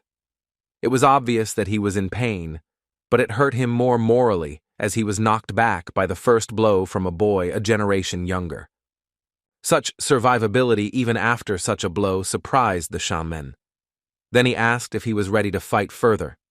At the same time, feeling respect for his opponent, he suggested that he surrender peacefully and not torture himself.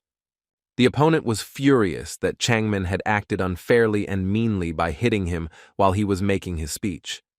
He also had a lot of anger built up. He knew that his honor depended on this fight more than the honor of the school, and he had to get it back anyway. And immediately a strong desire to take revenge and crush the student of the foreign school came over him. His anger covered his whole body and heavy emotions came out of him. He didn't want to listen to the enemy's chatter, and his bad luck just pissed him off to death. Chaon Min, who felt sorry for his opponent after these words became a determined pose and serious face, is ready to put such an asshole in place. If he doesn't want to give up, there's no point in feeling sorry for him. He had already made his choices and would manfully answer for them. Then he heard sounds coming from behind him from the place where the students were sitting. He turned around to hear advice from the other students. He needs it more than that. They tell him not to underestimate his opponent and to realize the gravity of the situation. The senior is hoping for his man's victory to bring the school closer to completely defeating Hashan. Chaon Min is bored by such a long talk and shows his face at the same time trying to piss off his opponent. He can't stand people like that, and he wants to finish what should have ended a minute ago after that punch. Then the student in the white and blue robe gets into a fighting stance and puts his sword in front of him, preparing for the next stage of this round. He's not going to just give the victory to an asshole like Chaon Min. He launches his first attack like a hawk, very quickly flying towards his opponent. He thinks he's caught Chaon Min off guard, that he's going to hit him as just another weak enemy and end the fight there.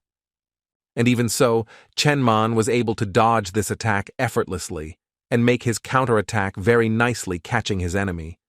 That's the beauty of his fighting skill. Never before has that opponent been so paid for. That counterattack hit him right in the stomach and was so powerful that it seemed to cut him in two. Not even for a moment, it was like the Chunin disciple's last mistake in his life. After such a strike, it would be realistic to think that he would need to be buried. His punch was very confident that even Chunin's arm and body didn't shudder from such power. In that punch, he gathered all his emotions and howled at this opponent, leaving not a shred of honor in the enemy. He truly sent the enemy to hell. That one fell heavily face down on the cold ground, his mangled and breathless body seemingly unconscious. He should have surrendered in the beginning, but by not doing so, he was doomed to such humiliation. He stood beside his defeated foe, who lay miserably on the ground and looked down at him with his proud, arrogant gaze. It was the enemy's own fault for making such a choice, and what a shame that such a proud fighter was lying on the ground. That's what he wanted to prove. He showed everyone how strong he was and ready to defeat any opponent. His gaze resembled that of a killer who wanted more revenge. It was a look that meant that this would happen to anyone who dared to go up against the Hashan school. After that, he simply walked back to his comrades, sitting back down in his seat as if nothing had happened. His goal of winning his fight and showing others how to do things was accomplished. To him, such an easy fight seemed like an everyday occurrence. Even the old man in the green robe was completely shocked and puzzled at what had just happened, whether it was a dream or reality. How come the Hashan school won their first fight so easily was the biggest unanswered question for him. He wondered how a second-generation student could so easily defeat a student one generation older. His opponent was Chaon Min, a second-generation student. Really, he doesn't know who this student is or what he's really like. Even though he was a generation above him, he was still lying in the arena as if breathless and bleeding. That was the humiliation of lying half-dead in front of your enemies, in front of your team who hoped for your victory, in front of the teacher who trained you, and in front of the merchants who expected a spectacular fight. The old man who didn't know how to comment on this, not believing his eyes, the old man looked around, trying to find his buddy to ask what he thought about this fight. Seeing his buddy with his eyes bulging, he was in a state of shock himself. Both masters were left speechless, with only emotions, shock, shock, shock. And at that moment he was in serious shock. How could this happen? In this state of shock, he wondered how such a child could be so strong. He looked like an ordinary youngster, but he was extremely strong. It even seemed like he was seriously underdozen. Everyone's eyes were wide open in astonishment, and they couldn't at first accept the fact how such a kid could win. They stayed like this for a few more minutes, thinking that they were doomed to a dry defeat. This kid was able to give them their first victory.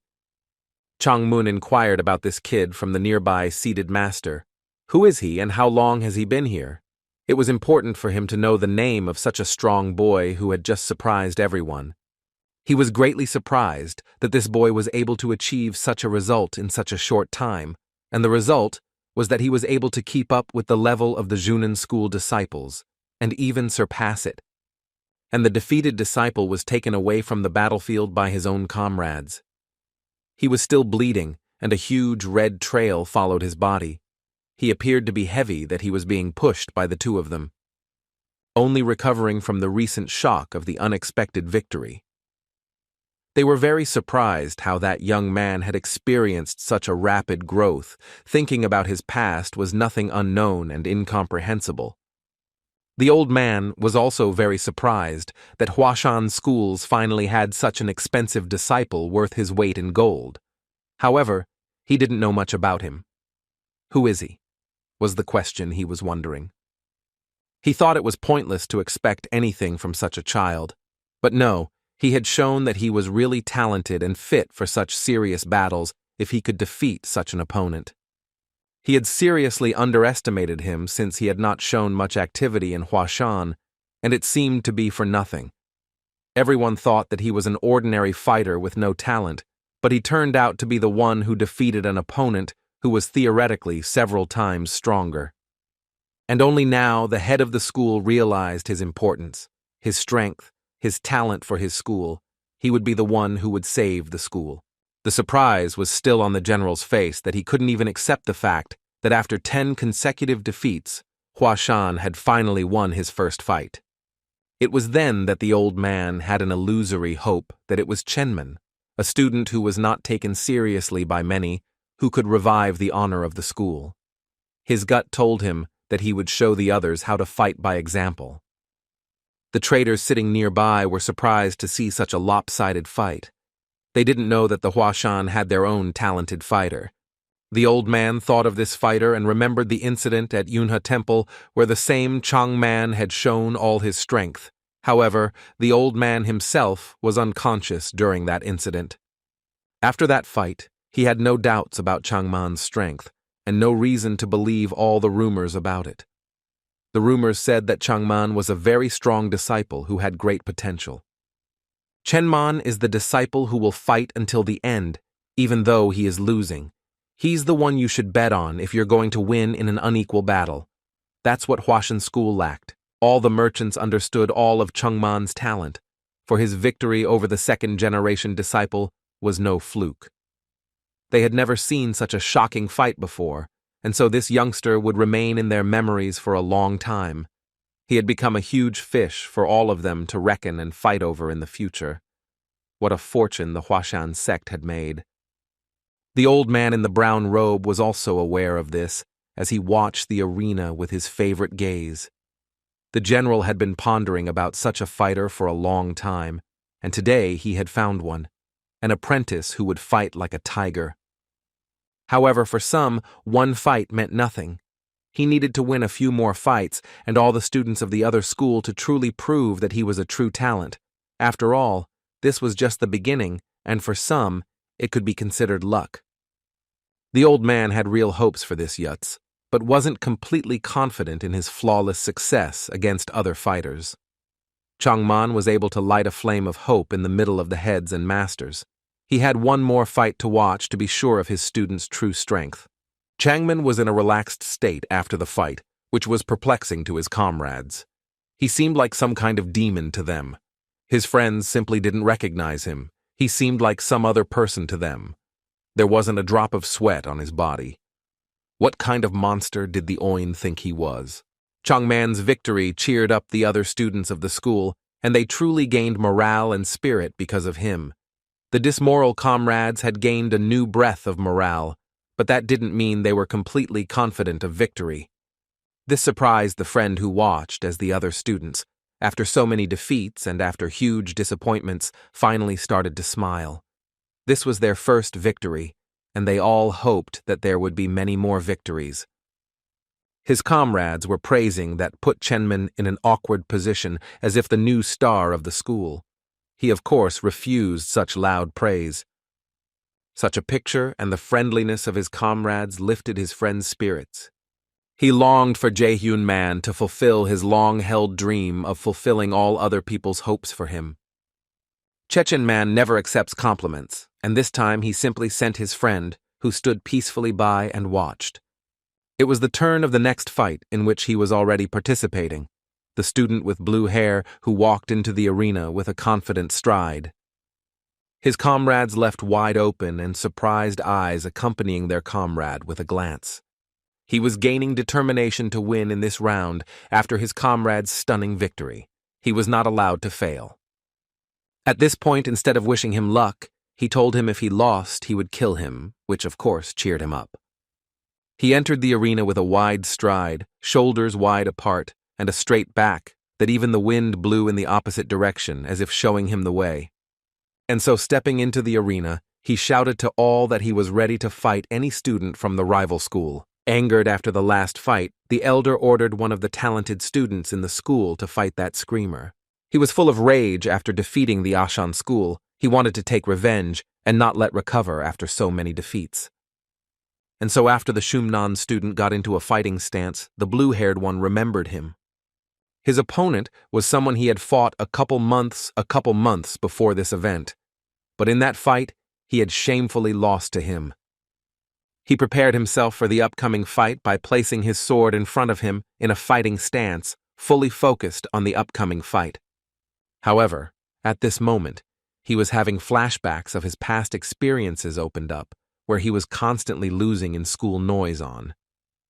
However, he saw some of his comrades training hard and long, which gave him extra motivation to grow further and not give up. When Chenman first came, he gave him extra strength to surpass himself and become even stronger. And now, he stands in front of his opponent, wanting to destroy him and avenge his past defeats. Then the student in white and blue and Diane flew towards the blue-haired man. His seemingly sharp attack was another simple assault with a predictable result. And this time, with a confident look, it could be seen that the blue-haired man was fully prepared for this attack. He was able to repel his opponent's strongest punch. Reflecting this blow, the opponents flew a short distance away from each other, which created a swirl of air around them. This action of the blue-haired man surprised his opponent very much, which caused great surprise on his face. But his opponent didn't waste any time and went for another quick attack. Flying upwards, he rushed towards his opponent. But after repulsing his last attack, it was obvious that his opponent was not wasting time and had been practicing all this time, because it was obvious that he had become much faster. The blue-haired man was able to fend off every blow from his opponent, even though his opponent was several times stronger than him. He was not only able to defend himself from his opponent's attacks, we were also able to push his opponent away. This surprised even the blue-haired man, who couldn't believe his own strength. His ability to parry all of his opponent's attacks surprised the blue and white robed disciple. There was a look of bewilderment on his confused face as he was perplexed by his opponent's ability. The blue-haired man was already beginning to believe his victory by questioning his opponent as to his motives. His insolence made the blue-haired man very angry that the blue-haired man's words had completely pissed him off. He was ready to tear his opponent apart. He tried to attack and hit his opponent, but his anger brainwashed him, and he didn't hit him. Dodging his attack, the blue-haired man spent his own kick to his opponent's stomach. This blow was strong that the blue and white felt all the pain and almost lost consciousness. But finding extra strength, he once again conducted his attack, trying to hurt his opponent one last time. But this time, the blue-haired man decided to finally win his opponent, swinging his sword. He prepared to hit his opponent from the air. He gripped his sword tightly, preparing to finish off this restless foe once and for all. Gathering in this ball of his inner energy, this sword was charged, but the last decisive blow, it was enveloped in blue flames that would end this battle. In the eyes of the blue-haired man, there was a strong confidence in this strike, for he wanted to finish off the enemy in one blow. As he swung his sword, it flew towards his opponent's head. Hitting both of them would have decapitated his opponent. But the white-blue was not too shabby either, and in the last final moment, his sword repelled the attack. This attack was so strong that it broke the opponent's sword that he wanted to defend himself with. In the end, this final attack was indeed the final attack, as it broke the sword and pierced the opponent in the shoulders. After this attack, the opponent fell to the ground.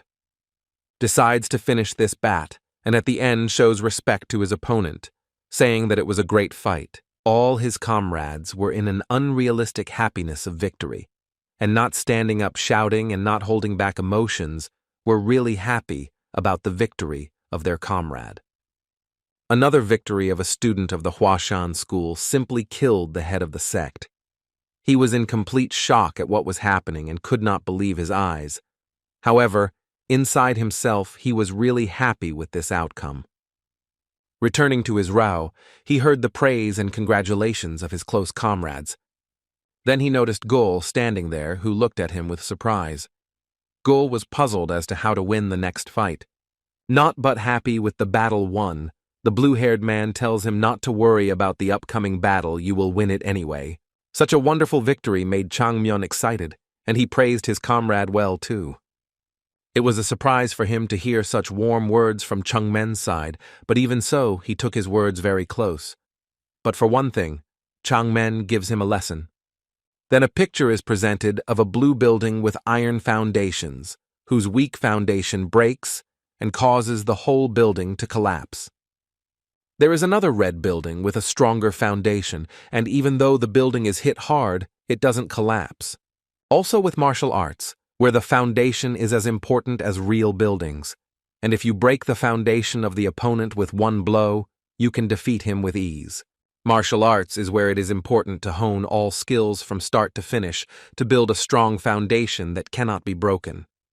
In this, Gul fights his opponent by deftly fending off his quick strikes, parrying his nimble attacks. Counter-attacking his opponent at the most opportune moment, he was able to break his sword with a single blow. Exhaling from such a hard fight, he couldn't believe his eyes that he was finally able to overpower his opponent and bring victory to his team. He was quite surprised by Chaon Min's lesson, as he had told him that the training seemed easy. But Chaon Min says the opposite, that it's the opposite, that the training is harder, and if they were easy, each of us would be unrealistically strong. At this moment, another next student of Hashan school goes for another duel in the arena. Chayonma continues his speech, saying that not every person is willing to exhaust themselves to the extreme, to surpass their yesterday's self. A student from Hashan's school performed his quick attack, catching his opponent off guard, knocking him over and putting him down. Chayonma's school had to pick up another defeated and wounded comrade from the battlefield for the third time in a row. There was pure amazement on the blue-haired one's face because his school was actually able to recover from the long defeats. At the same time, the morale among the students was rising with each battle. They are becoming energized and more motivated for the next fight, which meant that the school's chances of winning today's tournament are becoming real. Another Chayonma fighter gets hurt and flies away from his opponent's punches, and so the next opponent would also fly off and lose his fight. And with each fight, the Hashan disciples get closer to victory. They celebrate each victory, which makes the Hashan stronger. On their faces, you can see the joy and fun despite the seriousness of this tournament. However, on the faces of the opponents from Chayonma's school, there was only dejection and despair in this situation. They had lost so many fights in a row that really hit their morale. A sincere smile and joy appeared even on the faces of Chayonma's friends already soon. Victory is coming soon, thought they. Even though the last 10 matches turned out to be victorious, the overall score was 10-10 that it was a tie at first. Such words of Chayonma surprised him and his comrades. He is not happy about the draw because he doesn't know this word. He becomes angry again and wants to rectify this situation. Chayonma takes his sword as he is not happy with the draw. He decides to win one last battle for his team and end the confrontation between the schools. He's ready to avenge his school on all those who have harmed it in the past, especially the one who beat up the senior in the very first fight of today's tournament. He is not going to let go of who dared to enter the Hashan domain and those who tried to humiliate the Sect head. There was a look of madness in his eyes, willing to go to the very end to achieve his goal. He would never back down, so he seemed to be a demon. Taking the sword in his hands, he rushed from the center of the arena to the next fight. Without words and with full confidence, he was going to win the fight. Everyone was watching Chayonma as everyone's attention was drawn to him after his fiery speech. For others, he became a kind of motivator and savior, and their gazes were directed towards Chayonma. His back became very recognizable, for it meant that there was still hope for the school's victory and the restoration of their honor. The Sect head, who is getting a magical massage sitting, relaxed on a lovely chair, can't believe that such a beautiful day has come one day. Tears of happiness flowed down his face that he had lived to see the days when the honor of the school could finally be restored. And even the one who massaged the head of the Sect was also happy for his comrades. They really did well, which only makes him delighted. The head is very city. With his students, he can't find the exact words to describe his joy and the quality of his students. Closing his eyes, he could look calmly at the face of his ancestors, for he had almost restored what had been lost. And Chayonma confidently walks into the arena with a broad stride and a city gate to bring the final victory and put a point between the schools. And about the rivals so, and sit with downcast looks of disgraced honor, completely crippled and demoralized. The head of the school was unrealistically angry, which created a heavy atmosphere because his students had almost lost to Hashan in front of a full row of spectators. The draw had pissed off even the senior, because a draw against Hashan's school was tantamount to a defeat. Stepping into the center of the arena, Chayonma raises his hand, forcing his attention to himself, and calls out to Mr. Huang. The old man looks at the young fighter from Hashan's school with surprise, wanting to hear what he has to say to him. He wants the old man to choose the winner of today's competition, as there should be only one winner. He asks a very curious question about who the winner of today's battle is, leaving others to ponder the question. The old man appreciated such a confident act from the young apprentice who dared to come out alone to ask such an important question. And the merchants began to wonder who really came out the winner. They thought that the winner should be chosen. The old man says that one must look to the future, and the last 10 victories of the Hashan show their great potential. They argue that the Chayonma disciples are more experienced, but younger than the Hashan disciples.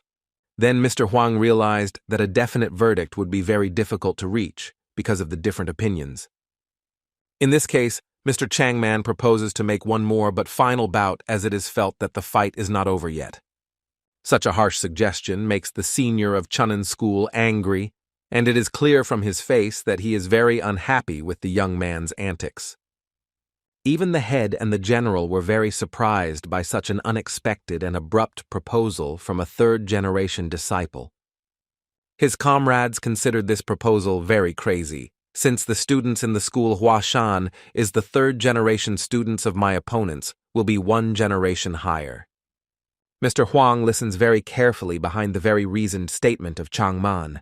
He proposes to make a battle of all on all, where absolutely all students from the two schools will participate and only one school will be the winner. Only the one who has at least one person left on their feet can emerge victorious, and the battle will go down to the last person. Such an impudent offer made the elder from the other sect even angrier, and he was ready to explode with rage, barely able to contain it. He ran his finger along the back of his neck and made the gesture that he was ready to destroy them. With this move, Chayonma has put checkmate to his opponent, since they can't refuse, otherwise it shows that they are afraid of Hashan. The suggestion of a team battle plunged the head of the Chunin sect into a rage. He is infuriated that this pathetic youngster thinks he is someone who can suggest such things. The sect leader tells him that he's in no position to do so. Changman, however, makes a nonchalant face, pretending not to understand the head of the school's claim. He suggests that he discuss the problem with the head Hashan. He knew within himself that all the cards were on his side, and that's why he acted so proudly. Angry more at such insolence from a youngster who, in his opinion, shows great disrespect to the sect head, he begins to lose his temper. If there was a chance to finish off such an insolent kid, he wouldn't hesitate to do so. Then the merchant said that this is a very tempting offer, and it will be very interesting to watch the team battle between Hashan and Chunin schools. It would be a beautiful and unusual spectacle. Chayonma only has to get the consent of the two sides, because the merchants and all the spectators agree to this fight. No one would not refuse such an interesting idea, which gave all the conviction Chayonma that he will be able to pull it off. The head of Hashan is still puzzled by such a proposal from his own disciple. He doesn't understand what kind of madness his disciple is doing. Such insolence and such self-satisfaction from a once unnoticeable youngster simply amazed him. The sitting master next to him wants to convince the head that this continuation is actually a good chance to restore the honor of the school and that it is absolutely necessary to agree to it. It's all or nothing, and by supporting his students' initiative, morale can be raised. Changman is still standing in the sunlight in the middle of the arena, waiting for the other side to agree. Everything is going according to his plan, which gives full confidence for his decisive plans. He is going to drive the Chunin school into his pre-arranged trap. The master has full confidence in this young man, as he has never offered nonsense. He thinks this is a great chance to end the insolence of their opponents and put them in their place, bring them down. He suggests that the old man trust this young apprentice as much as he trusts himself. This guy is very talented, and he knows what he's doing. He doesn't know to take a risk just like that, realizing that it would put the school in a vulnerable position. Thinking very deeply about Wu Master's words, he tries to make the right choice that will improve the school's position.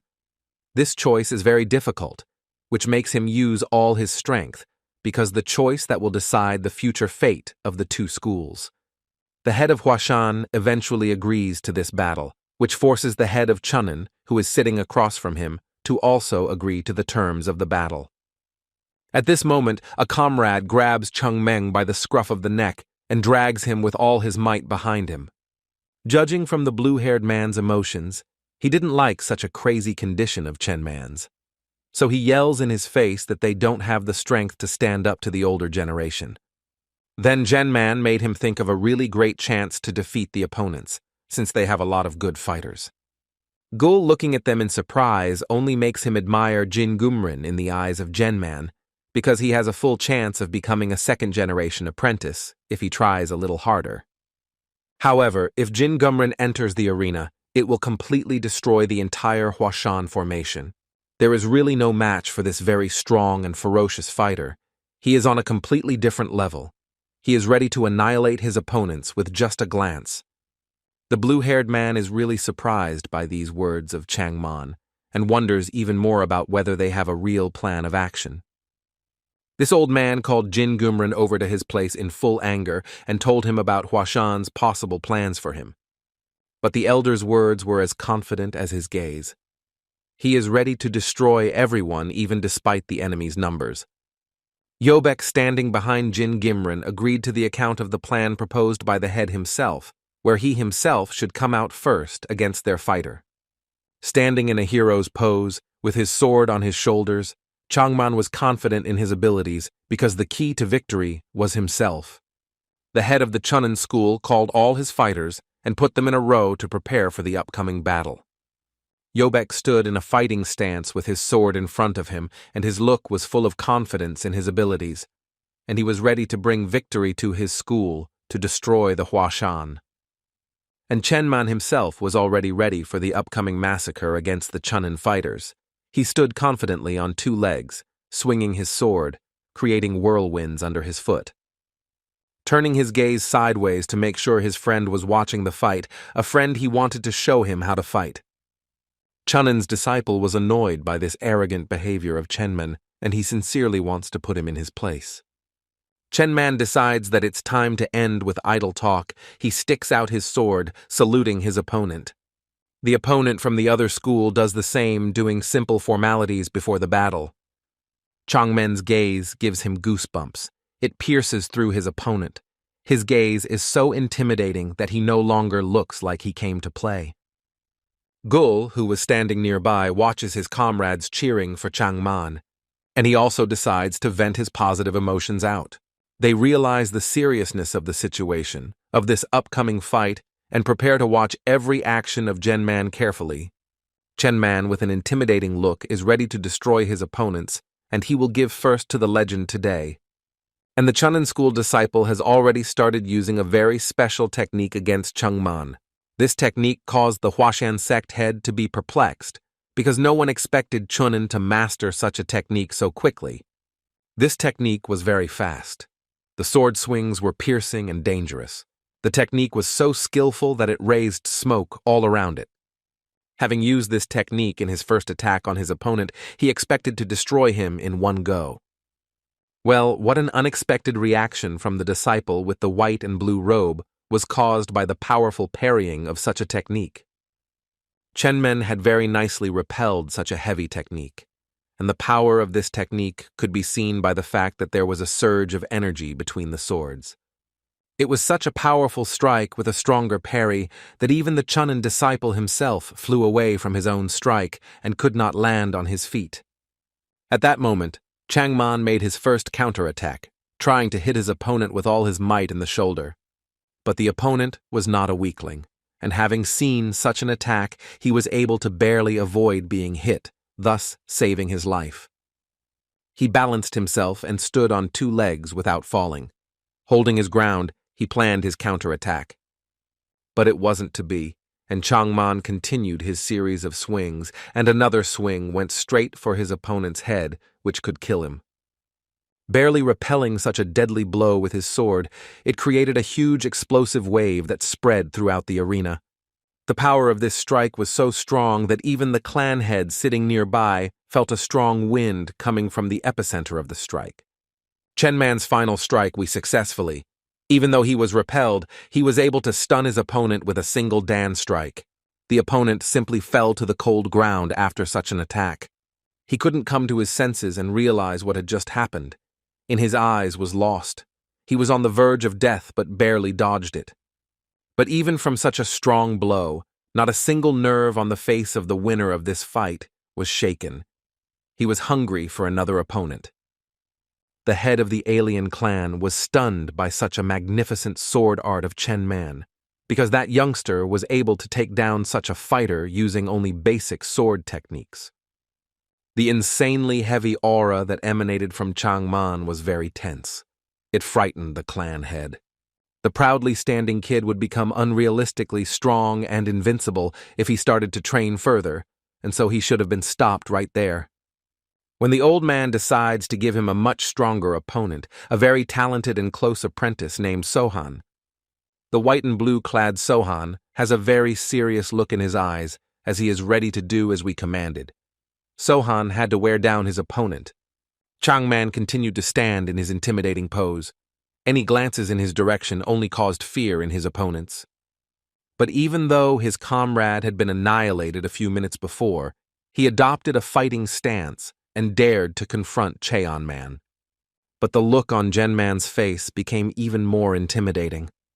His eyes remained blue from the rage that was within him. He felt his lust for victory over those who had humiliated his school. This time he decided to attack first and flew towards his opponent. The opponent simply did not expect such a sharp, decisive action on the part of Chaon Min, and as a result, he missed one very strong and important blow. He had destroyed his opponent with just one blow, without even spending a single drop of his strength. With another nonchalant face, he demanded a stronger opponent. The others were shocked by this picture, wondering how Chaon Min could so easily defeat his enemies in a fraction of a second, and most importantly, he didn't even look tired.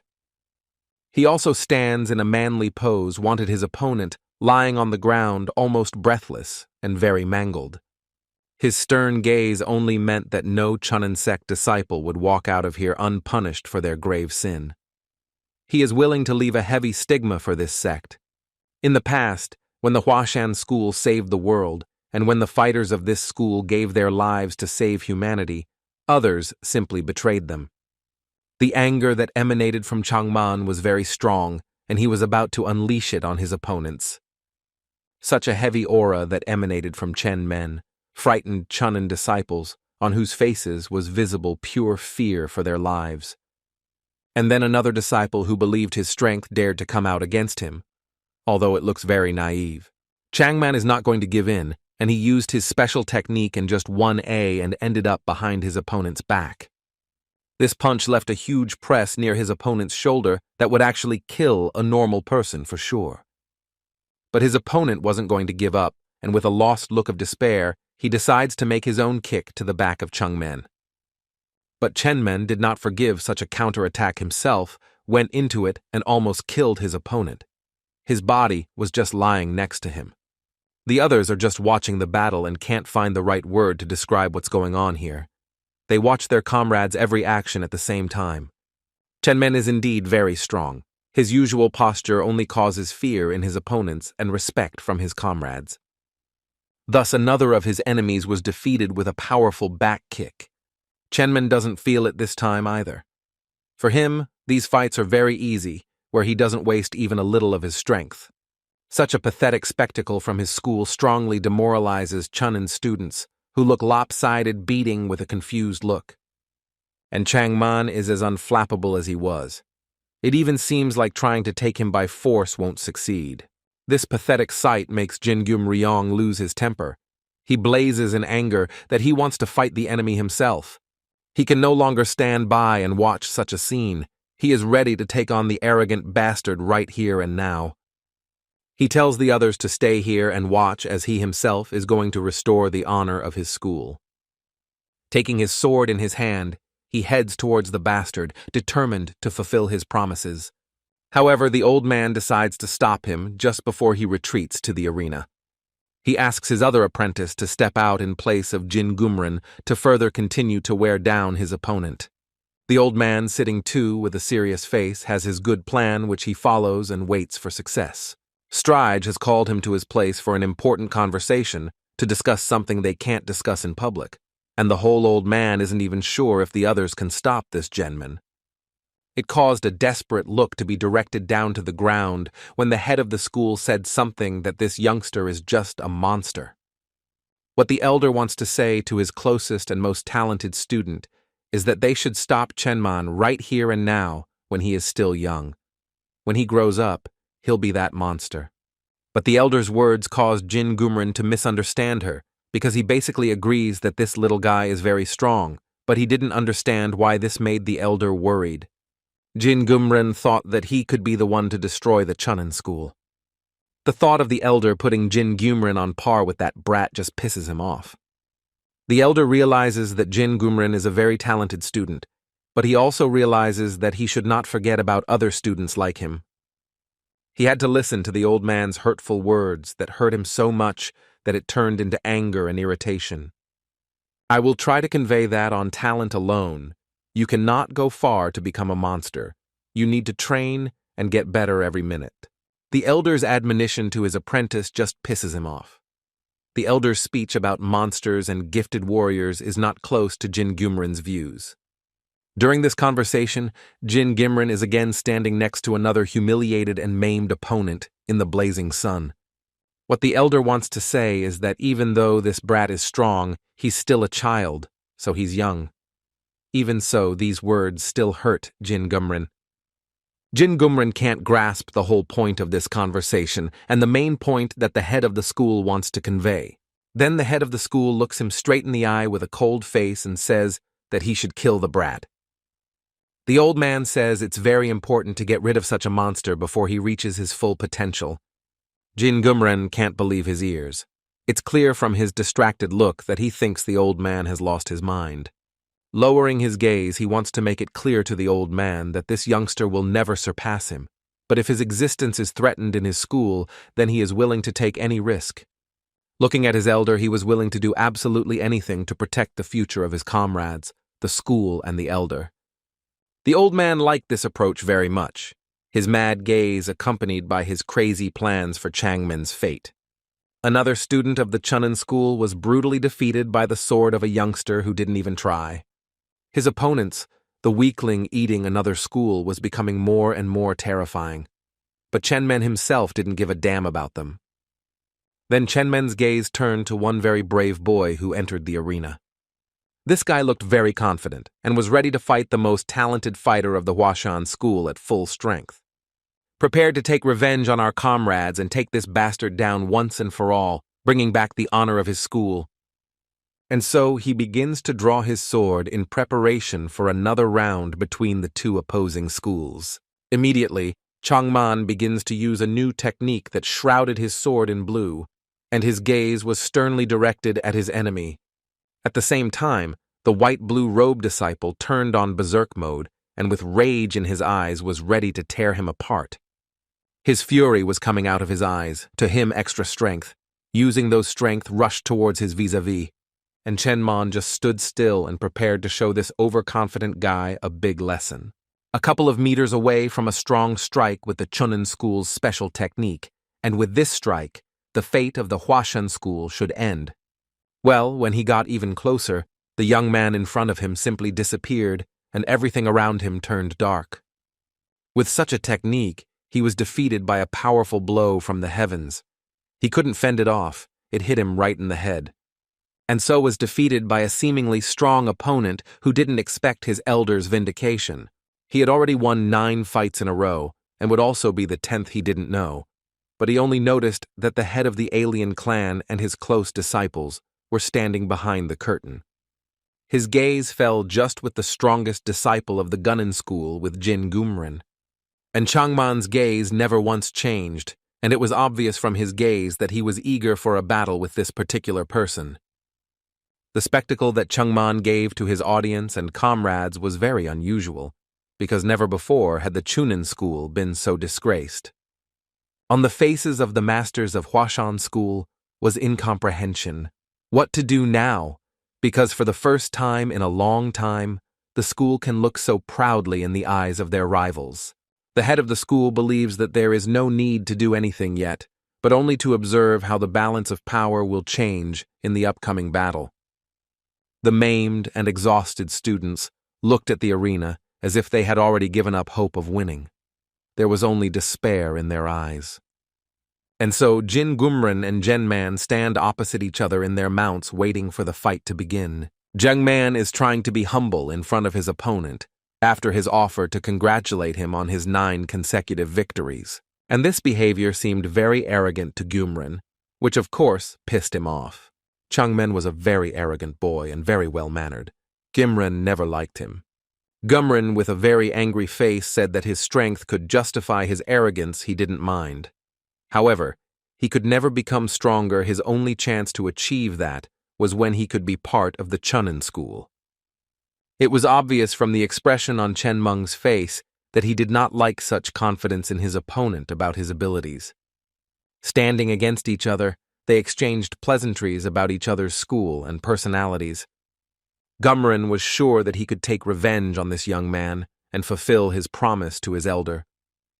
But Chaon Min was as steadfast as ever, his gaze sharp and fixed on Gumren's heart. He was ready to destroy his enemy. He was reminded of a student of a foreign school that his mother once fought. The words that tugged at his heart opened up new memories, and his hands began to tremble with anger. It was anger that filled his heart.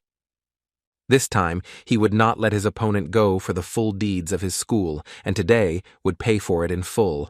This time, he will not fight as a student of his school, but as a noble plum blossom blade. Chaon Min is ready to make this fight, so that his opponent will never forget such humiliation and suffering.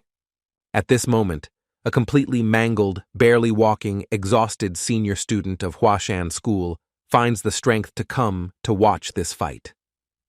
To his worried about his health and safety, a fellow schoolmate offers him a seat to watch this fight together.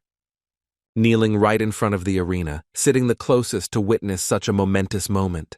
Refusing to sit on the chair, he begins to watch the action in the arena with the full support of his comrade. Hearing the voice of his older comrade, Chaon Min gains more strength for the decisive fight. The fight has just begun, and the opponents are already rushing towards each other at full speed. This speed was so fast that they disappeared from sight for a split second. They both hit each other's punches, so that they flew a great distance away from the force of the blow. The two fighters were so fast and agile that no one could capture all the movement. But even though they were so fast, the two disciples did not miss a single blow from their opponent. Their speed, of course, completely dumbfounded the nearby seated spectators. None of them could catch their movements. Because of the powerful blows, the entire battlefield is enveloped in a kind of blue dome. After the grueling fights, both Chaon Min and Jin Gumren decide to mutually rest for a couple seconds, just by standing still without swinging their swords. After that, another fight continues, and Jin Gumren uses a huge technique that space around him into a blue ball. All that blue ball was just a trace of Gumren's swift sword blows, but Jin dodged his blows. The technique was called the snowflake technique. This technique had long belonged to the Hashan school, but now it was being used by Jin Gumren himself. According to him, such a technique now belongs to them, and Hashan will go into oblivion. Jin Gumren wants to prove with this technique that his ancestors created this technique for a reason, and he can destroy any enemy regardless of its use. At least he is going to prove that this technique will be the sign of the end of the Hashan school, and for that it is worth trying to use it against him. A sudden smile appeared on Chaon Min's face in the middle of the battle after he called this technique worthless. This just pissed off Gumren, who was yelling at the top of his voice because he was pissing him off. It pissed him off that this kid had a lot of attitude. In fact, Chaon Min didn't care about the opponent's technique because he knew that his school's technique was superior to that of the Gunnin school. And I was the final turning point because it finally pissed off the best fighter of his school. He begins to use his strongest technique to completely break with this scumbag who obviously doesn't watch his language. This technique was so powerful that it caused a huge blue storm the height of a multi-story building. The spectators sitting next to the students couldn't believe what was happening. What they were witnessing now could be surpassed by few. To others, such a beautiful technique resembled the plum blossom sword technique, but it was something different from it. The beautiful blue radiance that reached the heavens enchanted others. It was a very beautiful technique, but also very dangerous. Chaon Min, on the other hand, just watched and observed, but he did not admire it. He only despised this technique as it had been stolen by the Chunin sect. However, to him, this technique was only a shell that should collapse with a single swing and that should not intimidate him in the slightest. He was ready to finish off his opponent's technique once and for all. The masters had already realized what technique Chaon Min was going to use. It was obvious from his stance that he intended to use a really strong technique. On the faces of the masters was only fear that the technique called Seven Plum Sword Technique that Chaon Min wants to use has not yet been mastered by him, could lead to disastrous results. The technique used by Jin Gyumrin is superior to the technique used by Jin Gyumrin in every way, since the technique used by his opponent is a poor copy of it. No matter what sword technique Jin Gyumrin uses, he will always be stronger than his opponent's technique. Chaon Min's technique shrouded his sword in a pink color. The strong windstorms that come from the side of the Gunnin School disciple are easily cut, and the sword that is like petals of dense forests blossomed like flowers. These petals, pink and beautiful, will bloom until they are plucked by the strong current. They bloomed like a true pink sakura. The sight was something extraterrestrial, full of heavenly beauty. To those who were able to see it up close, it was something naturally stunning. The embittered Jin Gyumrin himself was completely puzzled as to why the Hashan sect still used such a technique. He believed that this school had long ago abandoned the practice of such a sword. Chaon Min used this technique to show the world well, right in front of his eyes reveals the plum blossom sword technique. The red and white petals were little creations of art, both cute and at the same time frightening. Gyumrin's illusion that he wanted to intimidate his opponent simply disappeared under the onslaught of Chaon Min's technique, forcing his opponent to go on the offensive with his own hands. Enraged, Jin Gyumrin finds himself in a state of confusion because his strongest 12 snowflakes technique has been dispelled. Overwhelmed with anger, he can't believe what is happening. Being in shock, he asks how it is possible, shouting while he is still blazing blue. He admits that it was very naive to think that the Hashan sect's techniques would use the plum blossom shape as a base. All sects in the world strive to make the highest formulas of manifestation customs as close to nature as possible. The distinctive feature of the plum blossom technique was that, unlike the others, it did not only create or illusion, it actually blossomed its flowers. But it's about the plum tree itself and how it actually blooms. Proudly standing, Chaon Min spread his sword, beautiful pink plum blossoms behind him that made the picture very beautiful. The most important intention of this technique is to keep the noble name of Hashan sect in one's heart. The searing gaze of the essentially caught in his own net and trapped himself in his own trap was destined to wander forever in the quagmire of the humorous outline of the plum blossom tree. He is going to put an end to his sword technique and lay the stigma of defeat on the memory of Jin Gyumrin. He promises to put them in these chains forever, and this will be the final revenge on the enemies and their immorality. His comrades and he suffered from their treachery, lost sword techniques, and suffered an attack by the nemeses where they were burned by fire. A completely enraged Chaon Min is already ready to destroy his opponent for the sake of the idea that the Hashan will still live. The world will be reborn and die again and again until the end of time, and during this time the closed secrets must be learned.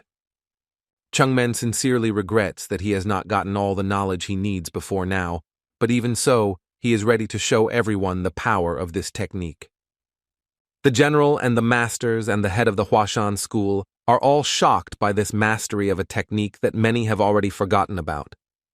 And in the eyes of his comrades was a huge black fear of such a sinister, scary, but at the same time, serene technique. One blow. He wanted the technique to create walls, and these walls then immediately crumble into dust, and the dust having risen and spun to turn into a real whirlwind. Around Chaon Min flew pink petals protecting him and this time becoming his weapon. He wanted to use the Hashan sect's sword technique in a single strike. The very strong infinity plum sword technique and the plum blossom swirl sword technique. This very moment when these techniques came together, it created such a heavy atmosphere that even the strongest person would try to disappear. All of these techniques flew towards Jin Gyumrin, completely enveloping him in the pink color of plum blossom petals. These blooming petals caused him a lot of damage, causing him to start losing pine. At this point, he wondered what he was doing wrong. Eventually, those petals that had bound his body let go of him, and he collapsed to the ground face down, completely exhausted and crippled by such a heavy technique. For Chaon Min, it was the place where he could show himself, putting the honor of his school and showing his abilities in front of the audience. His teammates were overjoyed at this victory. After all, at first, no one believed that Hashan school would win, but in the end, Changmeng had given them the victory. The master, general, and elder of the school were all in tears of happiness at such a grueling victory. No one could believe the victory, but in the end, winning this tournament intoxicated everyone. All the students were in a state of ecstasy that even the smile didn't fall off their faces for a long time, and they were jumping and running with happiness. Their actions were even to the point of madness, such as Gul choking the blue-haired man, but they could understand how sweet victory is not always given. There was red blood on Chaon Min's lips, showing that he fought very honorably, even a little too much. But his gaze was directed towards the opposing sect. He realized that this was not the end. I would not be opposing each other for a long time. But for now, it's a good result. The person who announced the opponent pairs this time forgot to announce the victory. In the end, after a subtle, bloody, very tragic battle between the two schools, Hashan came out as the winner. After the results were announced, all the students ran towards the hero of today's massacre, the strongest fighter of today's competition, Changmeng. While the disciples were having fun together, the seated high-ranking people at the back were also cheering for them a little. It was a very rare sight to see the entire Hashan gathering together and rejoicing over something. The common victory brought everyone together. This was the kind of joy that was so great that the master suggested the head to end this competition officially. The far-seated Chunin school head sat alone and stared at the ground. He seemed to be uncomfortable watching the jubilation of the competitors. The old man congratulated the Hashan school head on his victory, though his face did not show any joy at all. He sat with a very nonchalant face. But the Hashan school head also smilingly encouraged him that this time his school was just lucky to be the winner of such a battle. This happy face pissed off the head of the other sect, for such a shameful defeat after a brilliant start had hit the morale of the school hard. Angry at the pity and defeat of his own students, the old man said that a few defeats in the battles between the second and third generation students wouldn't change anything. Just because they won once didn't mean they were stronger than Chunin school. At that time, Chaon Min approached the two heads of the two schools to receive praise and pass words of encouragement to the losing side. He reprimanded the gull standing next to him for his disrespectful behavior of the losing school. But he eventually stood his ground and disagreed with Chaon Min, which of course made him angry, and Gul received a strong kick on his leg, which knocked him down. After the wonderful fight between the schools and the unbelievable spectacle that was organized by Chaon Min, he asked his elder to show a sign of respect to the head of the Chunin school. But the old man continued to sit with a sour face, not recognizing the fact of deserved shameful defeat. To him, the defeat had become the responsibility of his students. His anger burst out, and even his hands began to turn purple, which were shaking with anger. His gaze was directed towards the battle hero as if he was going to end him right here in front of everyone. Chaon Min said that from now on he would greet him on every occasion as a sign of respect for his arch-rival. The old man was on the verge of a breakdown, that he was going to attack him if he said one more unnecessary word. But the old man was able to stop himself and tell his students that they were going home. And his students were in the same pitiful condition as he was, and from the outside you could see the loss and shame in their eyes for such a fight. And already leaving Chaon Min looking back, realized that this old man cannot restrain his emotions, and next time with him should be more careful. Thus the head of Chunin school, after a stunning defeat, left the tournament arena having lost the honor of his school. Hashan school head remembered his second youth after such a fruitful and successful competition, and he once again praised the protagonist of this celebration. Changmeng had no choice but to accept the praise and say a huge thank you for it. Many merchants who had rushed into the place in the beginning wanted to meet and talk to the head, but the guards were holding them back. After such a stunning victory, almost every merchant who sat in this arena wanted to discuss many business deals with the old man. They were interrupted by an old man in a green robe, asking if they were interested in another deal. There was a fervor in this man's eyes in discussing such a topic. He was willing to discuss them with the old man since he was the head of the finance pavilion himself. He led all the merchants who wanted to talk to the head of the Hashan school to a secluded place to discuss all the nuances. In the end, the head had to say goodbye to his favorite students in order to discuss more global problems together with the country's dignitaries. Then one of the students from the defeated school approached him personally, which surprised Chaon Min personally. He was supposed to be with his companions, but for some reason, he came to him. In fact, and you already had little in common with those members of the Chaon school, I had become literally nothing to each other. He decided to leave his sect of his own free will because he hates the traitor more than the enemy. He's really grateful to Chaon Min for the lesson he was taught during the battle. His lesson really changed his worldview and his life. It turns out Chaon Min, in one of his battles with him, said that no one should control and tell him what path he should choose. Only he himself has the right to choose himself to go to him in this life. Even though it was said by a member of another sect, it really affected him, and he decided that he would not be a member of any sect and would only look up to his teacher. He said that Jin Gumren would not let it go without revenge after such a defeat. So he should be wary of this crazy and very strong man. After all, Jin Gumren is a very talented fighter full of potential. However, he has made many enemies he will have to deal with the consequences of his strength. For Chaon Min, the path that his interlocutor has chosen is the path of a strong man, and this path will not be easy, so he is a little worried about his new friend. Well, such anxiety only causes a happy grin on his friend's face. Nothing is impossible to hide from Chaon Min, but he should go his own way. And he really says goodbye to him and starts to walk away. Stalking him with his gaze, the young hero realizes that a lonely battle awaits him, which will be an unrealistically heavy burden for him. Looking at his friend's back, he trusts his abilities and wishes he could learn the many techniques of the Hashan school. But suddenly the blue-haired man takes Chaon Min's attention away from him, giving him the information that the head of the school is looking for him. He was heading on foot towards the large brown door to the place where the Hashan school head himself was heading, while using this time to think about justifying his strongest technique and all that he had been able to do in the previous fight. In front of him stood that old man in green robes, and with a very strange smirk began to praise him and ask about his condition, which of course did not like Chaon Min himself, who wanted to get away from this man as soon as possible. That old man was stretching his cheeks to the sides, and judging by the very unhappy expression on Chaon Min's face, he was hoping for the head to stop him, and the head was only asking about his health. The old man looks towards his favorite disciple with thoughts that he is indeed a great man, although he has the very equanimity on his face, but inside he is really happy for him. Right now, Chaon Min is following his mentor with a very joyful gait. His teacher asked him to follow him, and he wants to show him a place. They are standing on the edge of a huge cliff, literally over a precipice from which you can fall, and both of them stand admiring the beauty of nature that is available to the eye from that place.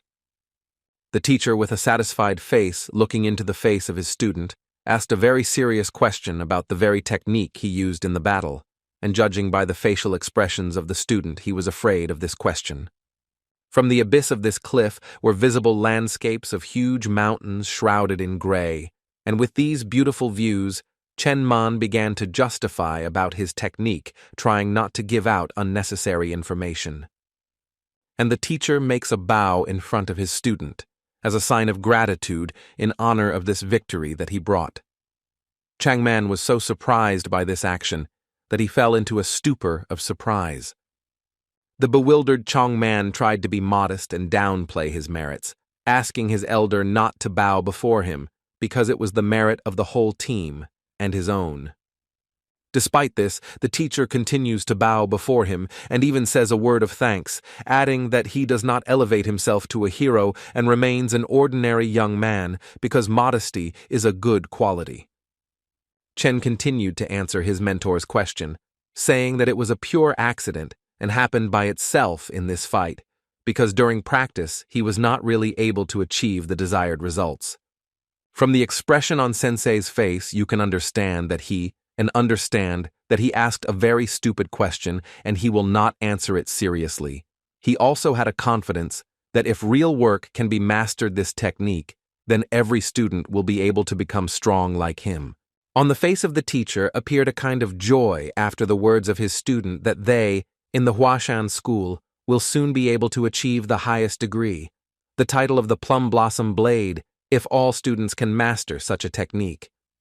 In front of Yongman's eyes, there is a memory of him spending time with his comrades, practicing and relaxing, laughing and having fun after the teacher's question about what the Hashan sect before him is. He imagined a picture of Chaon Min fighting with his friend and then making up with him again, where they are measured between them by an elder. Even though they mutilated through each other, this picture seemed very nostalgic to him. In front of him, a picture from his memories of his two older comrades walking through a beautiful garden surrounded by pink sakura trees, asking the same question to each other. After realizing the meaning of his memories, the truth that the Hashan school where he spends his time is simply the Hashan school, the place where he builds warm memories, struck him. After he realized such an important thought, a smile and joy shone on his young face. He felt true happiness for a moment. His gaze was directed towards the distant, boundless horizon, and there too all his aspirations were directed. Such a profound and philosophical answer of his student caused only a small smile on the teacher's face. After all, everything that Changman said was all that was needed for an ordinary student of the school. After such a conclusion, Sensei turned towards his student and put his hand on his chest, promising him that the school and he himself promises that they will protect Changman at any cost, because after the victory, he will have a lot of enemies. You can tell by the look on the teacher's face that his intentions are serious. And hearing such words from his teacher was very important to Changman, who instead thought that the elder would ask him very uncomfortable questions. Realizing that the entire school and sensei would be on his side, this caused Changman to be immensely happy. Smiling, he said that he wouldn't let his comrades down. Inwardly, his respect for his teacher increased tremendously. The disciples at home are relaxing and having fun among themselves. They reminisce about the former battle where they showed their techniques and strengths to the whole world. They play different games of jumping and running. The blue-haired man listened very carefully to every word of his comrade, Gul, who said that he dreamed of the outlines of that sword technique every night, as if it had taken over his thoughts. This technique, where the blade strikes the opponent with a pink blow, tearing the air in half, seemed like some kind of fantasy that really didn't look like something from real life, and it blew his mind.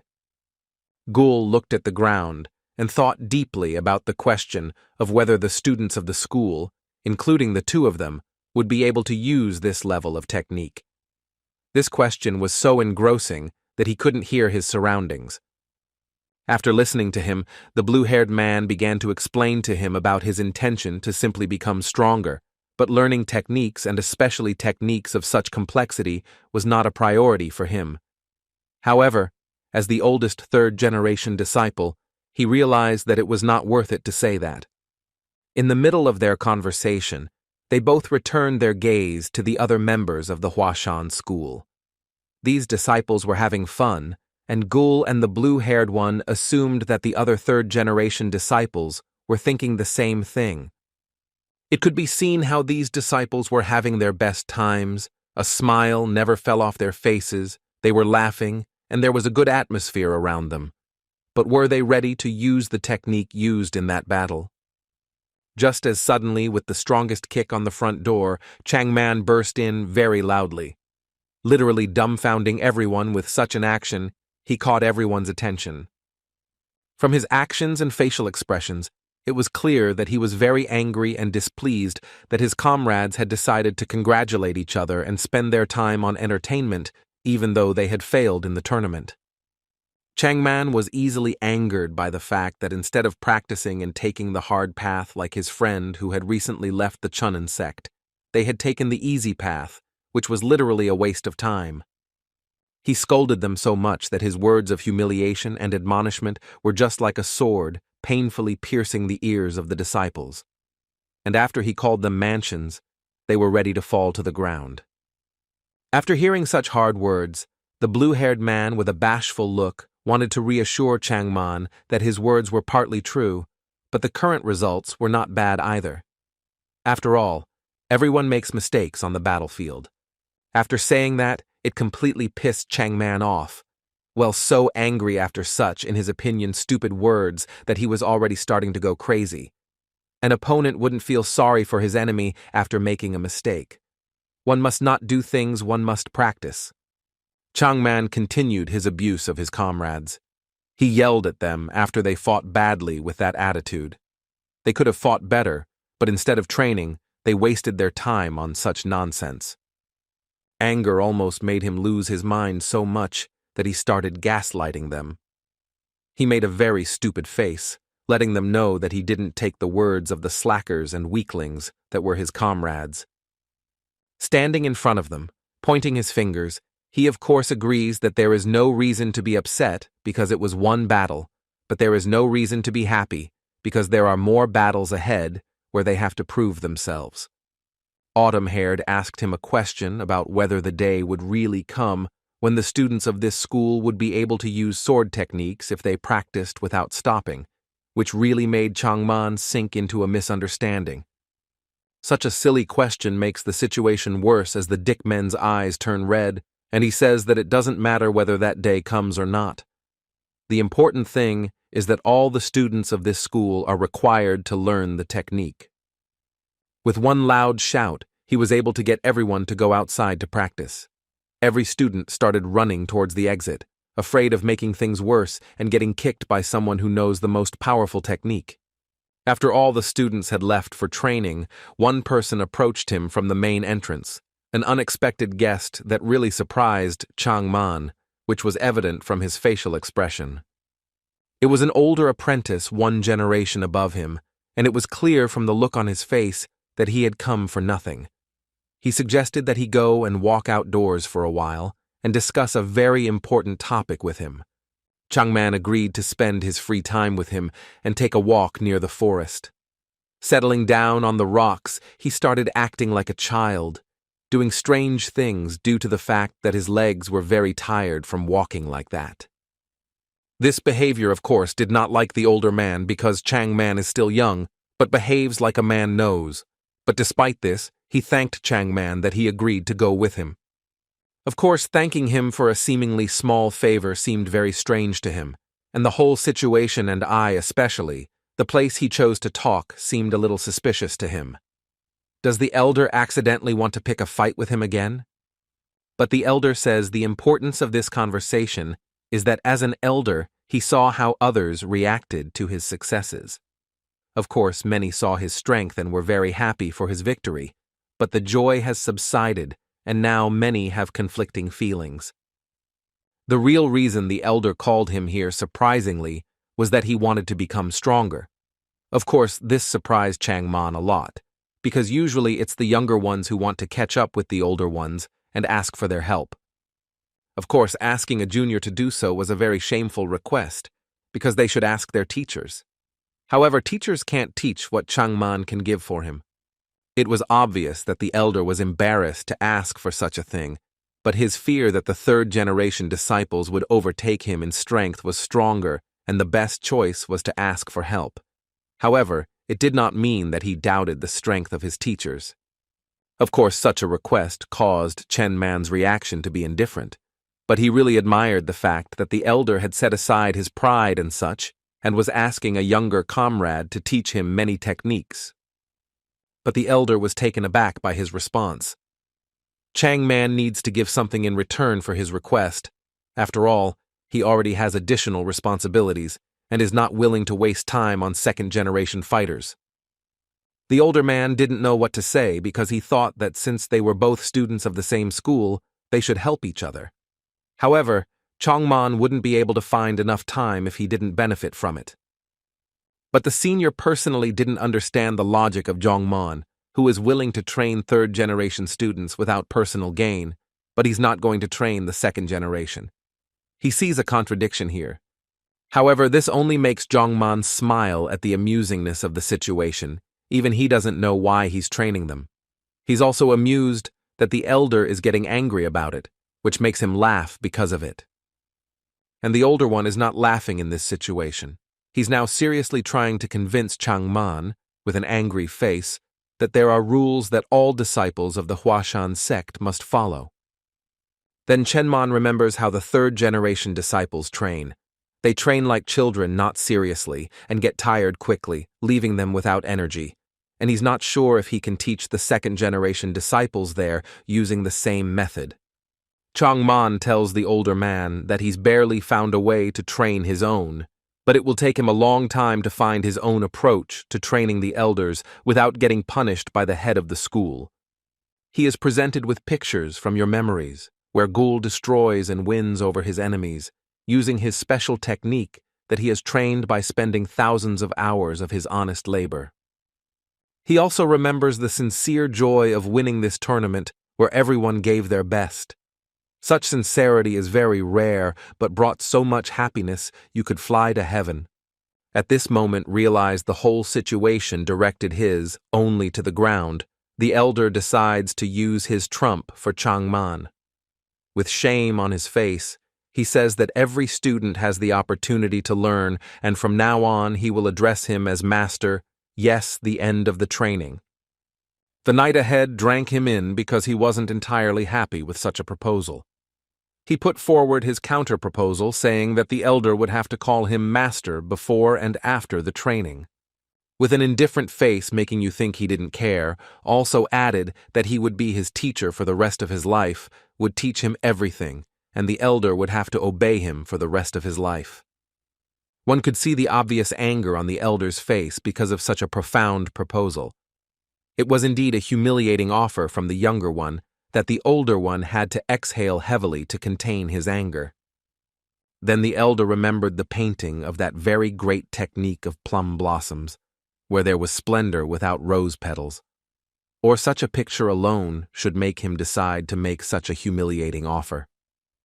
Then, after thinking over the pros and cons, deciding that power and personal future were far more important than Malaya in front of Junior. With a disgruntled face, the elder still agrees to address Chaon Min as master from now on. After the elder agrees to call him master and further promises that not a single second-generation disciple will use his rank against him, a very ugly smile appears on Chaon Min's face as if he's trapped a mouse in a trap. A group of third-generation students were leaving your house through the main exit, and many of them looked tired and unwilling to go to training.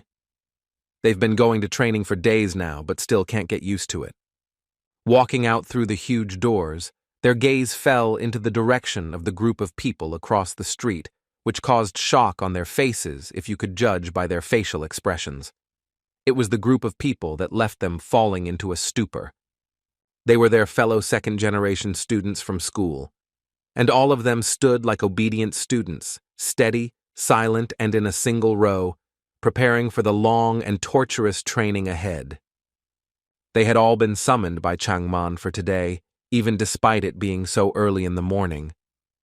This really surprised the third-generation students, who hadn't seen the elders in this courtyard for a long time. And on the face of the elders, a disgruntled mien and a harsh look is at first glance to pierce through and take revenge on Chayonma. It was very humiliating, but they still need to train to become me. The second-generation disciples looked at the younger ones and couldn't say anything to his side. With this agreement, Chaon Min saved the generation from conditional humiliation by the elders, which of course makes them happy. Adopting a must pose, tariff palm fist with a purposeful gaze, Chayonma was eager for the start of the long-awaited training.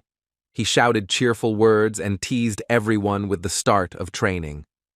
He began today's training with an introductory speech, telling his students that they should train very hard without eating their hands, and that they should not have time for entertainment. You could see on his face that he enjoyed training people and making them stronger. He shouted a speech about not looking for easy ways, and every training session should be full of effort. The students listened attentively to his words, and all of them agreed with his words with a chorus shouting, "Yes, sir." It was evident that everyone had a spirit of collective responsibility. The eyes of the older generation turned to the right towards the younger ones. They were looking at their backs as Chayonma ordered the younger generation to show what they were capable of with their first training together with the other generation. But suddenly, a devilish smile appeared on the faces of the second-generation disciples that intimidated and truly frightened the older ones. The younger ones felt pleasure at the thought that they were on the same level as the elders. Gathering the large stones into a leather sack and throwing this sack on their backs, they officially started their first training session together, rushing towards the older generation, which caused the latter to be shocked. There was poor enthusiasm from the younger ones. Then the beautiful second-generation female student personally approached Chayonma with a serious look that meant she didn't just walk up. She asked Chayonma to train her personally separately from the others, since she didn't get a date. This, of course, didn't please Chayonma, as it was an extra burden on him. He accepted her request, but only on the condition that he would not spar with her. She was not surprised by this answer, because all she wanted was to learn from him personally, and sparring was not in her interests. She was a really persistent girl, which annoyed Chayonma. The attention of all the students was directed towards Chayonma, after he shouted to their side to tell them one important thought. Hashan students should not set their main goal to learn, that technique is only a part of training. Everyone listened to Chayonma's words, for he was saying a very important thing that every student of the school should also remember. They must now train the foundation. In other words, they must expand the techniques they would listen to in order to create cherry blossoms. His father appeared in front of his eyes, so reminding him why he should help others. Before he didn't care at all, at least about his comrades, and he was only trying to improve himself, but now he is willing to become a teacher of others. Looking into the eyes of his students, he thinks he can't do it alone. But instead of fighting alone, he must fight together with his comrades, because in the future, Hashan school will fight not just one opponent, but many. Each student in the crowd is already ready for training, and each of them is engaged in their own business. Some are socializing, and some are standing alone. Meanwhile, Chayonma hopes that each of them will learn the plum blossom technique in the future and will help him to fight for his interests. At this moment, that same scary and sinister smirk appeared on his face. After all, his plan is that through joint efforts, he will be able to unite all the Zhonghu sects, and the plum blossom will bloom on all the heads of the Shaolin monks. At this moment, the schoolmaster is looking at his own on the edge of one high cliff near the arena. Being in such beautiful scenery, he was watching his fellow schoolmates training. From the look on his face, it was clear that he was really happy that Chayonma had taken up the training of his friends and was trying to raise Hashan school to a new level. He believes that there is no danger of doubting his actions, for he is following the path of Taoism. As he sits down, he stares off into the distance, thinking about the training of his students. They have made significant progress, but they are far from martial arts masters. He realizes that a heavy burden has been placed on his shoulders.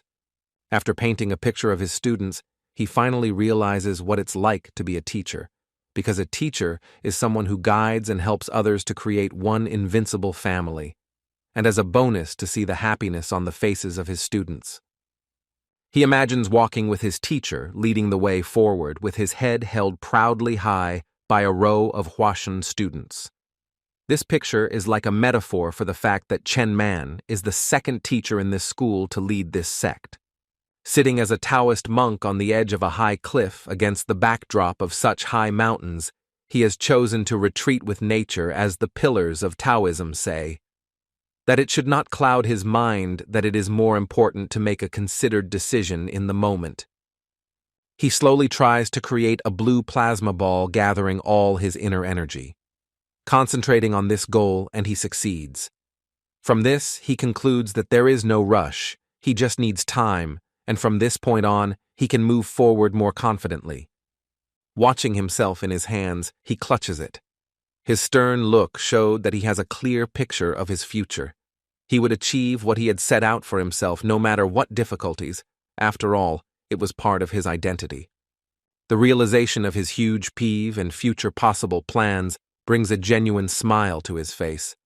After all, he's not a plum blossom blade after all, but an ordinary Chaon man who needs to become stronger as a person. Winter had come. There was a lot of snow. The trees had gone into hibernation, denuding what was left of their green garb. The time of cold weather came that covered Mount Hashan, and the snow shrouded everything not alive in white. Then came spring, and from that moment, everything that had fallen asleep or died during the cold winter woke up and bloomed anew with new color in a new way. A second life was given, including the beautiful and red plum of the whole world. And so 2 years passed. Some guy of medium height in gray clothes climbed a very high mountain where the Hashan school was located. He was breathing very hard, and it was clear from his actions that he was very tired, as he had been climbing to this place for a very long time. This guy was looking up towards the sky as if this school was a reminder of his great journey upwards, which is a metaphor for success and a happy life.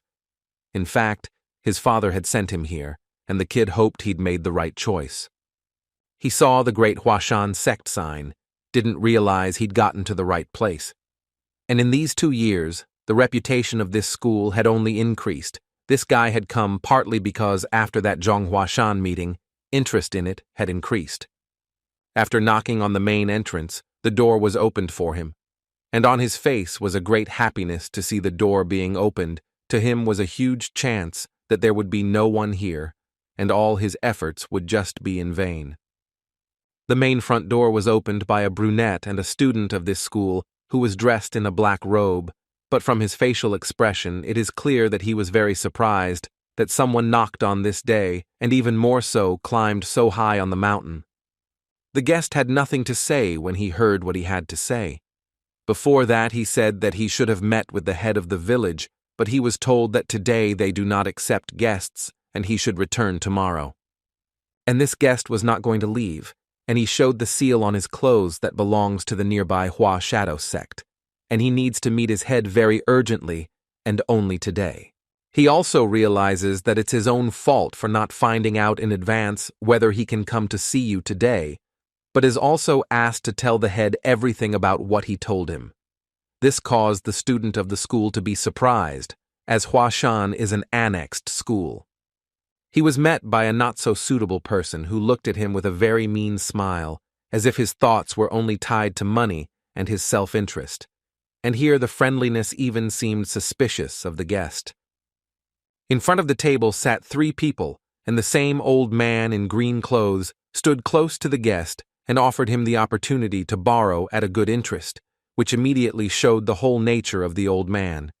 It was obvious that they are tied only on material things, but the head of the school interrupted the old man and asked him not to talk about it anymore. But this caused a negative reaction from the old man because he thought he was helping his guest, and the head was acting too mature. The guest is very worried when he tells the head of the school of the nearby masters about his goals. He came with his father's request to ask for help from the school, and specifically to take the very hero of the Chunhua meeting with him. Hearing this, the head of the school was at first very surprised and did not believe his words, thinking that it is a complete madness to demand as a help Chaon Min, and asked again whether this young man is sure of his words. In fact, the problem was that next to the shadowy Valeki school, Hashan opened a new martial arts academy, which was taking in many good fighters from all over the area. He had a very confused face when telling about this problem. But the problem didn't end there. His father was badly injured in the battle against the Path Academy, and it seems the conflict won't end there. This academy wants to evict the Huashan sect from the Nanyang Valley, and that's why he decided to ask you to contact them.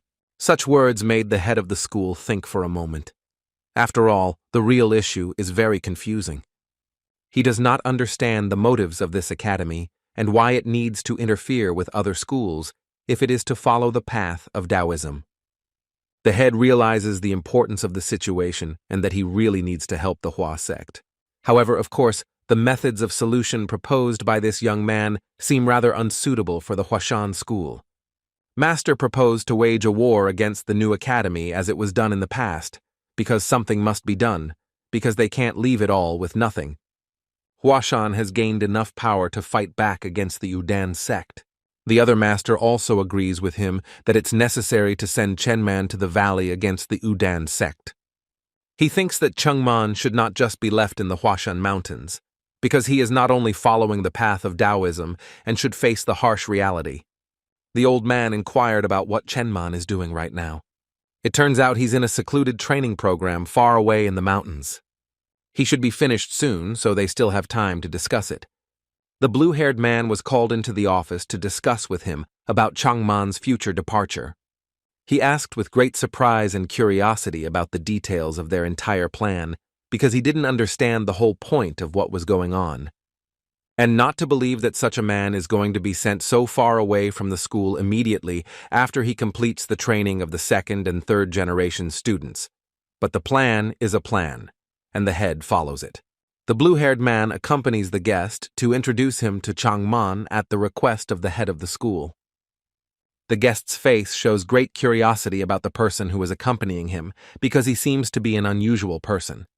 He walks behind him and feels a powerful aura emanating from the blue-haired man, as if he is composed of an ocean of powerful internal force. The blue-haired man has become much stronger this time, which really amazes even the guest. Climbing up the mountainside, the two men have a dialogue about how everyone knows the name of the sect's dragon, Chaon Min. However, for the second year in a row, he has not been seen or heard about him, and that is why he is very interested in meeting him in person. Talking about the rumors around the dragon sect Hashan on the guest's face shows great joy, as if he is a real fan who talks about his idol. There are different rumors about Changman. Some say one thing, others say another. His face lit up with happiness when he learned about the place where the Taoist himself was training. His reaction only brought a smile. He bowed with joy in anticipation of finally seeing the very legendary hero who trains and achieves enlightenment in this place. As the second-generation elder tries to move the stone that is the door to the building, he starts shouting at the top of his voice and calling out for Changman, letting him know that he has visitors. The guest doesn't understand why the blue-haired man is doing this, because he's never seen anything like this before. Turning his head back because of the very loud noise behind him, he saw something that caused a shocking reaction in him. He was at a loss for words because the stone that served as a door was destroyed in a second and split in half. And out of the smoke created by the stone comes the very man the Hua sect is hoping for. He emerges so mysteriously that he seems willing to do anything to achieve his goal. This is the man who will change the fate of many people. It was our protagonist who came out of this bottom. For the first time in a long time of absence from Hashan school, it was obvious that he was dissatisfied that he was so disturbed by such a responsible time, and clarifying why they had summoned him and why did they need him now. Because he shouldn't be disturbed for a while because he has very urgent matters related to physical training that he will need in the future in future battles, he asks that they quickly tell the problems they have, as he doesn't want to waste time on it. When he saw the real emotions and behavior of this man, this little boy thought that he had mistaken Dao's Changmeng, who he had imagined before in his head. He thought that this is a very humble and wise man who behaves very decently in the midst of other people. Then the third-generation elder says that he should have woken him up a few days earlier because there was a problem with the Huashan Shadow School.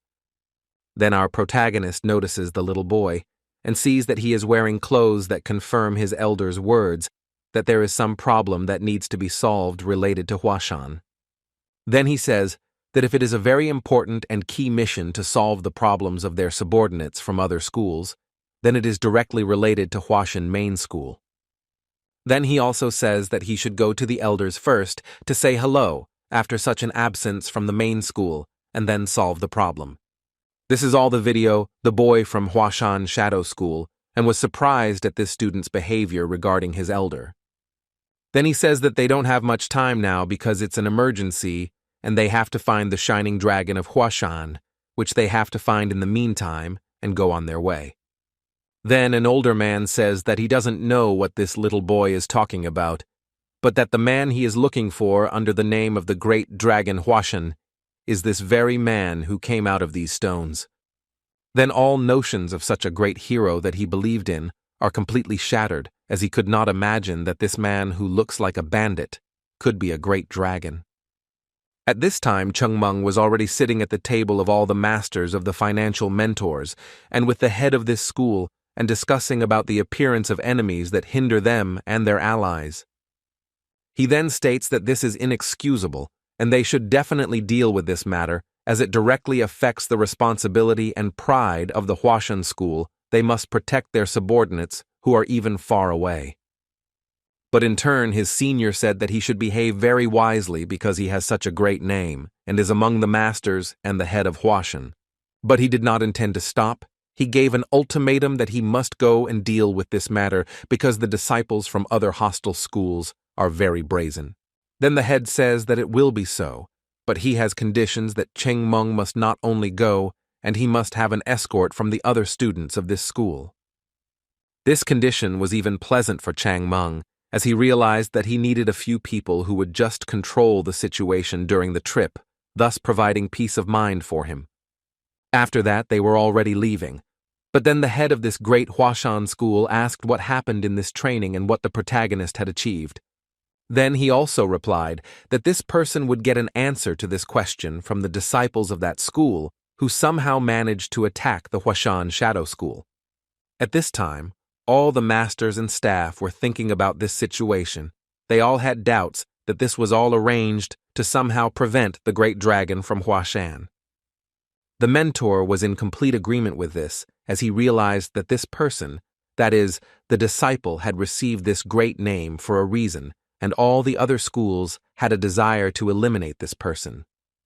Since such a title at such a young age to receive only a genius who was born in times of tens of thousands of years, thus upsetting the balance between the schools that they just want to push and eliminate.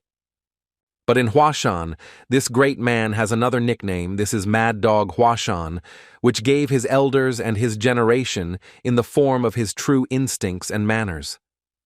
At this time in the dining hall, everyone was eating. This was the morning breakfast in which everyone was some unusual because they were behaving very strangely just today. Most likely it all has to do with Chayonma. At this time, this disciple who asked for help to see a very strange price in front of his eyes, that some person who got such a great nickname is behaving very inappropriately. And at the same time, everyone else had good table manners that they were overdoing, and in comparison to them and our main character stood out very much in front of this boy's eyes. Another thing that was noticeable was that everyone was unhappy that the third-generation elders had somehow dragged this monster out of their lair, thus disturbing their peaceful lives.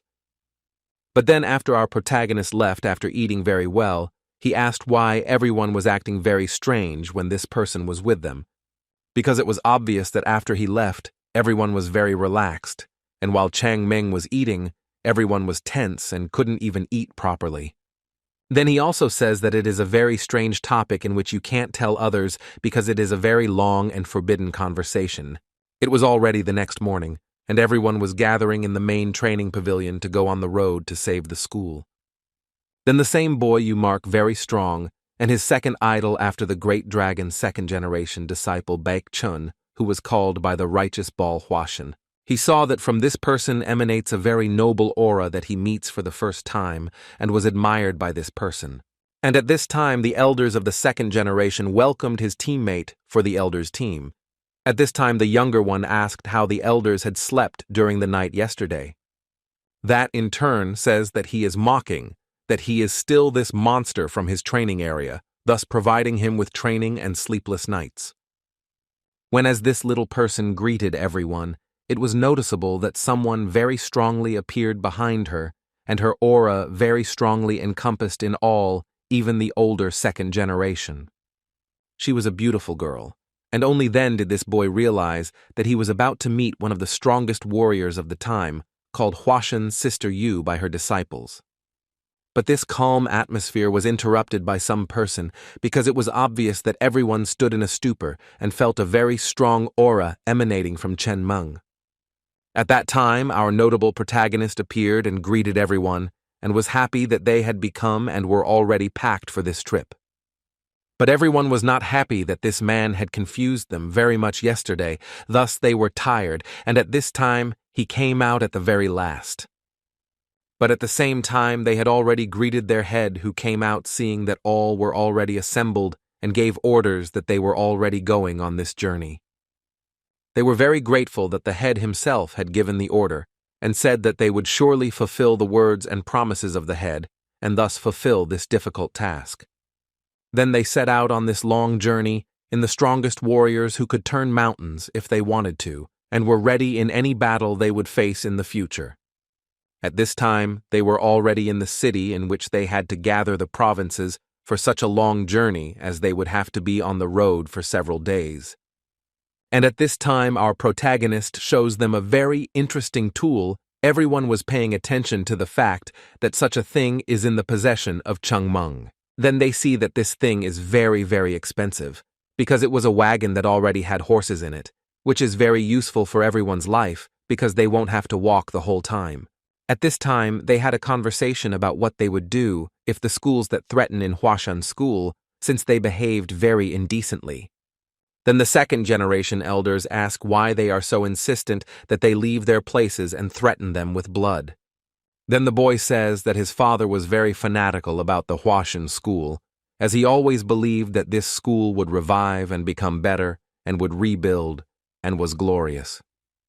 He does not know why this school is threatening them. Most likely it is because they were so loyal, and another reason is that they are very close and they want to just cut off contact and force them to join them. He also says that his father resisted let's fight back even the elders from the other school, but somehow the other school was able to win his father's strength, while even his father was not the weakest of Hashan. Then Chayonma thinks that this is really true because the elder from the other school were getting stronger and stronger, and because every year they are honing their skills and eventually becoming monsters. Hearing all this talk, he was very indebted, and said that he would definitely punish those students from other schools because they somehow dared to threaten them. He would grind them to a halt and simply destroy this story, and they would regret even looking at the Hashan places. At this time, the Hashan Shadow School had a situation going on, and it was generally bad because this boy's father was very sick, and it was very bad for him to even stay on his bed.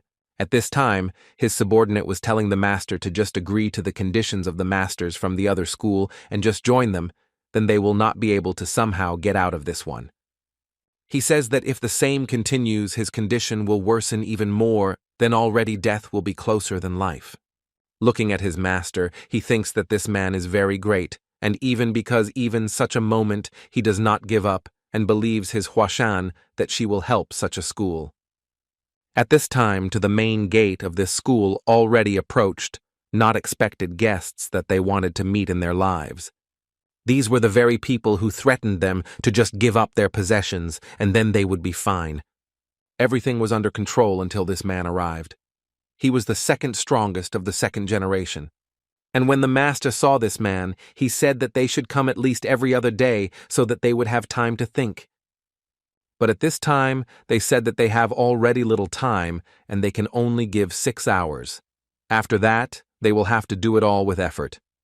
Then also the strongest second generation of the school, Duan, orders them to solve and all this in a short time because his time is not worth theirs.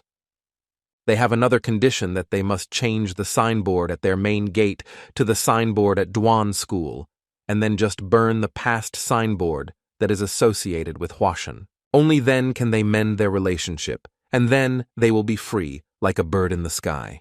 But on this, Master was totally disagree because he was sure of his statement and totally disagreed with such a condition of the contract. Then this disciple says that if they do not want to cooperate and even to come to a truce, they have no other choice and they will return with different conditions in 6 hours.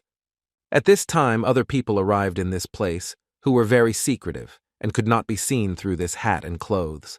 But it was seen that they were very bold as they just pushed the students out of this school because they were blocking the road. Then one of them says that he arrived at this school and that everyone should just go away without disturbing them to deal with the bodies.